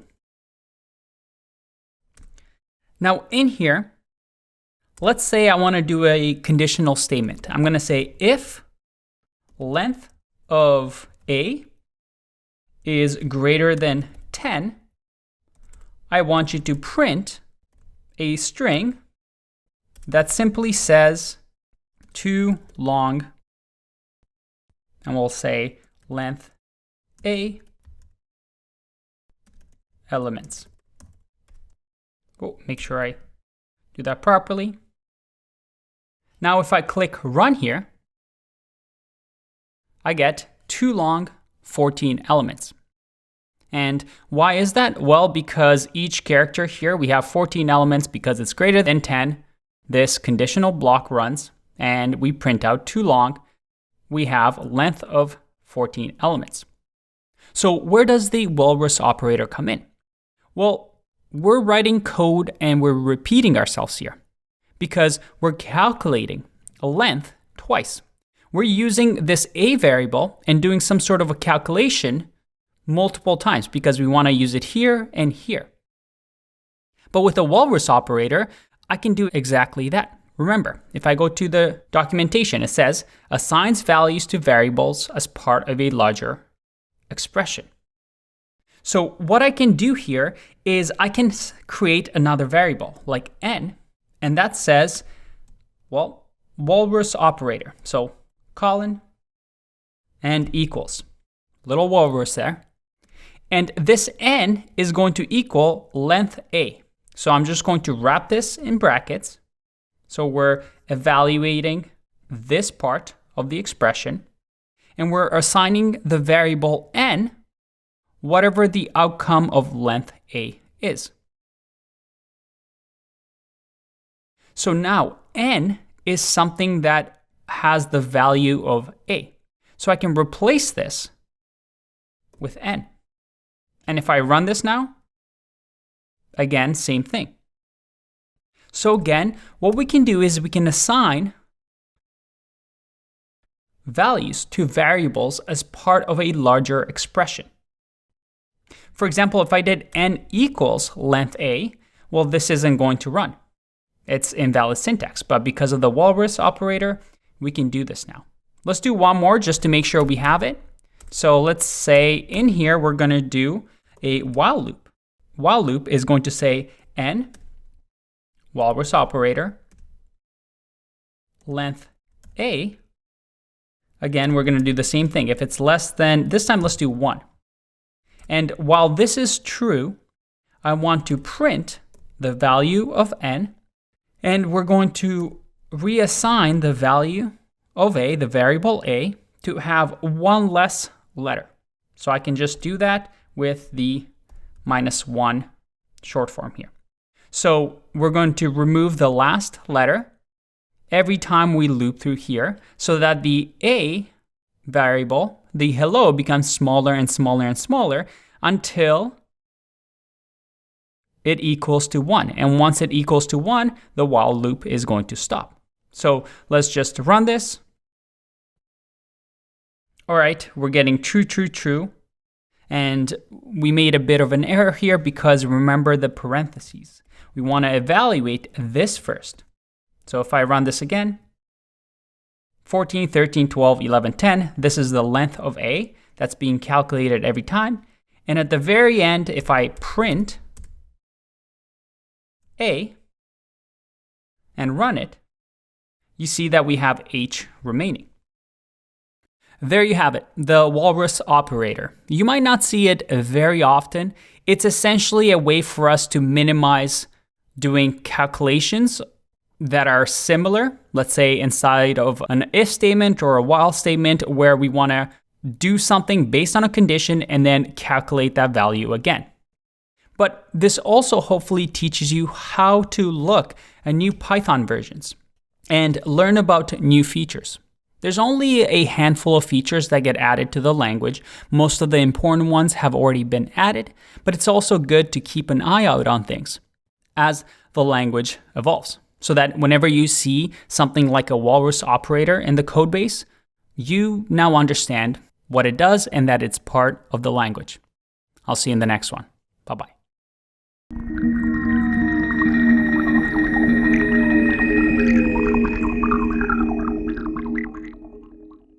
In order to finalize our understanding of functions, we have to talk about scope, another one of our key terms.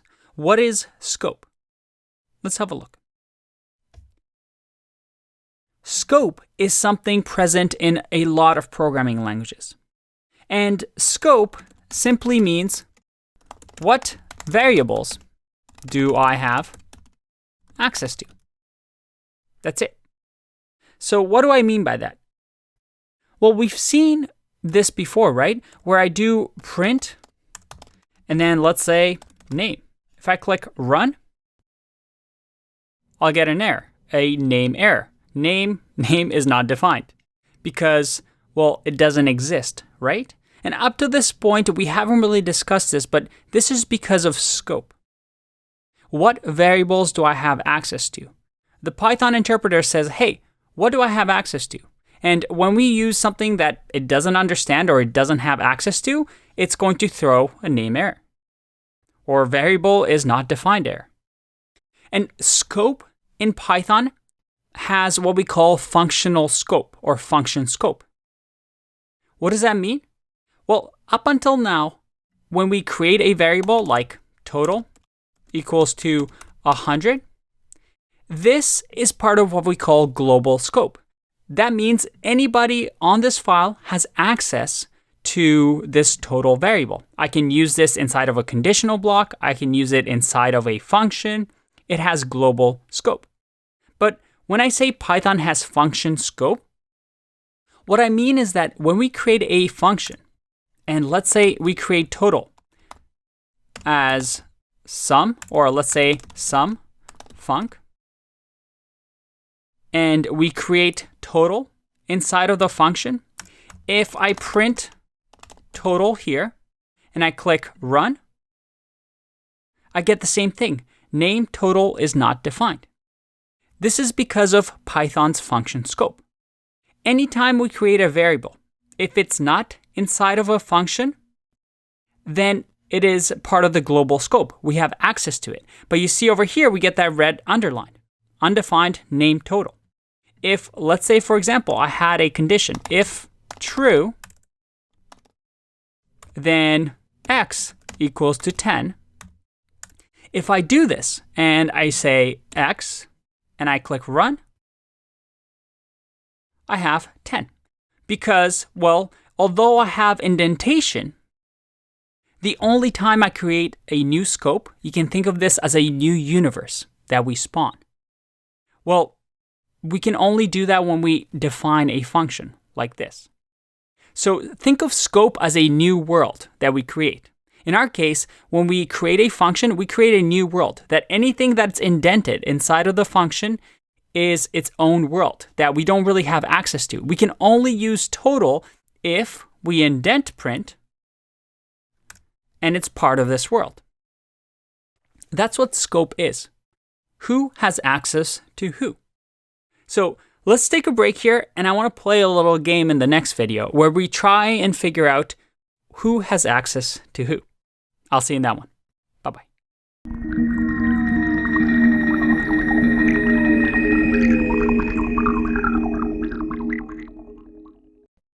All right, let's play a little game. Can you guess what the output of this program is going to be? I have over here a equals 1. Then we create a function called confusion, where we have a equals to 5, and we return a. My question is, when we print a, and when we print confusion, what do you expect to happen here?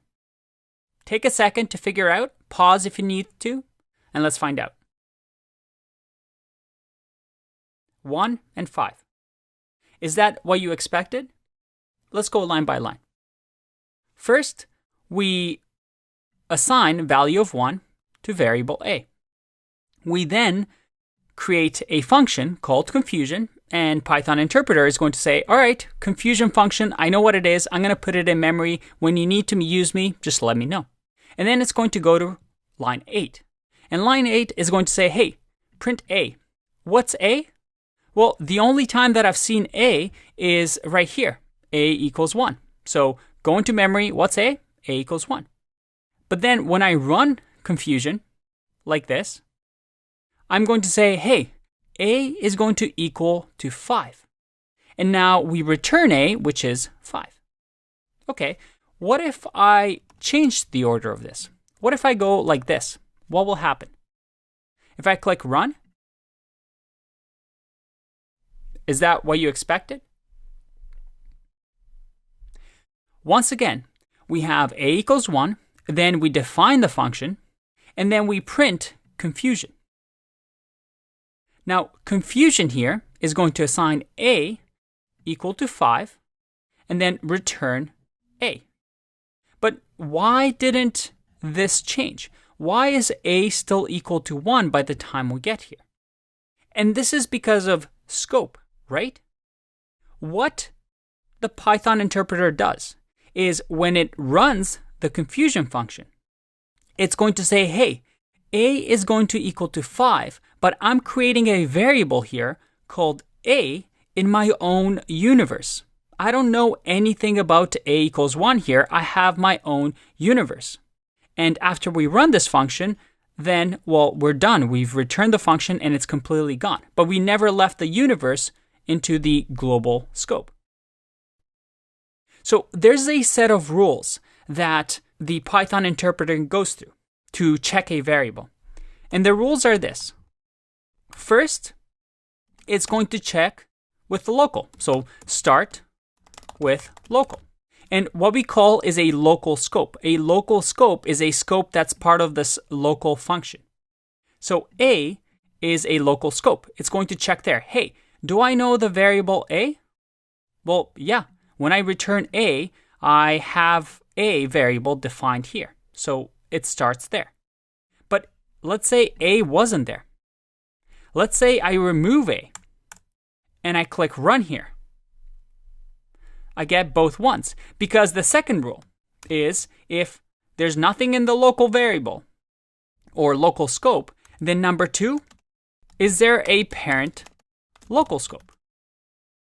In our case, what's the parent of this function? Well, it's the global scope.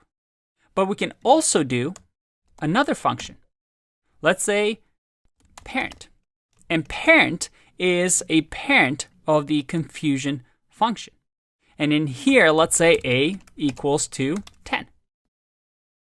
Now in here, we'll return confusion just so we can use it again and actually run it. So let's call parent and click run. All right, let's go through this so it's not too confusing. We have the parent function that gets called. So when we call that, we assign A equals to 10, and then we also create a new function confusion. And then finally, we return confusion and actually run it. So we're going to return A, and then in here, print whatever the value of A is, which is 10. And why is that? Well, because we first start with the local scope. Hey, does confusion know what A is? Nope, I don't have it in my local scope. Okay, does my parent local scope have it? So it's going to go up a level and say, hey, does parent function know what A is? Yep, I have A equals to 10. So it's going to print that. The third rule, or the third order, is global.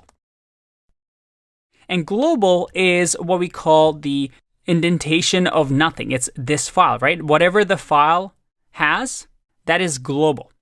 In our case, if A equals to 10 doesn't exist here, there's no local, there's no parent local, and I click run, it checks the global scope. And then finally, there's one other rule. And this is number 4, and it's a tricky one. And this is what we call built-in Python, or built-in Python functions. So Python comes with predefined functions, such as, well, the sum that we've talked about before. This sum, let's say just give it 5, is going to check, or actually, let's not give it anything. Let's just do sum here. when I run this, I get built-in function sum. Now, how did it know what this was? What this variable at the end of the day was? Well, because it said, hey, do I have sum inside of this universe? Nope, I don't. Okay, do I have sum in my parent scope? Nope, I don't. Okay, do I have sum in global? Nope, there's nothing sum in here. And then the final thing it's going to check is, hey, is sum some sort of a built-in Python function? Yep, Python actually gives us sum, so you can use it, so it doesn't error out. And this is the scope rules that the Python interpreter follows. Very, very cool. There's still a few more things that we need to learn, so I'll see you in the next video.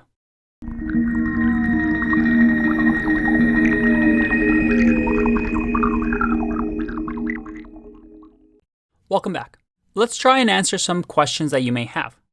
For example, what about parameters?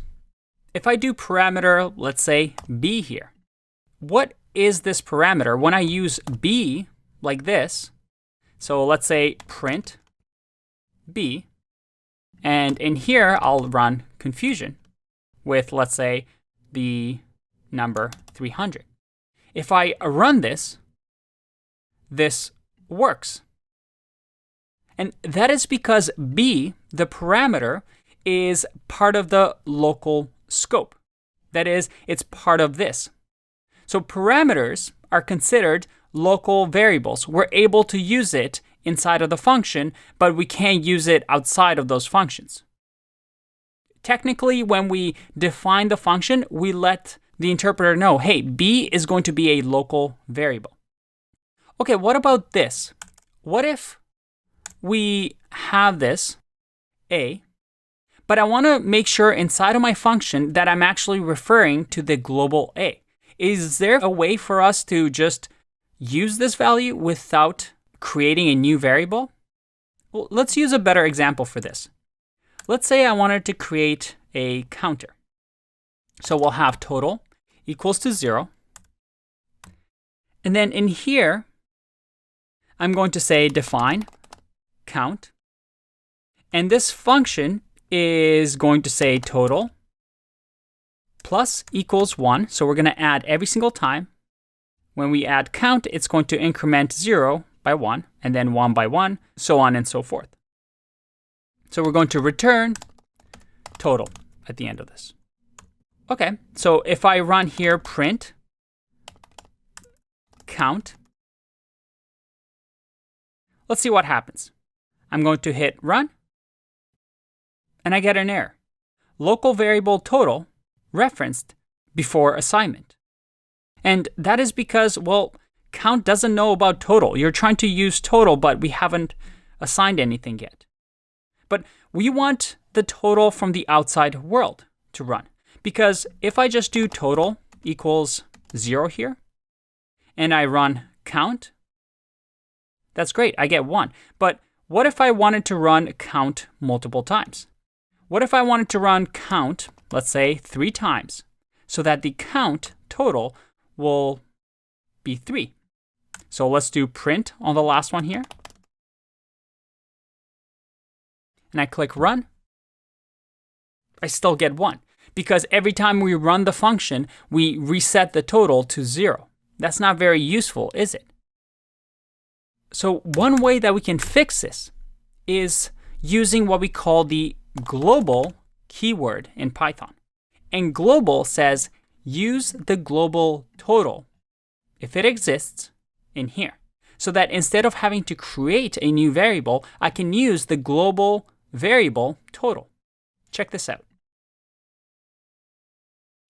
Well, I get an invalid syntax, and that is because we first have to say global total is going to be used in here, and then we can say total plus equals 1.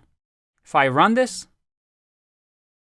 hey, look at that. We have a proper counter. So global is a way for us to access this global variable.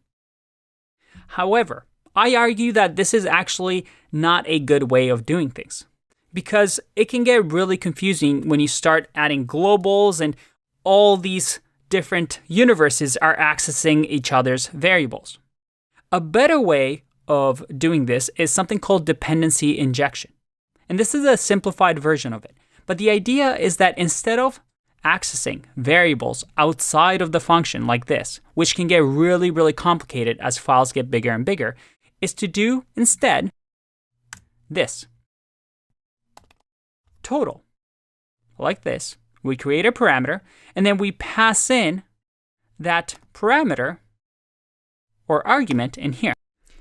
But as you can see, it's still 1 because by the time we print the third total, well, this never changes. This is a global 0.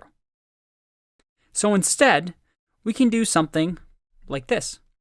We can say count total, of which we're going to count again, and then count again.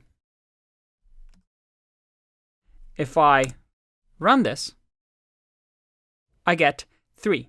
And I know what you're thinking. This is completely insane. It looks confusing. Look at all these brackets.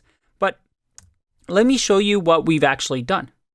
We're able to detach the dependency or the effect that this count function had on the outside global scope and instead just focus on its health.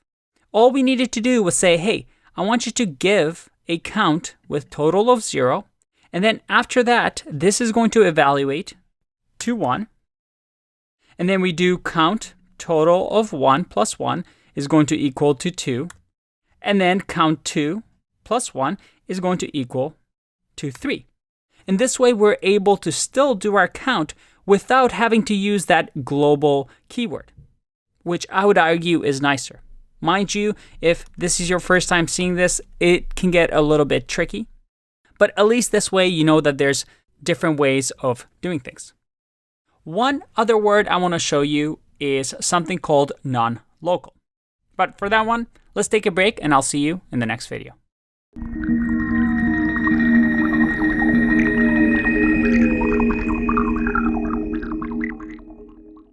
Oh boy, there's some code on the screen and it looks terribly confusing. This is an example of a really convoluted, complicated function that you would never write, but it'll be good for exercise purposes. And we're talking specifically about this right here, called non-local. It's actually a new keyword in Python 3. And as you can see, my REPL doesn't even notice this, so it doesn't even highlight it in blue because it is a new feature. But I do want to talk to you about it and let you know what it does. The non-local keyword is used to refer to this part, this parent local.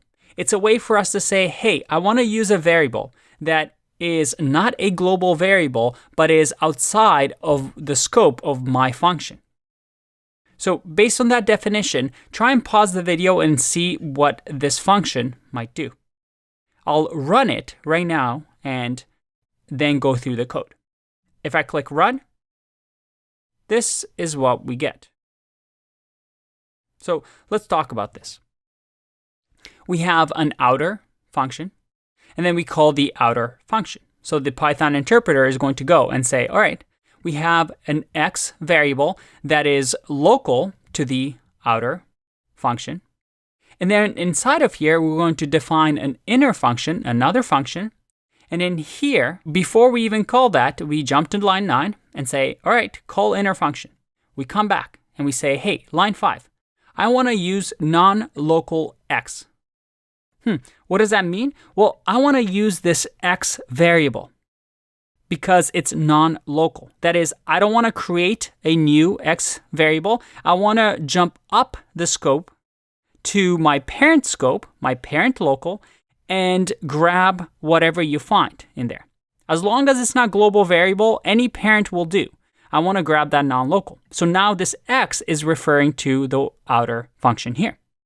So when we say x equals non-local, we're assigning this new string and replacing this local so that when we print inner x, we get non-local. But also when we print the outer x, we've modified this outer scope with the non-local keyword, so that becomes non-local as well.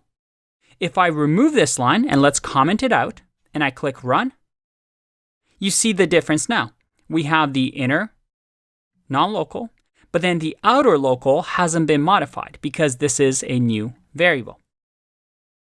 Again, I argue that this actually makes your code more complicated than it needs to be. So there are special cases where you might want to use this, but if you can, try to make your code predictable where you can avoid using things like non-local and global. Mind you, they are there for a reason because they are useful in some situation. With that said, keep in mind, make your code predictable, make your code clean, and I'll see you in the next video.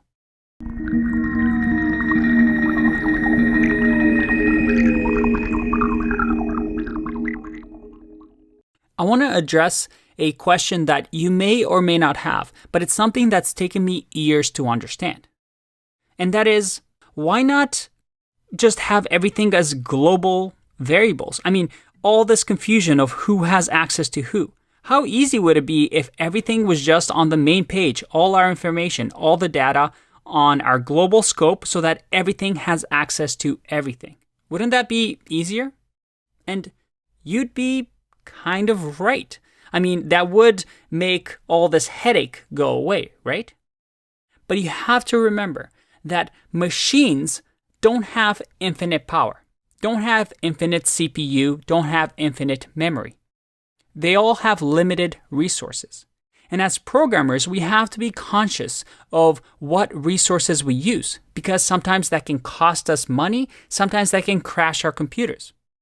And scope is a great demonstration of this.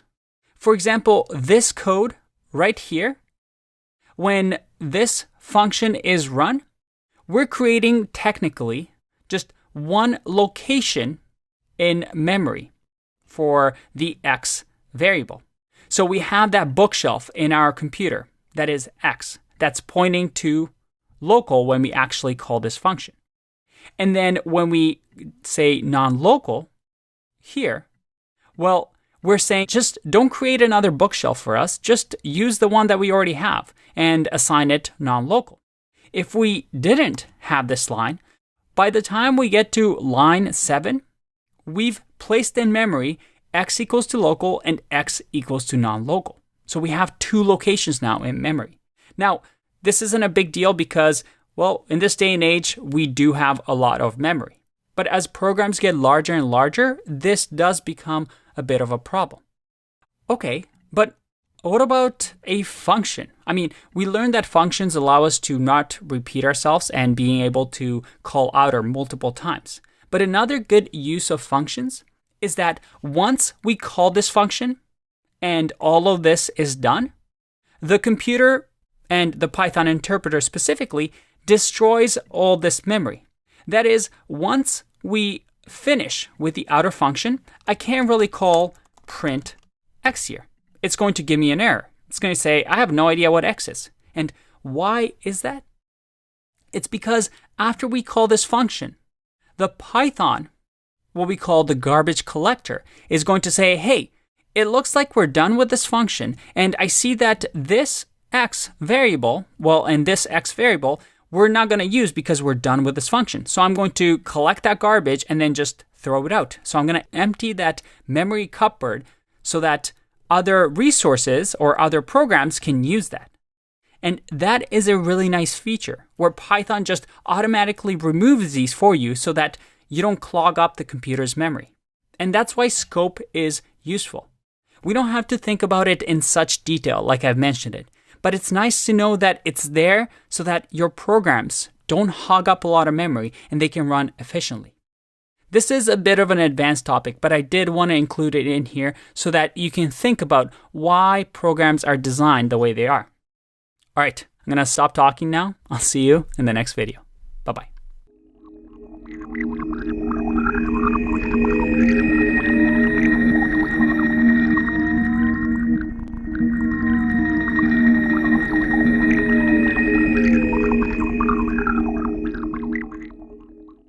It's happening. After all the suspense, all my talking, Yes, we're finally going to download Python on our machines. Now, based on what device you're using, the installation may change, but I'll provide videos for each one of the operating systems. So I'm on a Mac right now, and if you're using a Mac or a Linux distribution, you might have Python already installed on your machine. What do I mean? Well, if you open something called your terminal, so if I'm on my Mac and do Command space and I type in terminal, press enter. Well, right over here, if I type in Python and press enter, you see that I enter something called a REPL or a read eval print loop, where I can type Python commands like print hello. And look at that. It's working. Just like we had our REPL browser or website, I can type Python here. And most Macs come pre-installed with Python.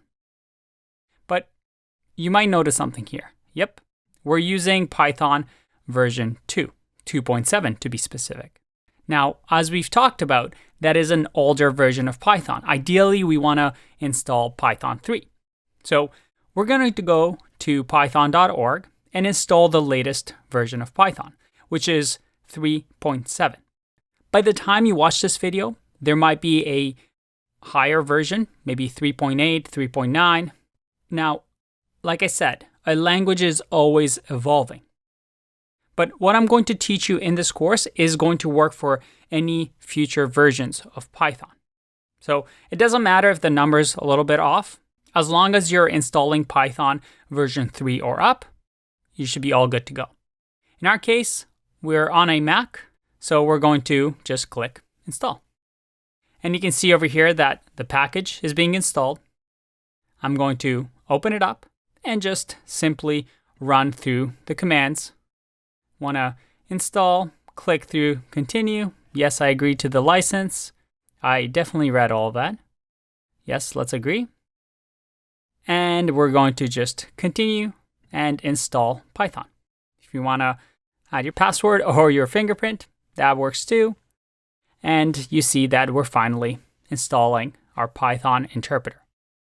All right, there it is. We have Python 3.7 installed. Now, if everything worked as planned, if I go back to my terminal and I type Python, you'll see that you have Python version 3.7 or version 3 or higher. That's good. No more Python 2. Now, depending on your machine, again, this is why installations can get tricky. You might actually not have this work. For example, in order to exit out of here, we'll say exit and then curly brackets. You might have to type Python 3. And you'll see that you might have to specify exactly the version, because if you just do Python, it'll be version 2. Now, if you encounter any problems installing Python on your machine, I will provide resources that you can see attached to this video, or you can ask questions in our Discord channel or our Q&A forum. But it looks like we finally have our Python 3 installation on our computer. Remember, we just installed our interpreter and our virtual machine, our CPython VM, in order to write Python and then evaluate that Python code. Good job. Let's take a break, and I'll see you in the next video. Bye-bye.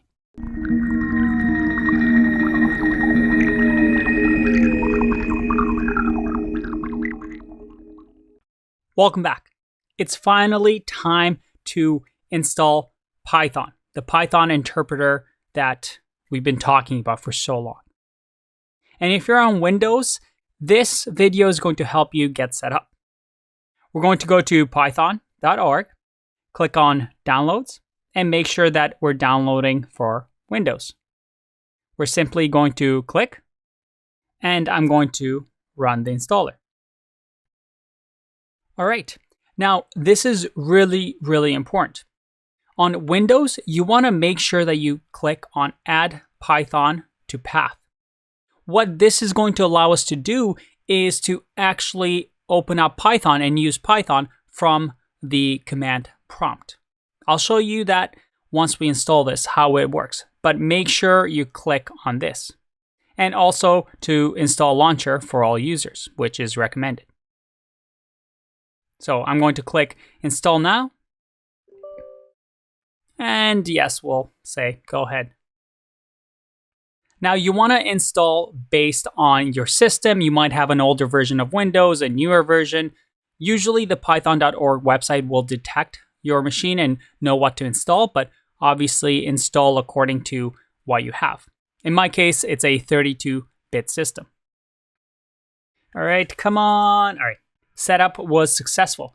Let's close. And then what I'm going to do is actually use the command prompt here. So I'm going to type into search command prompt.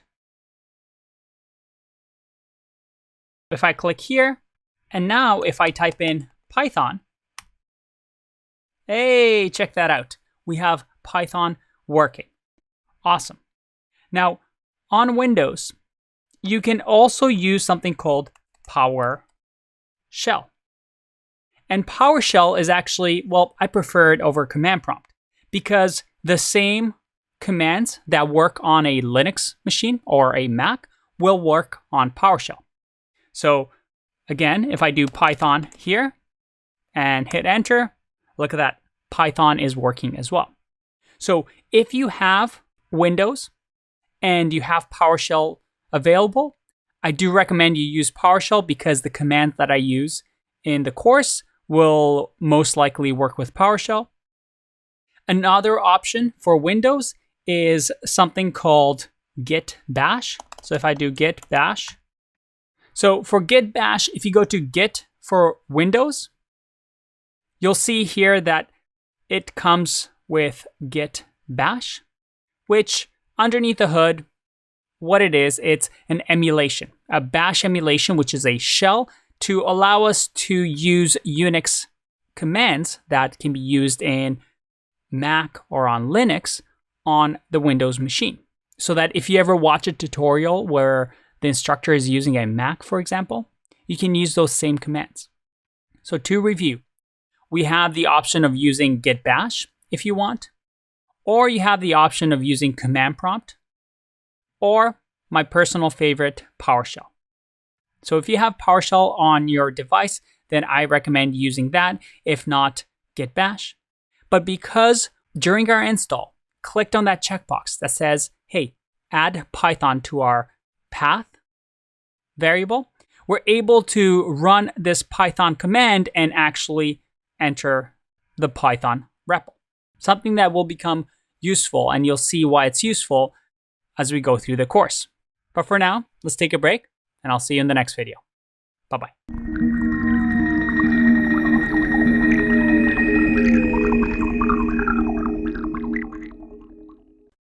Welcome back.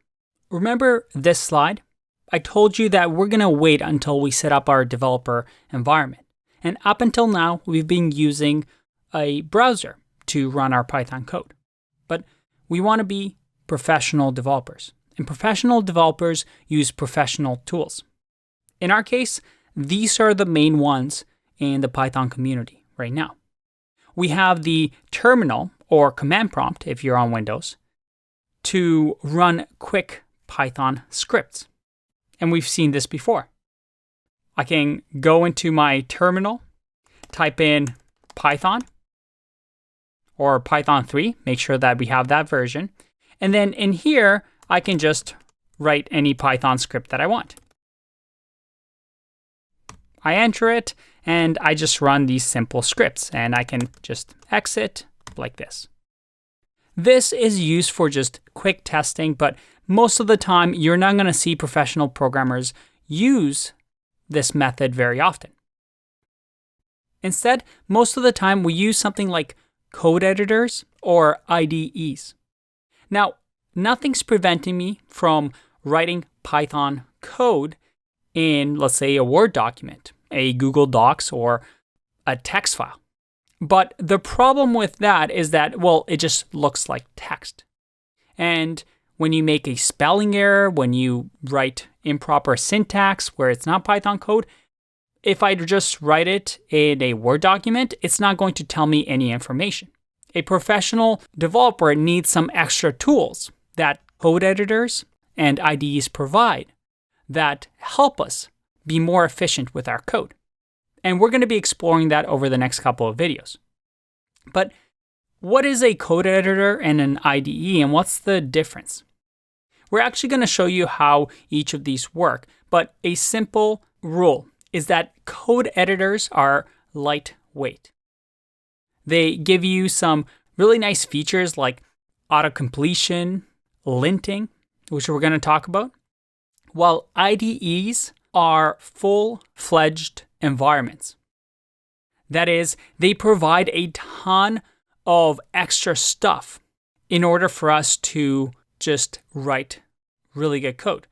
Because of that, they tend to be bigger. You have to download a large file size, but they come with a lot of things like auto-completion, debugging, code formatting, unit testing, code snippets, so on and so forth, versus code editors where you have to just install bits and pieces and kind of create your own environment. But enough talk, let's actually install some of these, and don't worry, at the end, we'll also introduce you to this idea of a Jupyter notebook, which is one of my favorites.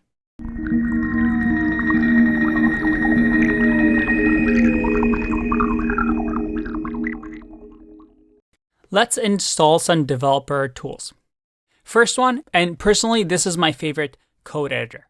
It's Sublime Text.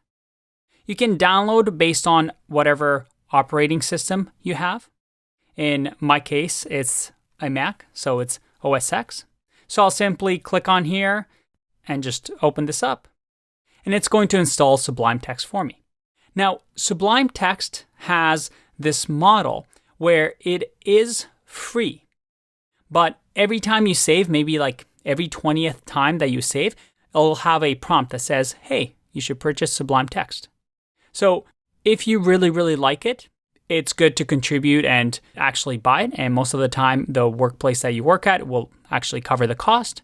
But you can also use it for free. You'll just get that annoying prompt every once in a while when you save saying, hey, buy. But you can still have all the features that you want with the free version. In my Mac, I'm going to drag it into applications. And, well, I already have Sublime Text actually installed. So I'm just going to say stop because, well, it's already installed. All right, so that's Sublime Text. And once we open it up,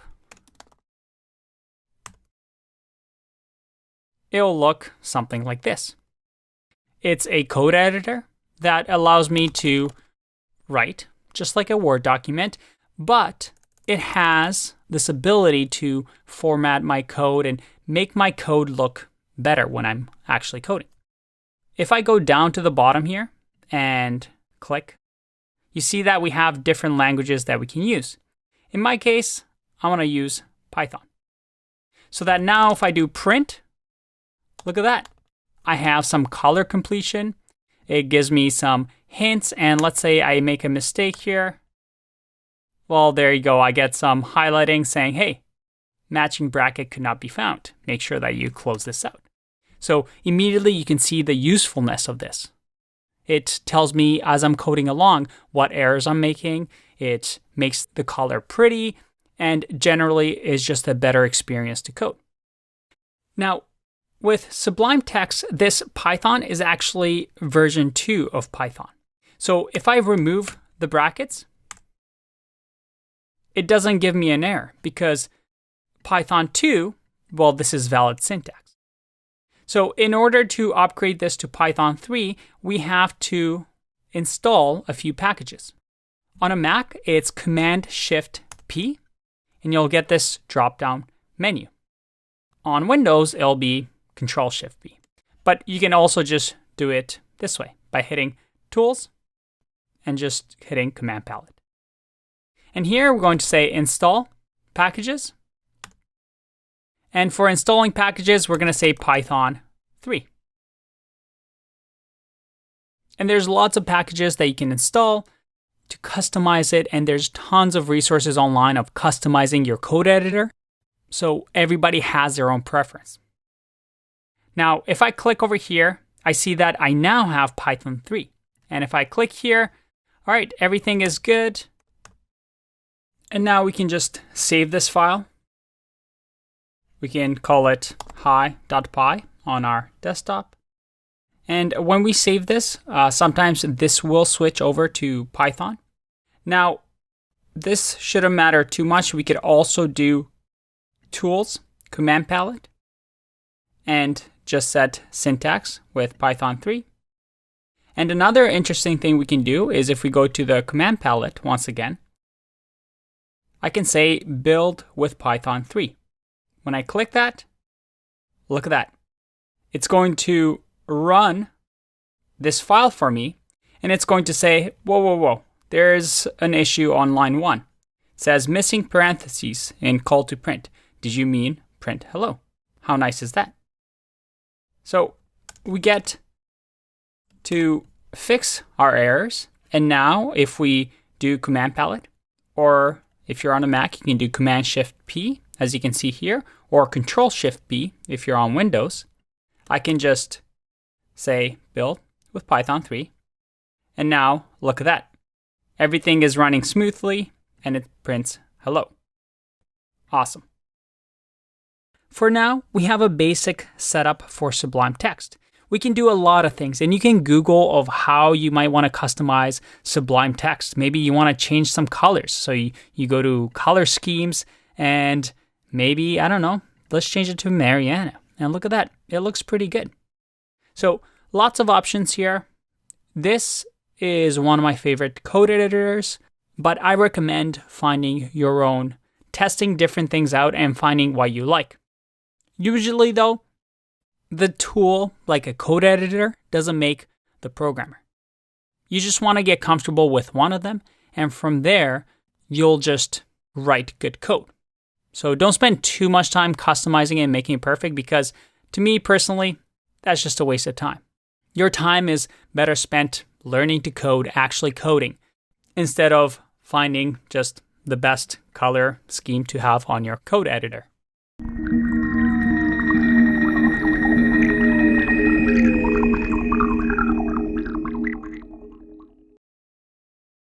A big part of being a developer is being able to use the terminal or the command line. Well, what is it? In this video, we're going to tackle this question and teach you a couple of very useful commands. Now, on a Mac, you simply do command space and type in terminal, press enter, and then the terminal will open for you. It's one of your applications and it's on every computer. If you're on a Windows machine, then it is the command prompt. But what is it? Well, it's how humans originally communicated with computers. Up until the 1980s, it was the main way humans gave instructions to computers and computers gave output to the humans. We didn't have something called the GUI, or the graphical user interface, such as me opening up a new folder and changing the name of this folder or opening up Google Chrome. I don't really need to know how this is done behind the scenes. I just click on an icon and it opens it up magically for me. But command lines are really useful because you can do the exact same thing that you do visually on a graphical user interface, like I have here, on the command line. But they tend to be much faster to do, as I'm going to show you in this video. And there are also common ways to access different computers around the world. Like if you needed to access a server in another country where your web app is hosted, well, you would use the command line. And I'll show you how to do that later on in the course. Now, in your day-to-day job, you'll be using the terminal a lot because you'll have to access servers, the database, your front-end application, but you can do all of that in one from the terminal. You can also download scripts that other people have written from the internet so you can use in your projects. Now, these are all things I'm going to show you in the later sections. The commands that I'm about to show you work on a Mac or a Linux. For Windows, I'll have the Windows version command at the bottom of the video as we progress. Most of them are the same, but there are a few differences. So let's get started. The first command I'm going to show you is the ls command. I simply type in and press enter, and it lists everything that is in my current directory. What is my current directory? Well, I do pwd for present working directory, and I see that I'm in the users. That's my username. So I'm in my username folder, and these are all the things available to me. If I do cd, then I can go into this. If I wanted to go to, let's say, desktop, I do cd desktop. And now, if I do ls, I see that I have untitled folder because that's the only thing on my desktop right now. I can also do cd ...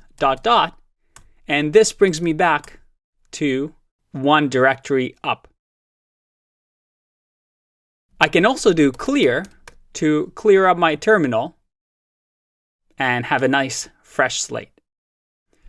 There's a short command cd/, and this takes me to the root directory. If I do ls, I see that I have applications, library, system, users. That's the root directory of my Mac, essentially my Macintosh HD.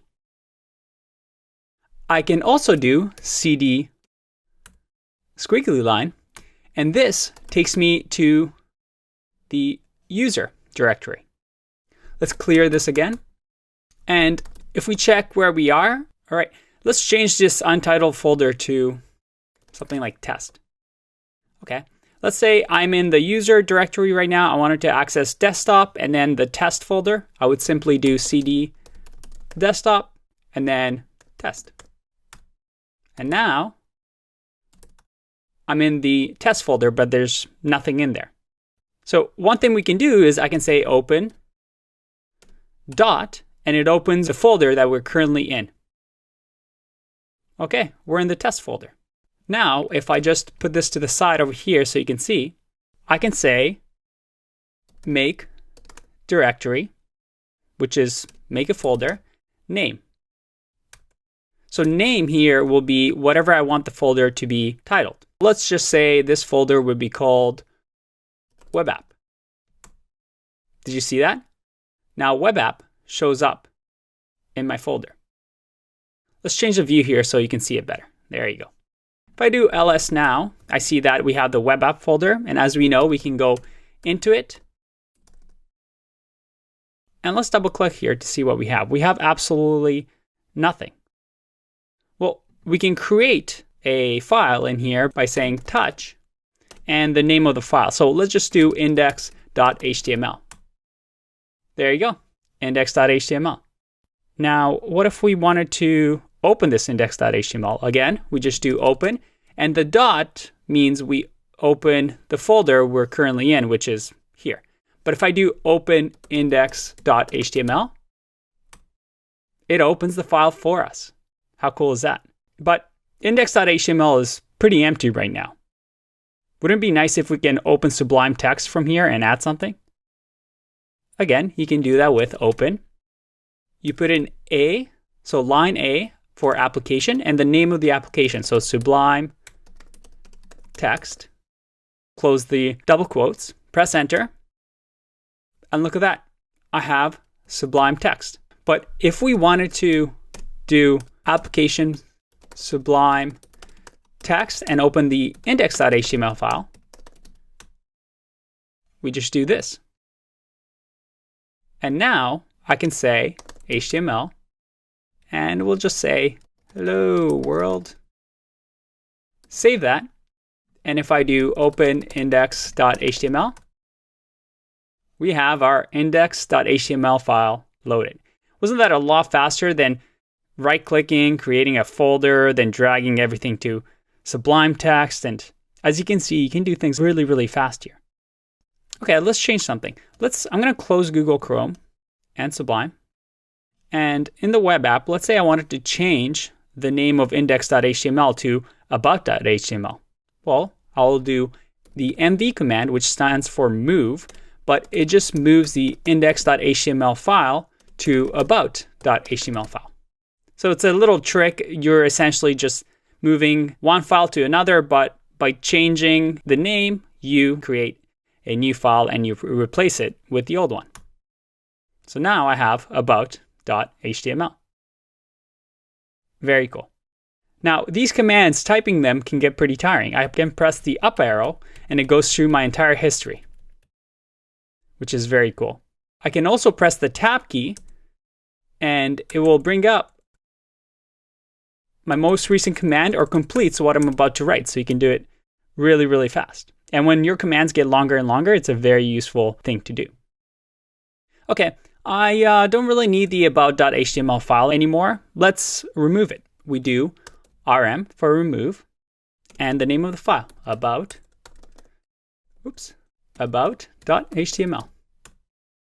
It's been removed. Perfect. Now, what about the web app file? We can remove that as well, but if I just do remove web app, well, it's not going to work. First of all, if I do ls or present working directory, I'm in the web app folder, so I need to move back to the test folder. Let's clear here, do cd. Now my present working directory is, I'm in the test, so I can remove web app by doing remove web app. But rm only works for files. To remove a directory, a folder, you need to do rm and then use the r option and then the folder name. In our case, it's the web app. There you go. It's gone. And with that, you know what? We can remove the test folder as well. We can go back to our desktop and then do remove our test. There you go. It's gone. And one last trick. On a Mac, you can do this.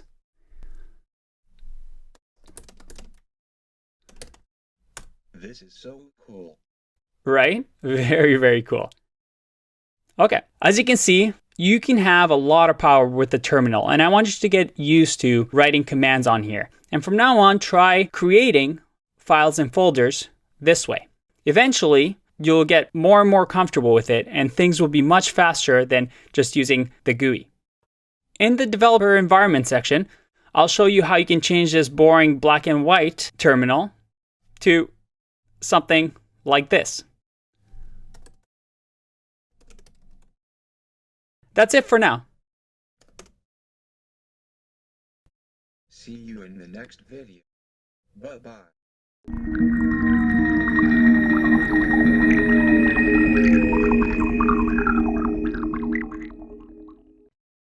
By the way, remember this exercise that we did where we pretended to have a picture that was stored on our computer and we had to create this script to read through our data and add a space or a blank if there's a 0, and if there's a 1 to add a star, which gave us a little Christmas tree. And although we've been using the REPL up until now, at the end of the day, all Python code, whether you're writing Python for games, whether you're writing Python for scripts to read your Excel spreadsheets, or maybe you're using Python to do some machine learning. At the end of the day, all we're doing is, well, we're writing a program, and then this program gets run by a machine. Something like this. Here I have a 1.py file that I've just created. And in here, as you can see, we have our script that we had in our REPL. But I've just created it on my computer. It's 1.py. I can name it whatever I want. And usually a way a program runs, again, any type of Python program, any type of programming language. We can use something like our terminal. If you're on a Mac, you can use the terminal. Or if you have a Linux-based machine, you can use the terminal as well. Or if you're on a Windows computer, using the command prompt or the PowerShell. So that here, if I wanted to run the 1.py file, I make sure that my present working directory is where my file exists, which is on my desktop. Remember that on Windows, you'd say directory or dir to find out what your present working directory is. Once you're in the same directory, remember if you're not, you can cd into different locations to get to where the file is. And then we run the file by saying python in our case 3, again, based on whatever interpreter you want to use, and just say 1.py. And there you go. Our graphical user interface of displaying a tree is working. And although this is a simple example, that's all code is. Code is being run by a machine like this. We just say, hey, run this Python file or multiple files through the Python interpreter. And the machine is going to do something. We created a Christmas tree generator, so that's what the machine does. But the machine can do anything. It can build games and run games. It can do machine learning models. It can do visuals. It can simply send emails to your friends. The possibilities are endless, and we'll explore those topics in our projects coming up in the course.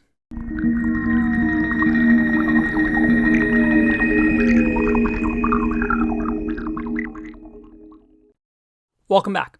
The next code editor we're going to look at is a very, very popular one. It's completely free. So I think right now it's probably the most popular code editor out there in the community, and I think you'll see why. We can download it based on your machine, so you can pick whatever computer you have. In my case, we'll download it for Mac, and it has a really, really good get started guide. Again, all these tools have a lot of information online for them. So again, if you get stuck with downloads, there's always a way for you to figure out how to solve these. Now, keep in mind with code editors, it doesn't just mean these are for Python. Both Sublime Text and Visual Studio Code can write any sort of language, programming language that you want. Like myself, I usually like writing JavaScript as well. So I can go back and forth between different languages, but still use the same tools. So let's open up VS Code. We're going to install this. And again, on Windows, it'll be very similar. You'll go through an installer. In my case, I'll add it to my applications. In my case, it should appear somewhere around here. Click on that. And there you go. We have Visual Studio Code. There's a lot more going on than Sublime Text. It's why I actually prefer Sublime Text. There's just less things happening on the screen. But you can see over here that has some really nice features. For example, we can create a new file here, and we can just create, let's say, a Python file.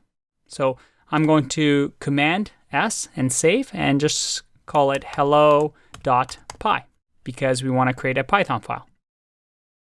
You'll see right away when I do that, it's going to tell me, hey, there's no Python interpreter selected. You need to select a Python interpreter. And luckily, we actually learned what that means, right?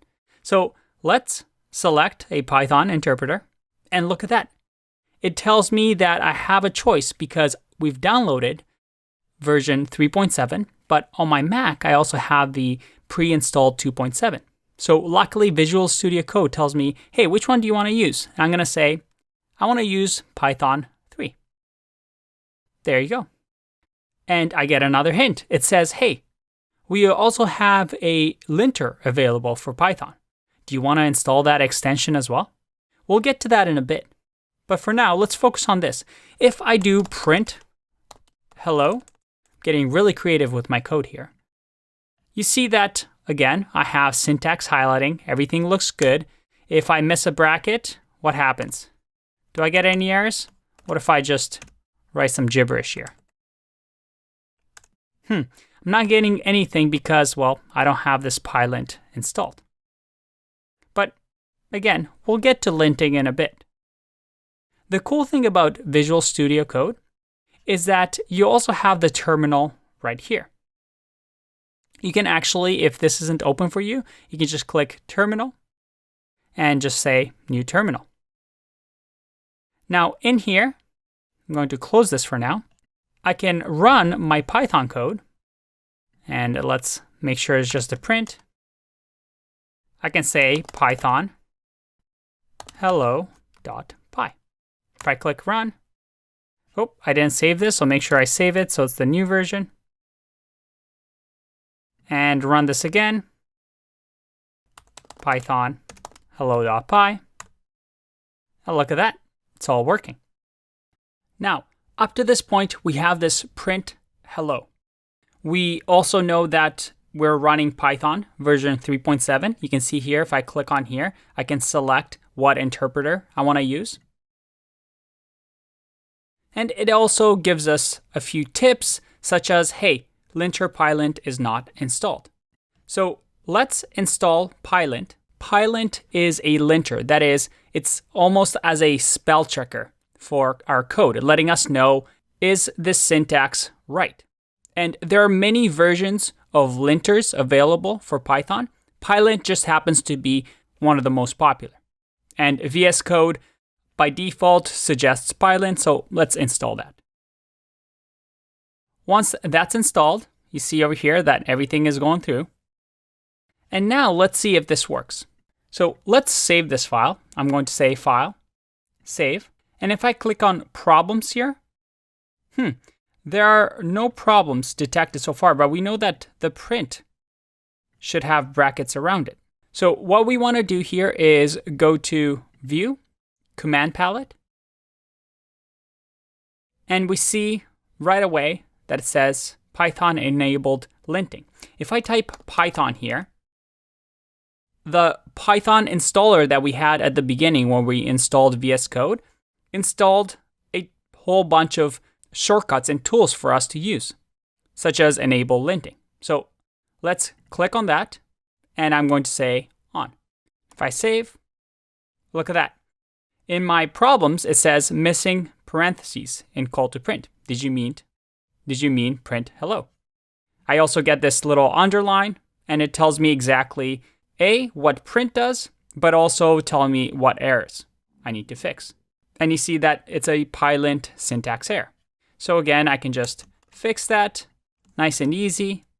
And now if I save, there's no problems. Everything is running fine. If I go to my terminal and do python hello.py, look at that. Everything is working nicely.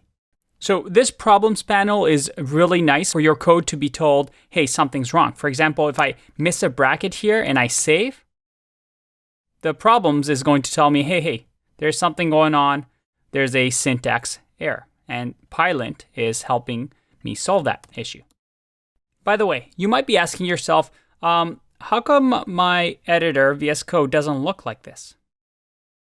For example, if I go to extensions, I have the Dracula official theme enabled now, which is a color theme that I have for Visual Studio Code. And let's click on this over here and just say disable all installed extensions. You'll see that I just have a few extensions that allow my Visual Studio Code to be customized. But in your case, if you're just installing Visual Studio Code, it'll look something like this.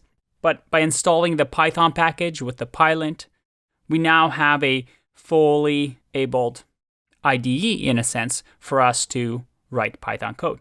I'll see you in the next one. Bye-bye.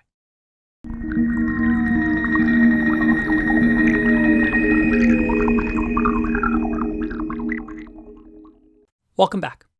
Up until now, we've talked about Sublime Text and Visual Studio Code. Code editors that we had to install a bunch of plugins and extensions in order to customize it to what we want. And they work really well with a ton of different programming languages. The next one, though, is an IDE, and it's called PyCharm. And it's probably the most popular tool for Python developers. So I really, really like it. But it's an IDE. That is, unlike a code editor, it already comes pre-built with a lot of things.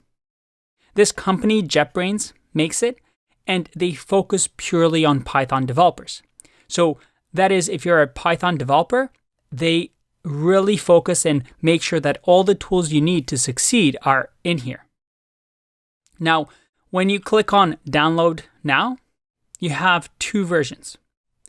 The professional one, which you have to pay for, and the community one. So just download the community one. The professional one just comes with a few extra features that we don't really need. So download the community one. Just a heads up, It's a lot bigger. It's 315 megabytes. So again, it comes with a lot more tools for us to use. So it is a little bit heavier than Visual Studio Code or Sublime Text. But if you're a Python developer and you just want an environment where you can do everything in one place, PyCharm is the way to go. Now let's fast forward through this so that we're not waiting around for the download. Whew. All right.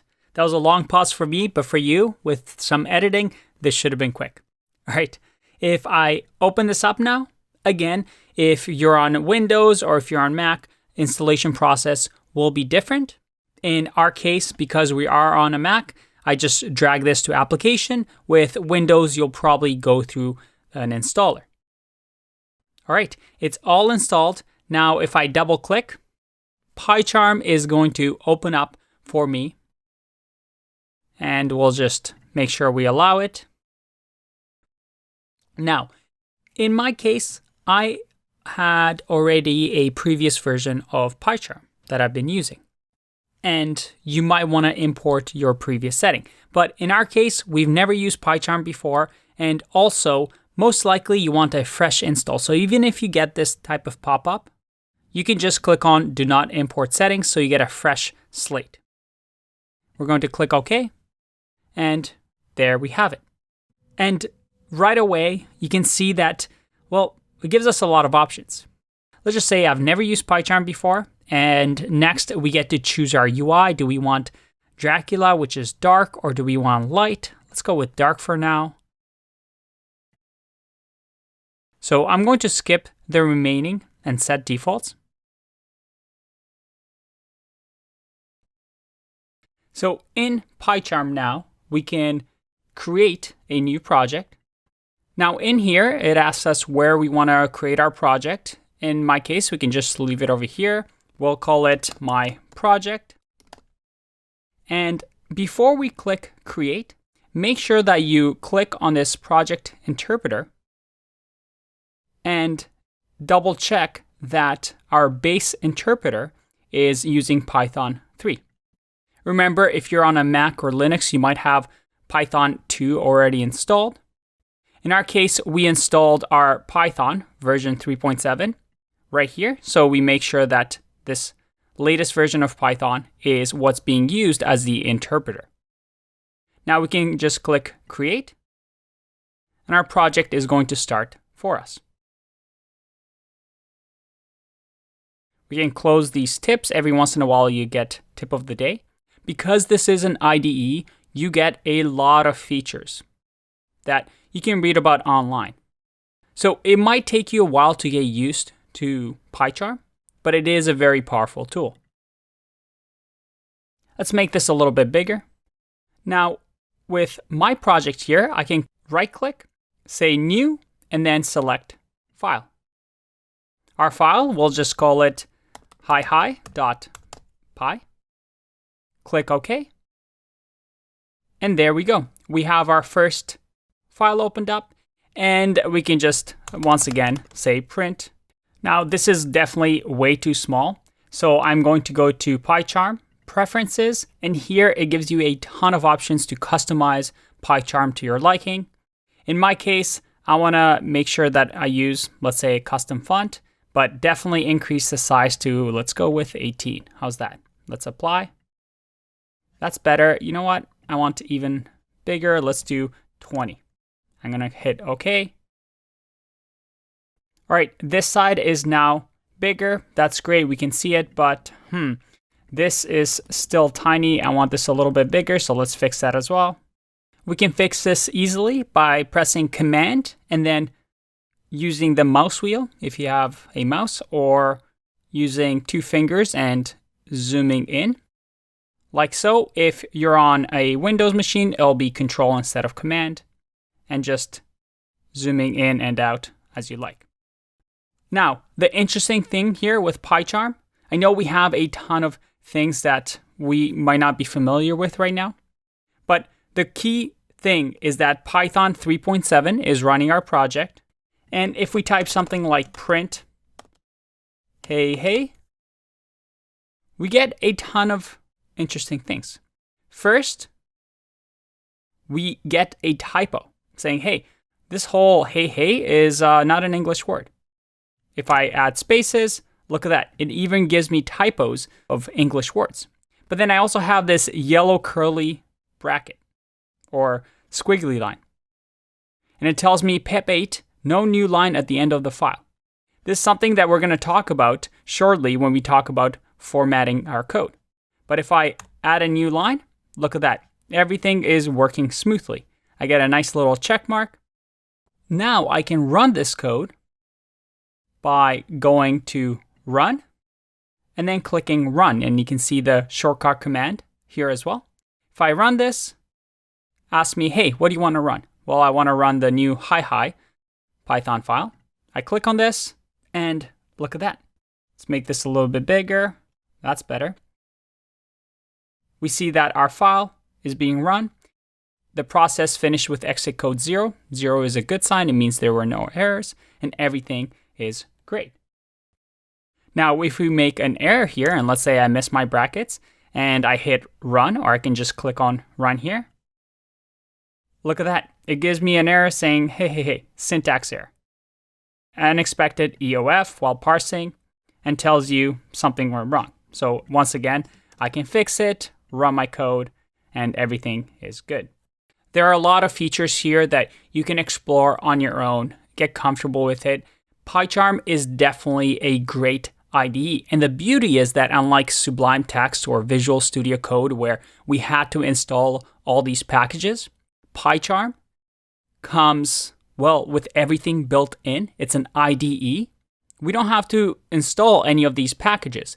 This environment is already set up for us to work professionally with Python because it is made for Python developers. I'll see you in the next one. Bye-bye.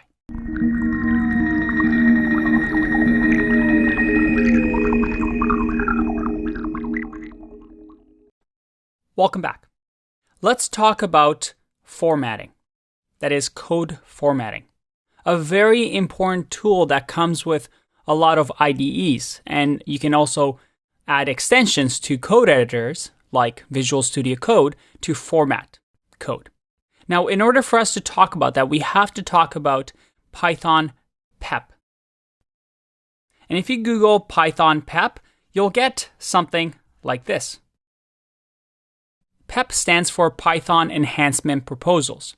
These are proposals that the community, the Python developer community, gives in order for us to have a standardized way to write code. And one of the more popular ones, if you scroll down, is what we call the PEP8. You can see that there's a lot of PEP numbers. Well, PEP8 is the most popular one, and it's a style guide for Python code. It tells us this is what good, clean Python code should look like.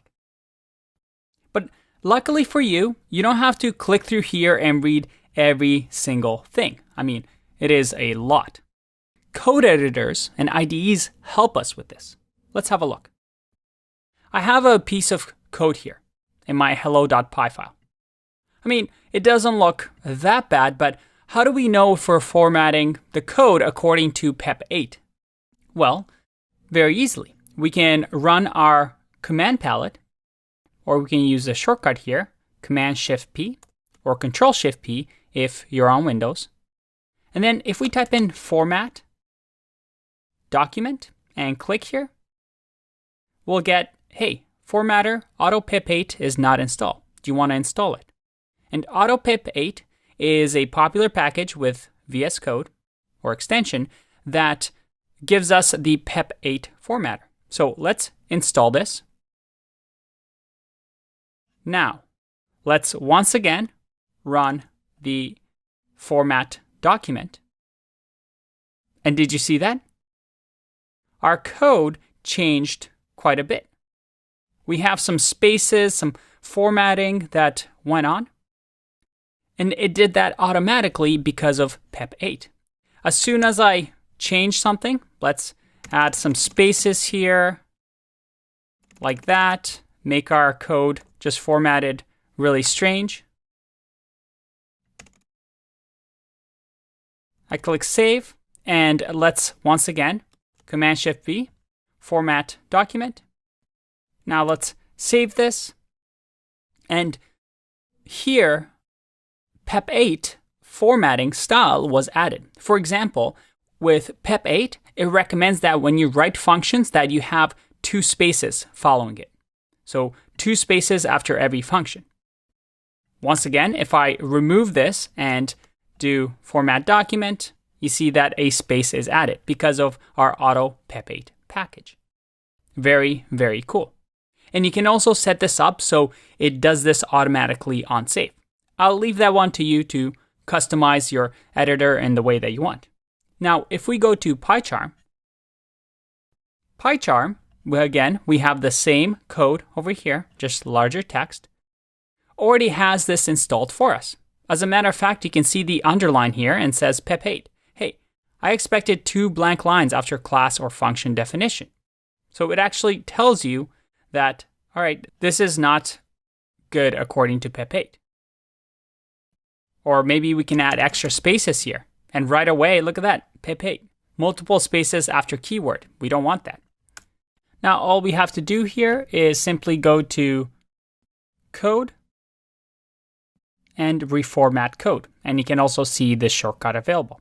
If I do this, look at that. The code was reformatted. Let's make this a little smaller. And everything seems to be working. And I also get a little error. This is not PEP8. Again, it's another suggestion by the editor telling me that you've created a new function sum. But sum actually exists in Python. So you're almost overwriting this. Again, a really, really neat feature of PyCharm. And you know what? Just because we have a little bit of time, just to show you how you can use VS Code to just save or format on save, I can simply go to Preferences, Settings, and type in Format. And if I scroll to Format on Save, I can click on that. You can see that changes have been automatically implemented. So now every time I do Command S and save, look at that. It formats it for me so that we can make sure that we write clean Python code according to the standards. Let's take a break and I'll see you in the next one. Bye-bye.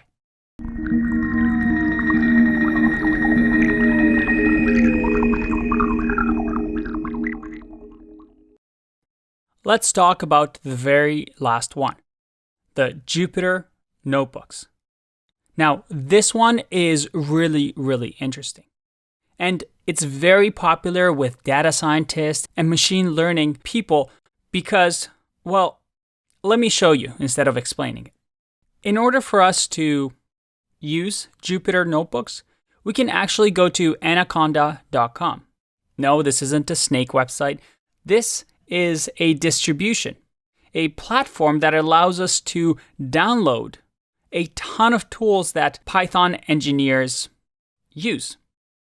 And like I said before, a lot of data scientists, a lot of people who are working with machine learning would download Anaconda because it comes with all these tools that we need to be productive instead of downloading them one by one.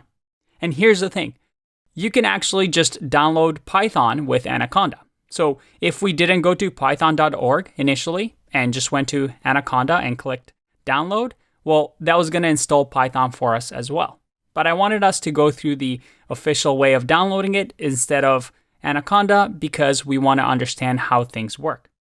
So in here, all we have to do is click download and you'll be able to download the Anaconda distribution. And you can see that it's the most popular Python in our data science platform. And you can see that when you download Anaconda, it comes with a lot of things that we're going to use throughout the course, such as Jupyter Notebooks. It comes with different plugins like NumPy, or Bokeh, or Pandas, or even TensorFlow. A lot of things that data scientists use. Now, if you scroll down, it will detect whatever machine you're on. So you can download based on your version. So if you're on a Windows, you might have to click Windows and make sure you download version 3.7 or higher, and based on whatever computer you have. Most of you will probably have 64-bit. That's something dependent on your machine.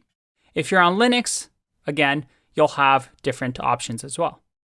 Now, you can click on download here, or you can even click on documentation, read more, and go to installation.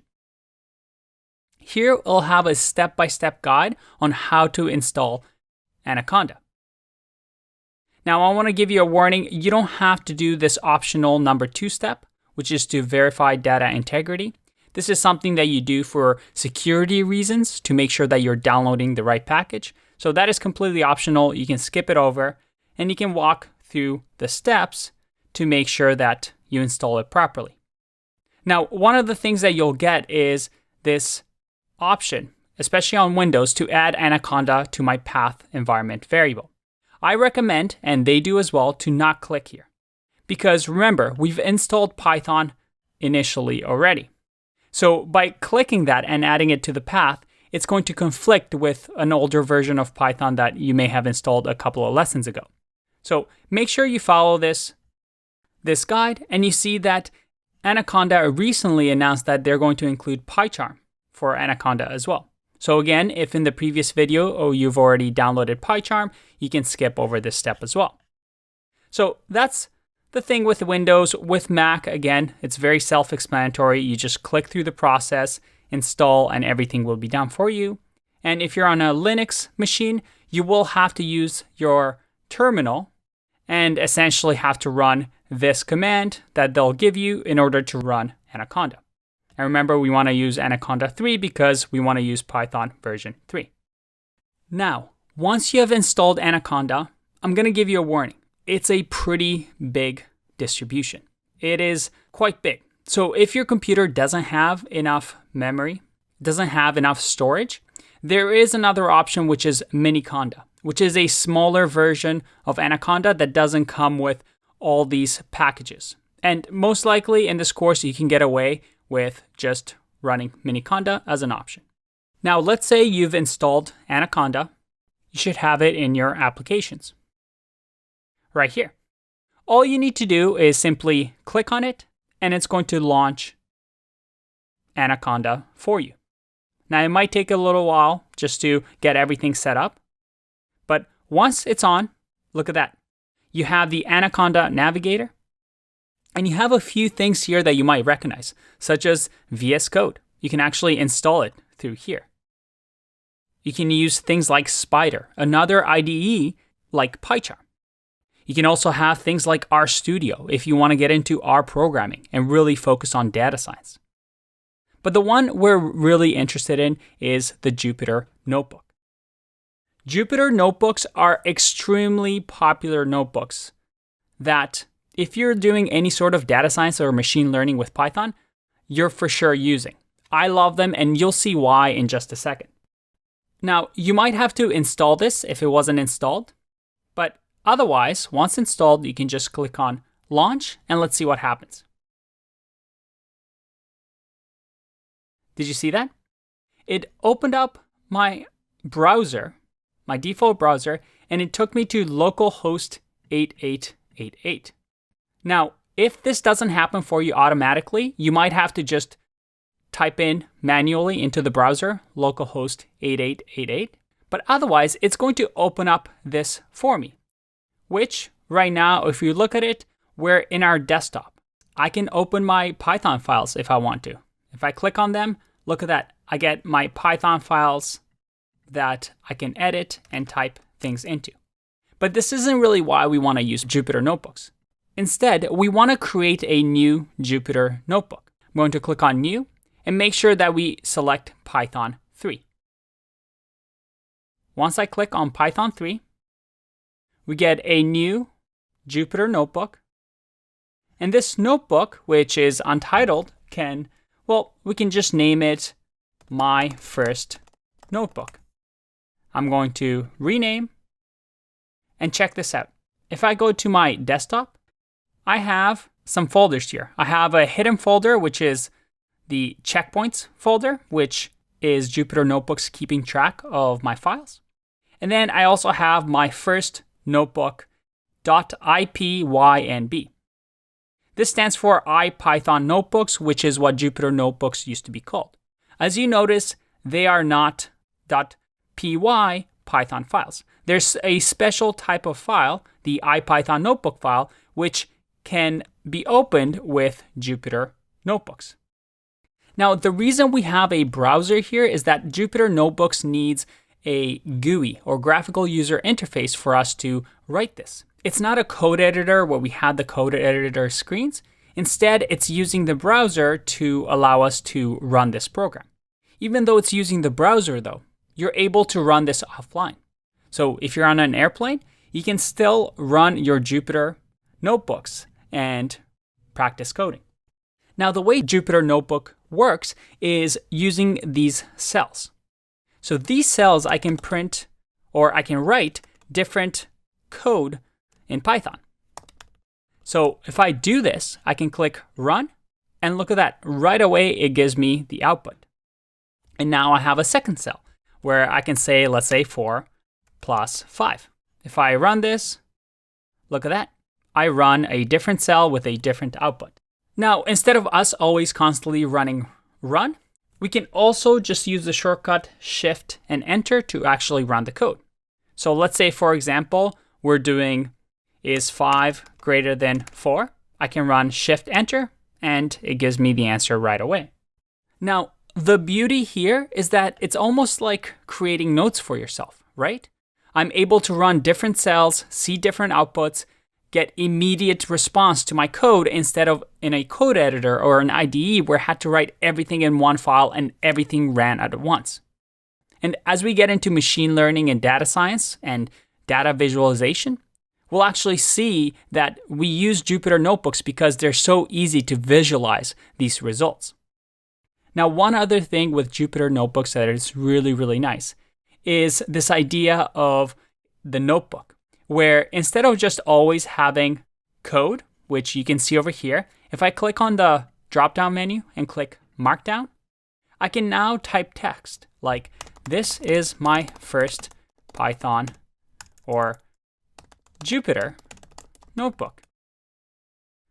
And I can write different sort of notes here. And once done, I can do Shift Enter. And look at that. I have my notes in this book. So that maybe as you're learning for the rest of the course, you can have different Jupyter notebooks to take notes, run code, verify it, and, well, be extremely organized. And you can even post these on GitHub and share them with other community members. And all we have to do now is, well, it automatically saves. So you can see over here that anytime we open Jupyter Notebooks, let's actually do that. I'm going to close this as well.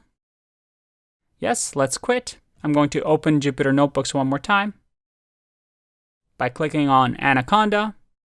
It's initializing, takes a bit of time, but eventually I can launch my Jupyter Notebook. Again, it's going to open up my Jupyter Notebook on localhost. You'll see over here that the localhost has changed to 8889. So that may happen if, for example, localhost 888 is already taken. But if I click here on the Jupyter Notebook, remember the IPython notebook, I go back to my Jupyter Notebook with all my text, all my files. How cool is that? And by the way, going back to this localhost, the reason that this is actually still taken is, well, if you look over here, I have 2 terminal windows because I technically didn't close the session or the server from last time. So because I did that, Anaconda automatically said, oh yeah, localhost 8888 is already taken, so let's just increase the number to 8889. So you want to make sure that you close these once you are done. And when I do that, it tells me connection failed because we've stopped the server. It no longer works. So if I type something here, you see that I get a star and it's not doing anything. If I do 4 plus 5, again, it's not running because the server is no longer running. All right, let's take a break and I'll see you in the next one.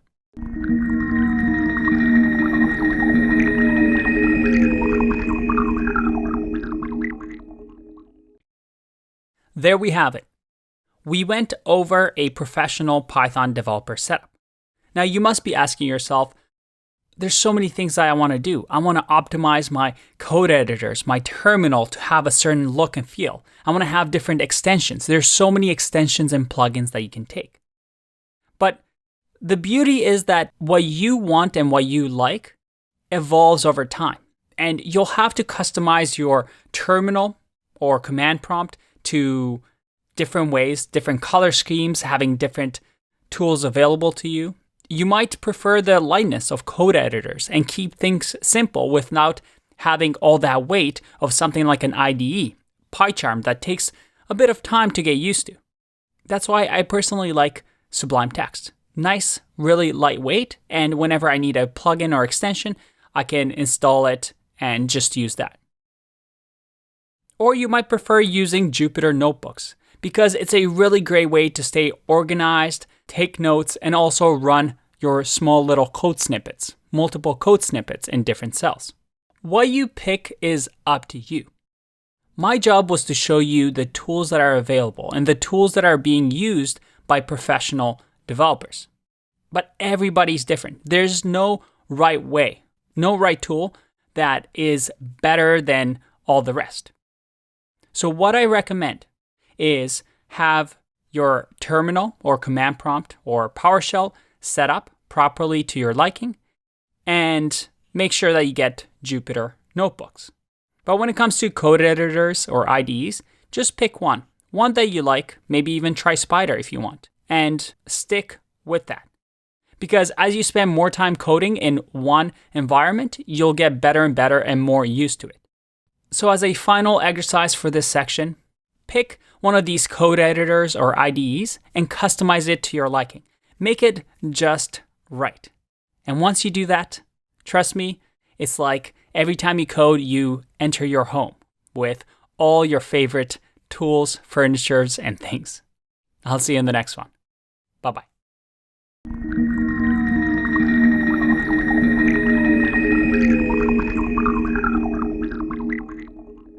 Great work! You've just completed your first step into mastering Python.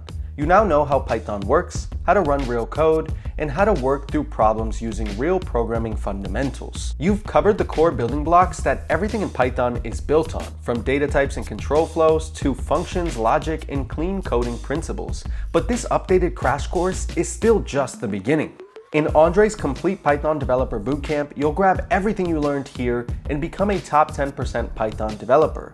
You'll dive deeper into the language, work with real developer tools, learn how AI integrates into a Python developer's workflow, and build real projects that reinforce your learning step by step.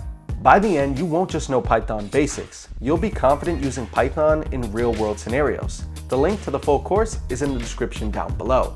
If you enjoyed this crash course, please help me show Andrei some love by dropping this video a like, leaving a comment, and share it with someone that you think should learn Python in 2026. That's it from me, and I look forward to seeing you inside the Zero to Mastery Academy.